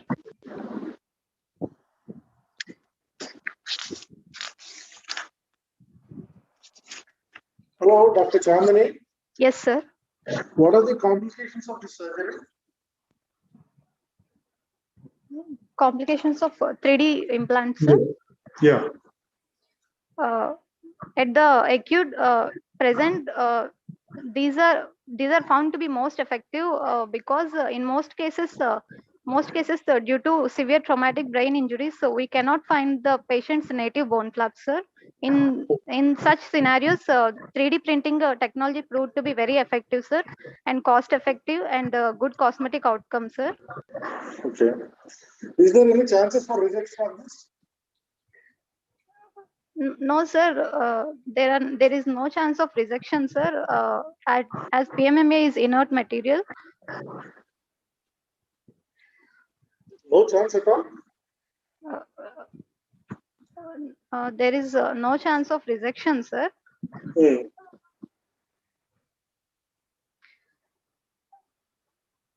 What is the cost for this? Approximate cost for this procedure? For the implant? At least implant cost? Implant cost, sir.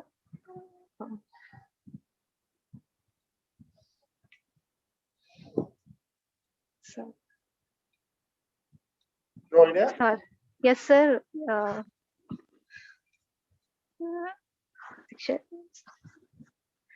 Sorry, sir. Okay, thank you. Thank you very much. Thank you, sir.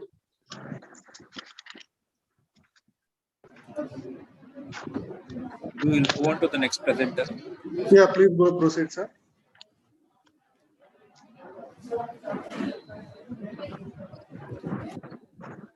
Dr. Chatalwada Pranit, please present your poster.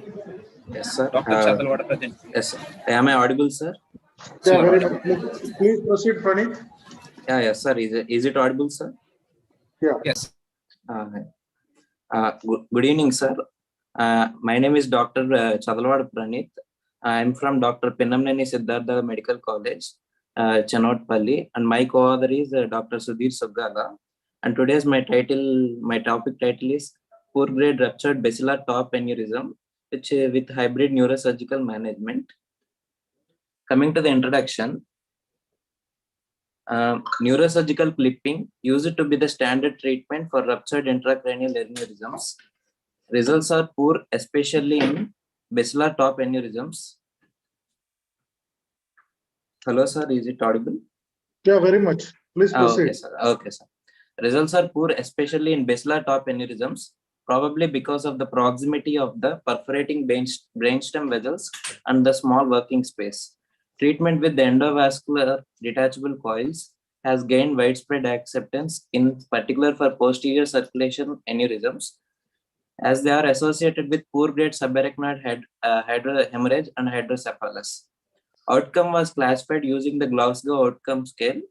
Independence in daily activities of daily living, which is usually Glasgow outcome scale 4 or 5, with dependence, which is usually GOS 2 or 3, or death is GOS 1. Here we present a hybrid neurosurgical management of a case with ruptured basilar top aneurysm with grade 3 SAH with hydrocephalus, who went under endovascular neurosurgical coiling of the aneurysm and a ventriculoperitoneal stent on the next day. She was discharged with the Glasgow outcome scale with the 4, sir, which is independence in the activities of the daily living, sir. Coming to the case report, a 68-year-old female patient came to the ER with the complaints of diffuse headache and vomiting since 2 days. As we done the digital subtraction angiography, it reveals a basilar top aneurysm with clinically poor grade subarachnoid hemorrhage, grade 3, which is Hunt and Hess scale.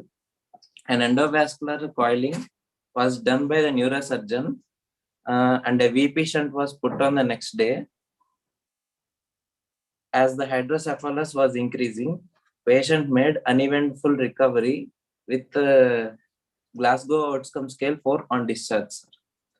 Coming to the operative findings, the figure in one image showing, it's a DSA showing the basilar top aneurysm, sir, which is of the size 1.83 millimeters at the neck into 2.34 millimeters into 2.676 millimeters.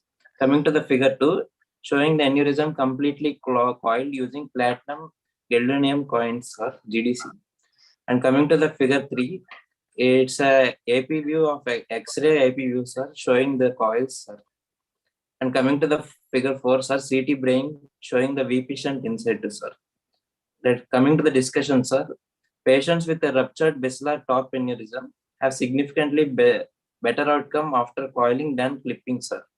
The worldwide, most patients with basilar aneurysms are now treated by coiling, sir. Endovascular coiling is the preferred treatment for patients with the ruptured basilar top aneurysms. Many of these aneurysms are associated with obstructive hydrocephalus and may need ventriculoperitoneal shunt. If managed by a single surgeon, it's the outcome is preferably better, sir, in this case. Thank you, sir.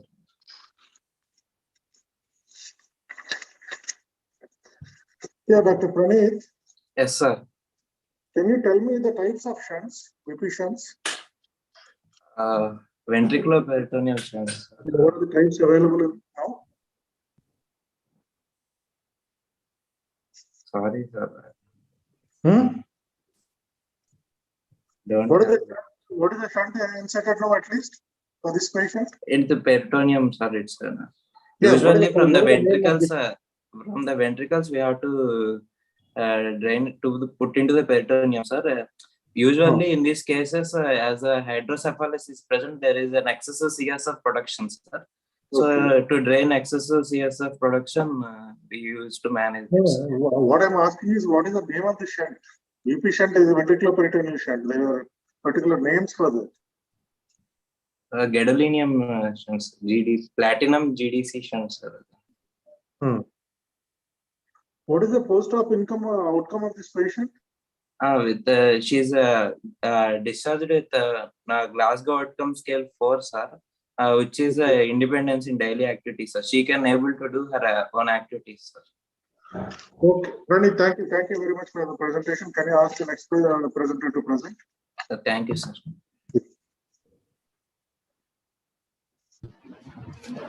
Dr. Sriram Kakarla. Good evening, sir. Please present your poster. Am I audible, sir? Good evening, sir. Yes, you are audible. Yes, you are audible.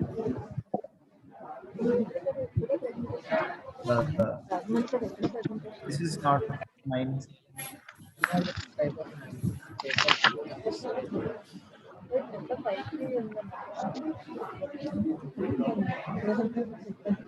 Yes, sir. Good evening. Today I'm going to discuss about Arnold-Chiari malformation with C1, C2 instability. Here, we can see my aim is to correct dissociative sensory loss and spastic weakness of limbs caused by the narrowing of foramen magnum and the syrinx formation in C1, C2 instability. Here, there is a case of 25-year-old male complaints of headache since 3 months, just sudden onset, progressive and continuous in nature, no aggravating or relieving factors. Pain was radiating left side of the face, associating with paresthesis, tingling numbness and weakness in the right upper limb and lower limb. When investigated, as we can see on an MRI, we can see a classic presentation of Arnold-Chiari malformation of the cerebellum herniating into the foramen magnum and the syrinx from the level of C1 to C5. Then here the patient has been managed surgically. The foramen magnum is decompressed and C1, C2 is fixation is done. The aim of the surgery is to decompress the region of the foramen magnum to establish the CSF flow. As we know, in Arnold-Chiari malformation, there is a blockage of the CSF flow due to the herniation and the narrowing of the foramen magnum. Here we achieve this by removal of the rim of the foramen magnum in the posterior arch of C1 and duroplasty. For the unstable C1, C2, we use pedicle fixation screws and rods to achieve the C1, C2 fixation.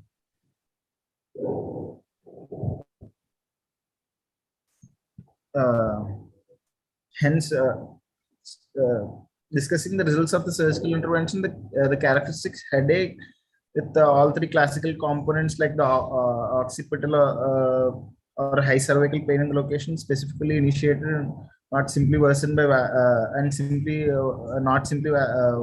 by the Valsalva maneuvers generally of short duration of seconds or minutes. This will be relieved and does not recur usually, and syringe solution significant reduction will be seen in 80 to 85% of the patients after the initial decompression. And this also results in the weakness of dissociative sensory loss. C1, C2 fixation improves the spastic weakness, which is complained by the patient. So there is, as we see the result, the patient has recovered well and relieved from the symptoms after successful decompression fixation of C1, C2. Thank you.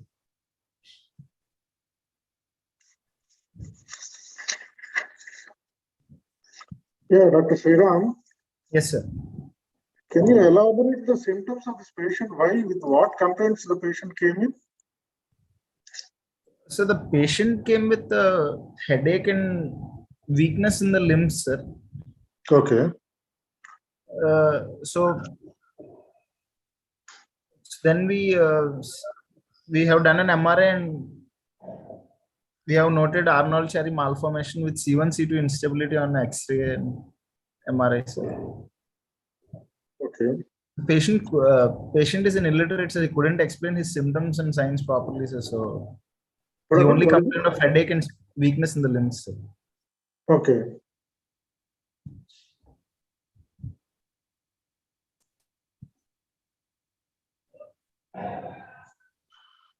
So what are the post-operative this thing follow?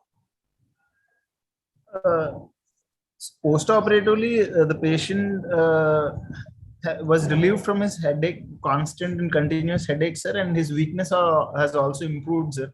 The gait has improved, sir. Previously, the gait was he had a limping gait, sir, due to the pain, due to the weakness, sir, and then post-operatively we could significantly see the improvement in his gait, sir. So what is the advice? What is the advice for the patient? Because he's a young man, 25 years. Yes, sir. So he can be like any other normal person, or he has to take some more precautions. He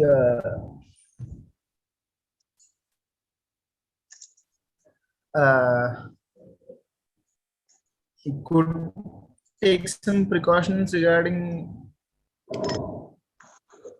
strenuous activities or which may. That's what he has been advised regarding that or not? Yes, sir. We advised him regarding strenuous activities which might involve his working with his, like restricting his neck movements and. Okay, then, Sriram. Thank you very much. Thank you, sir.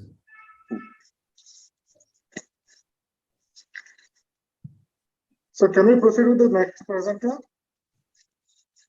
Hello? Hello. Yes, sir. Hello, Yes, good sir. evening, We are sir. moving into next presenter, Dr. Chandana Kannuru. Dr. Chandana Kannuru. Yes, sir. Good evening, sir. Good evening, ma'am. Please start your presentation. Sir, good evening, sir. I'm Dr. Chandana Kannuru, surgical resident in Dr. Pinnamneni Siddhartha Institute of Medical Sciences. And my co-author is Dr. V. Mohan Rao, associate professor in our department. And my topic for poster presentation is upper extremity deep venous thrombosis with a rare etiology, sir. Introduction. DVT of the upper extremity can occur in any of the veins of the upper extremity or thoracic inlet. Idiopathic DVT upper extremity and causes due to anatomical variants are known as primary DVT upper extremity. The occurrence of a secondary DVT, on the other hand, is associated with tumor diseases, intravenous catheters, and pacemaker cables. hypercoagulation markers conferred significant predictive value for DVT. Homocysteine inhibits the viability and migration ability of endothelial cells by downregulating the expression of vascular endothelial growth factor, causing damage to the endothelial cells and affecting the post-injury repair process. Case report, sir. A 28-year-old female presented to the outpatient department with complaints of swelling and pain in the right upper limb for 2 days. Swelling is insidious in onset and gradually progressive and diffuse from shoulder joint to the metacarpopharyngeal joint, as can be seen in the image. There is no history of oral contraceptives or antidepressant intake or prolonged immobilization, any travel history or surgery history or any trauma. Engorged veins are also noticed over the medial aspect of the arm. Tenderness is present, and the color Doppler is done to confirm the diagnosis, and the investigations are done to rule out any occult malignancies, and anatomical abnormalities and hypercoagulable states are also assessed. The findings we got through our investigations are color Doppler is suggestive of thrombosis in the right basilic vein, brachial and axillary and subclavian veins. And ECG shows normal sinus rhythm. Chest X-ray is normal. 2D echo showed good LV function with ejection fraction of 60%. D-dimer levels are normal. Protein C and protein S levels are normal. Anti-nuclear antibodies are positive, and pap smear and ultrasound of the abdomen and pelvis are normal. Blood investigation showed elevated serum homocysteine levels of 15.84 micromoles per liter. The conclusion is that in patients diagnosed as deep venous thrombosis, after ruling out common predisposing factors, one should also assess for occult malignancies and hypercoagulable states. Our patient is treated with unfractionated heparin of 5,000 international units for QID for 3 days after an initial loading dose, and tablet acetrom is started 2 mg and 3 mg on alternate days from day 2, and INR is maintained between 2 to 2.5 up to 3 month follow-up. These are my references. So what could be the etiology of this DVT? So it could be elevated homocysteine levels. So is it going to confine to only one limb, or maybe she might get into other limbs also? Sir, sorry, sir. No, her presentation is only on her right hand, no? Yes, sir. Only right hand upper limb DVT, sir. Why not to the legs? Can it come in the legs also? Yes, sir. It could, sir. It could. Why you think it's only affected the right upper limb? Because of more mobility in that limb, sir. More activity. Okay. So heparin has been given and later acetron has been given. Initially heparin has been started. Yes, sir. Any antibiotics have been given or no? No, sir. Antibiotics were not given. Why?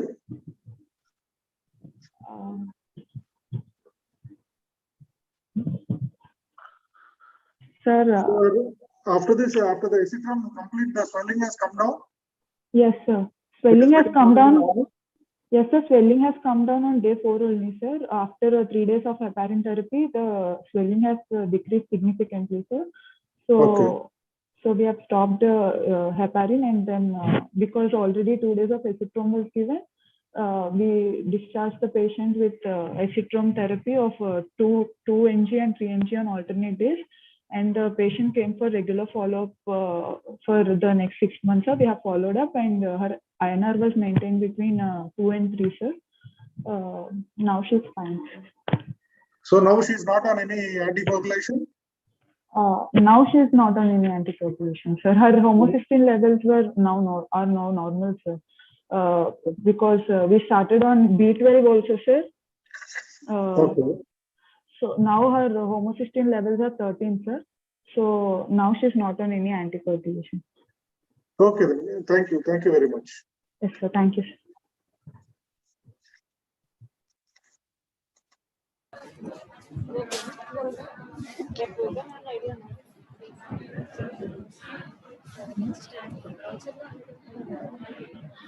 I would like to move on to next presenter, Dr. Golvi Bharat. Dr. Golvi Bharat. Sir, good evening, sir. Could you switch on your video to show it? Dr. Golvi Bharat.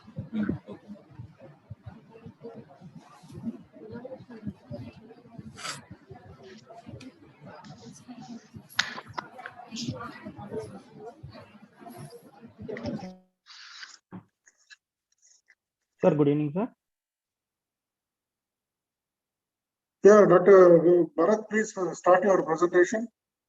Sir, my name is Dr. G. Bharat, sir. I'm from GEMS Medical College, the second year General Surgery PG, sir. My co-author is Dr. Sanjay Mahapatra, sir, MS MPH, and my topic of discussion is vascular malformation of the forearm, sir. A rare case report, sir. Coming to introduction, vascular malformations have equal incidence in both male and female, sir, and are associated with numerous syndromes. They are invariably present at birth, but may be missed if deep to the skin. Vascular malformations subsequently grow in proportion to the child's growth, other than in response to sepsis or hormonal stimulation. Stasis can lead to localized consumptive coagulopathy in large venous malformations, and low flow malformations may cause skeletal hypoplasia, while high flow malformations can cause hypertrophy. Here, coming to the case report, a 21-year-old male presented with lump in the dorsal aspect of the left forearm. In his history, he was aware of the swelling since birth, gradually growing in size, and complaint of pain on staining since 2 months. On examination, a 5 into 3 centimeters lump is present on the dorsal aspect of the left forearm, which is of oval shaped and vertically, and the surface is smooth. Skin over the swelling is normal. The surrounding area is also normal. There is no difficulty in joint mobility. On palpation, there is no local rise of temperature, but tenderness is present, which is not radiating.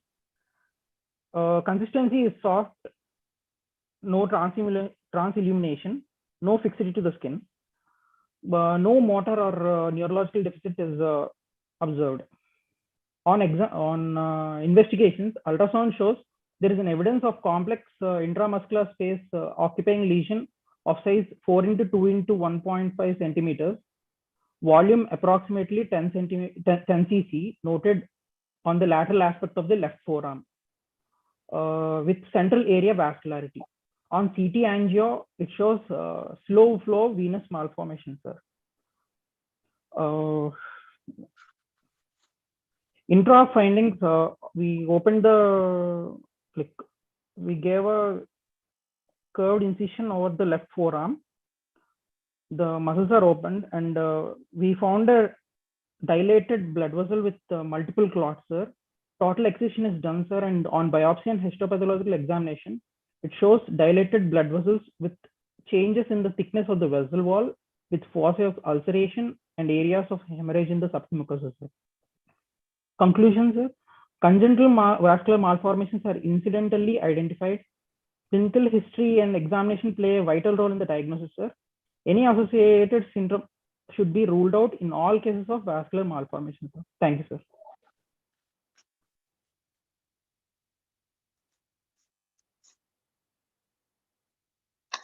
Dr. Bharat. Sir. So, what are the investigations you have done again? Can you tell me? Sir, initially we went for ultrasonography, sir. Okay. What are the findings? It was a complex intramuscular space occupying lesion, sir, for 4 into 2 into 2 centimeters, which was given like volume approximately of 10 cc with central area vascularity, sir. Okay. So for confirmation, we went for CT angio, sir, to know which vessel is involved in it. Okay. So only by ultrasound itself, if you came to know that it's AVM. Okay. Yes, sir. Yes, sir. Yes. Well, was it compressible? Yes, sir. It was compressible, sir. Compressible. Yes, sir. So what are the post-op findings? So post-op outcome? Post-op outcome, the patient showed no decrease in vascularity into the distal part of the limb, sir. The patient was completely normal, sir. Completely normal. Okay then. Thank you, Bharat. Thank you. Thank you, sir.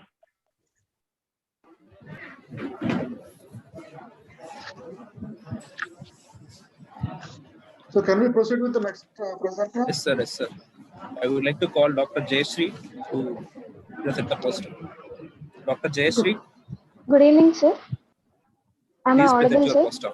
Yes, you are audible. Please share your screen and present the poster. Yes, sir. Please display your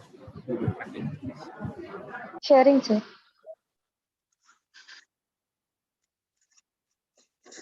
Hello. Sir, good evening, sir. I'm Dr. Jayashree Kantedi. Please start your presentation. Sir, I'm going to present a poster on array presentation of vascular malformation as a neck note, sir. Okay. Coming to the introduction, benign vascular tumors arising primarily in the lymph nodes are rare. The objective of this case report is to identify vascular malformations to avoid misdiagnosing them as malignant tumors. Coming to the case report, sir, here we are with a 45-year-old woman came to the hospital with an asymptomatic nodular mass in the submental region, sir. The history is since last 6 months. There is no associated pain, sir. Patient has no history of HIV, AIDS, and no comorbid, sir. A freely mobile, painless swelling measuring about 2 into 1.5 centimeters is present in the submental region, sir. We operated the case and the swelling got enucleated very easily and there is no hemorrhage, sir. Operative findings, it was an encapsulated nodular mass measuring approximately around 2 into 1.5 into 1 centimeter. On cut section, it shows myxoid appearance with the cut section showing few larger vessels in the lymph node.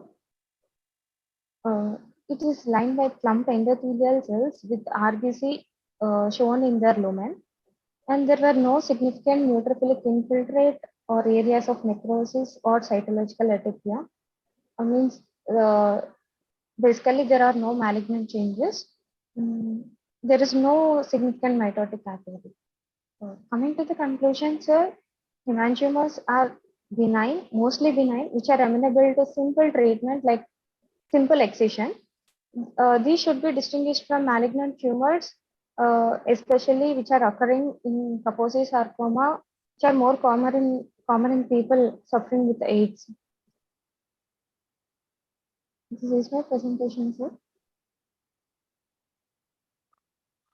So initially the patient came with a freely mobile swelling in the submental region, no? Yes, sir. Yes, sir. So what are the investigations you have done for this patient? Ultrasound, soft tissue ultrasound, sir. So ultrasound finding, what is it? A subcutaneous swelling measuring around 2 into 1 centimeters is present in submental region, sir. So FNAC has been done for this? No, sir. No, FNAC is not done, sir. Why? Usually in that region means we'll think it as a lymph node rather than hemangioma. Yes or no? Yes, sir. So why FNAC is not done? Because the tumor looks like a solid one. Yes, sir. But FNAC not done, sir, because because it shows blood supply, significant blood supply, sir. But ultrasound, you have not mentioned that. No, you have not told me that there is saying blood supply is there.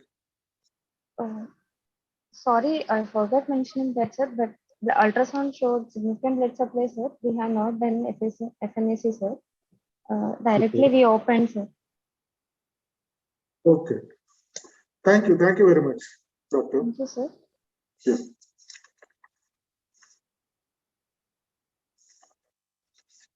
Sir, already.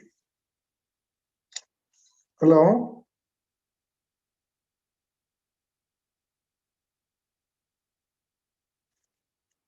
Hello.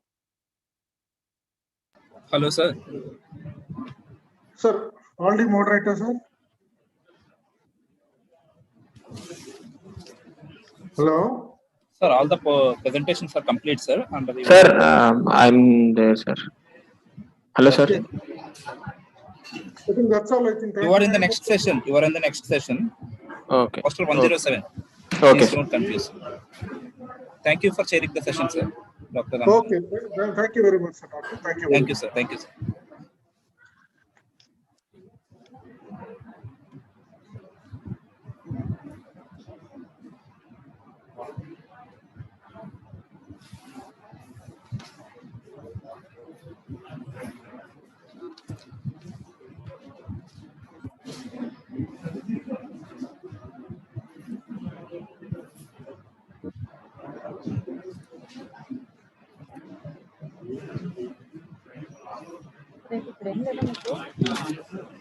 రేపు అన్నీ operations ఉంటాయి కదా madam మీరు చేస్తున్నారు online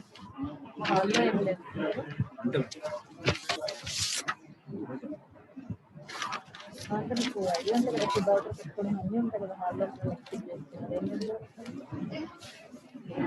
చెప్పలేదు అన్ని second years నాకు only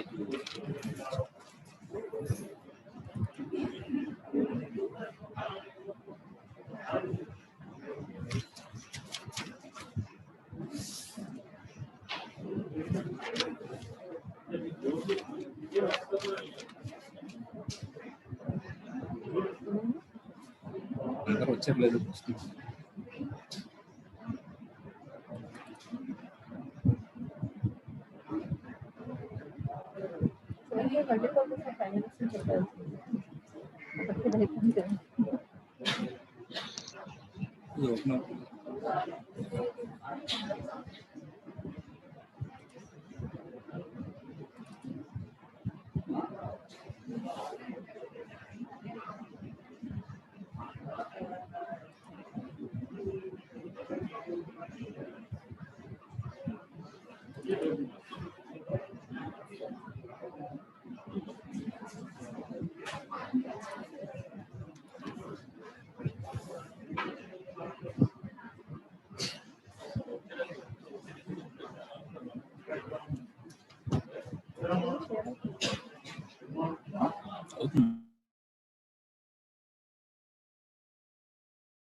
Hello.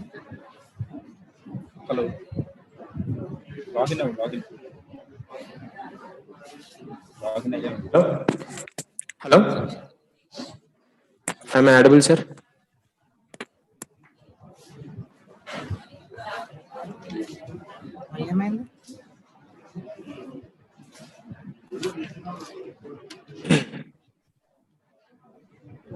I would like to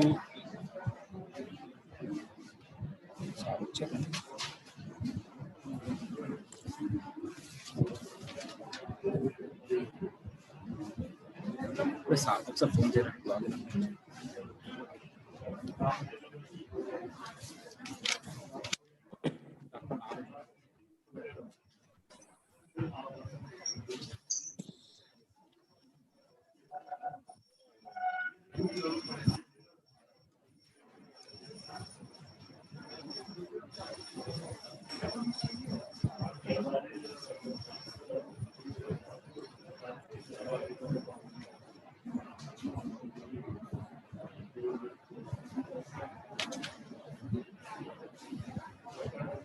Hello, sir. Good evening, sir.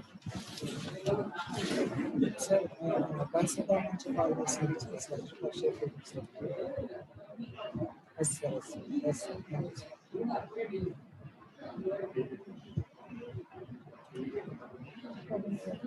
Login అవుతుంది. వీళ్ళందరూ ఉన్నారు చూడు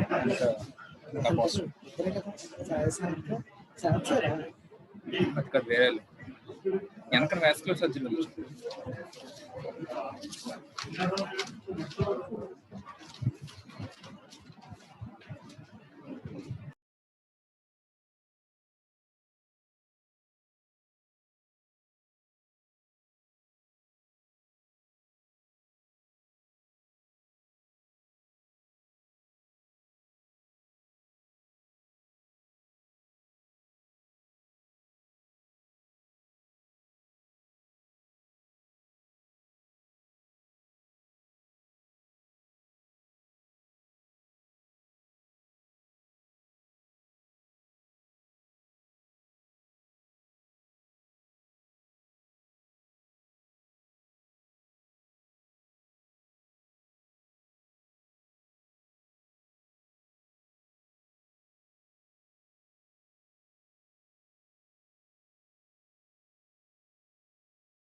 Hello. Hello, sir. Hello. Hello, sir. This is Dr. Naguna from Tirupati. Sir, could you please share your screen, sir? Video.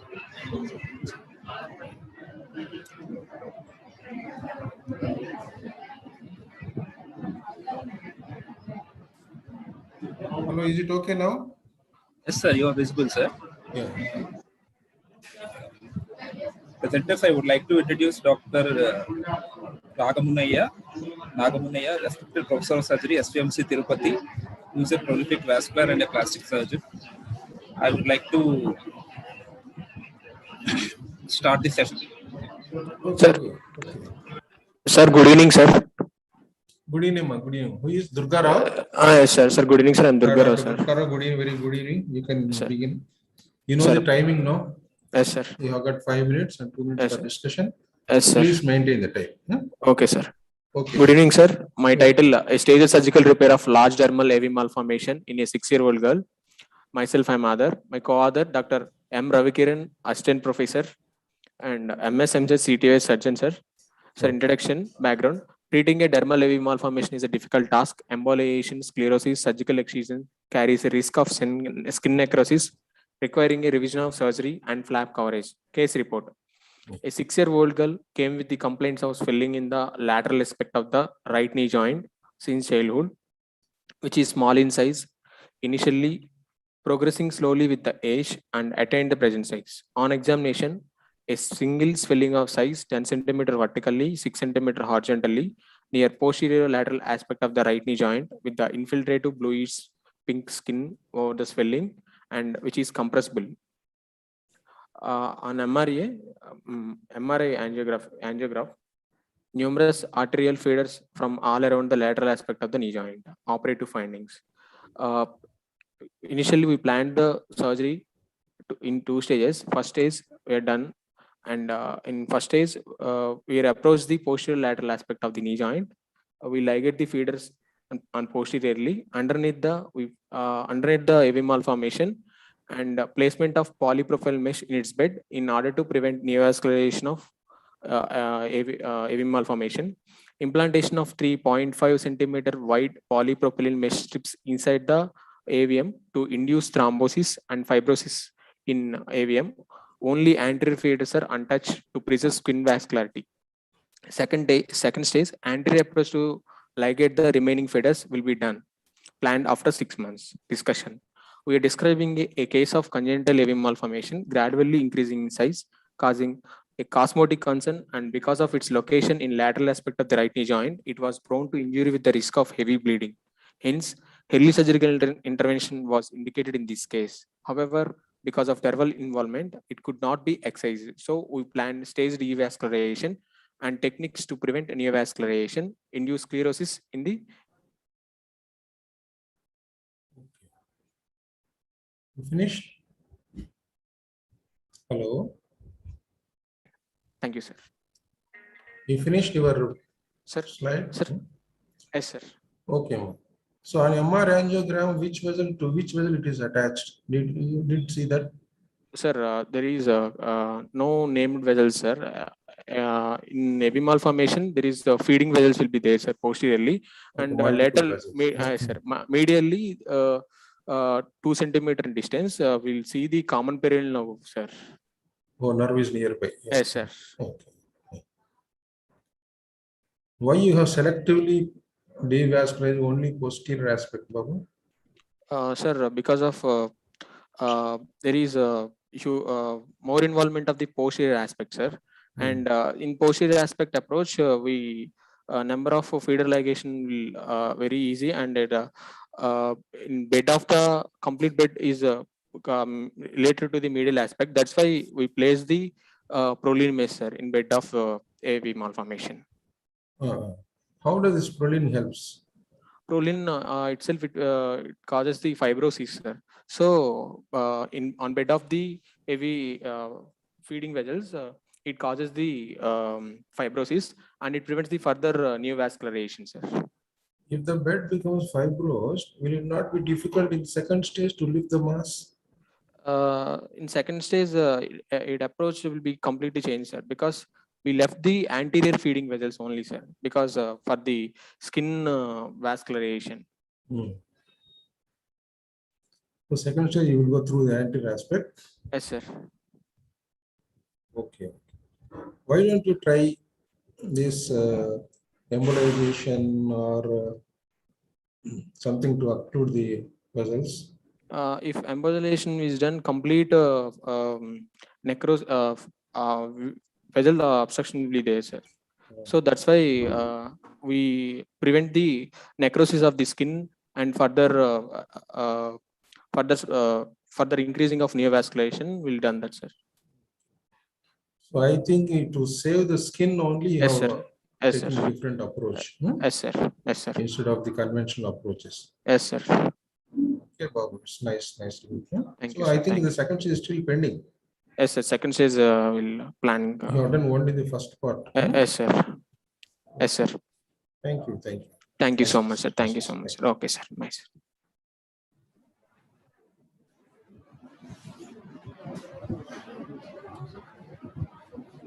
I would like to call Dr. G. Dinesh Kumar to present his talk. Hello, sir. Good evening, sir. Hello. Good evening, Dinesh. Good evening, sir. Myself, Dr. Dinesh Kumar, sir, from SV Medical College, Tirupati, doing second general surgery PG, sir.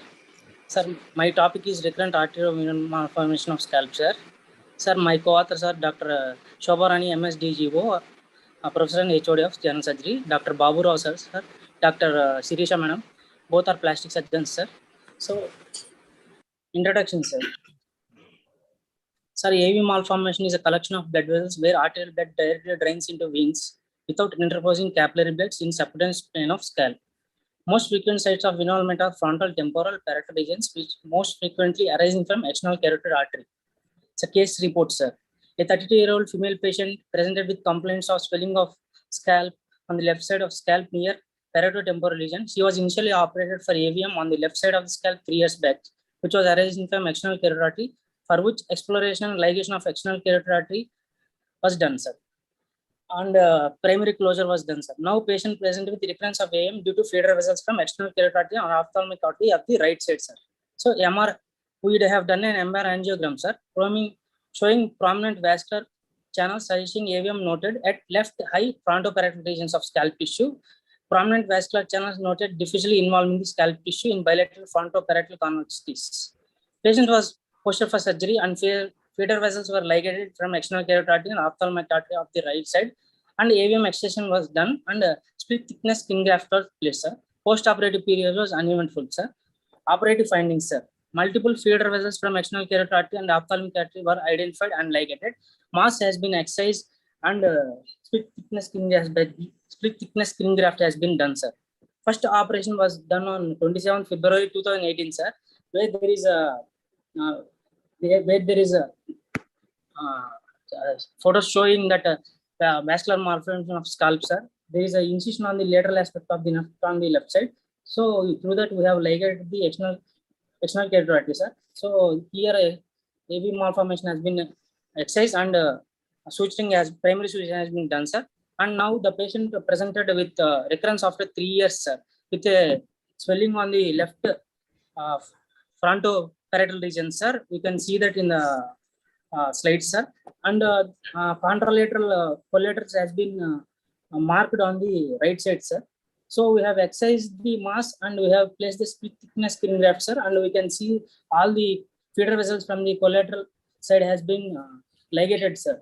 Sir, discussions, sir. Sir, AV malformation of scalp is a rare manifestation which is congenital and enlarges with increasing age, which progress from low flow to high flow in adulthood. Prevalence is about 15 to 18 in 1 lakh population, sir. In which scalp is 8%, sir. Total AV malformation, sir. For which main indication of surgery being cosmetics and pressure headaches. Finish? Sir, finished, sir. Okay. The upper photographs are the original operation.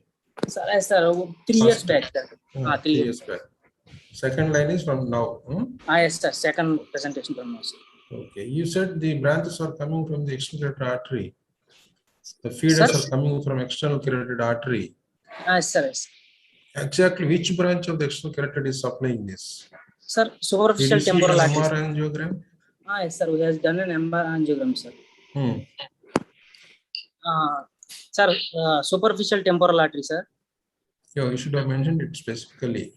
Okay, sir. Okay, sir. And you said the ophthalmic artery also. Ophthalmic artery will be in the orbit, no? Yes, sir. There is a supratrochlear. It cannot come out. Okay, sir. Okay, non-specifically or written. Sir, and that means external angular branch is present on the lateral aspect of the. Yes, yes. So there we have ligated, sir. So what is the most probable cause of this recurrence? Have you identified the cause of recurrence? Sir, due to the collators from the opposite side, sir. So do they cross the midline? Collateral, do they cross the midline? Collaterals to come from the opposite side. Sir, they won't cross, sir, but they will form anastomosis, sir. Hmm. Okay. What was the pathological nature of the tumor at the original operation? Sir, pathology, sir, No pathology pathology shows available? only blood. Sir, no pathology. Sir, before it was confirmed, sir. But now I didn't have done any histopathology examination, sir. Okay, okay. So was there any intracranial No, sir. malformations identified? Not there, sir. MRI brain has been done, sir. CT brain also has been done, sir. There was no intracranial extension, sir. So no any cranial symptoms are also not present, sir. Seizures like that is not there. Sir. Okay. Any stroke also not there. Sir. Okay, nice presentation. Hope it will not recur again. Sir? Third time it will be very difficult. At that time, sir, maximum they want. Thank you. Thank you. Thank you, sir.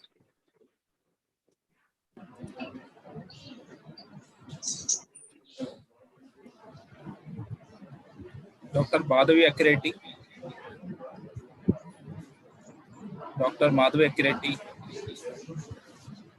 Paper presentation. Sir, she is presenting a paper at the same time. I will get her to class. I would like to move on to the next person.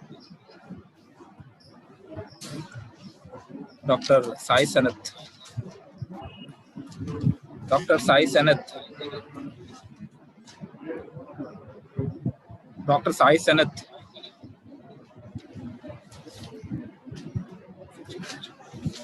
You are not turned up. Huh?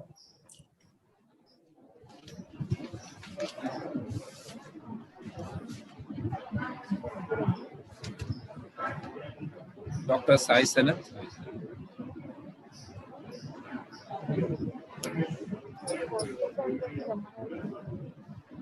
Hello. Dr. Sai Sanath. Good evening, sir. Hello, good evening. Present your poster. Hello, sir. Good evening, sir. Hello, good evening. Sir, am I audible, sir? Sir, good evening, sir. You are audible, Dr. Garu. You are audible, please. Sir, I myself, Sai Sanath, sir. My poster regarding about the surgical management of the concomitant presentation of decurvent stenosynovitis, trigger finger, and carpal tunnel syndrome in a single hand, sir. And my co-author is Dr. Tarun Khan, sir.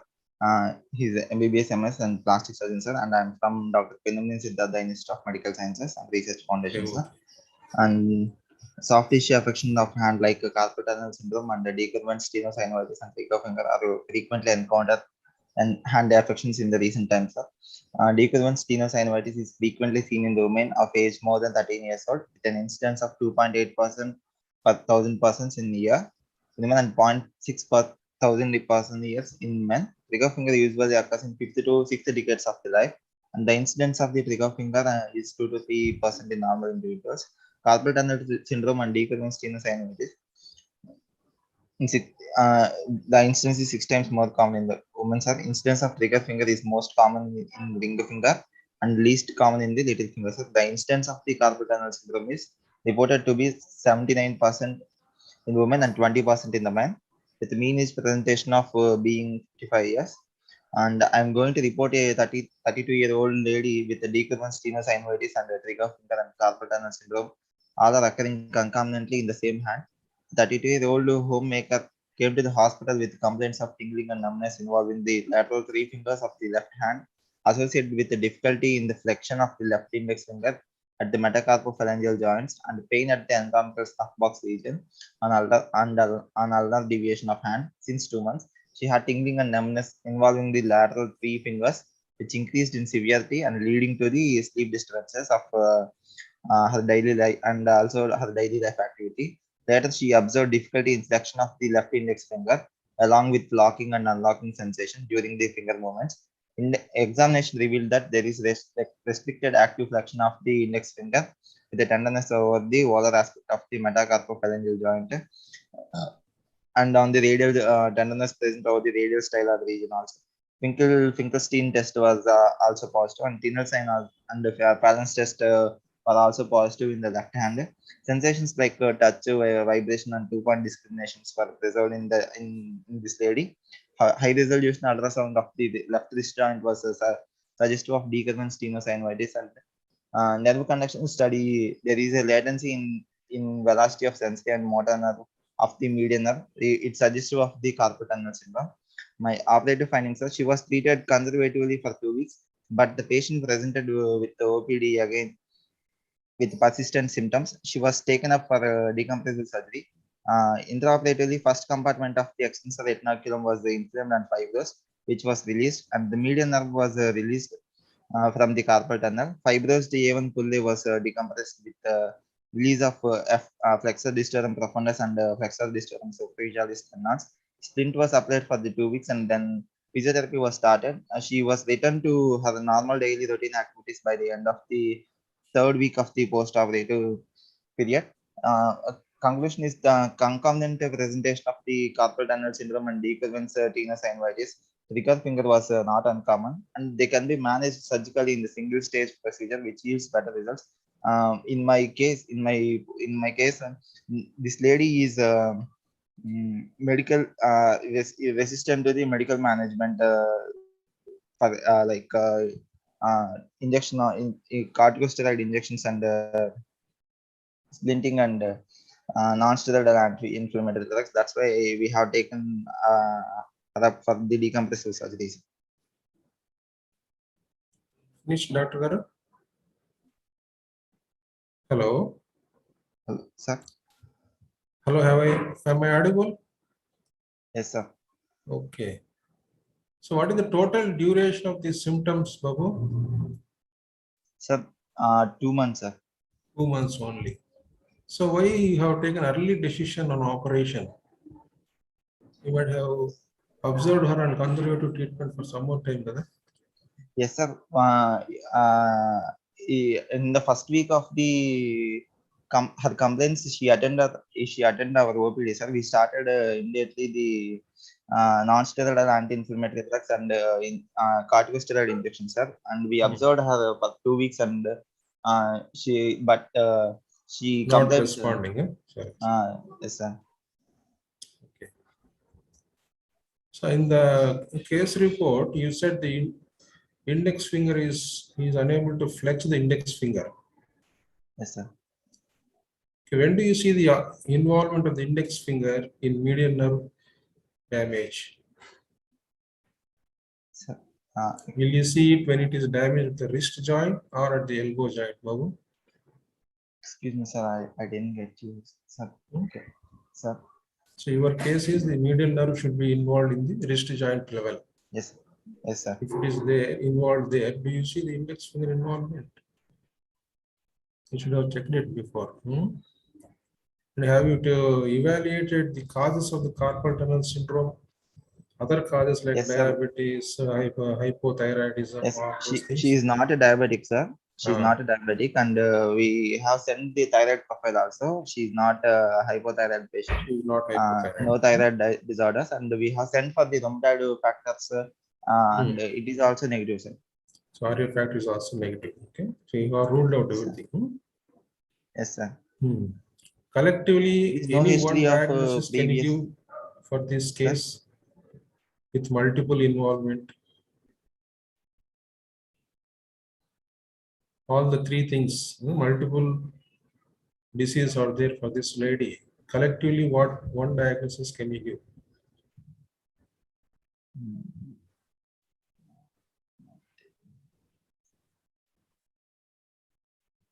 So everything is seen involvement of the collagenous tissue. Sir, connective tissue. Have you heard of fibromatosis? Yes, Condition called fibromatosis, affection of the fibrous tissues, tumors, inflammations, contractures, all sorts of things will be seen. Okay, ma'am. Yes, sir. Thank you. Good, nice presentation. Good case. Thank you, sir. Thank you, sir.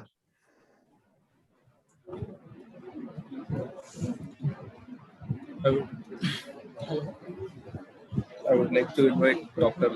Shweta to present the poster. Dr. Shweta, Sir, there. Hello. please present the poster. Am I audible, sir? Okay, ma, you can read. Good evening. Good evening, sir. I'm Dr. Shweta, second year postgraduate, Department of General Surgery from Pinnamneni Siddhartha Institute of Medical Sciences and Research Foundation. My co-author is Dr. Tarun Khan sir. He's an MBBS, MS and MCH plastic surgeon. And Dr. GVS and Prasad sir, MBBS, MS, MCH pediatric surgeon. My topic is forgotten wire. Tertiary wiring is routinely performed for rectal prolapse in the infancy and childhood period. However, tertiary wire, if not removed after a period of time, it can lead to significant complications like chronic constipation, fistula in ano, perianal abscess, recurrent UTIs, and failure to thrive. Traditionally, the raw areas in the perineum following perineal surgeries are allowed to heal by secondary intention along with the split skin graft.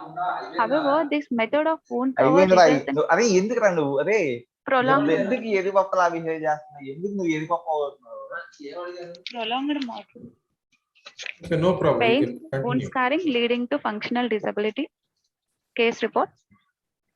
A 11-year-old girl was referred to plastic surgery OPD with complaint of bilateral perianal ulcer and perineal wound. Patient had a history of recurrent rectal prolapse at the age of 2 years, for which she underwent tertiary wiring, which was left in situ. Consequently, she developed anal word stenosis leading to chronic constipation and foreign body reaction to suture material, developing multiple fibrosed sinus tracts, for which she underwent tertiary wire removal, manual anal dilatation, and excision of fibrosed sinus tracts, leading to ulcers at 4 o'clock and 8 o'clock position. MRI findings showing two curvilinear tracts on either side of the anal canal from the gluteal region to showing transpintric cords joined at 12 o'clock position as a low anal fistula. Results are for perianal ulcer, we have done bilateral VY advancement flap and secondary suturing for perineum wound. Patient was mobilized and started a normal diet for the post-operative day, which was well tolerated, and she passed the stools without any specific complaints. Flap also settled well within 2 weeks and is asymptomatic. Conclusion: early and aggressive surgical management of perineal ulcers, which are traditionally managed conservatively and left for secondary healing, are better managed with soft tissue cover, enabling the patient to retain their daily activities in a short time. Mishma? Yes, sir. So what is this forgotten wire? What is the nature of the wire? You said well, it is a silver wire or a suture, non-absorbable suture you have recovered. There is nylon wire, sir. Nylon wire was there. So Yes, nylon is supposed to be inert. No, why it has induced so much fibrosis and infection? It's unusual.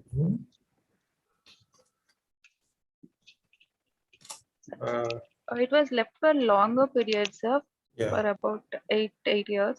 No, the proline we will be routinely using now. So it will not cause much problem. So why here it has had so much problem? It might be too superficial under the skin to irritate. Yes, sir. Okay. And second thing is after excision of this wire, etc. Yes, sir. Why you have chosen for YV plastic rather than conservative or closing the wounds directly? Conservative management may lead to scarring, sir. It may lead to functional disability. So you might have closed them, so direct primary suturing can be done. For better healing, This YV plastic bilateral that will be a little cumbersome, no? Is there any specific reason I want to know? Is there any evidence of stenosis, anal stenosis? Then you may be justified. there is just anal word stenosis, sir. To prevent the stenosis and the recurrence. Okay, okay. So what is the indication for this application of stitch? Sir?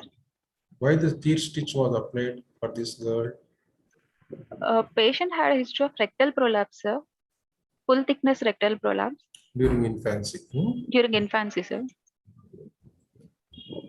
Okay. Thank you. Good presentation. Thank you, sir. Thank you. Dr. Madhavi Akireddy. Dr. Madhavi Akireddy. Hello, sir. Yes, Dr. Madhavi Akireddy. Yes, sir. I'm ready, sir. Present the poster. Yes.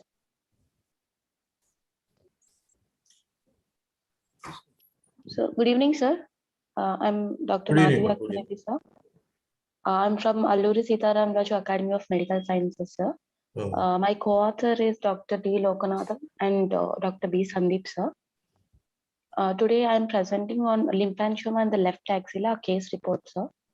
Okay. Okay. Yes. Please So, carry on. lymphangiomas are uncommon hematomatous congenital malformations of the lymphatic system that involves the skin and subcutaneous tissues. Lymphangioma can occur anywhere in the skin and mucous membrane. The most common sites are the head and neck, which accounts for 75%, followed by extremities. Especially in the axilla, it is about 15 to 20%, sir. Okay.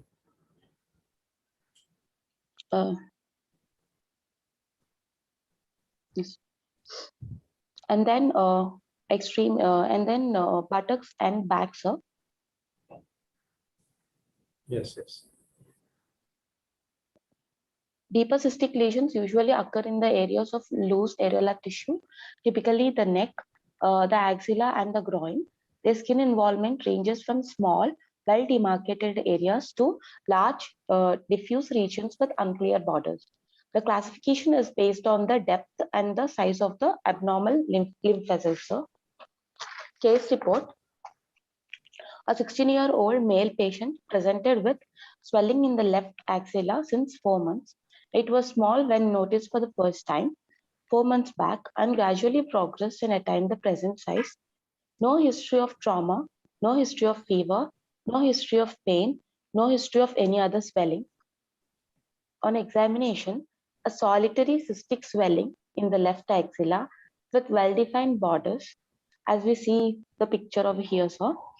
No local rise of temperature, non-tender, soft in consistency, transillumination test positive, compressibility is present, fluctuation is present, skin over the swelling is pinchable.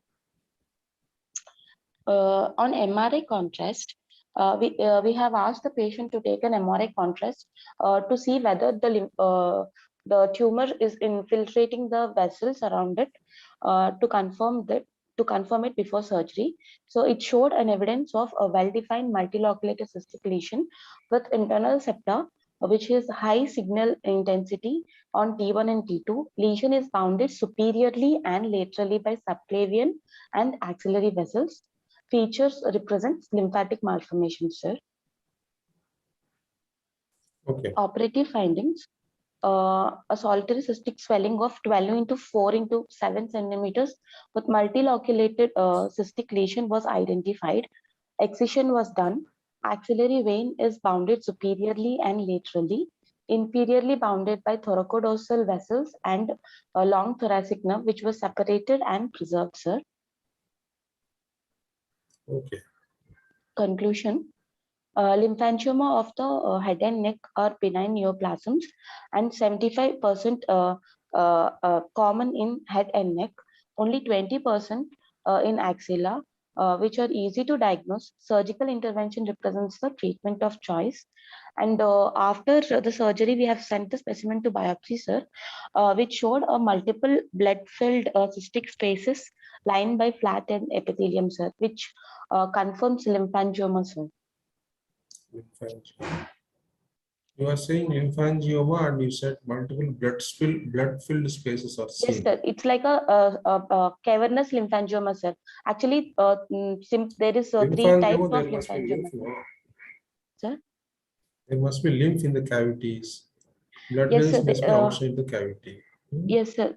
Don't talk There about is this some finding. cavities include lymph, sir, and some cavities included blood and also lymph, sir, together, sir. Was there any solid component in the lesion? No, sir. There is no solid component, sir. Everything is soft and cystic. Yes, sir. So you said the MRI contrast. What contrast have you given for the MRI? Sir? You have written MRI contrast. Have you given contrast during MRI study? Yes, sir. Actually, to know whether the vessels got infiltrated because of this tumor or not, to confirm that, we have asked the When will patient you to. give contrast during MRI scan? Sir? When will you give contrast during MRI scan? What are the indications for giving contrast? Yeah. Okay, what is the upper extent of this lesion? Does it extend it into the lower part of the neck? No, sir. No, sir. No, sir. It's about 4 centimeters below the clavicle, sir. Like 3 to 4 centimeters below the clavicle, sir. Can you call it a cystic hygroma, Papa? So cystic hygroma is common in the infancy, sir, and it is common in the neck, sir, mostly. It's common in the neck, but it can be seen here also, no? Is it an acquired lesion or a congenital lesion? No? Sir, I didn't get you, sir. Is it congenital or acquired? So it is acquired, sir, because the patient haven't noticed, like he just noticed like 4 months back, sir. Before he never saw there is some swelling, kind of swelling and also. Will I think it is acquired. lymphangioma be acquired? Can a lymphangioma, cavernous lymphangioma, Yes, can be yes, sir. acquired? If the lymphs got blocked, they can acquire, sir. Lymph vessels getting Lymph blocked. vessels are blocked, it leads to lymphedema. Why there should be a localized swelling? No? How to explain the short history, 4 months history? Yes, sir. So it is confirmed on pathology also? As Yes, sir. It lymphangioma. is confirmed on biopsy too. Okay, ma. Thank you. Thank you. Thank you, sir. Good Thank you case. so much. Good case. Thank you. Thank you, sir. Thank you, sir, for chairing this session. All the posters have been completed at your stage. Okay, ma. I will tabulate these marks and send it by this WhatsApp. WhatsApp, sir. Okay? WhatsApp, sir. Yes, sir. In the next 10 minutes, I will send it. Okay, Okay, sir. Thank you. Sir. Thank you for giving the opportunity. Thank you. Thank you.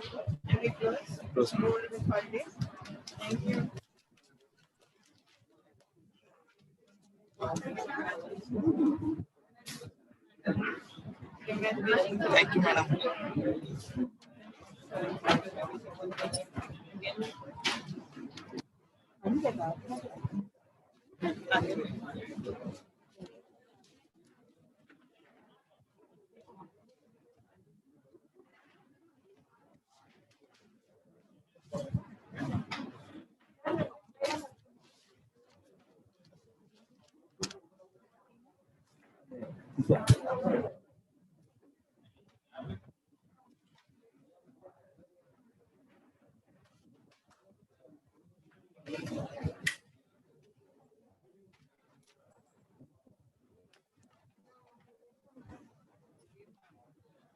Cable చూడండి madam ఒకసారి.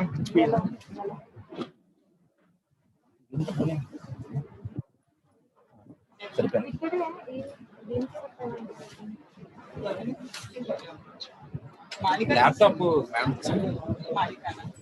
జయ madam.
Hello.